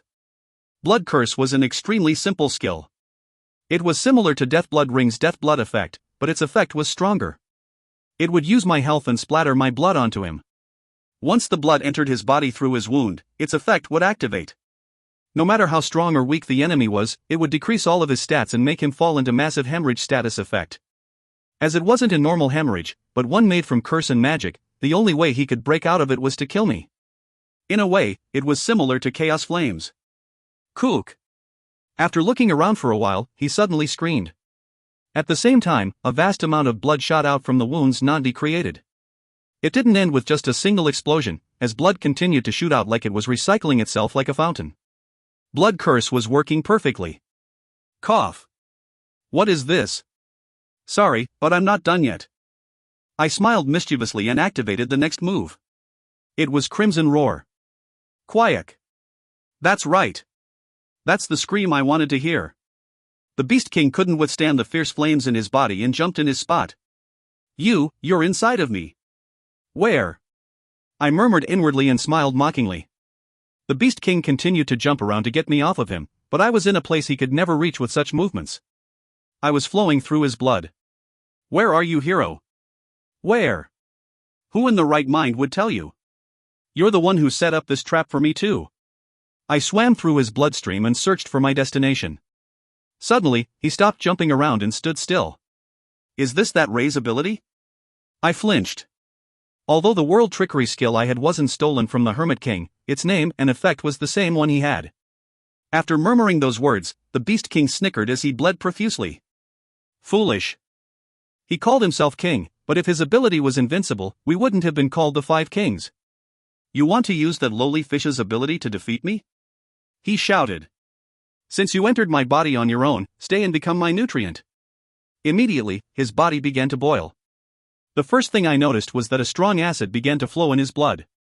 Almost like how someone with a cold would heat up to drive away the virus from his body, the Beast King's body was changing to remove me. Did you think I would be defenseless, hero? I was expecting more from you, what a shame. Or will you try to change your body back? His internal temperature skyrocketed, and an acidic mana that attacked all foreign substance began to fill up his body. It seemed he had to pay a price for this technique, as with increased blood flow, he began to hemorrhage even more. Ha ha ha ha ha. Truly funny. To think the hero would be such a coward. Who would have thought you were more like the Hermit King than the Lava King? If the Hermit King transformed himself into a tiny monster and entered the Beast King's body, he would have burned up by now from the temperature or melted from the acid. I was also struggling to withstand these two forces. Cough. At that moment, the Beast King suddenly coughed. It seemed Blood Curse was still working. Of course, Crimson Roar frying up his insides must have hurt too. No matter how big he was, he couldn't be fine after all that happened. I had to thank Nandi for letting my Blood Curse have such great effect. Not dead yet. He murmured. He's not dead yet. He's still inside me. I grinned. He realized it too late. I had finally arrived at his heart. Specifically, I was inside his heart. This isn't the Ray's ability. In that instant, I detonated the power of Sky God's rage and drew out Lightning God's power to the limit. My surrounding became dyed in gold. The Beast King let out a horrifying scream. Quack! I then cancelled my transformation and looked around as I landed on the bottom of his heart. Lightning God's power and Zeus' power had mixed together and was destroying the Beast King's heart. This was probably not enough. I held up my chaotic spear and struck down with my remaining mana. I couldn't help but marvel at how big the Beast King's heart was, as it had more than enough space to fit my body. Ku-ha! How? How did you survive? What do you mean, how? For the first time after I entered his body, I spoke. At this point, I was confident in my victory. I became your blood. Sky God's play was qualitatively different than World Trickery. Of course, World Trickery surpassed Sky God's play in its ability to hide my presence. That was how I could carry out this plan. Combining Sky God's play and World Trickery had formed a perfect skill. World Trickery allowed me to transform into any monsters I defeated, and Sky God's play let me transform into whatever I've seen. The difference between the two was huge. In Greek mythology, Zeus had once transformed into a golden shower to impregnate a woman trapped in a prison.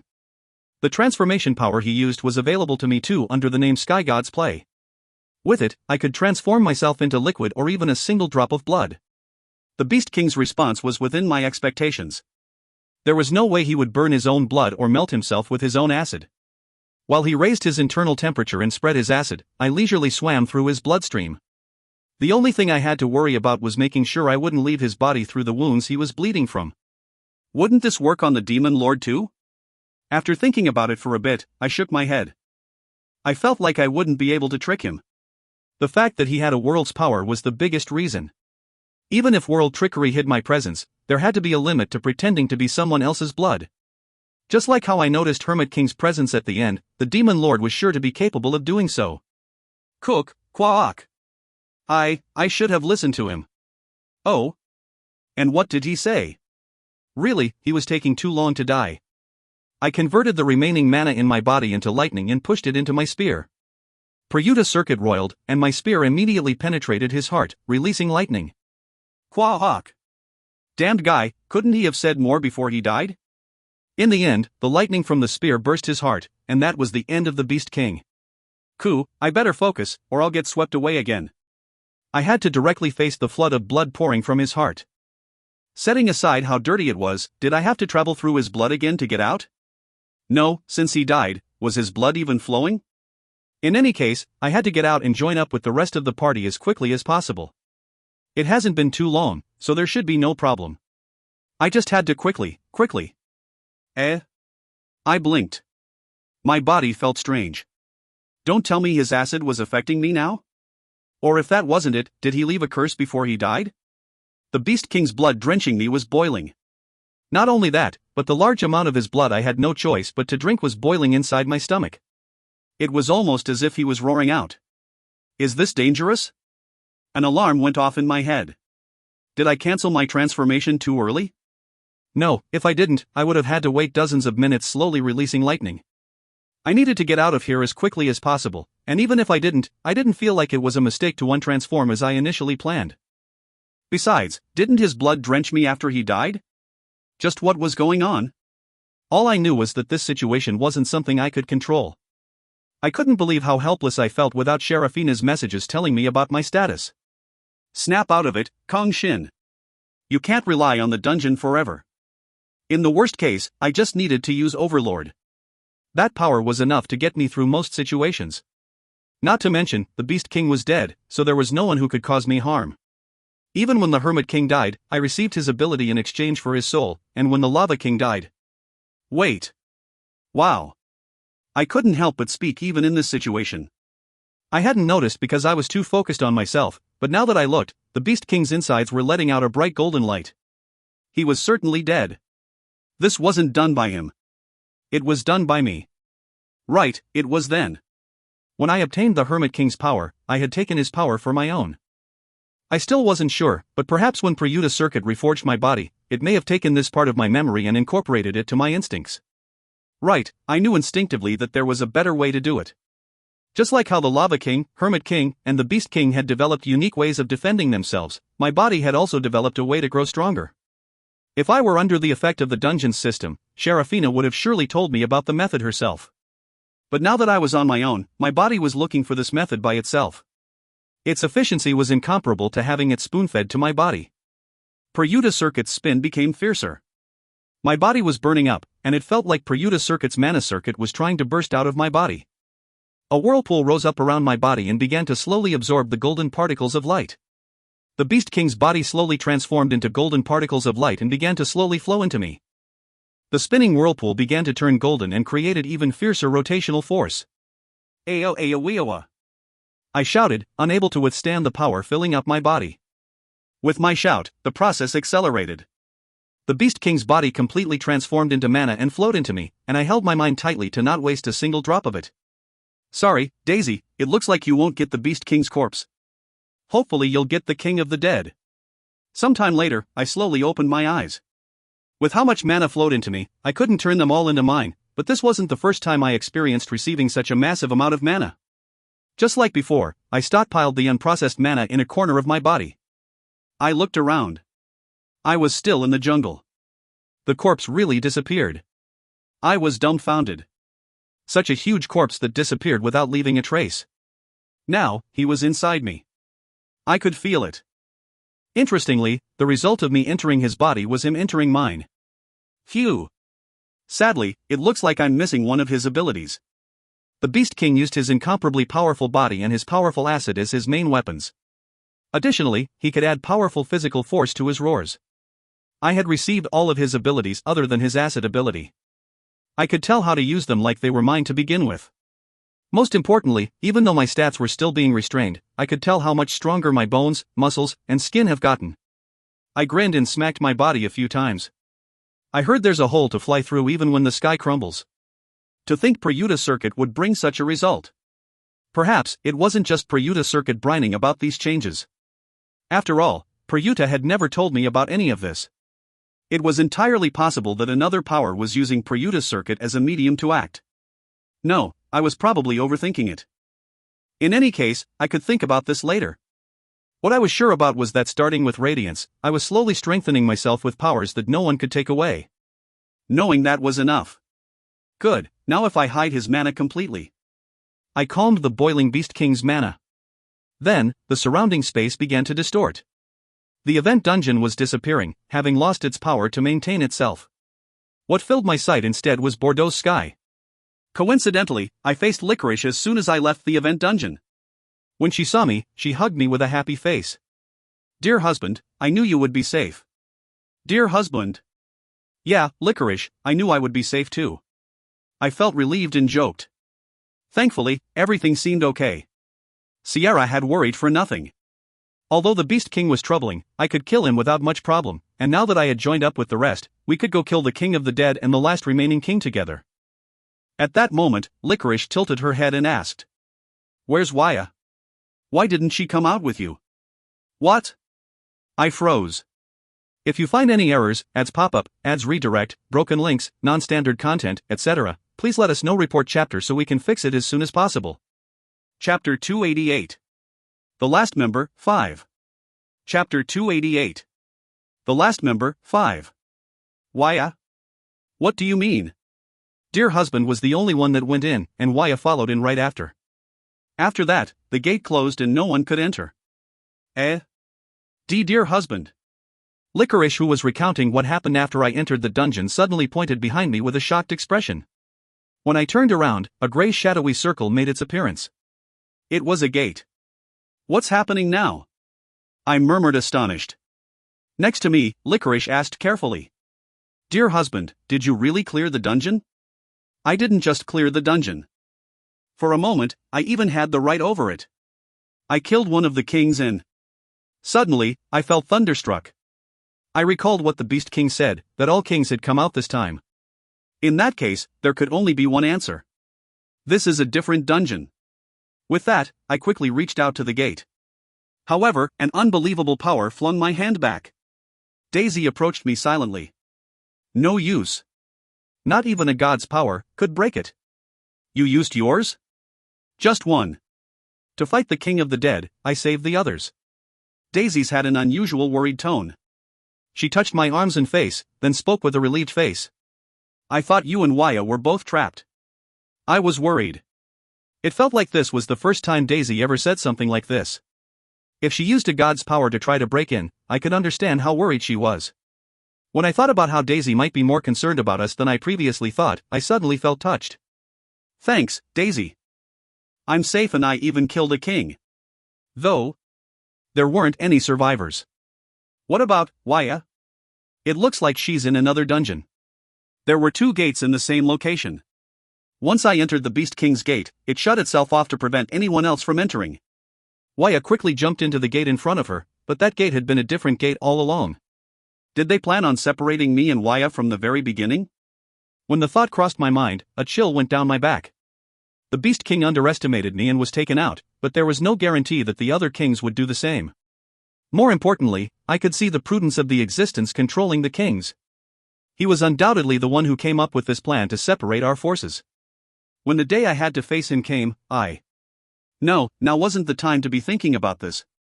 Kang Shin, are you okay? No, sorry, Was Waya safe? How much time passed since she entered the dungeon? How strong was the other king? I just had too many questions. Worried about Waya? Obviously. Sorry for shouting. I'm just thinking about something. It's okay. Daisy was staring at me calmly and that helped me calm down. Meanwhile, the plane carrying other revival members came down above the gate. Ina, who was waiting inside, jumped into my arms with a teary face. Daddy! Yeah. Mommy went. I know, Mommy's in the dungeon, right? But I can't go in. I tried to use Scotty's power, but Daisy said not to. Daisy knew it would be of no use. I consoled Ina, who was tearing up. When did Waya go in exactly? 13 minutes 27 seconds. If it's Waya, she should be holding on. Damn it, we don't even know who's inside. I examined the gate again and saw several traces of Daisy's power. Did she use a decomposing ability? A part of the gate was dug in. If a god's power could only do this much, how were we supposed to force this gate open? How? Maybe with Shiva's eye. Let's find another method. If Shin uses that, we'll save Waya, but we'll all die to the Demon Lord. Sierra's prophecy wasn't absolute.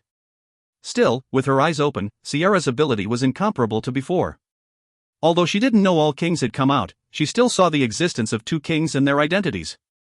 It was likely that I really needed Shiva's eye to fight the Demon Lord. Damn it! What use was there to obtaining the power of the destruction god Shiva? Once per year? How was I supposed to use something like that? Wait. I need to go to the dungeon. I suddenly thought of something. Without a moment of hesitation, I opened the gate to the first dungeon. Before I entered, however, Daisy shook her head. I already went. Right now, can't contact other administrative guilds. Dungeon is very busy. Have you gone to Fairy Garden? Fairy Garden? I don't know how to get to that place. Alright, that's fine. I'll tell you later. I left Ina to Licorice and jumped into the dungeon. Then, I rushed to Fairy Garden. Prince Nim. He's gotten even stronger. That day must be coming closer. Ah, he's coming here. Guys, where's Loretta? Pavilion. She's at the pavilion. The elements seemed to have noticed that I was in a hurry, as they answered quickly without joking around. I pictured Fairy Garden's pavilion in my head and walked forward. Soon, Loretta and over 10 other Fairy Garden members appeared in front of me. Loretta's ear perked up, somehow realizing I had arrived. Shin Nim. Loretta, do you know what's happening on Earth right now? Alright now, a world is on the brink of ruin, so we're pressed for time. Did something happen on Earth? I held myself back from letting out a deep sigh. This wasn't Loretta's fault. We were just unlucky. Meanwhile, Loretta stealthily passed the document in front of her to the man sitting next to her. Nim. I already have my hands full. It was Lin. Take care of it, Guild Master. Nuna's got a business to take care of. You look fine. Shin-Nim, tell me. Loretta quickly pushed her work away and approached me. I felt like I should apologize for bothering her, but I was too much in a rush to waste time with small talk. I explained the current situation as quickly as possible. Event dungeons that completely surpassed Sharafina's control, dungeons that trapped one person inside and how to break into them. After hearing about the full story, Loretta's expression stiffened. Impossible, there's no way they can ignore the dungeon's power to that extent. It's the truth, Loretta. That isn't just ignoring the dungeon's power, that's using the dungeon's power for themselves. Whether it's demons or 5 kings or whoever, there's no way that's possible, but... Loretta. Sorry. When I called her voice solemnly, Loretta drooped her ears and head. But right now, I didn't even have time to accept her apology. What do we need to do to go in? Go in? The dungeon's power doesn't work against them. Not even Lord can do anything about it. What if we're not using the dungeon's power? For example, will Shiva's eye be able to open the gate? After thinking about it for a bit, Loretta placed her hand on my forehead. As I knew what she was trying to do, I recalled what I felt from touching the gate and transferred it to her. Loretta then nodded. Most likely yes, but if what Shin Nim says is true, that power is needed to fight the Demon Lord. Then let me ask again. Is there an explorer in the dungeon with a power rivaling Shiva's eye?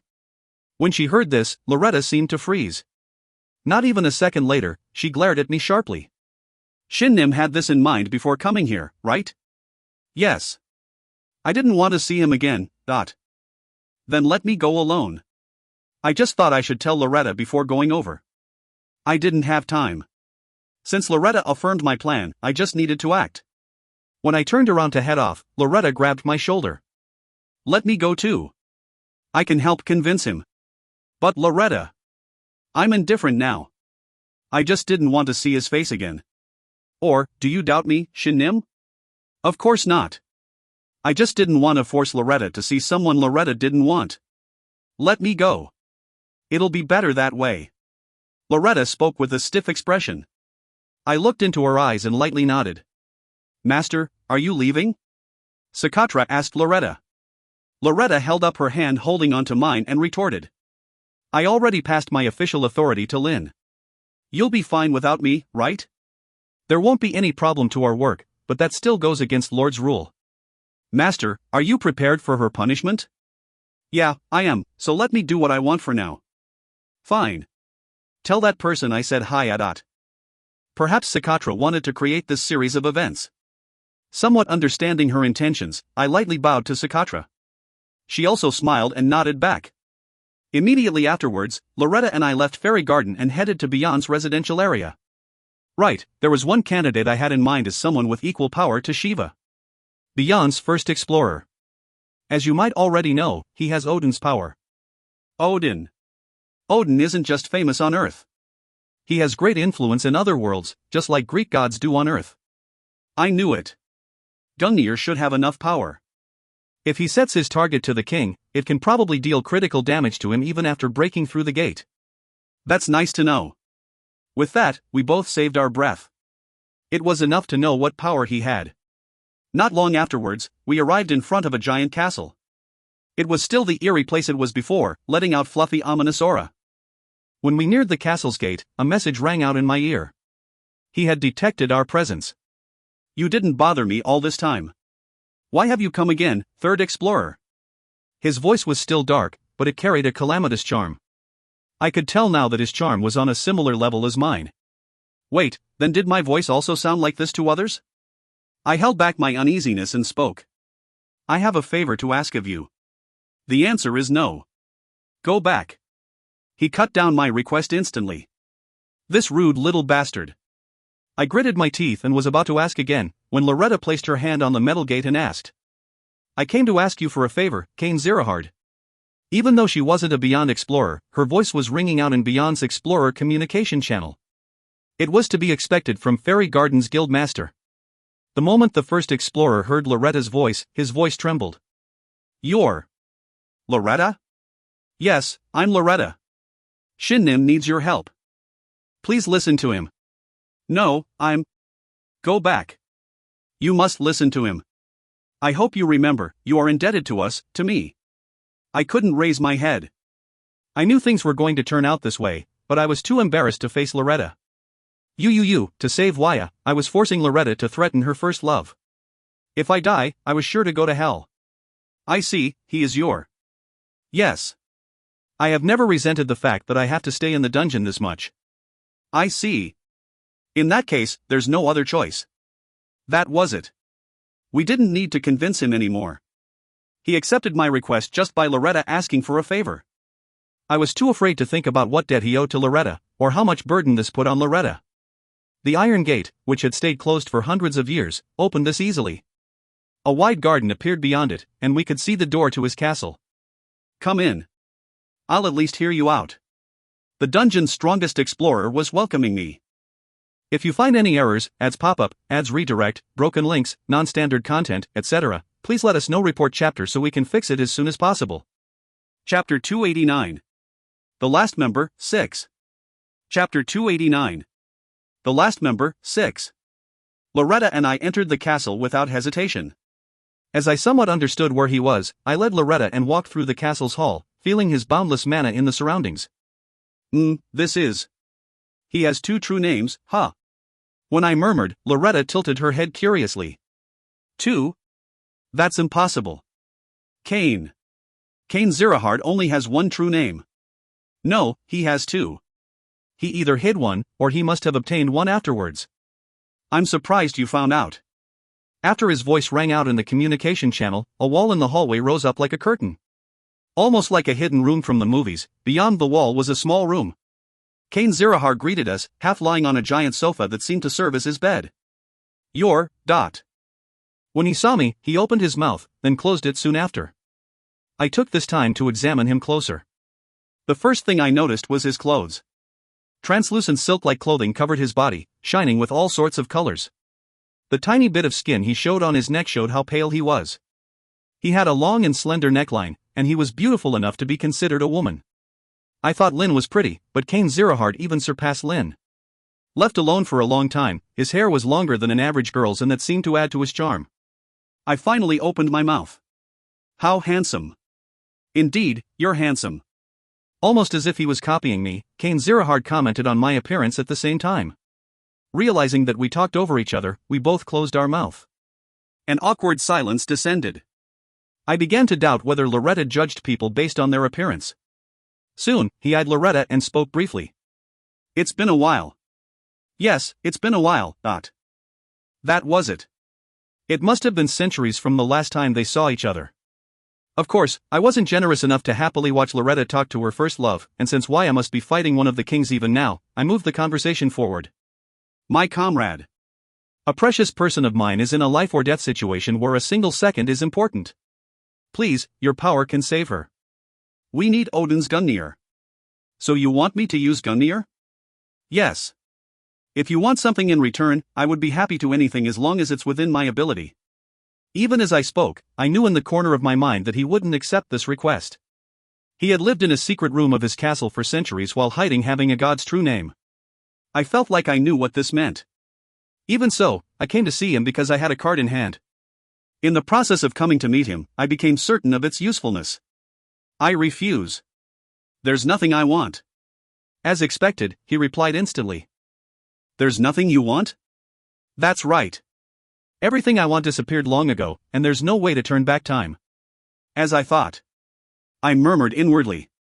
As I had heard about him from Loretta and others, I knew what he meant. He was the last survivor of his world. In other words, he abandoned his dying world and escaped with the world's power. It had to have been hundreds of years ago. You should know what I mean. What do you think I'm doing right now? You're hiding. Right, I'm hiding. When was the last time he moved his body? He raised his long and thin fingers. I lost everything I had to protect and escaped cursing everything. As I have no right to live, I'm simply waiting for death to come take my life. Unfortunately, my boundless mana won't allow me to die easily, so I've been waiting for a long time. Perhaps, I'll have to wait eternally. I don't think I'll be able to change your mind, but you're wrong. Loretta spoke out. Her voice was filled with faint anger. Do you see me, Kane? Do you see what all administrative guilds are doing? If you help, we can save countless others who are in the same position as you. Even just a little bit would have been fine. The dungeon always cheered you on, and everyone supported you. But you don't understand, Loretta. What don't I understand? I experienced the same things you have. Everything I wanted to protect. Everyone I wanted to protect. I lost everything that supported me. Parents, siblings, friends, comrades. My world and all lives living in it. You're telling me I still don't understand. I lost the woman I love, the one person I cared for more than the entire world. At his calm tone, Loretta retorted in a frighteningly quiet voice. Yes, if there was one thing I didn't understand, it was the feeling of losing a lover. Is that why you taught it to me? How kind of you. I didn't want to make heroes of other worlds face the same reality I did. That's why I accepted Lord's offer and helped create the dungeon.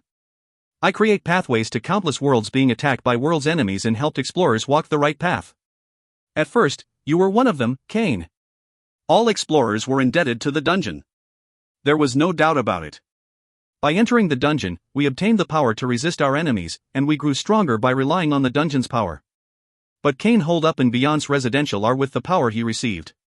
Simply put, he had washed his mouth clean after being treated. Even after hundreds of years, he was the strongest explorer. If he joined an administrative guild or worked as a dimensional mercenary during this time, he could have saved many worlds from ruin. Still, he's not obligated to do anything, Loretta. No one can force someone to do something. Even if Loretta did in the past. Yes, I was the one who disappointed myself. Because I believed in him, I received more shock when I realized the truth. Through Kane, Loretta learned that excessive trust only led to her getting hurt. How she acted in an inexplicably exaggerated manner around me and how she told me to escape if things got hard surely had something to do with her trauma from this incident. Because she didn't want to be hurt, she had lowered her expectations. To be honest, it was quite absurd. This weakness and softness shouldn't have been the charm she felt from me. Loretta, there's something us guys have to talk about. I spoke out before she became more emotional. Not only Loretta, but Kane Zirahard also widened his eyes. It seemed he didn't expect me to do this. There's nothing else I need to hear. I just wanted to see what you were going to say. If you know my circumstance, you should know I only have one answer for you, Kane, help Shin. You should be able to do this much. It's not like you'll suffer a loss. A bub. I blocked Loretta's mouth. Loretta, thank you for helping me get here. You did what you needed to. From now, I'll be fine on my own. I can convince him. As Shin Nim. Loretta made a funny expression like she couldn't understand what I was thinking. Although her flapping ears were adorable, as I wasn't in the best place to show her my affection, I simply nodded my head for now. Leave it to me. Why yes. In the end, Loretta nodded with a flushed face. Then I'll see you later. I'll go back for now. Kane, Sakatra says hi. Make sure you help Shin Nim. Loretta then turned around and left as she frantically fanned her reddened face. Seeing her leave quietly, Kane muttered. Thanks. It's nothing you should be thankful about. I love her and she loves me. That's all there is to it. You're right. After murmuring in agreement, he spoke up with a stiff voice. But I still refuse. Really? There's nothing you can say that'll convince me. Leave me be. Is it the feeling of loss that's controlling you? No, it might have been for the first 200 years, but it's been a long time since I got over that. After hearing him, I took a quick breath. Then, I quickly added. Then it's the feeling of helplessness. Kane's eyes widened slightly. It wasn't a laughable situation, but I couldn't help but grin slightly. Are you ready to talk to me now? You're a rookie who just entered Beyond. You know about it?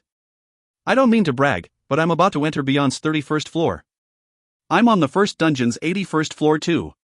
Though I was the one who said it, I felt proud. I had come this far. So many things had happened on the way, and thankfully, I had grasped onto many things without letting them go. It seemed I wasn't the only one who thought this way, as Kane spoke dumbfoundedly. You already surpassed me in Beyond. In such a short time too.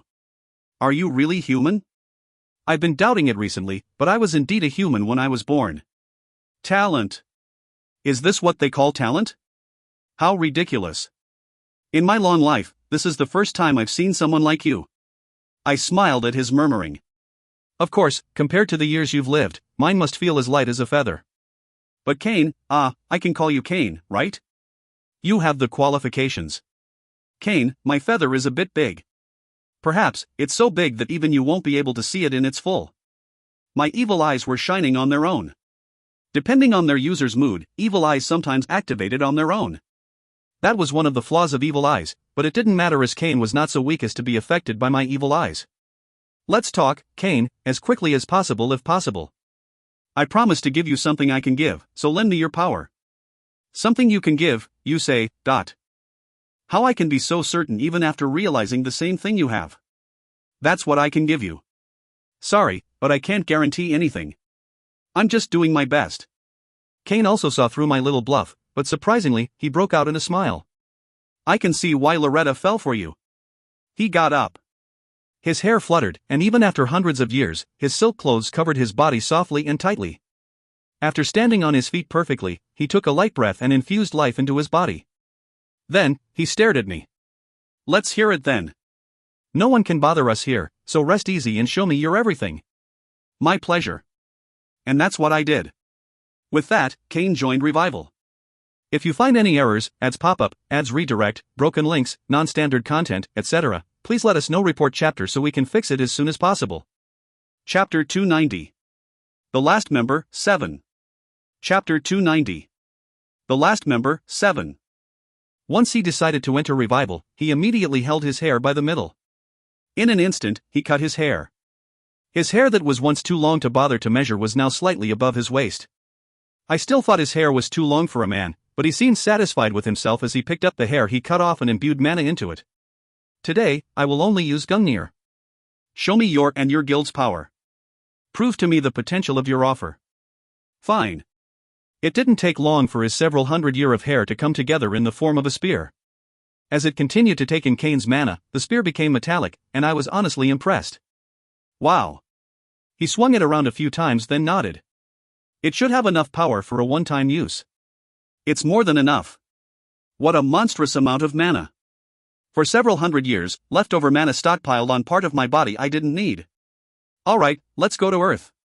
He slowly walked forward and stepped out of his room. Even though he was just wearing a single layer of clothes, he was giving off an imposing aura akin to an dominating emperor. Still, he was an ally of an equal standing. No matter how pressured I felt inwardly, I acted fine on the outside as I returned to Earth. Obviously, we came out at the spot I entered the dungeon. In other words, we were right in front of the gate. Ah, Shin.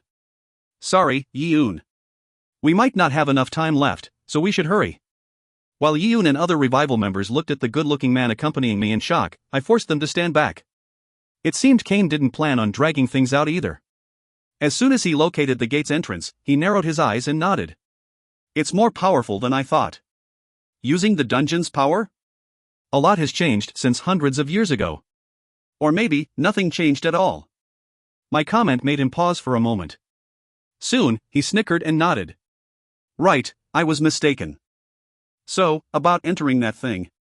Simply put, it's impossible. What? Didn't Loretta say Gungnir would be able to break through the gate? Did I trust her too much? Seeing me shocked, Kang shook his head. I meant it's impossible with just Gungnir. I'll need to add Sleipnir's power. I knew he was helping me, but I wasn't particularly happy with him purposely messing with me in such an important situation. When I eyed him sharply, he quickly continued. I'll open it with Gungnir and send one in with Sleipnir. Only one person can go in. I'll go. If only one could go, it obviously had to be me. I couldn't leave it to anyone else. I might have asked Father if he had a god's true name, but he didn't. There were many that tried to convince me, and Daisy was surprisingly the most adamant. I'll go. Kang Shin, you already fought. Too tired. Don't worry, I got an upgrade to make up for it. You should be feeling it too, right? You used God's power. You used it too. I should go. Plus, we need your ability to fight the King of the Dead. What if Kang Shin gets hurt? I'm worried about Mommy, but also Daddy. I want to go too. I'll be fine. Ina too, stay here with the others. While I convinced everyone, Kang activated Odin's power. When Odin's power descended on the spear he made with his hair, the hair became larger and longer, and materialized aura rose up from it. Sleipnir moves in an instant. The moment I shoot Gungnir, I'll summon Sleipnir, so hold on to it immediately. I don't plan on losing to anyone in speed, so don't worry. He nodded. I looked back at the others one last time and shouted. Keep your eyes on St. Peter's Basilica. We don't know what's going to happen. Daisy, if they attack us first, we might not be able to open our inventory, so have your Locky out. Everyone else, don't forget about what I told you. Don't worry, son. Your father's here. Father grinned and smacked my shoulder. So relax and go save my daughter. Gungnir. The moment Father finished his sentence, Kang shot his Gungnir. The spear, told by myths to always hit its target, left Kang's hand and was sucked into the gate. Soon, the gate swirled and a huge hole appeared. Immediately afterwards, the eight-legged horse Kang summoned charged towards the hole. I used divine speed and quickly jumped on top of it. It seemed there was an unseen connection between Gungnir and Sleipnir, as the hole which was closing itself after Gungnir entered suddenly enlarged itself when Sleipnir neared. Along with a feeling of being devoured by the gate, I was sucked in.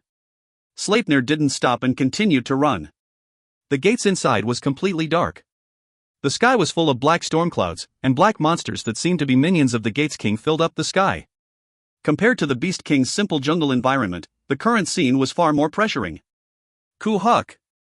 The first thing I heard was a scream. Seemingly flying at the speed of light above Sleipnir, I surveyed the area. In front of me was something gigantic. What's that? First, I jumped off of Sleipnir.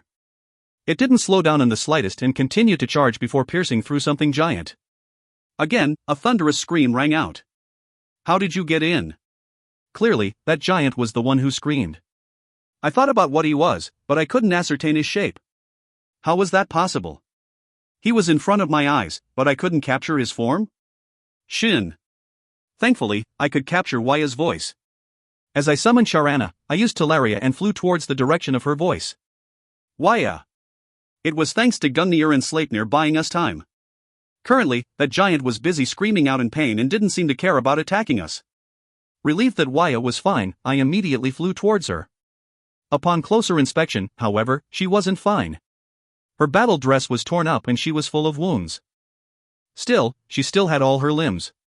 When Waya saw me, she widened her eyes. I stopped next to her and asked, "Are you safe?" She shouted back, That's what I want to ask. You were alone with the king. What happened? I killed him. I see. Thank goodness. Waya drooped her body. Her teary eyes told me what she was currently feeling, but I didn't say anything. She continued. I knew you must have entered by yourself too. I was so worried. You were alone with a king too. I can die, but if you die. Waya, there isn't anyone that can die. I spoke firmly as I took out my chaotic spear. That giant existence with an indeterminate form had finished writhing and was turning its head towards us. I had no clue where to attack him, but Gungnir and Sleipnir had caused him to scream. If he had an immortal body, he wouldn't have done so. I knew there had to be a way to injure him. Moreover, in the end, he was one of the 5 kings. Just like the Beast King said, if one of them were vastly superior to the others, they wouldn't have been called the 5 kings. There may have been an hierarchy amongst them, but the difference wasn't huge. I had already defeated the Beast King. Now, Waya was with me too. I reaffirmed my resolve and spoke for both Waya and myself to hear. We're going to survive until the end, Waya. Stay with me until the end. Until the end? I'll be with you until the end? I looked back at her. For some reason, her eyes were strangely out of strength. Shin, you aren't interested in me anyways. That elf is the only one. You won't accept me anyways. No. I'll accept you. With that, I turned around and prepared myself for battle. The large flock of monsters in the air glared at us and shot towards us like rain. Seeing how each of them surpassed SS rank, I released my evil eyes. Half of the monsters turned to stone, but more than half remained unpetrified. Next to me, Waya raised her hands and burned up the monsters with flames at a terrifying temperature. Why you'll accept me. But in the past, you. The way I think has changed since then. And what you mean to me changed too. Countless number of worlds and countless number of enemies.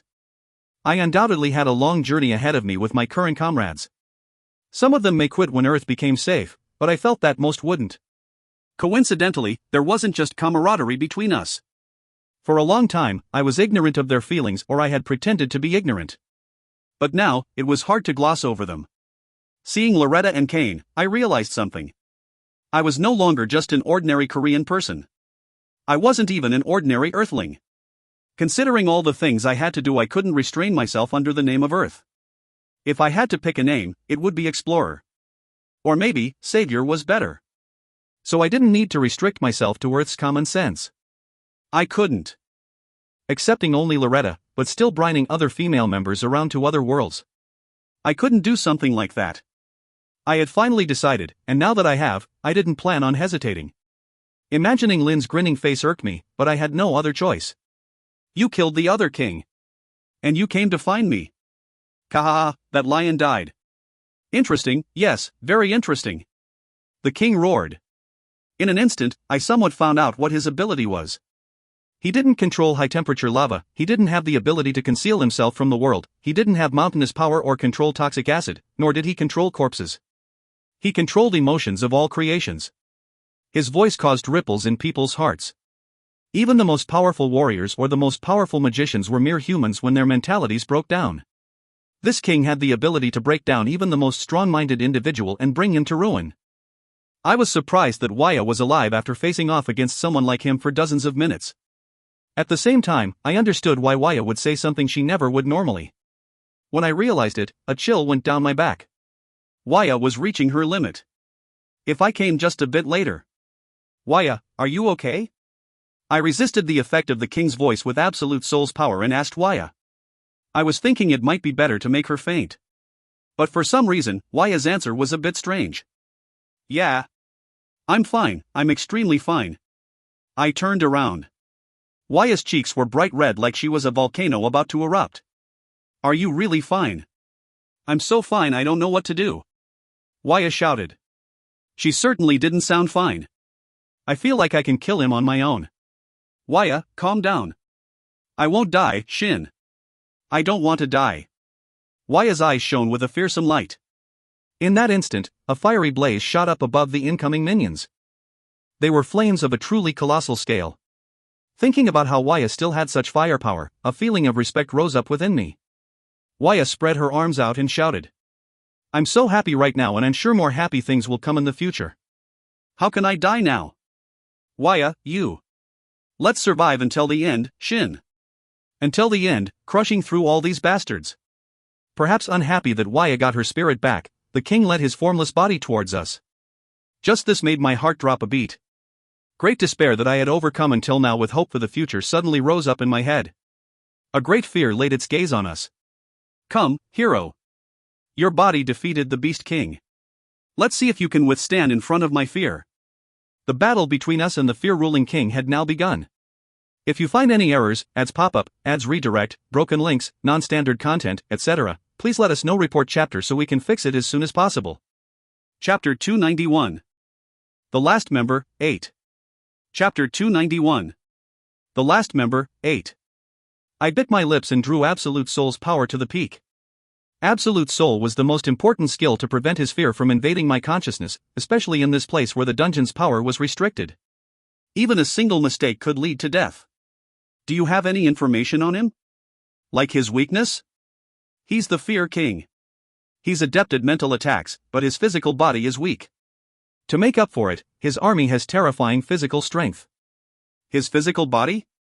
Since Gungnir and Sleipnir pierced through him seamlessly, Waya was most likely right.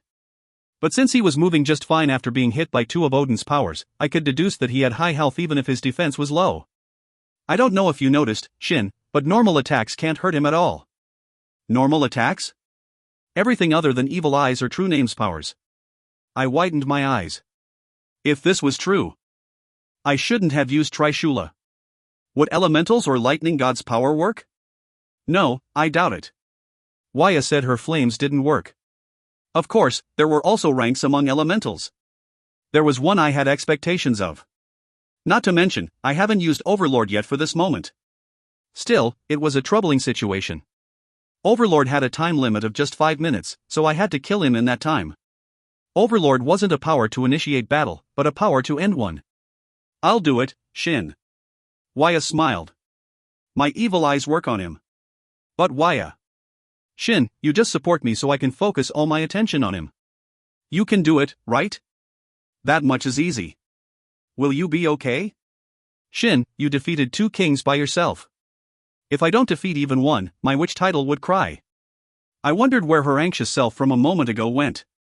Now, she was full of energy. The wounds on her body was also disappearing one by one. I didn't know whether it was her evil eyes power, or if she had a power I didn't know about. Or maybe, just like how I mastered Prayuta's circuit and overcame my limit, she might have just overcome her limit. One of us has to handle those small fries anyways. It's perfect. Fine. I'll put them all to sleep and come help you. I have a plan in mind too. Good. Then, I'm off. With that, Waya immediately disappeared. She didn't disappear literally. It was just that she moved extremely fast. In just a breath's time, she was facing the Fear King and shouting gallantly. You lump of tar, fight me again. You were almost finished just a moment ago. Now, you're surprisingly fine. Don't be stupid. When I knelt back then, it was to help propel myself forward. Flame shot up from Waya's body, burning fiercely like a pillar connecting sky and earth. Good. It seemed Waya would be fine.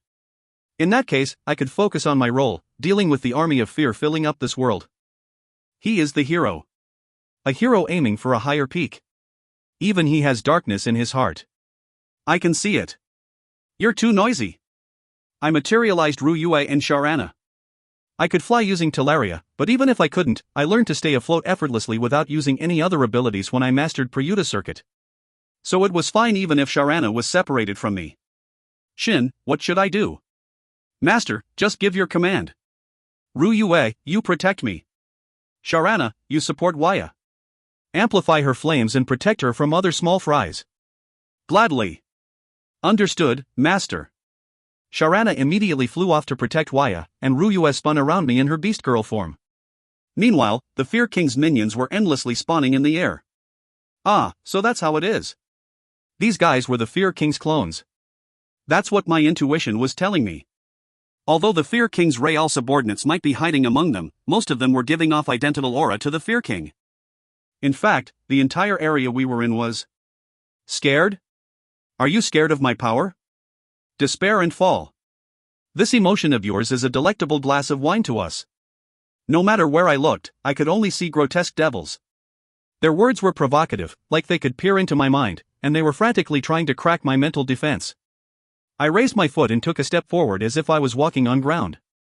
Ryuya sensibly created a scaffolding out of ice. Shut it, small fries. I'll only listen to ones that can survive my evil eyes. I'm going to do it, Shin. Go. Ryuya curled her body like a cat, then stretched in a one big motion. In the sky, which carried a smoky smell of sulfur, large translucent mirrors of ice began appearing. A futile attempt. Mirrors only serve to reflect your ugliness. Mirrors can't stop fear. You lot. I raised my head and gazed at the sky. With a radiant golden light, my evil eyes reflected off the countless mirrors. You lot aren't reading my mind at all. Reflected off the mirrors, the power of petrification spread through the countless mirrors and eventually covered the entire sky.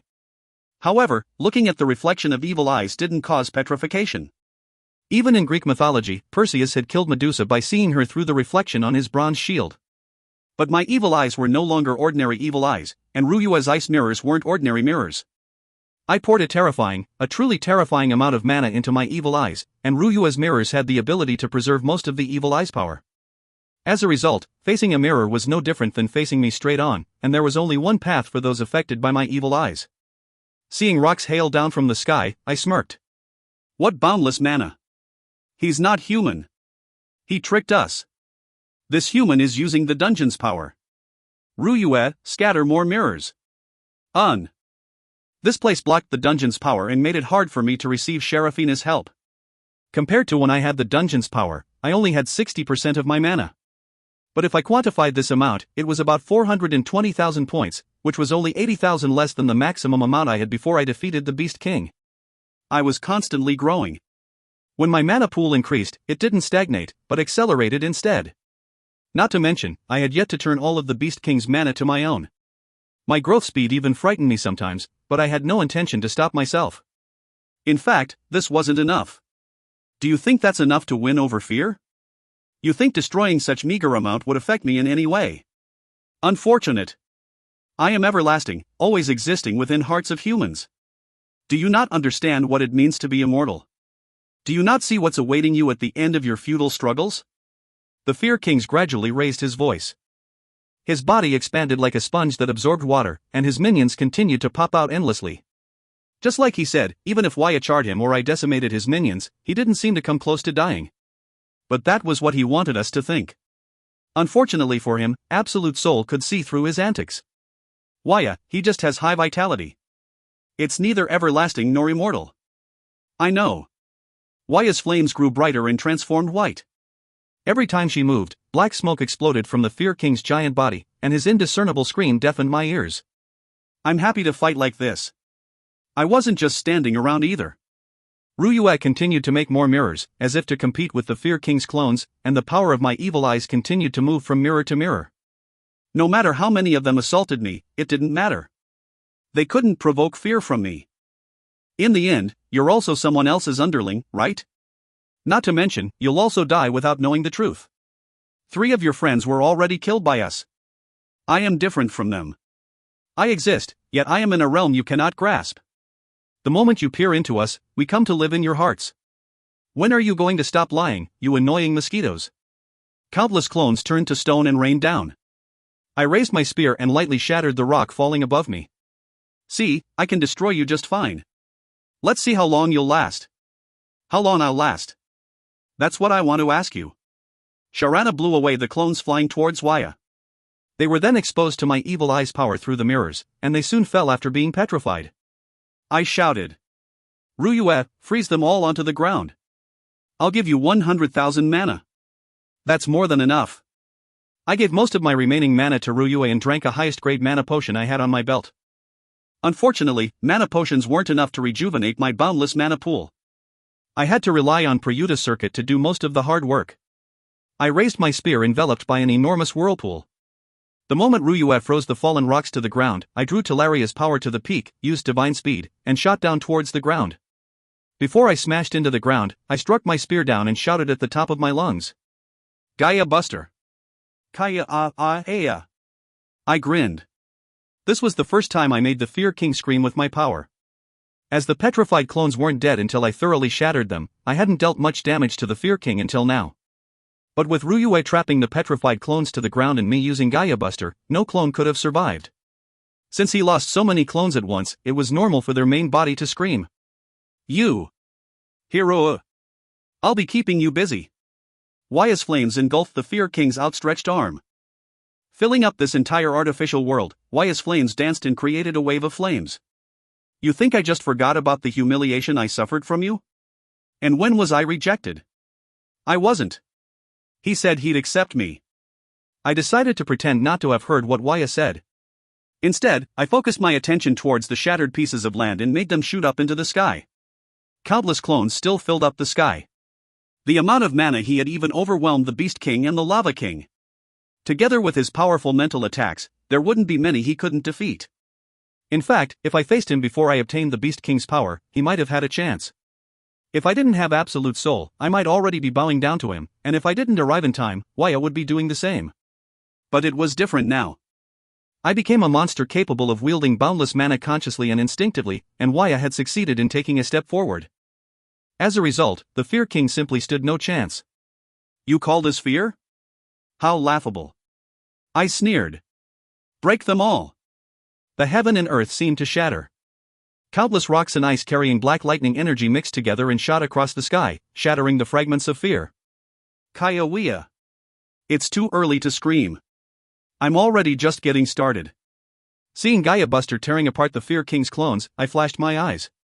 The Beast King's remaining mana was roused awake, feeling the movement of mana, and attempted to go wild. I didn't squash it and accepted it. Wild instincts, having beaten off a fair amount of rationality, made me more energetic than before. I raised my spear again. Now, I felt like I could do it. Within the next 5 minutes, I felt like Waya and I could kill him. This is what true fear is. Overlord. If you find any errors, ads pop up, ads redirect, broken links, non-standard content, etc., please let us know. Report chapter so we can fix it as soon as possible. Chapter 292. The Last Member, 9. Chapter 292. The Last Member, 9. Overlord increased in power the more health and mana I had, as it multiplied my power rather than adding to it. Even now, the Beast King's mana was constantly melting into me.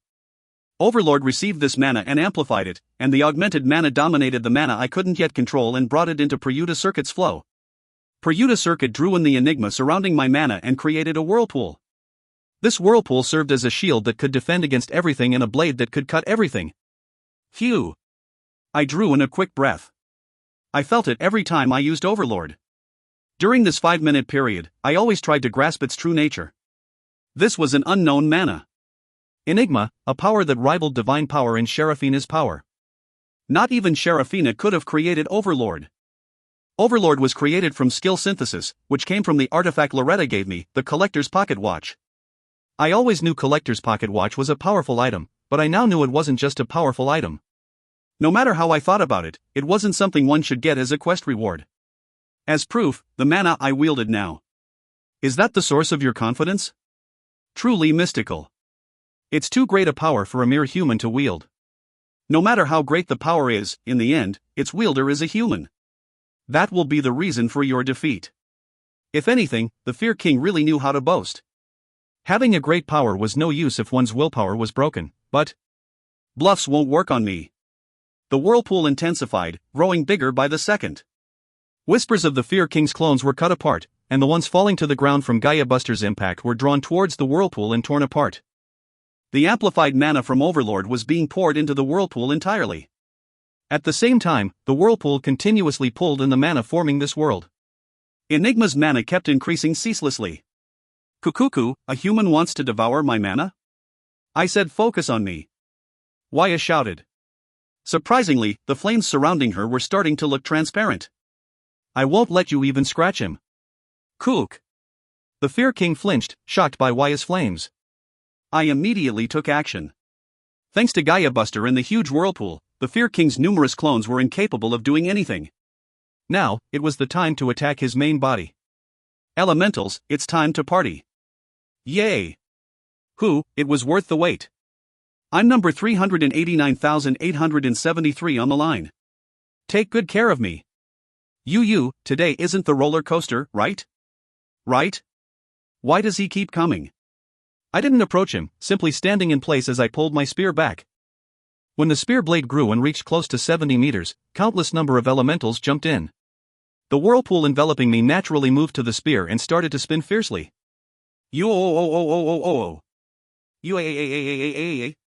This must be a soul cleansing. Sorry, but that's not it. I'm transforming. This is Prince Nim's power, the power to evolve us. I feel like I got taller. Enigma's mana transformed the elemental's appearance. Of course, I couldn't see them as my soul didn't match their wavelengths, but I could at least see that the light they were giving off were growing brighter as they spun around in the whirlpool of Enigma. Since their strength affected the strength of my skills, this was only beneficial for me. Waya, restrain him. I don't plan on stopping there. After Waya's confident shout, flames shooting out of her hands greedily devoured atmospheric mana while fiercely charging toward the Fear King. Twisted together like a chain, Waya's flames penetrated the Fear King and held him together. At that moment.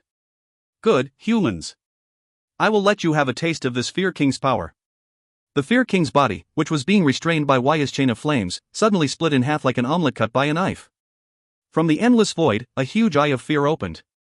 If his existence instilled fear into people and his clones brought this fear into reality, his single eye transformed a person's every bit of fear into a fear worse than death. In a way, it was like a venomous poison, making one take his own life. It evoked all negative experiences one faced throughout his life and engraved them into his mind. In fact, it even twisted and amplified these experiences. Once one rejected his own existence and refused to tolerate it, the only thing left for him was death. I realized that his eye were a type of evil eyes. Elemental Tempest. I shot my spear at it. Too fierce. Too exciting. You weak. It was truly a sight to behold. Countless number of elementals shone within the whirlpool of Enigma, making the sky resemble a galaxy in a short time. Enigma also acquiesced its light to the elementals and focused solely on strengthening their powers. To be exact, I made it do so. The storm of elementals struck the Fear King's eyes. Ka-wa-a-ak. A scream containing all fear and despair rang out. I waited for a moment with my spear still stretched out before changing it back to its original appearance. It was after I confirmed his eye being torn apart. I made a sigh of relief. Phew, that was dangerous. I was almost devoured. Though Absolute Soul was defending against his mental attacks, his eye had erased Absolute Soul's existence for a moment. If I didn't have evil eyes of petrification, I might not have been able to use Elemental Tempest. Koaha'a. How could a human? Waya, are you okay? I immediately checked for Waya's safety. Since I was in such a state, I expected Waya to be worse. However, Waya wasn't listening to me. You, die. Die. Transparent flames were burning all around her.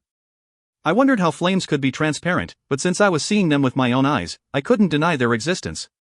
She shot transparent fireballs at the Fear King's single eye, which was untraceably torn apart by my elemental tempest. The Fear King shouted. Accept fear. Accept the despair of reality that waits you. In the end, you will have to face them all. His body, which had been of an indeterminate form, suddenly began to grow arms. These tentacle-like arms flew towards Waya and attempted to assault her. They carried tainted mana that seemed capable of instilling the same or even greater fear than looking into his eye. Waya scorched these arms and shouted fiercely. Shin, I'm going to finish him. Protect me. Got it. Rather than submitting on fear, Waya used it as fuel to her anger and increased the power of her flames. Her evil eyes were surely helping, but I was still surprised by her willpower. She seemed to be rivaling even me who had absolute soul. Well, it was likely that my skill was affecting her too. Looking at her flames, I was certain that she had taken a step into the same realm as Enigma. Perhaps, she might come to freely wield Enigma quicker than me. I can't lose now, can I? I murmured silently and raised my spear. With just that movement, the subsided whirlpool rose up again. The whirlpool formed by pure mana began to spin fiercely with my will. The 5 kings were losers who had no choice but to be satisfied standing in equal positions. If I couldn't overwhelm them, how was I to fight the demon lord or the existence that these kings feared so much? How was I to put an end to this futile competition? I needed my spear to be sharper. I needed it to have absolute power that could pierce through anything. But I'll let Waya do it here. Waya wanted this. I wasn't so immature as to steal her thunder. I gathered the huge spinning whirlpool into a single point at the tip of my spear. In the next moment, I lightly thrust my spear. Now, show me your true appearance. Ku, Kwa Aya. The Fear King's tentacles that wouldn't submit to Waya's flames disappeared without trace. Even the Fear King's body that didn't make contact with the whirlpool began to slowly disappear from the outside. Good, I could incorporate it a bit. I was content knowing that I could mix a bit of the principle behind the strike I made a while ago. Perhaps it was thanks to Enigma's help. But in the end, Enigma was also part of my strength. Once I could control all of these freely, I would have nothing to fear. Foolish humans, you truly want to face me? Kwa Waak. While my whirlpool annihilated parts of the Fear King's body, a giant grotesque creature began to appear in the sky. If the emotion known as fear had a living form, this would be it, grotesque, deformed, and repulsive. But the Fear King, in the end, was a living creature. It wasn't an emotion that couldn't be erased. You're a fake. You can never be fear itself. Waya shouted curtly and raised her hand. On her palm, an immense amount of mana began to coagulate. Even if you are, I'll burn you up just fine. She made a fist, then lightly opened it. Though I couldn't see anything, I knew this was the strongest attack Waya could make. The Fear King's body burned up from invisible flames. He seemed to have found out there was no going back, as he gave up trying to make us afraid and muttered in vain. Ku, Koku. In the end, it turned out like he planned. Transcendental, a new birth, and Cook, Kukokuk. Don't blabber on about ominous things and die, dot. This is what I can give you, a true fear. With that, the last wisp of his existence burned out. We had defeated the Fear King. If you find any errors, ads pop up, ads redirect, broken links, non-standard content, etc., please let us know. Report chapter so we can fix it as soon as possible. Chapter 293. The Last Member, 10. Chapter 293. The Last Member, 10. The moment the Fear King died, I flew next to Waya. But when I noticed what state she was in, I stopped. She was taking deep, slow breaths. Every time she breathed in, a vast amount of mana rushed into her. It was her mana that scorched the Fear King. No. To be precise, it was mana that once belonged to the Fear King, having its impurities removed by Waya's flames. Looks like Waya found her path. Just like how I accepted the Beast King's mana without the dungeon's help, Waya was accepting the Fear King's mana as her own.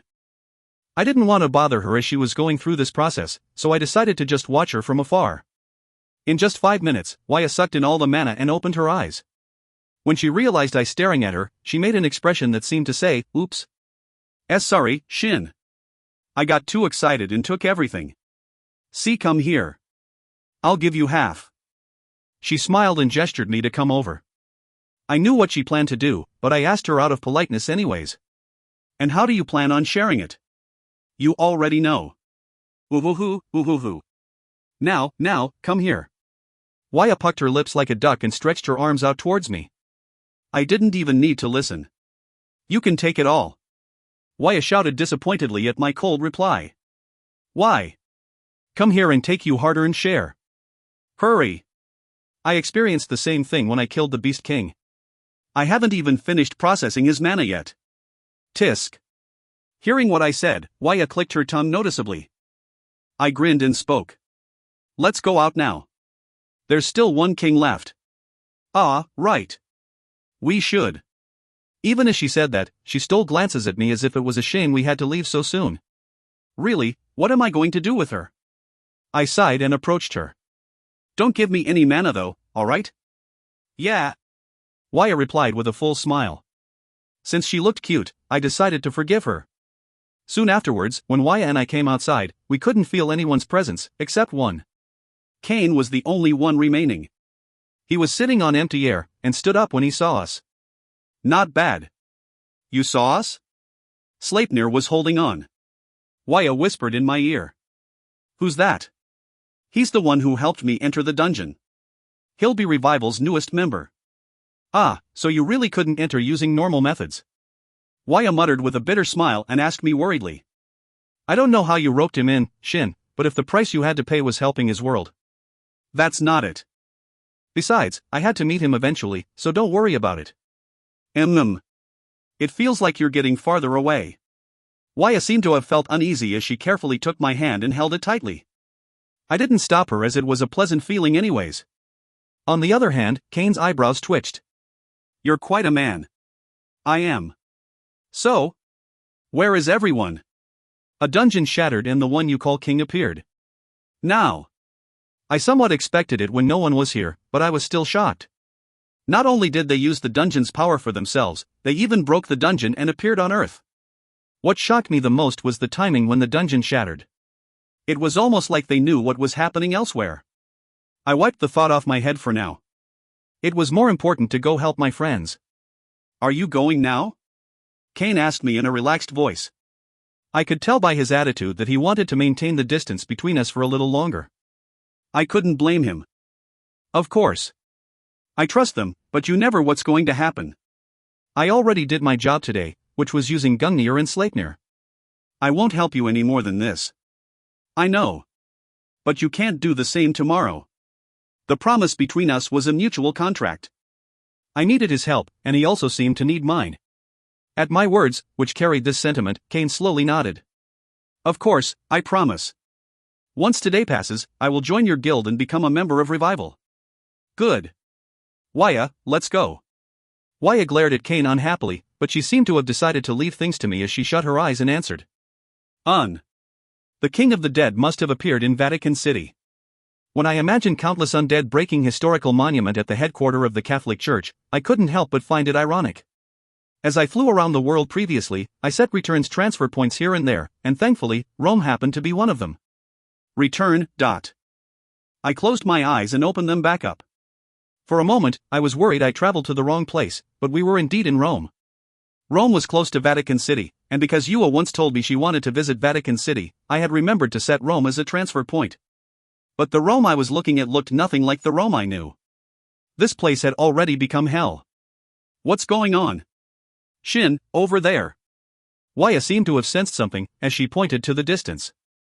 I soon understood how she found out so quickly. A giant flame dragon was flying in the sky. Kwa Waya.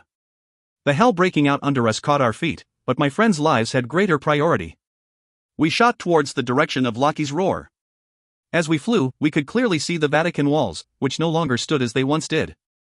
There wasn't even a single building left intact, and it was even harder to find any survivors. Even Rome was broken apart to such extent. It wouldn't make sense if Vatican City was fine. All we saw was gray smoke, dust, and undeads.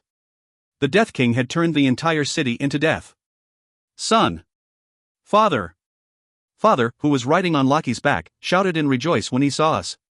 He didn't look hurt, but his rough breathing made me worry. Did you save my daughter? I'm here, a Jew. Father. Good.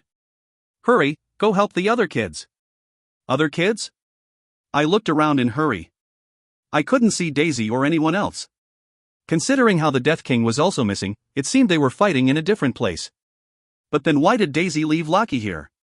Was she fine without Loki? A sense of uneasiness swept across my head, which I immediately shook off. Thankfully, Father appeased my worry. Daisy left Loki for us. She must be having a hard time, so go help her. There were countless monsters other than Loki in the air. Each of them were grotesque and unsightly. They looked similar to the Fear King's clones, but unlike the clones who received the Fear King's power, these monsters looked lifeless. They were all undead. Why did you split up? When he appeared, he brought an enormous army. Just the power he had alone was terrifying. He's dangerous, probably the most dangerous out of the 5 kings. Daisy must have known that. Father gritted his teeth and thrust his spear in front of him. Vibration energy converged onto a single point before shooting out in a straight line. Monsters flying near it, aiming for Loki's flesh, disappeared without leaving a single drop of blood. His power of death is contagious. It's a vicious curse that only the elixir can cure. Don't underestimate him and get yourself hurt. Got it. I've heard more than enough. Father wasn't the only one on Loki's back. Yeun was also here, scrunching down and carrying 2 black daggers. No, this wasn't Yeun, but Dukkha. Hurry up and go help Hecate's disciple. The Lava King is enough to hold out here. In the midst of Loki clashing with countless monsters, I felt an ominous death energy from the distance. The moment Daisy realized how dangerous the Death King was, she must have left Loki behind to deal with his army while she left to fight him directly. When I was about to charge towards her direction, Waya spoke up. Shin, it looks like I'll have to stay and help Ina. Ina? Shoot. I only just realized. My daughter was standing alone on the ground, dominated by death. The freezing energy shooting out from her hands were destroying the monsters approaching her. In terms of raw power, the monsters on ground were far more damaging than the monsters in the sky. This was because they had devoured all living beings and turned them into one of their own. To further strengthen themselves, they had even broken out of Vatican walls and were trying to reach out towards other parts of Italy. Currently, Ina was stopping them all by herself. Though she possessed a boundless mana, she was still a child who was less than 10 years old. But she was still facing so many undead by herself. To stop the destruction from spreading, to protect even one more life, Ina was standing her ground while dripping with sweat. Seeing her tragic fate, I bit my lips. It seemed Ina was the only thing Waya could think about, as she let go of my hand, shouting out as she flew off. Take care of Daisy, Shin. Yeah. You take care of our daughter, Waya. With that, we split up. I flew up, while Waya flew down. Mommy. Yeah, Mommy's here, so don't worry. Hearing their heartfelt shouts with my keen hearing, I smiled as I soared up. After breaking through the clouds, I felt chills from Daisy's power. Just how far did she bring the Death King? Thankfully, I could feel the presence of death and the power of a god facing it. Daisy, some ire. Kang Shin, here. Now, we won. Ho hoo, dot. You came, Shin Nim. Seeing their unrelenting faith in my strength, I smiled bitterly. She had to be using a god's power, but she was still dripping with sweat. Controlling Loki and facing a king couldn't be that easy. On the other hand, Sumire who was protecting her looked unfamiliar. She wore a shining silver armor with a spear in one hand and the aegis in the other. A full-body armament? I got stronger too, Shin Nim. I was about to say something, but decided against it. Now wasn't the time to ask questions. All I needed to know was that Sumire had become more reliable. Not to mention, the hero is here. He came to defeat me. The hero really defeated the others and came here. Ha ha ha ha ha. An existence far more fearful than someone like the Fear King was looking straight into me. If you find any errors, ads pop up, ads redirect, broken links, non-standard content, etc., please let us know. Report chapter so we can fix it as soon as possible. Chapter 294. The Last Member, 11. Chapter 294. The Last Member, 11. The Kings. You really erased them all? Ha ha ha ha. This guy's too punky. He had a skeletal body. Was he a lich? The robe he was wearing was oozing with dreary aura, suggesting it was a peak-grade artifact. That robe must cost a fortune. I really wanted to see you. He abandoned the enemies he was fighting just a moment ago and completely turned his attention towards me. Daisy and Sumire's seemingly devastating attacks poured down on him and shaved off his mana, but he was ignoring them completely. I looked around. I couldn't see Licorice or Latte. Where's Licorice? Licorice and Latte, both in Event Dungeon. Looking for his life vessel. A life vessel, I had heard about it before. A lich is said to store his life energy in a container, making him immortal unless the container was broken. A lich's body was real, yet unreal. As long as his life vessel was fine, a lich could always create a body for himself with atmospheric mana. Daisy must have brought him all the way here to get him as far away from his life vessel as possible. Ha ha, it'll be hard to find. You should value your life. I made sure to hide it thoroughly. You're different than the kings I've met so far. Indeed. I'm very different. I was already starting to hate him. Those guys are brainless. Not to mention, they're headstrong. Before Sumire's spear stabbed him, the Death King swung the staff in his hand and created a barrier. Earth's hero? I won't lose to someone only half complete. If it's me, I can devour him and conquer Earth. That's what those stupid kings were thinking even after finding out about the Lava King's death. This is the result. Of the four fools, that Ray who escaped to Earth was probably the wisest. Though, he probably got killed by you anyways. Ha ha ha ha. With that, he raised his free hand into the sky. In his hand was a stick used to control puppets. There were strings coming out of the stick, but I couldn't tell what they were connected to. And what I dislike the most is that everything is happening as he intended. As he intended? You mean the one above your head? Oh, that's it. That's an excellent way to put it. Yes, he's always above our heads. Daisy seemed to mutter something and the energy he was releasing decreased significantly. Sumire stood in the sky, either with Daisy's help or with her armor's ability, and lowered her body. It looked like she was preparing to attack with a lance, even though the spear in her hand wasn't for charging. The Death King, however, didn't pay attention to what they were doing. You see, I hate this arrangement. I'm the type who's not satisfied until everything is in my control. Having to take someone else's orders couldn't be more unpleasant. Orders, Hod. To him, us 5 kings were nothing but chess pieces. He must have thought he instigated us cleverly, but I could see through him. Our fate was already sealed to be sacrifices. Sacrifices? For what? He raised his staff. It had a clear luster like it was made out of platinum. The crystal ball on its tip shone in a 5-colored light. Obviously, it's for you, hero. Sacrifices, for me. Curious? A twisted smile appeared on the Lich's skull head. I asked. And why do you want to tell me these things? An excellent question. It's because I want to get rid of him. Hero, I assume you don't enjoy dancing on his palm either. Listen to me, and join me. He swung his wooden stick around. I could see its strings stretching and relaxing. There's not much time left, hero. I won't be able to avoid his eyes for much longer. So hear me out and tell me the answer. Shin, don't listen to him. Daisy interrupted him. Her eyes were shining in a scarlet light. He wants to use you. Isn't that obvious? I will use the hero, and the hero will use me. This is a true trade. You're being annoying, little girl. We won't just be annoying. Sumire made a ringing shout, and immediately afterward, the staff the Death King pushed out randomly clashed with Sumire's spear. Not only did his staff disappear without a trace, but the energy he was emitting was also cut down immensely. In exchange, Sumire had to fall back like she lost most of her armament. You bitch, my staff. Shin, I'll leave the rest to you. I slowly raised my spear in response to Sumire's shout, igniting chaos flames above it. To be completely honest, I still had many questions I wanted to ask him. About the mastermind behind them and the meaning behind them being a sacrifice.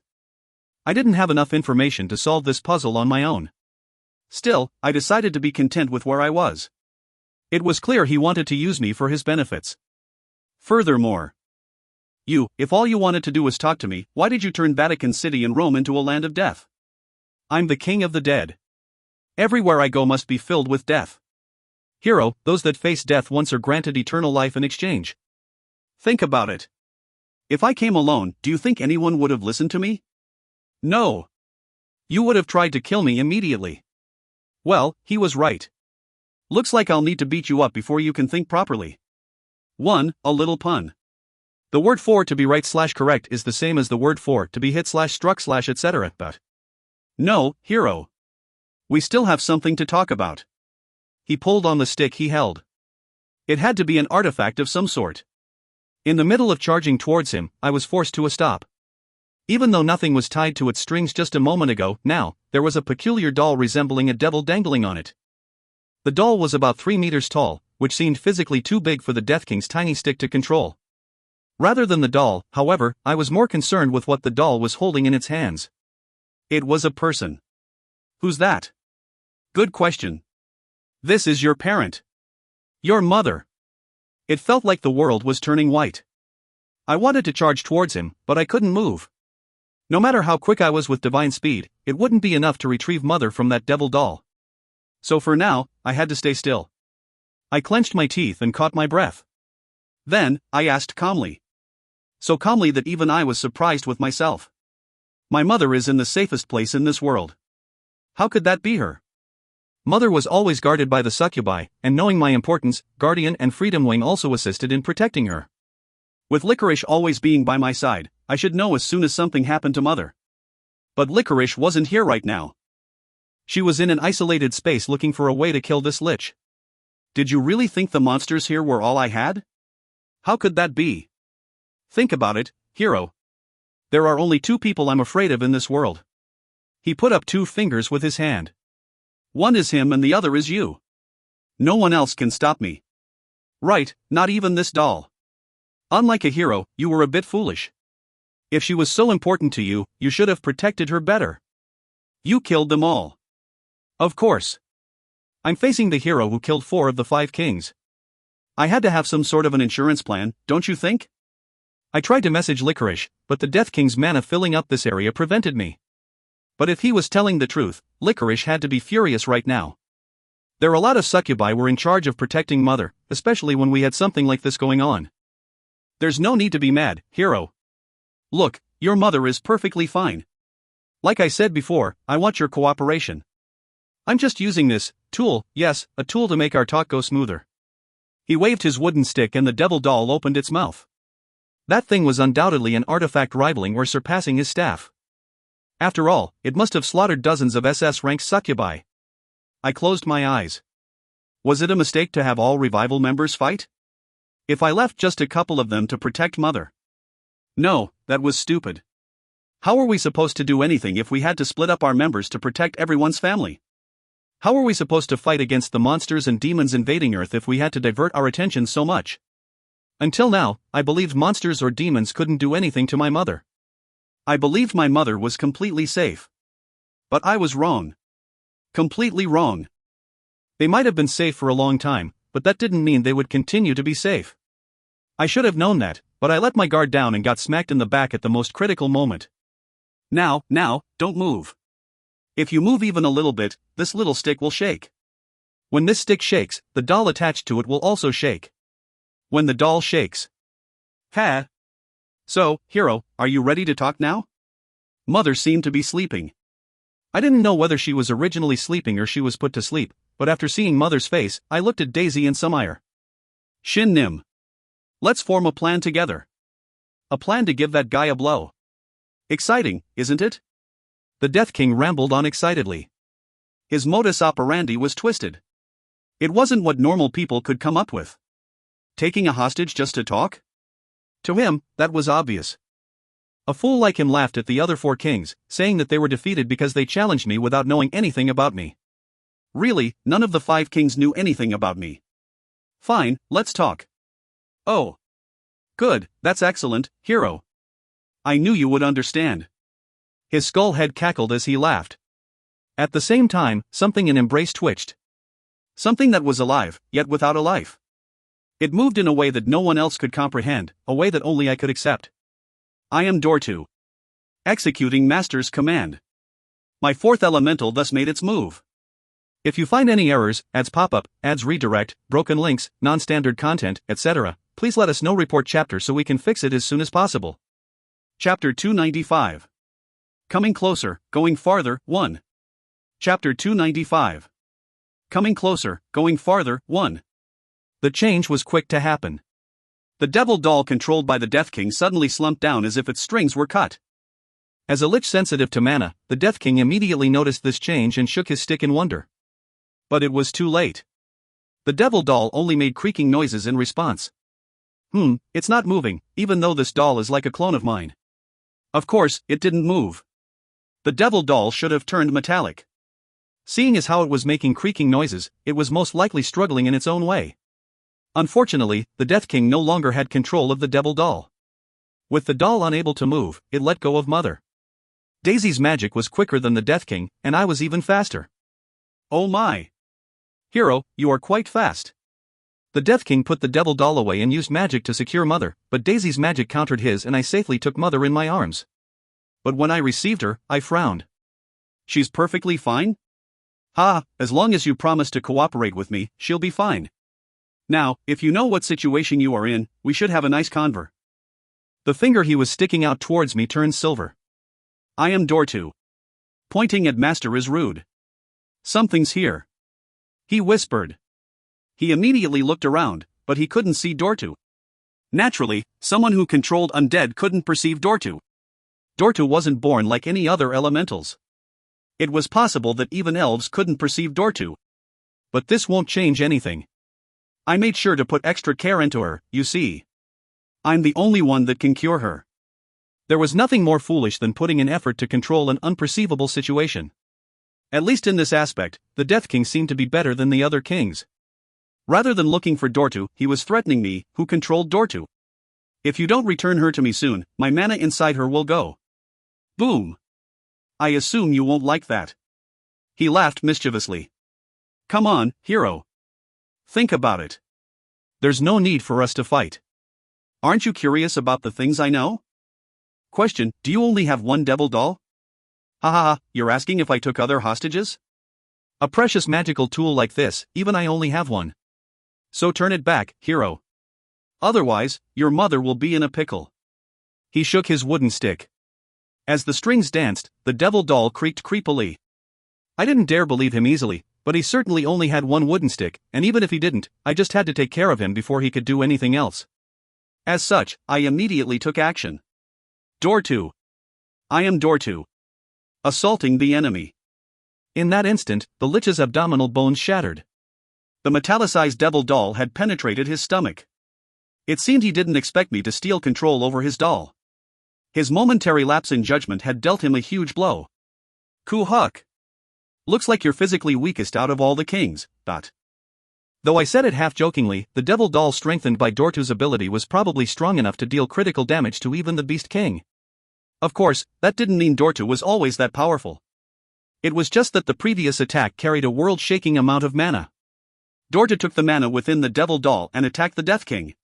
This doll had the ability to hide its presence and was powerful enough to slaughter dozens of succubi. It could even instantly come back to the Death King while carrying Mother. Since such a doll was being used as a one-time assault weapon, its power was imaginable. The doll's attacks didn't just end with breaking the Death King's bones. As the doll slowly broke down, the Death King's lich body began to turn silver starting from his stomach. The silver color also spread from his previously metallized finger, spreading to his finger's joints, hand, wrist, and so on. It was as if the power of metal controlling the doll was devouring the lich. You're mutating the body of a king. What power is this? Didn't you say you placed your life force in a container? I'm just changing one lifeless object to another. It's no different than transforming the devil doll into metal. Impossible. That's what I also thought, but after taking 300,000 mana from me, Dortu made it possible. Perhaps, the elementalist skills I finally mastered was also helping. Seeing his body turning into a piece of metal, the Death King glared at me and shouted. Hero, I enjoy talking things out rather than resorting to force. But if you go any farther, I will blow up your mother. I am not kidding. You won't be able to now. I also glared back at him. Now that Dortu made his move, there was nothing the Death King could do. If I had to point out the reason for his loss, it would be that he was a lich, as Dortu didn't have the ability to turn living beings into metal. I'm the king of the dead.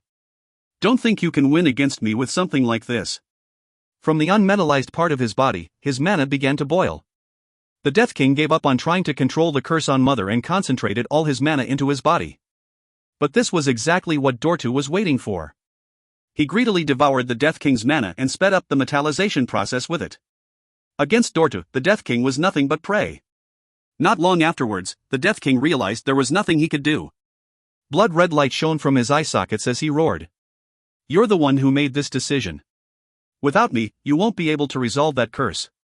The moment I lose my body, the countdown will start, and in less than 5 minutes, your mother will lose her life. Not to mention, you won't be able to find my life vessel. When I return, you will have another decision to make. I won't be so nice next time around. With that, he turned into a metallic doll. Daisy scrutinized his body and looked at me with her eyes shining. He's not dead. Turning him into metal can't kill him. I have to kill him. I know. You can finish him off. I hope Licorice and Latte will come back soon with his life vessel. But, Kang Shin's mother. Hearing Daisy's worry-ridden voice, I smiled. Even now, the curse located in Mother's heart was beating threateningly, but I coincidentally learned how to deal with curses like this today. When, you ask? Sumire, take Mother. Why yes. Shin Nim. After handing off Mother to Sumire, I used world trickery. It would have been perfect if I could use Sky God's play, but I had already used it in my fight with the Beast King. Fortunately, it wasn't absolutely necessary to have it for my plan. The method I thought of was simple. Among the monsters I've fought, there was one called the Superior Doppelganger. These monsters had the ability to get bigger or smaller. Thus, I transformed into a Superior Doppelganger and made myself undetectably tiny. Though it was a rather roundabout way, this way, I could still make myself tiny using world trickery. After transforming, I flew into Mother's nostrils and continued through her esophagus. Though the Death King had said she had 5 minutes, it wouldn't be strange if there was even less time. As I flew towards Mother's heart, I suppressed the feeling of urgency and tried my best to stay calm. Thankfully, I had experienced something similar before and could easily find her heart. Immediately, I noticed a black tumor-like curse growing on her beating heart. I held myself back from cursing aloud and reached my hand out towards it. "Hugh, let's do this." I initiated Prayuta circuit. While maintaining a small enough size to not harm Mother, I sucked the curse in using Prayuta circuit's power. If I hadn't fought the Beast King, I would have never imagined being able to do this. "Come and fight me." The black curse resisted fiercely, but it couldn't hold out against Prayuta circuit's pull. Soon, the curse reluctantly hopped off Mother's heart and charged towards me. In exchange for receiving it directly, I drew the curse into Prayuta circuit's spin. Naturally, it was safer to take it with my hand than my heart. Come. With my mind focused entirely on Prayuta circuit, I began to drip with sweat. The curse felt acrid and stuffy, and it was constantly trying to devour me whole. But I concentrated my mana onto the hand I had reaching out. The mana whirlpool carrying the curse moved towards my hand and it began to turn black. It seemed it was impossible to defend against it completely. Just hold out a little longer. A few seconds afterwards, the curse staying in Mother's heart was pulled away completely, focusing on my hand, which had a much more appetizing mana. Done. I'll see you in a bit, Mother. With a black curse-filled pearl in hand, I quickly used return. The transfer point, of course, was Rome, where Waya and I arrived before. It was still overflowing with zombies. Goo! Thank you for being here. Almost like it was waiting for me, a zombie pushed its head towards me. I wanted to give him a big bear hug if possible, but I was in a rush. I touched him with my hand and shouted, "Caduceus!" Exactly 10 seconds later, one zombie carrying a death curse exploded. If you find any errors, ads pop up, ads redirect, broken links, non-standard content, etc., please let us know. Report chapter so we can fix it as soon as possible. Chapter 296. Coming Closer, Going Farther, 2. Chapter 296. Coming Closer, Going Farther, 2. Thank goodness. Seeing the zombie explode into pieces, I sighed in relief. That curse was just too dangerous.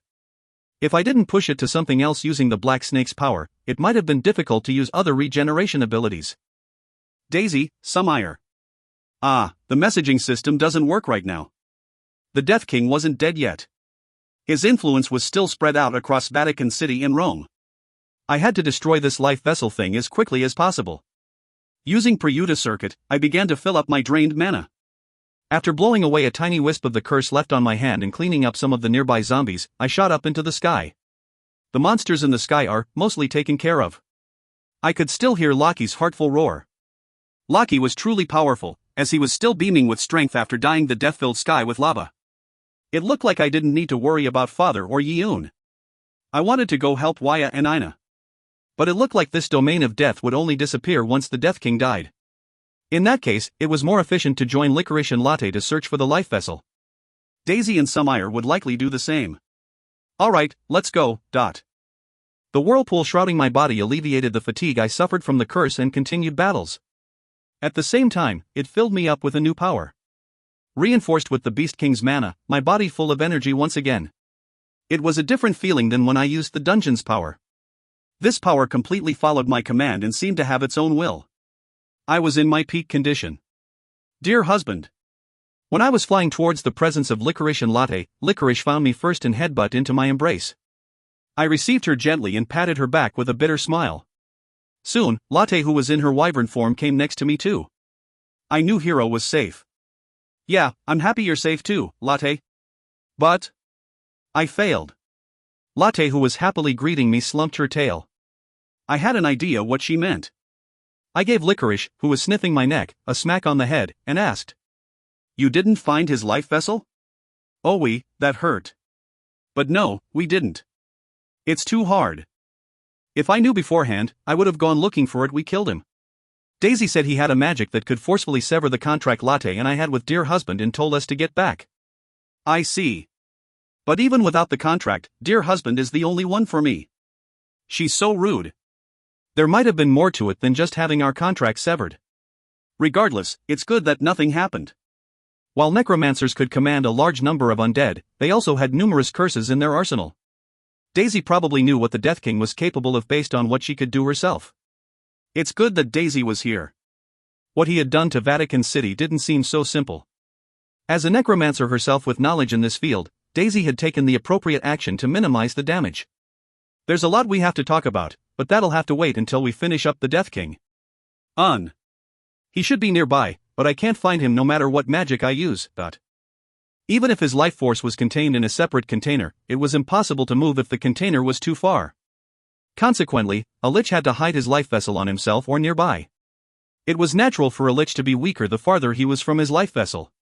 The Death King I faced just now most likely couldn't show his full power. Otherwise, no matter how amazing Dortu's attack was, it would have been impossible to metallicize him that fast. A thought suddenly flashed through my mind. To put this thought into action, I whispered. Dortu, you here? I am Dortu. Always by Master's side. Dortu immediately replied. He talked succinctly without any fluff. A more important characteristic he had was being invisible. At first, I didn't even know Dortu was born. Only when I got a message asking if I wanted to form a contract with a new elemental did I realize the metal egg I carried around no longer existed. This had happened only a few days ago. Well, perhaps it was wrong to say he was invisible. Dorta had the ability to turn inanimate objects into metal and could infest all metals. At the moment, he was likely staying in my armor, spear, or even my earring or necklace. Dortu, you said you could turn any inanimate object into metal, right? I am Dortu. Affirmative. Then can you turn this entire area into metal? I am Dortu. Requires lots of mana. I grinned and immediately activated Succubus Queen's tattoo. Previously, using Dortu's power to metallicize the Death King took most of my mana. Even after some time had passed, I had only recovered to about 50%. But with that amount doubling instantly, I was once again overflowing with mana. Just in case, I gulped down a mana potion and ordered Dortu. You can take as much mana as you want. Dortu, go wild. I am Dortu. Executing Master's order. Dortu's reply was relaxed yet full of energy. Immediately afterward, the ground below me began to metallicize. The black earth filled with an aura of death started to turn silver. Wow, he's amazing. But dear husband, what happens to the organisms living underground? I'm a liberal art major, so I don't know. I replied with a serious face.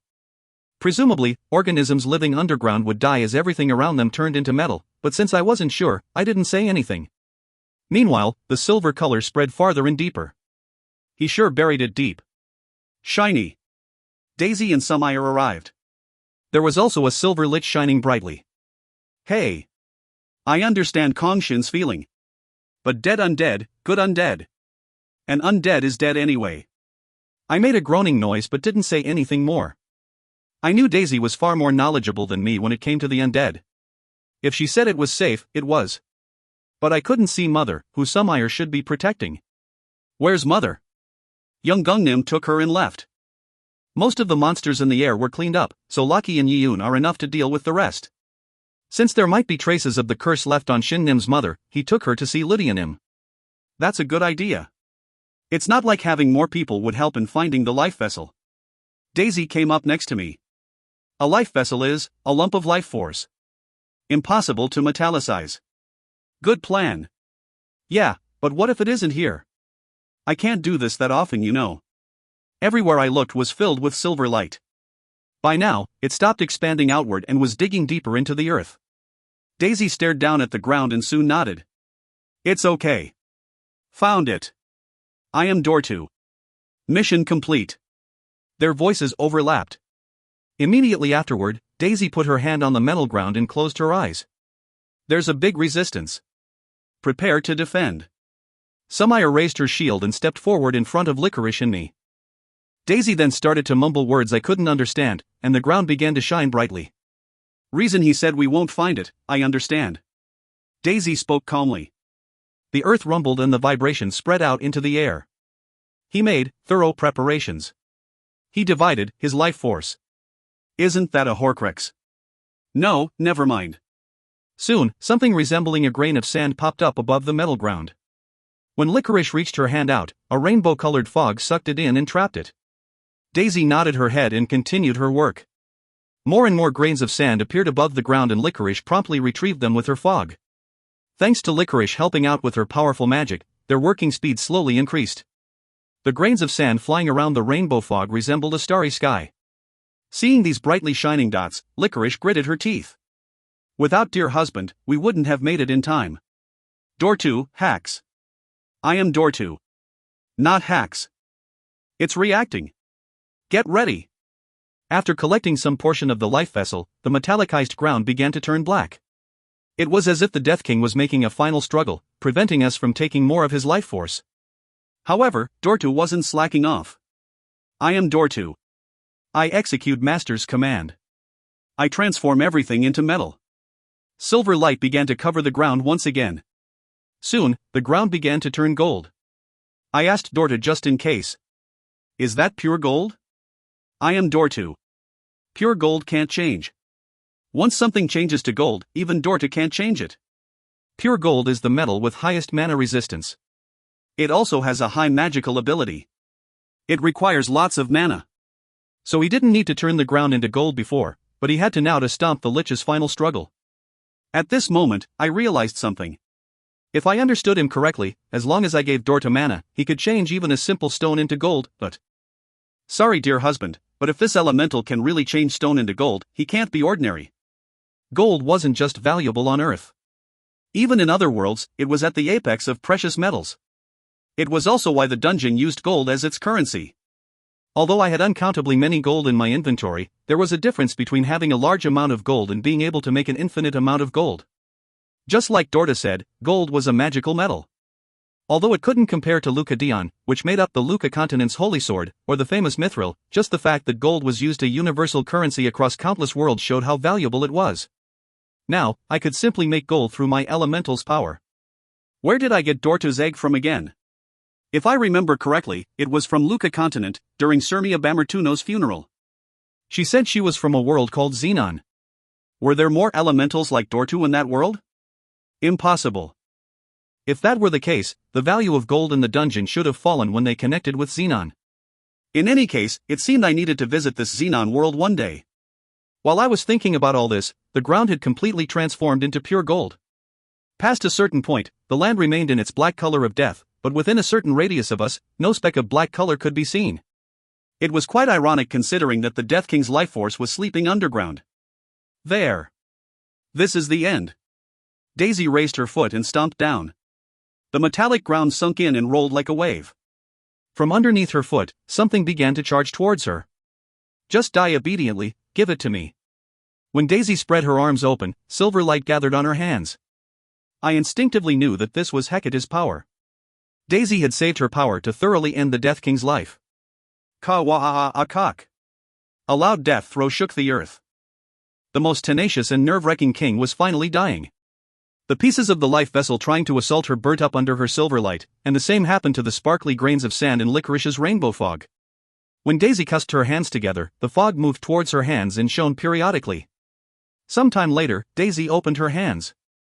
There was an octagonal translucent silver object floating inside. Daisy spoke contently. Remote controller. Melly's remote. Is that short for Metal Lich? Daisy jumped in shock and looked away with a flushed face. Kang Shin, you know me too well. Do you like me, that much? Silence descended. If Licorice didn't try to give Daisy a hectopascal kick, we would have all stayed frozen for a bit longer. Regardless, we managed to finish off the last remaining king. If you find any errors, ads pop up, ads redirect, broken links, non-standard content, etc., please let us know. Report chapter so we can fix it as soon as possible.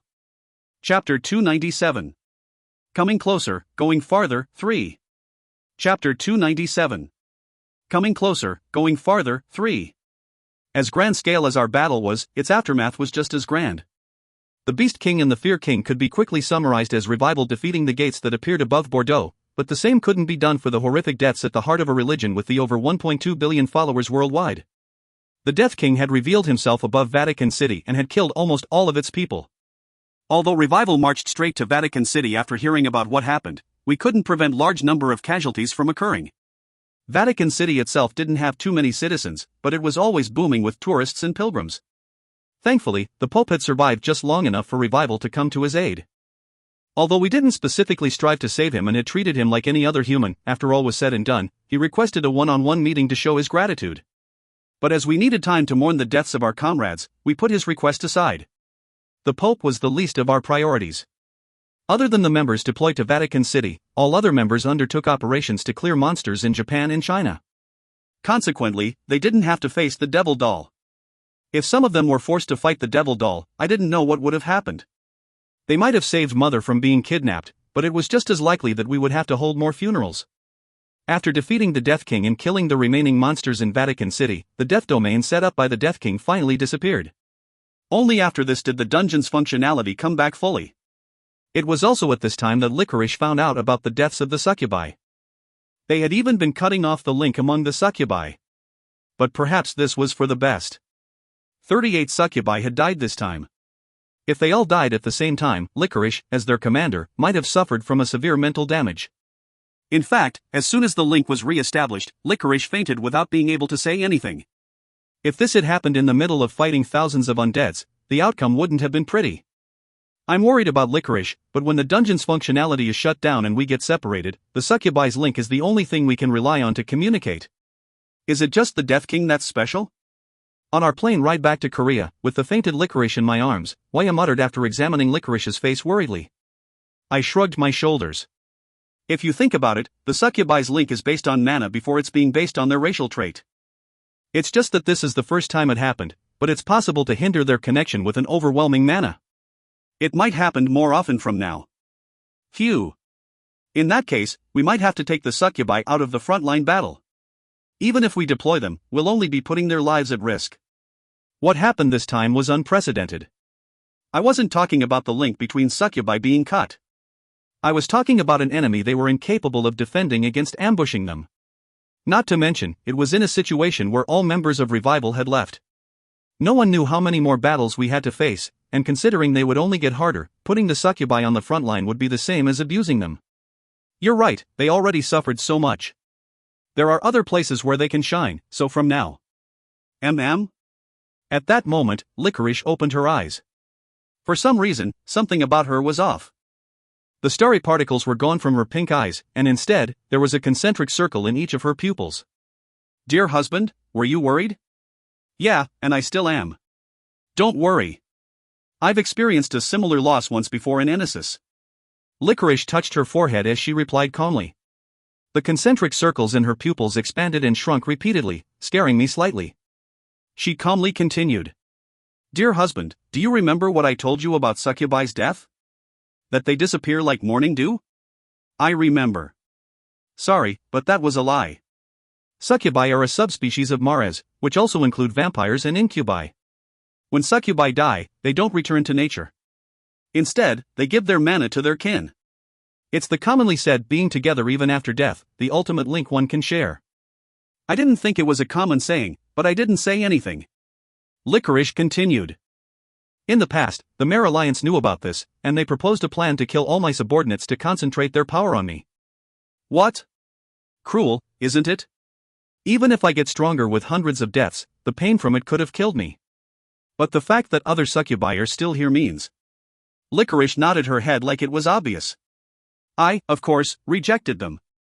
But after that incident, the echelon of leaders and I always kept a shaky relationship. What they considered important was different from what I considered important. So what if we could successfully steal the world's power? It wouldn't have mattered if I didn't have anyone to share it with. Rather than winning using such a method, I would have rather died. That was also why I could easily accept the Dungeon Lord's offer. As a result of me prioritizing the survival of my kin, us succubi were kept at a respectful distance from the rest of the attackers. Then, your eyes. Licorice nodded lightly. I didn't want to carry out such a cruel plan, but I also knew concentrating the succubi's power rather than dividing the succubi's power into 1/n would net a better result. So the members of my kin agreed to offer their powers to their queen when they died. Even when 6 succubi died last time, and even now, I received their mana. It was just that it was a little delayed this time because of that lich. She gritted her teeth. Her eyes were trembling. Too many died. Too many. I didn't want to get stronger like this. Her eyes weren't the only thing that changed. The appearance of tail and wings changed ever so slightly and were carried a deeper black color. Looking at it, I thought back to time we fought the Lava King. When the 6 succubi died, Licorice had shown a sudden spike in power.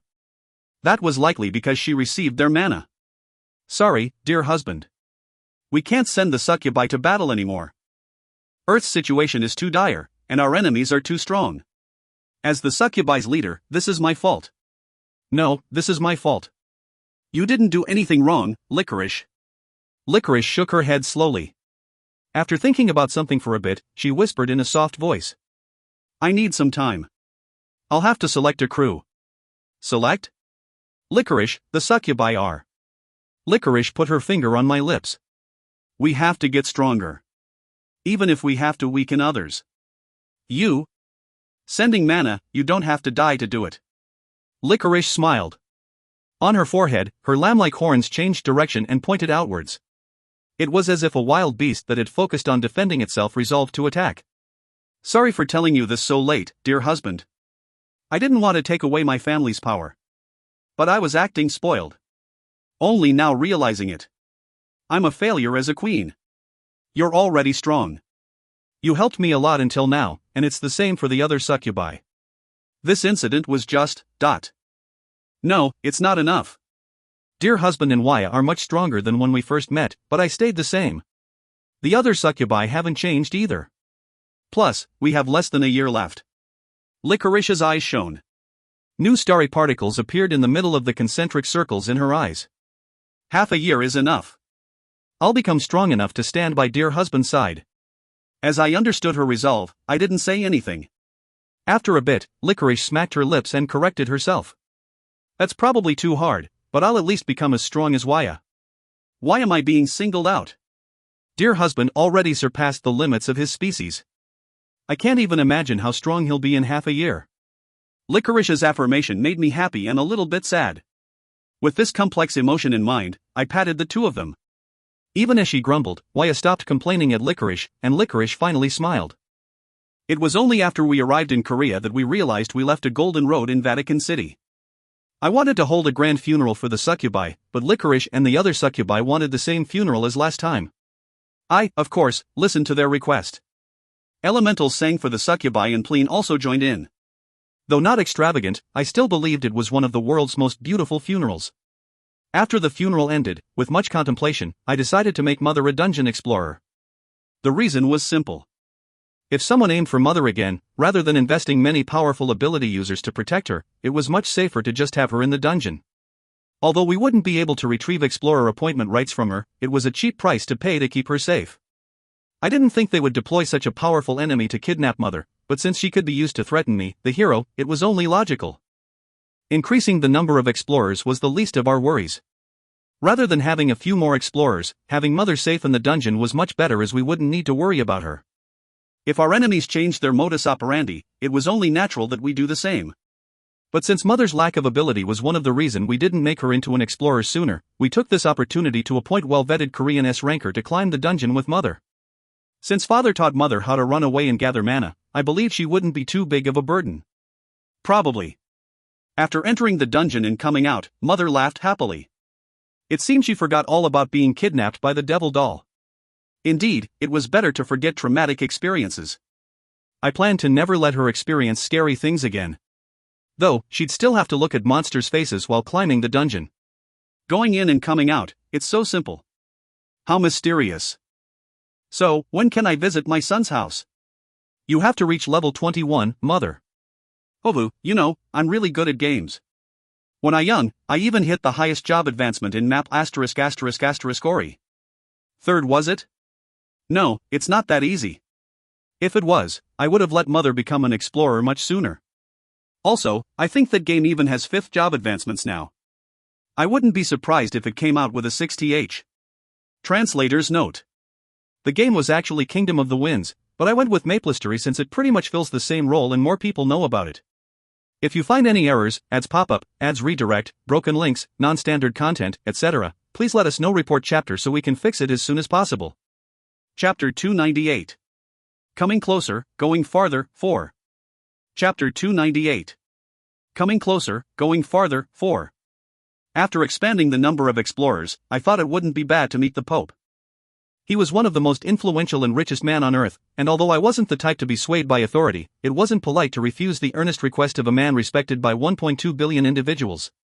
When the story of revival trying to defend Vatican City broke out, we received the absolute support and respect of all Catholic followers.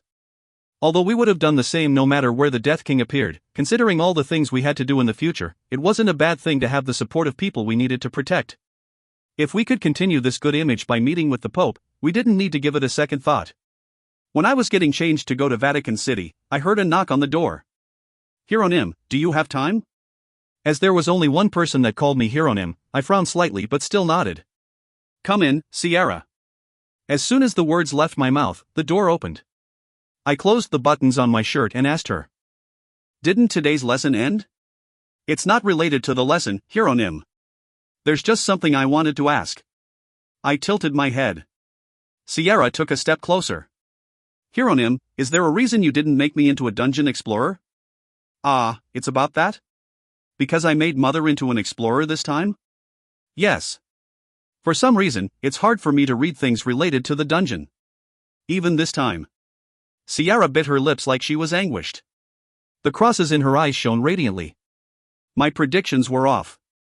The reason I couldn't find out everything about Hieronym was also because of the dungeon. So I was thinking, if I become an explorer, wouldn't I know more about the dungeon? That's it? No. To be honest, I'm a bit lonely. I was surprised to hear her say she was lonely. Sierra stared at me fixedly and asked me again. I want to help Hieronym even more. I'll put in the effort to grow my ability. Hieronym, please let me become a dungeon explorer. I can't. Hieronym. She had changed and she would likely continue to change. Still, I couldn't let her become a dungeon explorer, and this wasn't a problem with her. After opening your eyes, you came to see things related to the dungeon, right? Your ability is still growing. You might have missed some things this time, but it won't be the same next time. But your ability is precious and unique. I don't want other irregularities to mix with your ability. Like I said before, our enemy has come far enough to use the dungeon's power as their own. You see what I mean, right? Yes, I understand. It didn't look like she understood at all. But, knowing that she was still too young to act completely logically, I lightly patted Sierra's head. Good girl. You'll always be with us from now, so you don't have to worry too much about this. Yes, Hieronym. After patting her head one last time and noticing that her breathing has gotten slightly rough, I flicked her forehead and headed off to Vatican City. Really, there were too many people that I couldn't let my guard down around. The Pope greeted me in a surprisingly unceremonious appearance.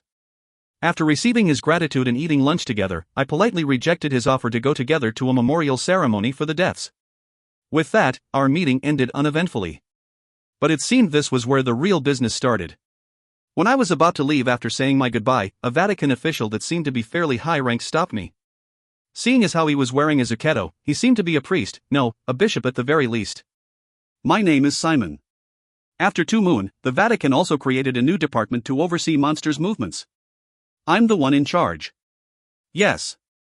I shouldn't hold back Vatican's hero for too long. Though it may be impolite, I will go straight to the point. He sat me down in his office and served me tea. It was extremely aromatic, but since I didn't know much about tea, I simply told him it was delicious after taking a sip. The official named Simon smiled as if he was relieved and spoke. That day, you turned part of Vatican City's road into gold. Ah. I forgot again. Seeing my face, he seemed to have realized what happened as he made a bitter smile. Are you human? Yes, I think so. Of course, creating such miracles couldn't be too easy, right? It's not easy at all. I could imagine the panic if I said it was as easy as drink water, so I just nodded with a serious face. Simon made an even bigger sigh of relief. I am Dortu. With mana, I can turn anything into metal. Dortu seemed to be offended by my statement as he objected, but thankfully, Simon couldn't hear Dortu. He continued. It goes without saying, but the Vatican has no plans to claim ownership over this gold. During the process of retrieving the bodies of victims, we made sure to prevent anyone from touching it. The Pope himself chimed in. I see. No matter how logical this sounded, it wasn't easy to maintain nonchalance in front of a mass of gold. An entire road turned into gold. It wouldn't be strange if a war broke out over it. But no one had touched it so far? That took some serious discipline. This event made me realize the power of a religion. If you'd like, we can help you collect it. It's fine. After thinking about it for a bit, I replied. I'll gift it to the Vatican. You must have suffered huge losses from this incident. Hopefully, the money from it can be used to restore even a small part of what was lost. Simon dropped his mouth in astonishment and remained frozen for a moment. Do you know how much it is? Is it a lot? The width is one thing, but the depth is incredible.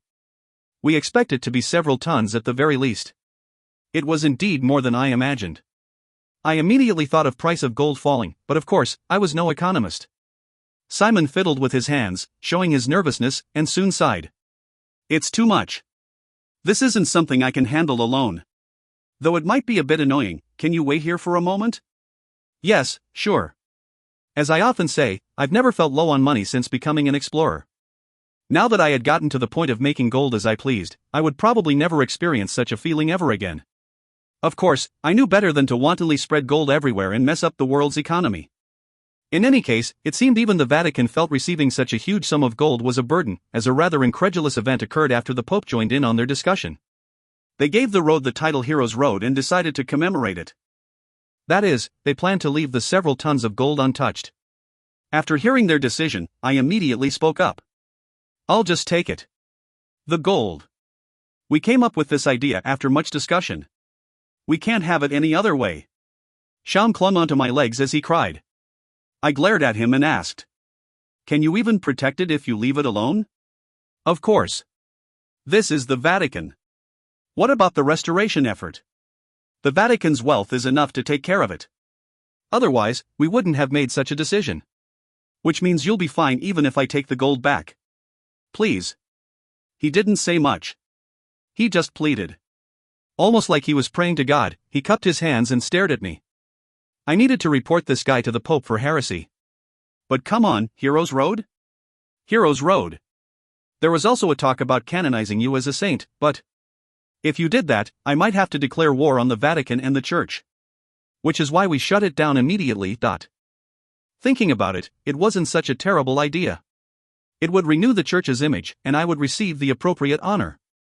Of course, the Vatican would have to be able to protect Heroes Road, but as long as they could, Heroes Road would serve as an imperishable memorial to commemorate both the Vatican and me. At Cardinal Simon's earnest plea, right, he was a cardinal, I agreed to their Heroes Road plan. As a result, any Catholic believer would, to my dismay, come to hear my name at least once. Saving the Vatican, creating several tons of gold, and leaving it all behind in the Holy Land of Catholicism. Even I thought it sounded like something from a legend. When Waya found out about it through the news, she burst out into laughter. Ah, my stomach. Shin is a saint. I rejected that offer. Kukukuk, at least my mom would love it. She's a Catholic. Ack. What? Isn't it nice, being loved by your mother-in-law, I swear, there will be a day when you're called a saint too. I'll laugh my heart out, be prepared. In response, Waya burst out into laughter again. Pohaha. Yeah, we can be a saint couple together. Eek. The next day, however, when the news of Revival members' achievement broke out, her words became reality. In a video in the middle of a land filled with death, Waya was endlessly shooting out flames and burning up countless undeads. Several internet forums began to describe her as a saint purifying souls of the dead with sacred flames. This description then spread to the mass media, and people began to refer to her as a saint. Waya's face was frozen stiff. A saint clad in sacred flames. Ow. You the Death King. He solidified the standing of Revival to an unprecedented level, but at the same time, he affected Revival's Guild Master and Vice Guild Master with unavoidable titles. As expected of the Death King, he was amazing even after death. If you find any errors, ads pop up, ads redirect, broken links, non-standard content, etc., please let us know. Report chapter so we can fix it as soon as possible. Chapter 299. Coming Closer, Going Farther, 5. Chapter 299. Coming Closer, Going Farther, 5. With the urgent business taken care of, I could finally talk to Kang. He had returned to the dungeon when the fight at the Vatican City ended, and now he had come to Marianne's garden after I requested him to. When I called him to the reception room and sat him down, he suddenly asked an unexpected question. Don't you have too many women? Let's talk about other things. You have Loretta, but you sure are greedy. Let's talk about other things. Greedy. I couldn't say I wasn't greedy, but this was the best for everyone. Still, saying that pricked my heart. Was it wrong to want to make everyone happy? Well, maybe it was. Damn it. I can't even come to my own defense. I still hadn't gotten myself out of Korean mindset. Who could blame me? I was Korean after all. I understand. I've experienced similar things. Still, it's your fault for being born this way. It shouldn't have been hard to reject them early on. I didn't know things would turn out this way. Besides, I wasn't born like this. I didn't invite him to ask for romantic advice, so I changed the topic. Did you make up your mind? I was genuinely surprised. Compared to your enemies, you and your allies are shockingly strong. I was even doubting whether the dungeon set its mind to develop you all. I grinned. If that's what it looked like, it was probably because Earth's power was distributed to select ability users when monsters first invaded Earth. Unlike in other worlds, these abilities let many of us grow stronger more quickly. That said, since mana cultivation methods weren't widespread on Earth, this couldn't be called a huge advantage. Moreover, this wasn't the work of the dungeon, but the work of someone else, who wielded Earth's power and gave it to us. We pretty much cleaned up most of the monsters' forces. Unfortunately, there are hundreds of thousands of demons, or perhaps even more. We haven't even met the most important demon lord yet. Demon Lord. I might have fought against demons in the past. With that, he made a bitter smile. As you know, I don't really fear many things. Let us cooperate. For what lies beyond? Before I noticed, Kane was holding 2 glasses in his hand.